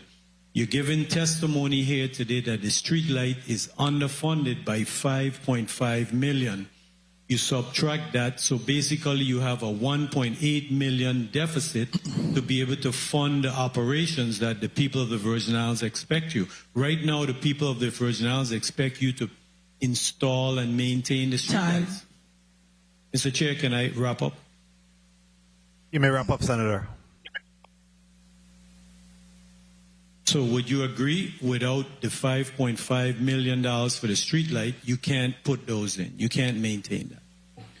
Yeah, so we need, I just want to, I want to make sure we're working on the same numbers, Senator. Yeah, I'm using your numbers. Our operating budget is $316.7 million. That is what we intend, that's what we anticipate collecting in revenues. Most of that comes from customers, with the small exception of $3 million for that's coming from the reimbursement, what we anticipate from FEMA, and another 2.2 in that reimbursement from the Build America bonds. But that 5.2 is incorporated in that 316.7. That's not additional. That's all rolled into the 316. I'm only breaking that out to say outside of customer revenue, there's these two other anomalies that also supplement our revenues. We have a $5 million set aside for prior year. So when I talk about the FY27 expenditures, I back out that $5 million. And that's how we get to our numbers. So we don't have a surplus. We actually are spending every single cent we anticipate raising in revenues. The only surplus is on the water side. Ms. Kelly is correcting me. We do have a very small surplus of around 800,000 that we think we're going to eke out, but we'll see with rising costs if there's actually a surplus at the end of the fiscal year. But there's a slight projection of about 800,000. To answer your question, though, yes, we do need.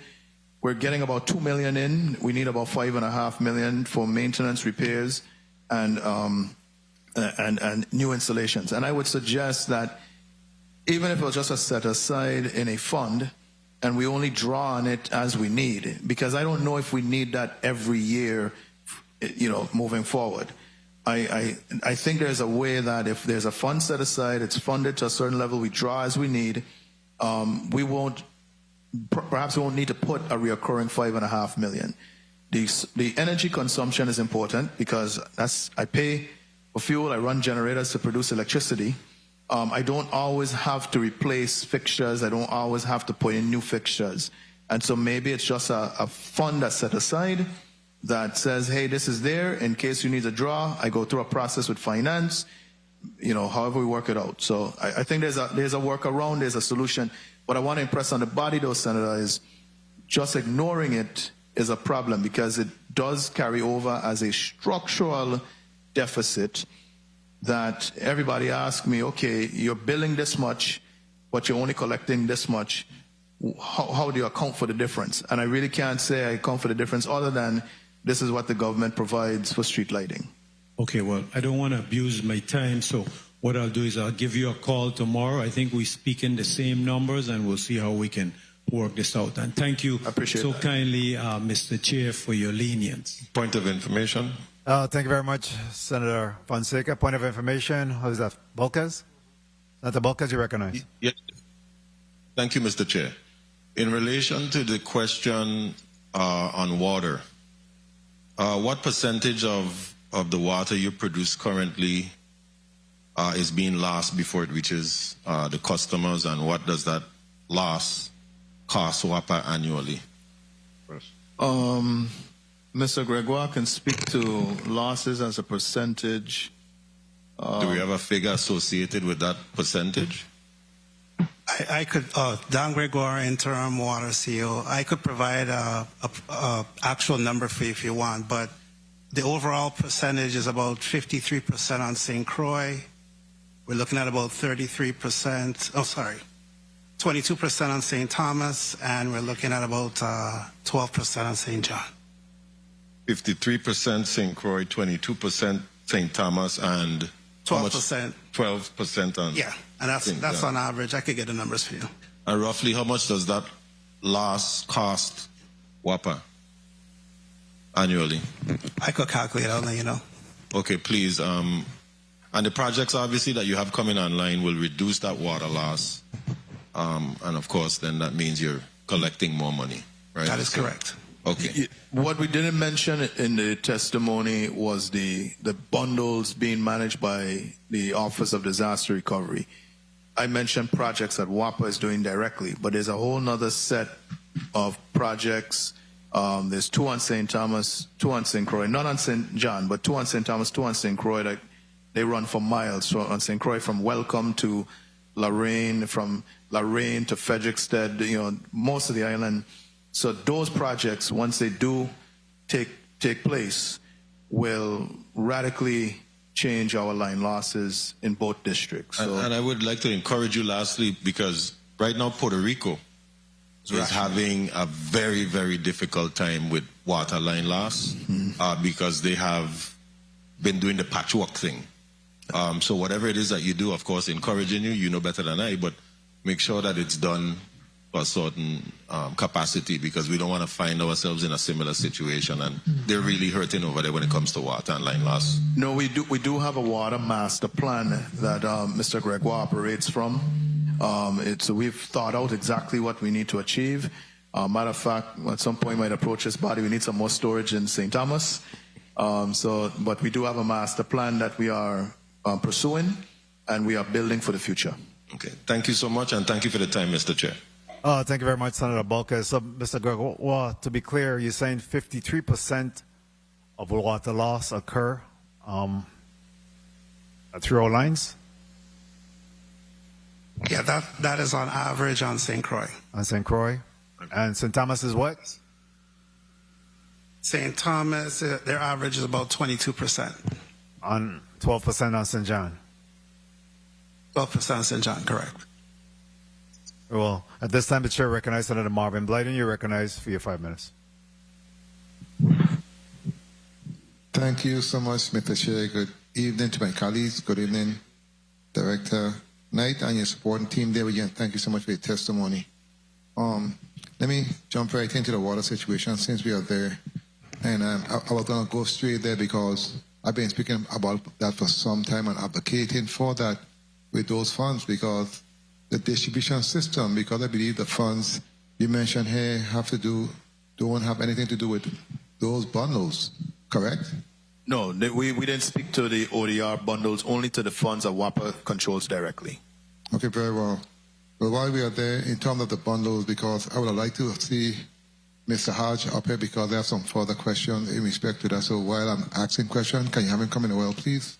I really appreciate that. Mr. Hodge, I apologize. It wasn't my idea. Okay, very well. Now let's go to the post-editor report.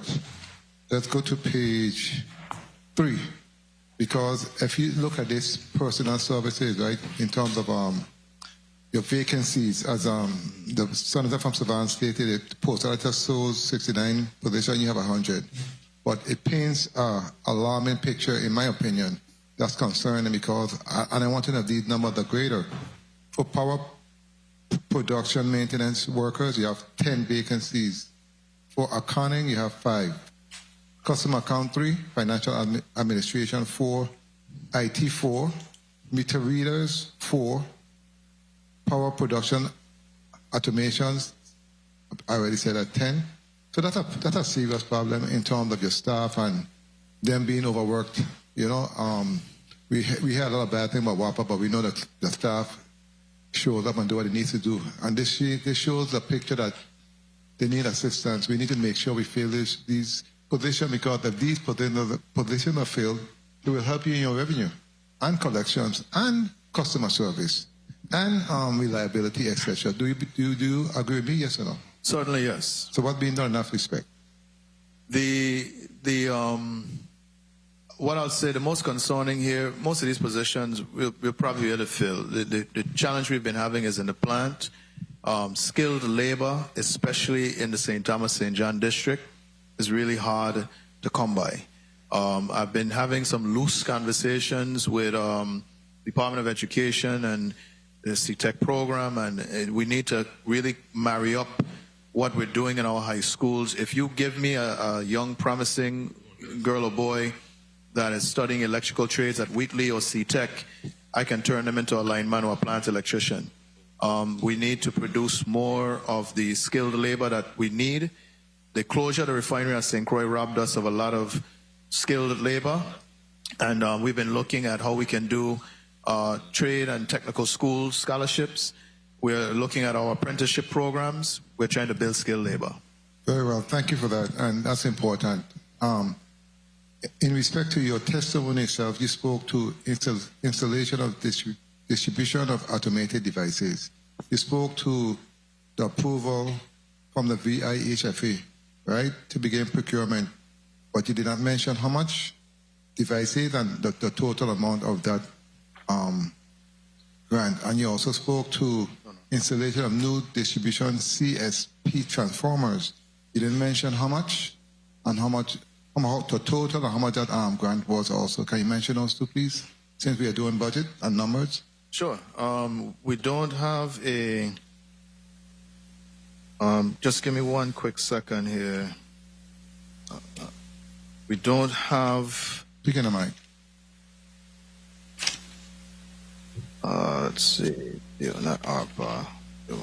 EPA. So the E-grade, okay, I have it aggregated here. The E-grade is a total of 35 million. Of that, 3 million is for the transformers. How much is for the distribution automation devices? And how much transformers are you trying to get? Because we have an issue with transformers and shortage. Transformers, those CSPs are about 1,500 for one. Okay, very well. Give us a minute. That's okay. No, very well. You can send it to the chair, and we can always scrub those numbers. Okay, and I appreciate that. Also, in respect to your testimony, you spoke to the Nawagada Water Line Rehabilitation. What the funding source for that one? EPA. Okay, EPA, and you said the design is 70% completed. Correct. How much is how much is the funding for that? EPA. Give me a quick second here. Which fund? Noragata. Funding for that is, the project cost is $225,000. 1 minute. Okay, that's not too much. No. Okay, let me go back to Director Hodge. Good day. Good evening, Director Hodge. Let me ask you in respect to the bundle in terms of the water line distribution system. And as you know, as we have spoken many times, one of my push for that was also for development and housing development in terms of remote areas to assist with your revenue for those units. And we have been waiting for some time in respect to the distribution line. And one of the areas was the Nazareth area. We spoke to the Nada Bavoni area extension. We spoke to Anos area those highly populated areas. What's going on with those funding? Because that's critical to me in terms of housing expansion, development, and revenues for the authority. Speak to me about that, please. Good evening, Senator. So these expansion projects that you mentioned, 30 seconds. those, Noel Hodge, Chief Engineer, those projects are not part of the prudent replacement. The prudent replacement only addresses existing water lines that needs to be replaced and upgraded. However, those projects that you mentioned, we have applications in with the EPA to fund those projects, and those are pending approval of the applications for the grants so that we can expand the system into those areas. The existing lines that you're going to replace in St. Croix and St. Thomas, I see now today why you start on St. Croix first, because 52% is crazy. You're losing a lot of money, a lot. Time. So I understand that, and it's important, but at the same time, there's no way we can do two tracks at the same time in terms of think there are different agencies, have them going at the same time, because we've been speaking about this for like 8 years now. Like 8 years, you know how we've been speaking about this. And I know my good colleague, the freshman senator who doing great things, spoke about and actually brought a bill to assist in the Smith Bay area also, and that was part of that distribution system also, because that was one of the larger areas, and what he did was very good in terms of meeting with DPNR and tapping into those funds. What the process with those funds? Because speak to me about that, please. Yeah, so both funding sources will be in play at the same time, the prudent replacement as well as the EPA funds, which we could use to expand the system into those areas that you mentioned. So, it's happening, but right now we need to get the approval of the EPA funds from DPNR. That's where we at now. We're ready to hit the ground running, but we need the funds. Well, I'm happy to hear that, and I look forward to seeing stuff move forward. Thank you so much for your responses, Mr. Chair. Thank you for your leniency. Thank you so much. Thank you very much, Vice Chair. Senator Blyden. Mr. Chair, I do have a couple responses that Mr. Blyden had posed earlier that we couldn't get to right away. You may proceed. Mr. Lawaetz. Good afternoon.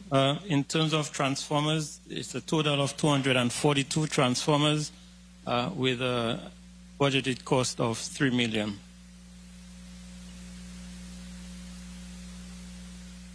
Are you saying that's what you have, or that's what you need, Mr. Lawaetz?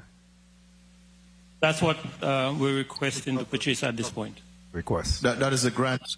That is a grant before HFA. We've gotten approval to begin expenditures on that grant. Would that be adequate? Would that be adequate enough for the territory? Yes, it will be to get us started. Very well. Thank you so much, Mr. Chair. Thank you, Senator Blyden. The Chair will now recognize Senator Hubert Frederick. You recognize for your 5 minutes. Thank you very much, Mr. Chair. A pleasant good evening, colleagues. We're doing nighttime tonight. Testifiers, good evening, listening and viewing audience. I can't say my office because they're gone. And central staff. A pleasant good evening, everybody. Executive Director Knight, how you doing, sir? I'm doing well. Good evening, sir. And Ms. CFO Kelly, how are you? I wanted to turn to your testimony, page 10, in which the legislature, appropriate $4 million for you to put up some street lights throughout the Virgin Islands. When you came back and you told us today that you bought some lights, you bought some photo controls and some connections, and you also bought some trucks. And I was a little stunned by the truck purchase because I really didn't consider trucks being purchased in the money we were giving you. And then I went back and I looked at your vehicle listing, and I noticed you had a similar type truck. This is a You bought two F600 4x4 bucket trucks. And then I look, and you have some older trucks, some F550 trucks. Are those bucket trucks as well? You have 4 of them.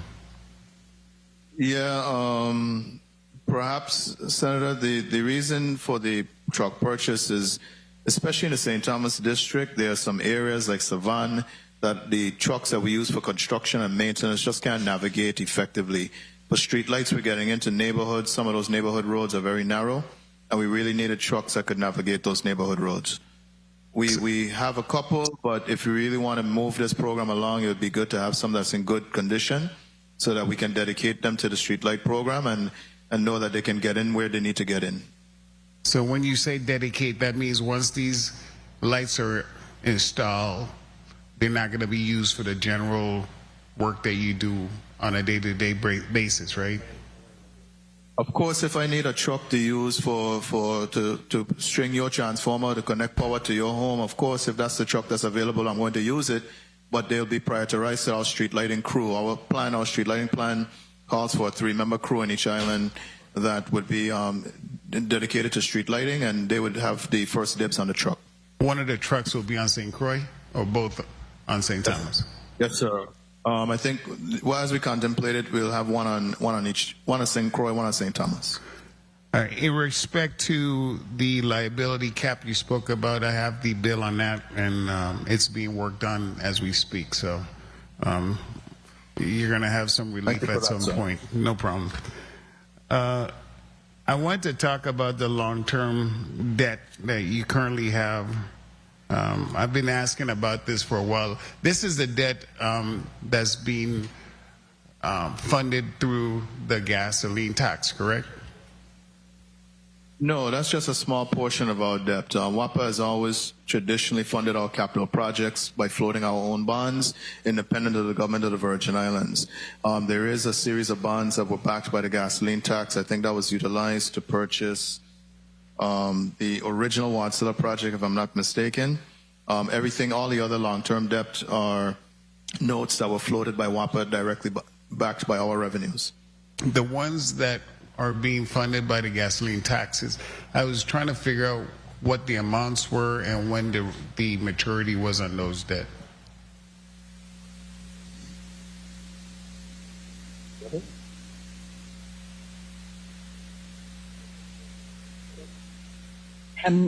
Lorraine Kelly, Chief Financial Officer. The fuel tax are the Series 2021A, and they had a maturity date of July 1, 2026. We are currently in process of renewing those. Wait. Renewing? Why would they need to be renewed? We are in the process, and certainly we could take the conversation offline, Senator, but we're in the process of getting an extension on those. All right, we'll take that off the record for now.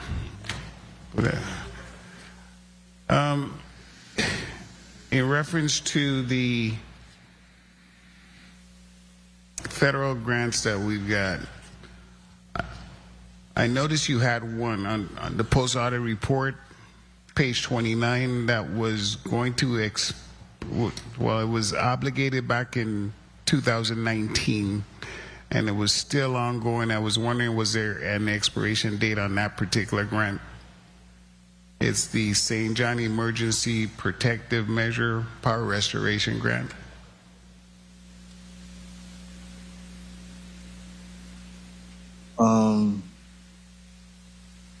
What do I have that could speak to that? Let me get some information on that particular grant. I am not 100% certain. I want to say that might have been the composite poles, but let me get some definitive information on that for you, sir.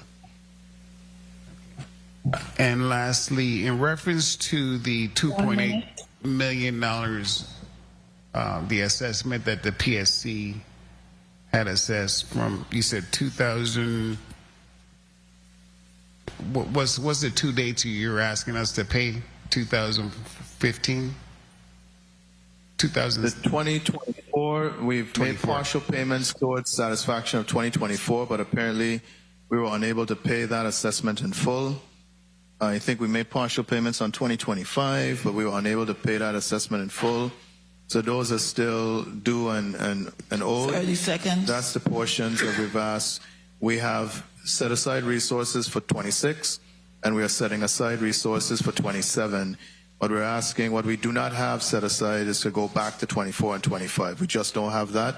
That would come at the expense of those small local vendors that we were asked about just a little while ago. We're saying that one of the things you can help, this body can help us with, is with those two assessments, and then those funds could actually go towards local vendors that we do business with. If this body would agree to meet us halfway with those two fiscal years. Mr. Chair, if I may, that is the thing. I really wish we could get away from backdating our expenses and obligations. I wish you could pay that out with your current funds that you've set aside for the current year, and then that would be paid out, that'd be closed out, and then we could focus on your current assessment. If you want to pay the current assessment moving forward, it has the same effect for us in FY27. We have budgeted to pay 26 and 27, those two fiscal years. If you were to cover those, that would be fine. And then those resources that we had earmarked, we dedicated to paying the arrears. But either which way, meeting us halfway on these 4 years of assessments, we think we can cover two. If this body covers the other two, I think we can square away our regulators at the Public Services Commission. Were you able to reconcile those amounts? Because I think I'm a member, an ex officio member, and that was one of the things we were trying to get a finalized number of the assessment so we could make a determination on whether or not we should pay it or not. Okay. So please get with them and finalize those numbers. All right. Thank you very much, Mr. Chair. Appreciate the additional time. Thank you very much, Senator Frederick. Senator Bolkes, you recognize your point of information? I had actually. Okay. Yes. Thank you, Mr. Chair. Mr. Chair, my point of information is in relation to the total outstanding debt that was calculated earlier at $207 million. That was mentioned when we went down the listing of all of the outstanding debt. However, in the Ernst & Young assessment report, pages 7 and 8, I'm seeing the total approximate to include outstanding debt for fully drawn lines of credit, term bonds and offerings and overdraft lines at 254, so it's off by 47 million. No, remember we make payments on these all the time. So at that point in time, that might have been an accurate depiction. But remember, we pay our debt service. Okay, so you've paid 47 million is what you're saying? That is a correct statement, Lorraine Kelly, Chief Financial Officer. Repeat one more time. That is a correct statement. We pay these down each month, and we have paid down towards several of our bonds. What is the monthly payment? It was about $2.2 million and recently went down to about $1.7 million. Because you're at 1.7 now. So yeah, so at that point in time when they took that snapshot, that might have been the indebtedness, but we do on a monthly basis pay our debt service, which includes principal. So. Okay, so on page 8 of that report, it states that you're going to likely require a minimum of $375 million funding and further may require U.S. federal grant funding to ensure the capital investment plan can be executed. Has that number changed or is that still the same figure? You would have to ask them. That was their assessment. That was not our representation. That was their... We provided them with facts and figures, and they provided their assessment as to what they think would be necessary. That's not necessarily a statement. I've heard it repeated several times, but that's not necessarily a statement that we endorsed or that we believe. Certainly, we're a capital-intensive organization, but that specific number, we never really endorsed that number. Okay, and what? Remember, the report was not generated by WAPA, and it was not given to WAPA for WAPA's approval. So we didn't have a lot of input into the final recommendations made. Well, what are you acknowledging internally? What is WAPA acknowledging? Senator, I'm acknowledging the numbers I just gave you. So you're acknowledging the 207 million? That is a correct statement. Okay, very well. Thank you, Mr. Chair. At this time, the chair recognizes Senator Avery Lewis. Somebody said something. A point of information? No. Point of information, Senator DeGraff. Thank you, Mr. Chair. CEO, in regards to the bonds issue, Act 8138, you're aware of what it, an act amended Title 30 Virgin Islands Code, Chapter 5, Section 106A, relating to authorization of the Virgin Islands Water and Power Authority to issue and sell bonds by increasing the authority's bond issuance maximum debt limitation from 500 million to 750 million. Yes, we're familiar. We work with another authorization.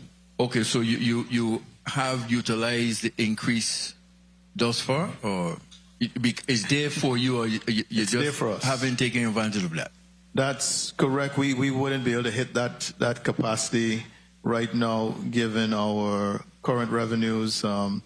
The debt service required to max out at that capacity might be more than we could handle. No, and I got it. I want to make sure it is there as a tool in your toolbox. Yes, Okay. that is Thank a you. tool that we've used in the past. Thank you for the time, Mr. Senator Leac, revenues for 2026, 130 million. At this time, the chair will recognize Senator Avery Lewis. You recognize for your 5 minutes. Thank you, Mr. Chairman. Good evening, colleagues. Good evening, Team WAPA. Good evening. WAPA, good evening, man. Good evening, Senator. You got me sweating every night. Talk with me now. I ain't got nobody to talk to, but I want mosquito in my head every night when you turn the power off. Talk to me now. Mr. Knight. Yes, sir. Glad to see you, boy. Listen, man. What are we going to do with the street light them in St. Thomas? Give me a date. Give me a date. We are already working on it. We exhausted the inventory that we had. I want to thank the body for making the appropriation necessary. Upon the enactment of that, we exhausted everything we had in inventory, and we have put in orders. Like I said, we have 300 fixtures coming in each district. We have an anticipation when we expect to get those in. Okay, well, I think I know you're talking. You're talking about those standalone poles like the Oh, you're talking about... What about the waterfront area here, where that deals with a little undergrounding and so forth? We did a lot of those repairs right before Carnival. It didn't work. Okay. The place dark, Mr. Knight. I ain't telling you no joke. Give me an opportunity to confer with the team. We are committed. As you know, we are assuming that responsibility from Public Works. And if we have to get a contractor in to do that work, we may look at the resources that the body provided in that $4 million and do so if it's something that's beyond our ability. All right. Give me a chance to confer with the team. Thank you. Looking at your federal grants report and the post-audit report, I see you have some good grants. Mm-hmm. We still have a lot of large grant balances. So, in a quick explanation, if you turn to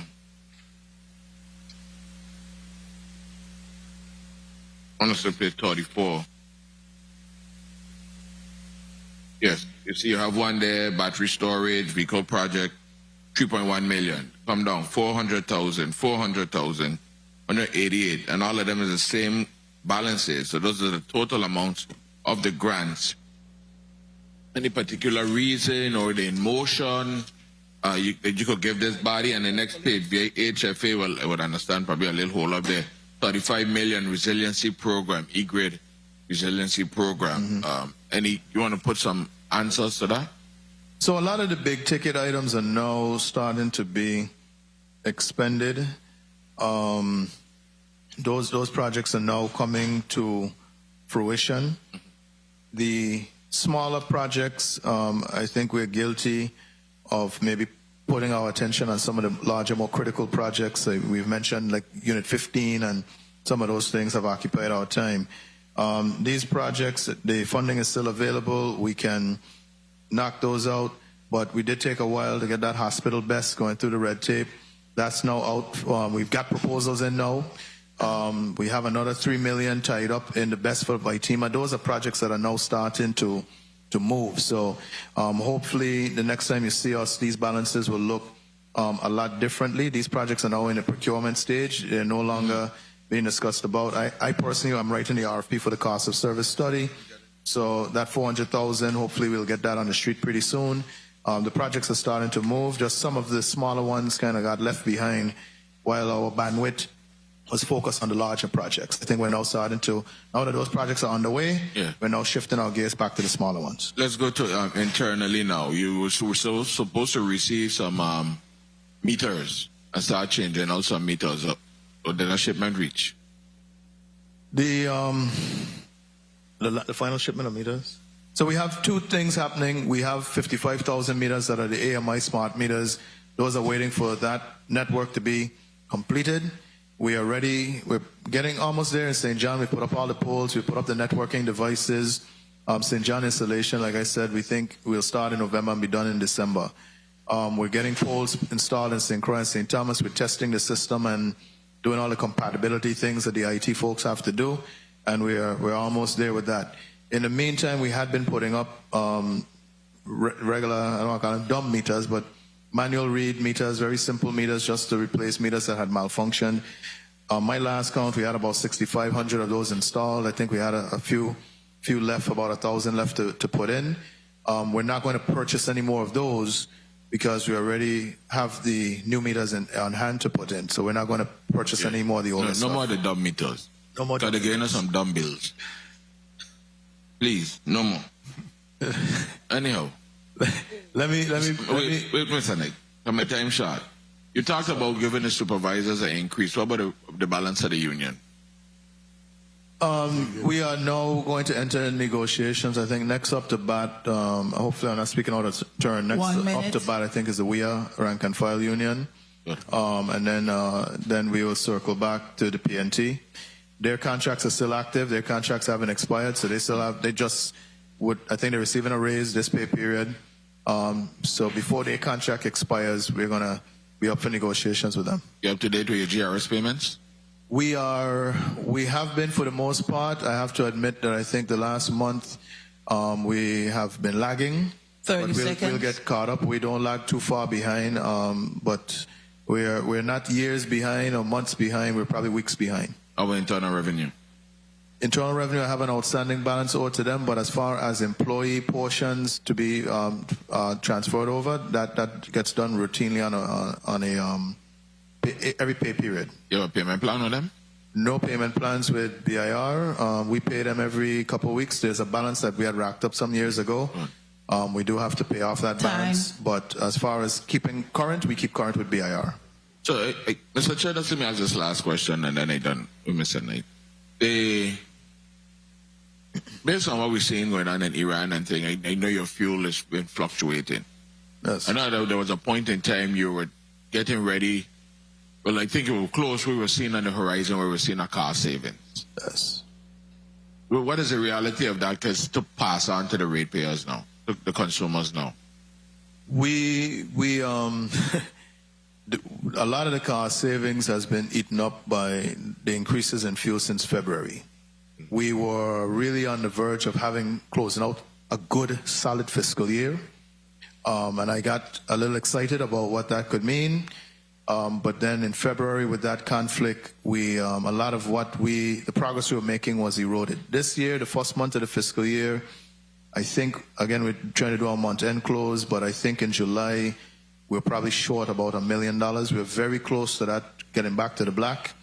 But we're watching and monitoring that situation in Iran. If things work out and break our way, the things we have put in place will have the necessary impact on over the long haul. We are at a point where we can have a realistic conversation about rates, but the fuel side of it is really volatile. A lot of them when we talk and we speak to you, we more on the energy side. Mm-hmm. But we don't see a cost savings on the water side, nothing the water we could get break with.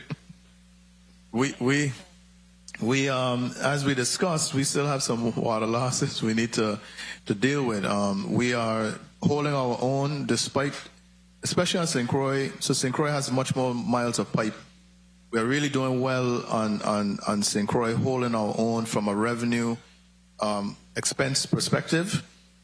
But if I could make a dent in that line loss through some of these prudent replacement projects or other projects, that the water system suddenly gets to a point where we can have a surplus and pass that on to our customers. All right, thank you, Mr. Knight. Thank you to the team. Before we close, there's one question. The government owe you anything? Yes, the government always owes me something. Like how much? I'll say the government has done a great job over the years in paying, the last few years in paying the single payer. Yeah. They pay for the hospitals and waste management. You heard them bawling that they take it directly out of their allotments. Yeah. I am worried, senators, that you need in the markup to make sure that they are budgeting a fair amount to cover their utility costs. We did get to a point last year where all of the allotted utility expenses were paid out, but our bills were still coming. So we need to make sure that they're budgeting appropriately for utility expenses, particularly WAPA. And we do have some other instrumentalities. We'll deal with those. There's an amount I have a little sticking point with finance over Bugby Hole. This body did appropriate funds. We did make improvements in Bugby Hole based on that promise and commitment, and I can't get those funds released to this day. Yeah. So, well, you know, I'm so glad to hear you say that, and I'm going to close out here, but Senator, we need to move on. We have to start giving the government a little break, because I remember Governor Bryan and his chief of staff, Carl Knight, I think a lot of APA funds are paid to WAPA, so we got to balance out something. So, you know, at some point in time, something got to be a wash. Thank you, Mr. Chairman. Yes, sir. Thank you very much, Senator Lawaetz. Next, the chair recognizes Senator Clifford Joseph. You recognize for your 5 minutes. Thank you, Mr. Chair, and good evening to the WAPA crew. Good evening to my colleagues, and good evening to the listening public. Since this was since I was responsible for this bill, I'm going to have to ask you guys, since you're doing tree trimming on St. Thomas, where are you putting this green waste? I sound like I should plead the fifth on that one. Where do we dispose of the green waste? We utilize the truck and we dispose of it through the normal practices. Our corporate line is we dispose of it through the normal practices, Senator. We are, I think we're short a chipper in the St. Thomas district to mulch up that stuff, but I would have to get back to you on the specifics of what we're doing with the green waste. You know, green waste disposal has been an issue with the landfill. I don't know if we have any special arrangements with them, but I'll get back to you on that. I'm not certain. I don't have my operations folks on the line department here with me today. And the Canaan Road, you say shortly in a month, 2 months to start that the pipe, the water line on Canaan Road.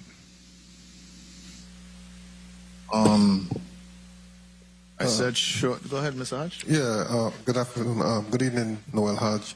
So we are soliciting quotes right now, so we expect within the next, I would say, 4 months or so, we should be able to get contracts and get a contractor out there to start the work.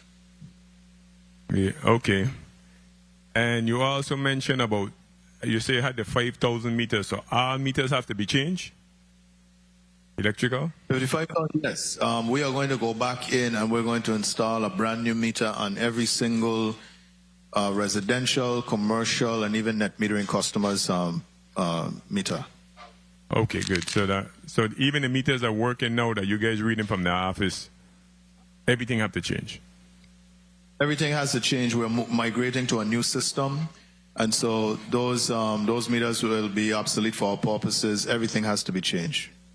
And as we speak about street light, why are we not going back to the solar lights? And because I see that the maintenance is, you said 427 at 17,500 lights. We're looking at over $7.4 million in maintenance.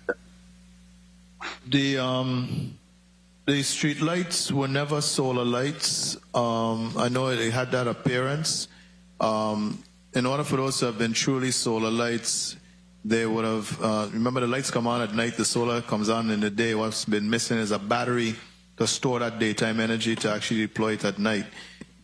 The best way to describe that project is WAPA put up solar panels, which do feed into the grid. Those that stayed up after the hurricane, they feed into the grid, but they don't power the light directly. The light was still powered off of the grid. Oh, okay. All right, that's what I guess we're on the same. I was fooled as well, sir, as well too.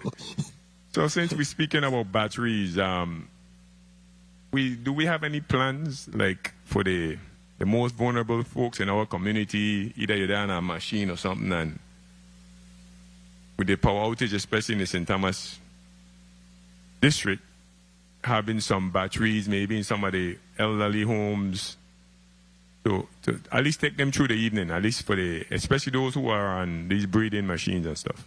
So someone could be charged. Absolutely, Senator. You're talking my language. We like to promote resilience for our customers. The Energy Office has rolled out a program to help those people that have medical needs. They are actually distributing batteries right now. They've been promoting that for the last couple of months. We have provided them with a customer listing of folks we thought that could benefit from the program, and we are now looking at seeing how we can amp up their program and help them reach more customers. We are also looking at the battery technology is coming to a point where it's a very convenience for your refrigerator, different things. You don't need to have a whole generator. Just need a UPS on some of your key appliances. And we are exploring that. We have some ideas that we hope to roll out this fiscal year as well. I see you have you have a whole slew of vacancies. How much individual do you hire this year, 2026? This year, I think we hired 69 positions. Give me a quick second here. I'm sorry. Give me a quick section. Time. We had, in FY26, we had 65 new hires. We had 67 promotions. We had 65 new hires. And for the listening public, how do people apply for these jobs? Online, everything is online. Calling me and it doesn't work. You got to go online, fill out the application, and that starts your journey to employment with WAPA. And via WAPA.ca. Okay, and wrapping it up, I know that since you have a crew that's really have to rely on the mechanics, how much certified mechanics you have in your shop? Auto mechanics or mechanics? Auto mechanics. Oh. With the trucks that you have, because I mean, they're going in between lines. Need to make sure that they're certified. Yes. Good evening, Senator. Anthony Thomas, Chief Administrative Officer. We have what we call mechanic ones and mechanic twos in our shops. We actually have 3 open positions right now, and we're looking for qualified individuals with certificates from UTI or any mechanic or diesel mechanic schools. And we have a full trained staff. What is challenging WAPA now is the transition to more electronic vehicles and the changes in the styles and the mechanics of the vehicles that we're buying. So even though it's a Mack truck or it's a international, they're still upgrading to a point where our staff needs to be continuously trained, and we're doing that. Wonderful. Thank you, Mr. Chair. Thank you guys for the response. Thank you, Mr. Chair. Thank you very much, Senator Clifford Joseph. Next, the chair will recognize Senator Kurt Violet. You're recognized for your 5 minutes. Thank you. Thank you, Mr. Chair, and good evening to everyone. Before I begin my line of questioning, I just want to give some information to Mr. Secretary. Mr. Secretary, a mosquito only live for 2 to 4 weeks, and you have been complaining about the same mosquito since January. I think you need to change your narrative. It has to be maybe the 10th generation of mosquito that is haunting you in St. Thomas. In reference, and I know you said you wanted to have offline conversation, But the bonds that were floated by the fuel tax was not supposed to be done forever. It was designed to be done over the life of that particular bond that was floated, and if there's an act for authorization to continue, the acts need to come through this body. But I don't think at this point that this body is going to give that up when we know that we owe monies for streetlights, etc. If we're going to be giving up $3-point-something million a year or $4 million a year, then it should definitely be able to decrease one of the obligations that the government of the Virgin Islands has towards WAPA. So we will be having a discussion as to exactly if that is going to be allowed, and if it's allowed, what obligation we're going to decrease. In reference to your fuel usage, you know, the numbers of 66% diesel and St. Thomas was alarming. It seemed like that number is not moving towards propane. It's like stagnant or decreasing. How many of the Wärtsilä units are utilizing propane? 3 out of the 7 Wärtsilä units utilize propane on a regular basis. There's the 4 Wärtsiläs on the phase 2 that we've been working through some maintenance issues with Wärtsilä. The biggest impact on that number, though, the Wärtsiläs don't use a lot of fuel. Their consumption is fairly low. The big swing in diesel consumption in the St. Thomas district has been Unit 15. That unit. So the fact that you have to bring unit 15 online is what has caused a tremendous impact on the use of diesel, because Unit 15 only utilizes diesel? No, Unit 15 utilizes LPG and diesel. It's a dual fuel unit. The fact that that unit is offline means I don't have the benefit of that. So I'm running 27, which uses diesel fairly inefficiently, relatively inefficiently compared to the Wärtsiläs.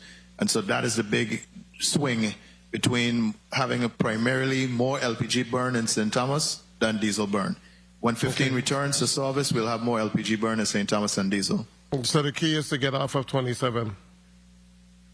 Yes, sir. And that would be a tremendous fuel savings to St. Thomas, to the Virgin Islands. It will be a tremendous, yes. There's a differential between that LPG and diesel that has consistently stayed about 25 to 30% in differential in BTU costs. Okay. Cost per BTU. Now, when you look back at your personal costs for fiscal year 26, what was the personal cost for fiscal year 26 after you tally up the numbers? You're asking about the budget, the 26 budget, or actual? Yeah, the 26 are just passed in at the end of June. What was the personnel cost? Budget that we had in FY26 for personnel was, I'm sorry, give us a minute to pull up that 26 budget. And I'm looking for more actuals so that I can do a comparison to what you're projecting. We have actuals as of May. I don't think we haven't done the year-end closeout as yet. I think we have actuals as of May. So what was the actuals as of May?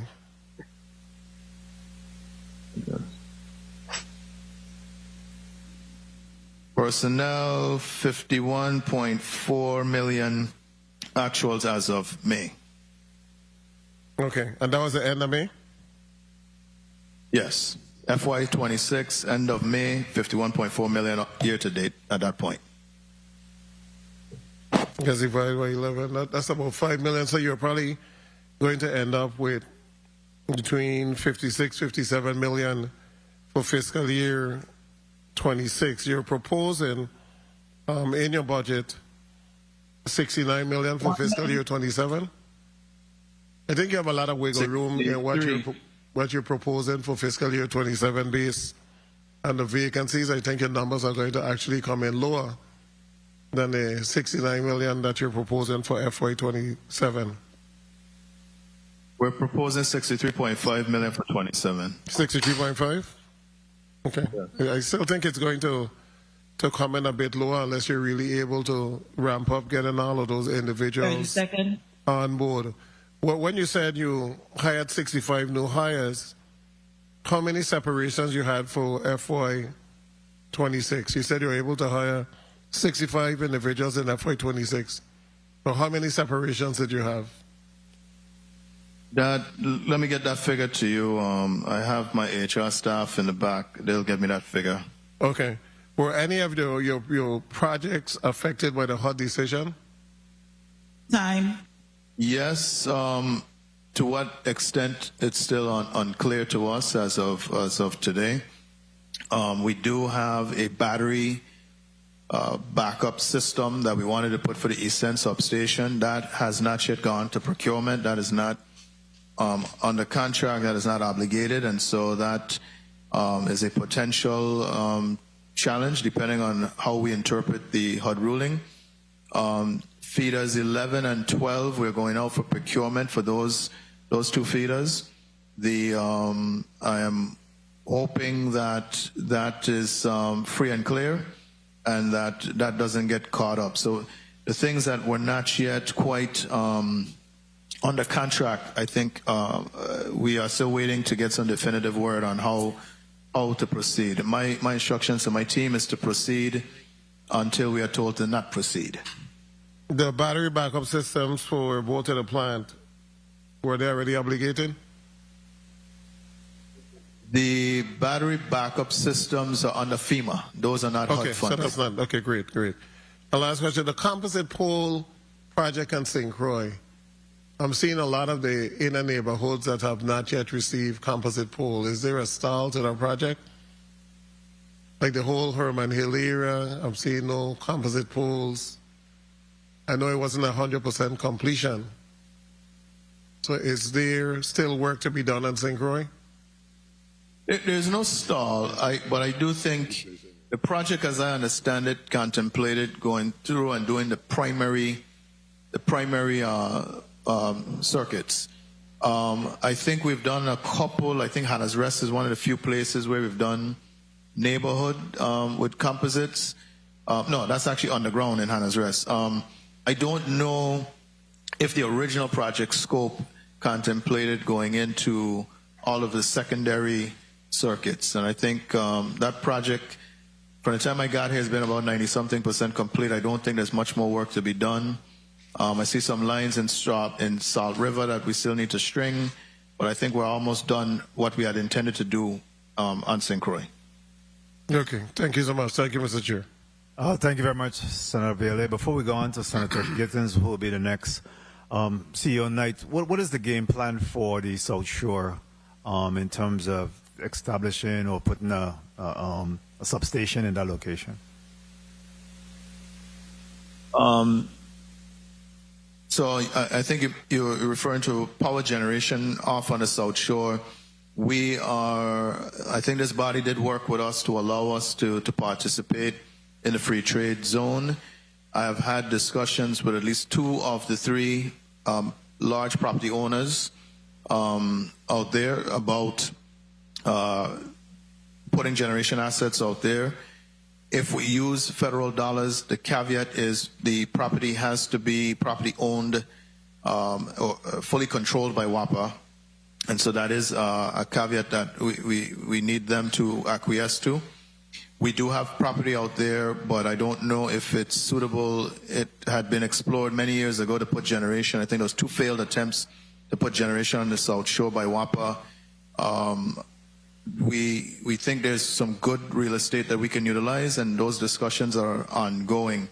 We have set aside a portion of our prudent replacement dollars. We have told our progressive design builder that we do have a desire to do generation on the South Shore. Matter of fact, we're really looking at liquefied natural gas, LNG. We think that the South Shore would be a great place for us to finally get to LNG as a fuel source, and that option is still on the table for now. Is there a particular size or capacity being considered? Just rough back of the envelope, I have asked the team to consider at least 40 megawatts of generation on the South Shore of St. Croix. Well, thank you. Thank you for sharing that. At this time, the chair recognizes Senator Kenneth Gittins. You're recognized for your 5 minutes. Thank you, Mr. Chair, and good evening to all.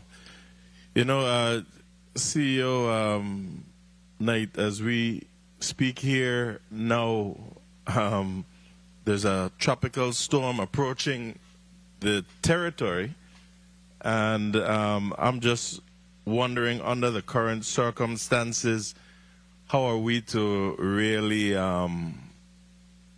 trust the ability or have faith in the authority to handle any weather emergency? Can you just tell me briefly, are you able to handle us through any potential storms? From Hurricane Hugo in 1989 till now, probably going back as far back as David and Frederick, we have never failed this community yet. So we are prepared. Well, that's good to know. That's good to know, but I just want to know, with the current circumstances, where are we? The current circumstances.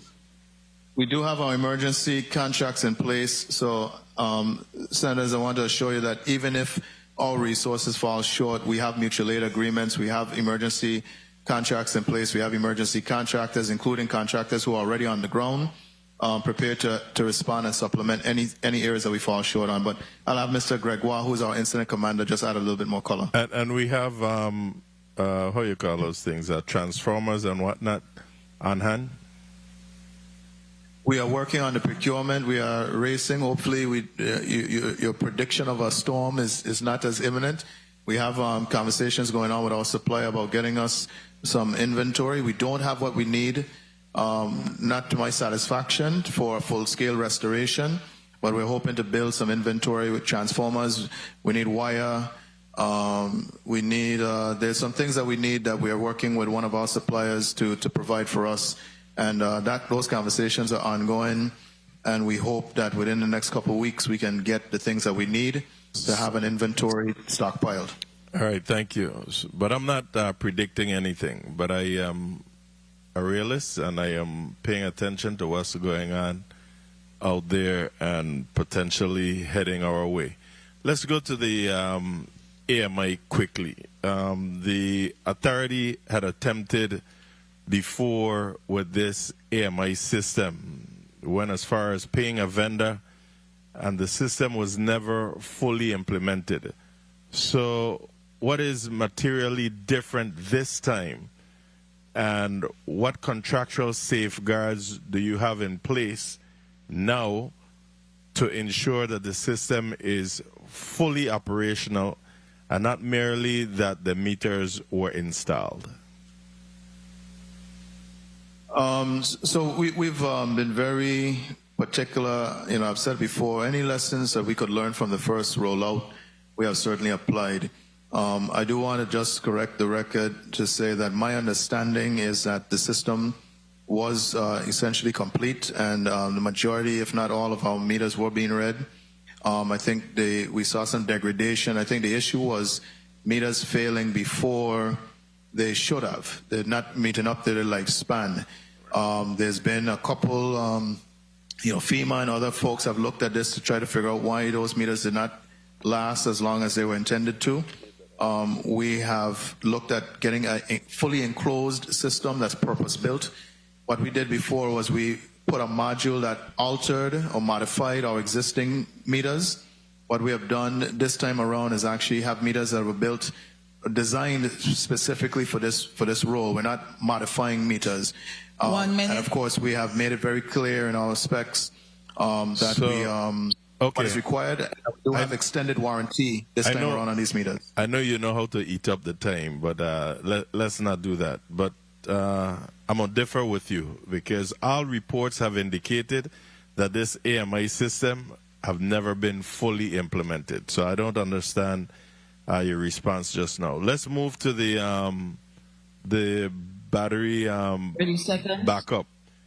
How much federal DOI monies were received for the Schneider project and the Vitima project on St. Thomas? And how much have been spent thus far, and are you on schedule with those federal funds? Both are in the procurement phase. The one that we have proposals on, there's about 3.1 million allocated.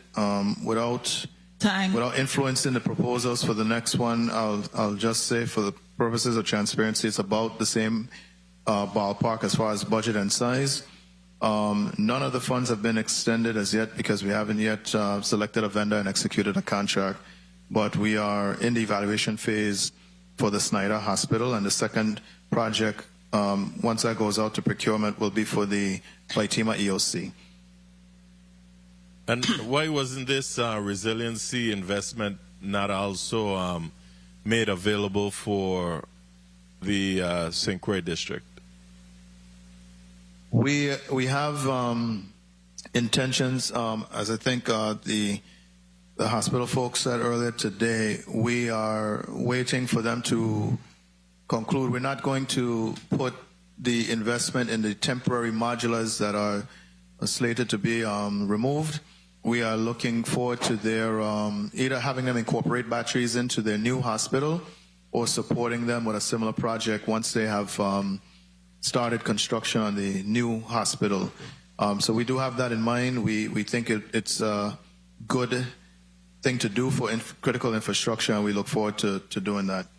The warranty on those AMI meters, by the way, is an 8-year warranty, and there's liquidated damages that we have put in that contract. So if we start having the same level of failure rates and that sort of thing, there's liquidated damages, and they have guaranteed the product for 8 years. Alrighty, and so you're on schedule with the federal funding for these battery backups, though, correct? Yes, those are DOI grants. Right. So those are that funding is fairly secure. I just want to make sure, they're secured. I want to make sure that they're expended when the time comes. Now, the time has been covered, the chair's lenient. Just two more things. The legislature appropriated some $200,000 under Act 8868 for the Bugby Hole project. How much of this monies have been expended, and what has actually been completed of this project? And why isn't it finished? We have not received any of the funds. We've expended at least 60,000 putting in temporary repairs. We have a contract that has been pending for some time, awaiting our approval to do the actual permanent repairs that would be code compliant. We just have had a challenge getting those funds released in a timely fashion so we can do what we need to do. So what we have there is enough to provide service to our customers, but it's certainly not the permanent solution that we had envisioned when this body asked us to intervene with Bugby Hole. So, I mean, how long has this been now? Because we did two different appropriations. And to hear this today that you still have not received those funds is just mind-boggling. I mean, at what point would you have told us that these funds were not released? I think I did early on ask for intervention to your office, and of course we have written to Finance, OMB on numerous occasions, at least 3 occasions I could think of. I did, I think, hear some of those correspondence in the past. Well, it was definitely not to my office, because I get calls every day about the completion of this project. So it wasn't to my office. Had I known that, I would have coordinated with the finance chair and whomever else to make sure that we contact OMB to see what's the status of these funds being released. So if you could put something in writing to us, we'll greatly appreciate it so we could follow up on it. I want to close out by asking how much money is currently owed to the authority by the government of the Virgin Islands? That is a moving target. Most of what is owed is within 30 to 60 days. What is really outstanding is the street lights, which is probably the bulk of it, maybe about 14 million in street lights. That's probably the largest portion of what is owed. Everything else is fairly current. I think we do have some challenges, I think, with HFA and a couple agencies, but I know they're going to resolve that. They might be slow payers, they're not non-payers, but the streetlight dilemma is the one that I want to bring to this body's attention. So 14, everybody else is probably within 30 to 60 days of being current. 14 million is the number that you're giving. So before requesting additional government funding, are you offsetting those outstanding amounts against the funding you're requesting? The only funding, I'm not requesting any funding for operations other than the assistance we have sought for help with the PSC. Everything else we are funding through our operating revenues. So anything that you're requesting from us, anything you're requesting from us, are you offsetting any of these costs? I can certainly do so. That's not a problem. That hasn't necessarily been the formal arrangement in the past, but I'm certainly willing to do so. The only thing that we ask the government to do is just pay your bill as timely as you can. Right now, when I came in, we were under an emergency. We were getting regular subsidies. We weaned ourselves off of that. Well, the Senate weaned us off of it in December of 2024, and I've not been back to that well during my tenure. All we ask is to pay the bills on time. And certainly anything you give us, we can apply against the streetlight balance, certainly. Thank you. Thank you for that response. I'm just surprised that you're not getting paid on time still, even with the single payer utility fund in place. That's supposed to be up to date at this time. The single payer works well. We don't have an issue with a single payer. Sometimes the hospitals and waste management payment lags, and then sometimes we have instrumentalities that fall behind. So semi-autonomous and autonomous agencies again. Yes. Thank you, Mr. Chair, and thank you for your responses.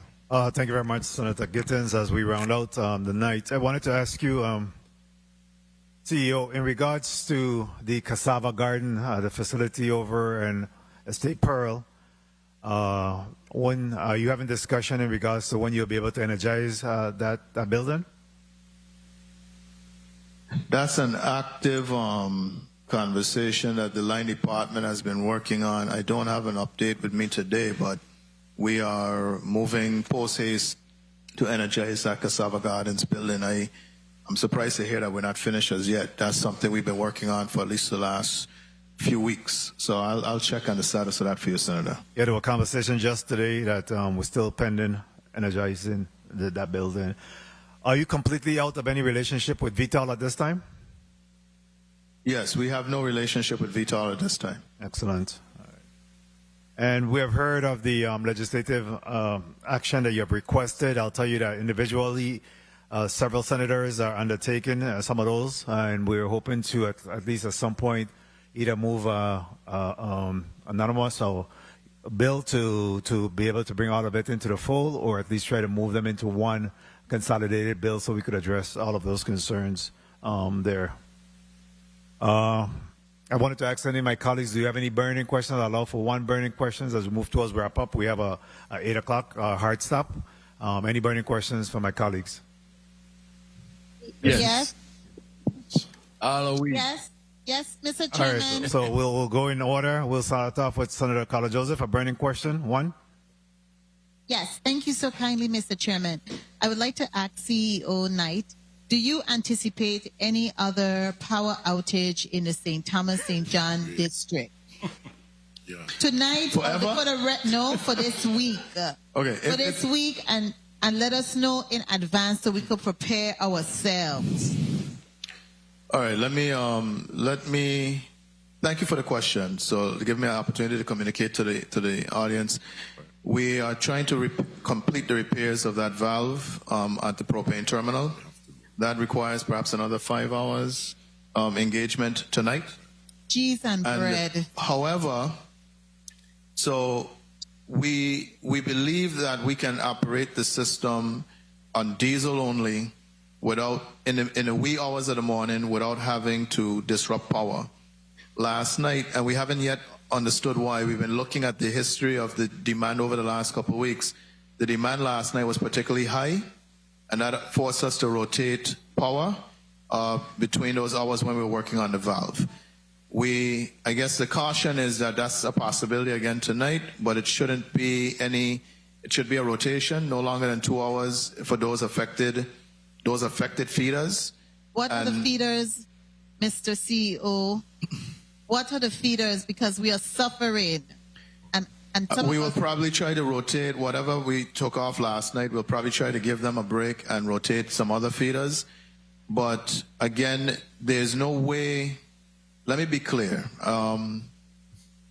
We are in a situation, and I think the last time I was here, I explained, we are in a situation where capacity is tight.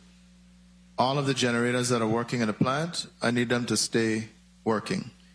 When I take off those 3 generators I'm going to turn off tonight, it's going to leave me with just enough to meet the load, 47 megawatts of power to meet the load. The overnight peak has been about 47 megawatts. If for some reason, and it's been very hot, everybody's running air conditioning, the load is up. If we exceed that 47 megawatts, I do have to take off additional generation. Until we get 15 repaired, 23 repaired, until we get temporary power into the plant, until we get solar into the plant, until those St. John units are installed, until some combination, one or more of those things occur, we're going to be at a very tender capacity situation in St. Thomas. And that's just the reality. We have to do maintenance. We can't defer it. It's better we schedule it and plan it than it do what it did to us the other night when it failed without us being able to plan accordingly. So without personnel in the plant, without us being able to react, at 2:13 in the morning, the valve failed, which we knew the valve had needed to be replaced. At least this time, it's a controlled environment. My team is going to be out there from midnight, and we're going to be doing the best we can to minimize the interruption and disruption to the greatest extent possible. And when we're done, we'll have a new valve that hopefully we won't have a reoccurrence of this anytime soon. So the one thing we try to do whenever we have a issue, a malfunction, is to make sure that that doesn't become a problem again in the future. We're going to take care of that valve tonight. This is torture for us. This is torture. This is torture. I understand. This is really torture. I can't even say thank you. That is, yes, I understand. We are working towards addressing those situations, but the years of deferred maintenance, foregoing fuel, deferred fuel balances, all of those things, the chickens do come home to roost. And the plant that I inherited was in a bad state. It's in a bad state. We're gonna get ourselves out of it. And I was hoping that we could put some of these measures in place before the realities that we're now experiencing occurred. But Mr. Knight, you're thinking about that's going to be from midnight tonight until about 5 a.m.? 12 to 5 a.m. That's correct, sir. All right. Let's go on to the next senator. Again, one burning question. Senator DeGraff, you recognize? Thank you, Mr. Chair. You came, with all due respect, you came before us with increases you want, cut off fee you want to raise it, and different things.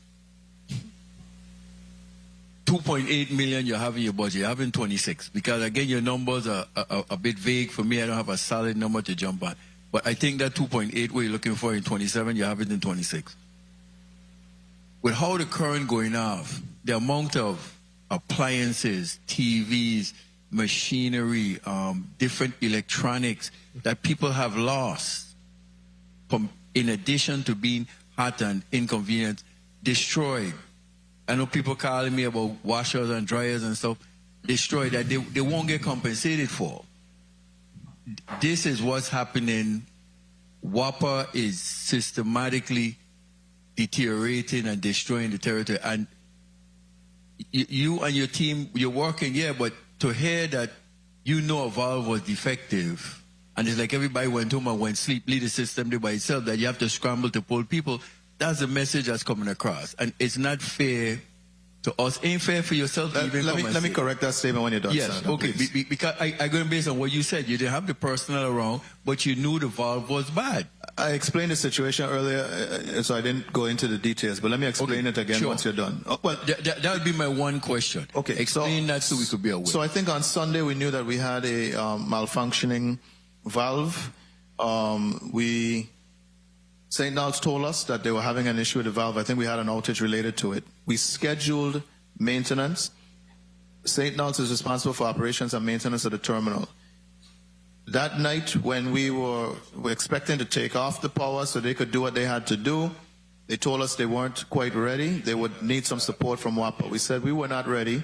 We would regroup the next morning, and we would plan last night to do what we have to do. The valve failed before we could get to it to do the proper maintenance. We only learned of the issue the day before. That's why I say it becomes an excuse because you knew. So in other words, we are suffering. The responsibility was on the operation, the O&M contractor to do the repair. We were prepared to do the work, but their technical assistant that needed to come in did not come in when they were supposed to. I guess they were coming from off island, and so they could not do the work. It's not an excuse. It's just how things unfold. One at a time. One at a time. So just to your team in a very important and dangerous job, and I appreciate whatever the electricity is on, but let's not make excuses. To me, as an excuse to the people to tell us that you know a valve bad and then hey, we monitor it. It got to be monitored 24/7 until it's fixed. Thank you for the time, Mr. Chair.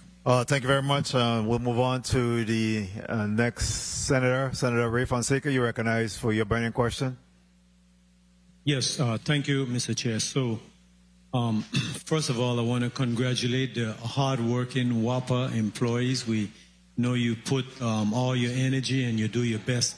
I want to ask you, Mr. Knight, the Wärtsilä generators, now that we've had them running or not running constantly for a few years, what's your assessment? How would you rate the Wärtsilä generators? And if you're going to buy new generators again, are you going to continue with the Wärtsilä brand? We are currently procuring new generators as we speak. What we have procured is solar turbines. Don't get fooled, it's not solar, it's just the name of the company. They're a subsidiary of Caterpillar. And we've made a decision that is the direction that we need to go in for generation purposes. And so based on availability of generators, based on what we were looking for as far as specs, we seem to be making a transition to embracing the solar turbines as the permanent fleet, the temporary and ultimately permanent fleet. My assessment of the Wärtsilä is very fuel efficient, very good for peaking and supplementing our heavy-duty turbines. The purpose-built Wärtsiläs that run on LPG solely, they work exactly as they're supposed to. I don't have any issues with them. Very reliable. Wärtsiläs run very reliably on diesel. The dual fuel probably was a challenge on the maintenance side of things. We continue to fight with the maintenance related.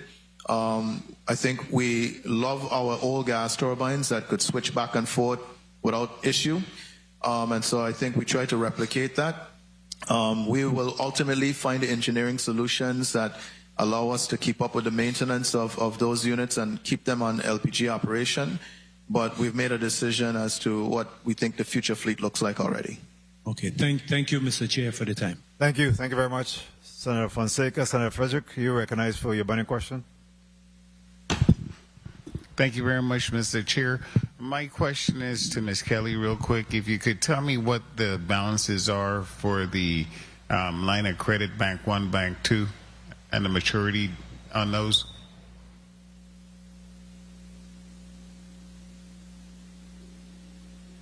Excuse me, just 1 minute, sir. Lorraine Kelly, Chief Financial Officer. The lines of credit, you want me to go through them one by one again, or just the totals? The balances. Total, there's the balances, yeah. The balances with Banco... the spreadsheet that I have in front of me just has them individually. So give me just a minute to add them all up. Okay, tell you what. Can you go ahead and submit that through the chair in the? Yes, I will. Yeah, we're running out of time. So thank you very much. Thank you very much, Mr. Chair. Thank you very much, Senator Frederick. Senator Gittins, you recognize you. Good. Very well. At this time, Mr. Knight, I'll give you an opportunity to do a 1 minute close off. I just want to thank the body for giving us this opportunity to discuss our finances. Certainly our customers, unlike a lot of the other government entities, or most government entities, we are a business that depends on our customers to generate the revenues that we operate out of. And so it's always important for us to reach back out and inform the community and our customers as to what our true financial status is. I thank this body for affording us this opportunity. There are, I don't like to use that word fix. I know everybody throws it around. But certainly there are things that we can do to continue to improve and enhance our stability, things to reduce our costs, and things to improve our reliability. We're going through a very difficult period. That difficult period had a start, it has a reason, it has an end, most importantly. And so I don't want anyone to think that it's indicative of the permanent mode of operation for WAPA. I heard the phrase that we're deteriorating. And as I said, some of the progress that we're making is being masked by some of the more acute recent issues that we've been having. Those issues were long in the making. The solutions have been long in the making, but if I want to leave here on a positive note, I want to assure this body that those solutions are no longer plans and ideas and concepts and thoughts. Those are actually contracts and workers out there working, procurement taking place, new equipment being installed. And most importantly, I don't want this body to lose sight of the fact that while we're working on the physical plant, we've been rehabilitating our financial situation as well. And I want the body to know that that's also part of the transformation that WAPA is undergoing right now. Thank you for your time. Thank you very much, Mr. Knight, and to the team. Again, we extend our appreciation for the hard work. It's not lost on us of the fact that we have individuals that continue to put their life on the line to respond to some of these emergencies, these crises that may be happening. Brave the weather at times and really expose themselves, their family, and just being out there. So we want to make sure that we're extending our commendations and appreciation to the men and women of WAPA and that continue to do the heavy lifting that's required here. There is a level of frustration. I would not deny that. And, we have to continue to communicate, and it's very important that you continue to communicate with the public, as well as we at some point have to be able to provide some type of relief, some stipend, some mechanism where we're replacing individuals that may have sustained loss of groceries, extensive loss of equipment, consequential to power surges and these type of things. As a government, we have some responsibility there to address that as well. So again, please extend our appreciation to the men and women. Thank you for being here and giving us an update. Outside of the $2.8 million that you've asked for, I mean, we really don't fund the Virgin Islands Water and Power Authority under normal circumstances. So we appreciate you being here and providing an update to the community in terms of your financial health of the Virgin Islands Water and Power Authority.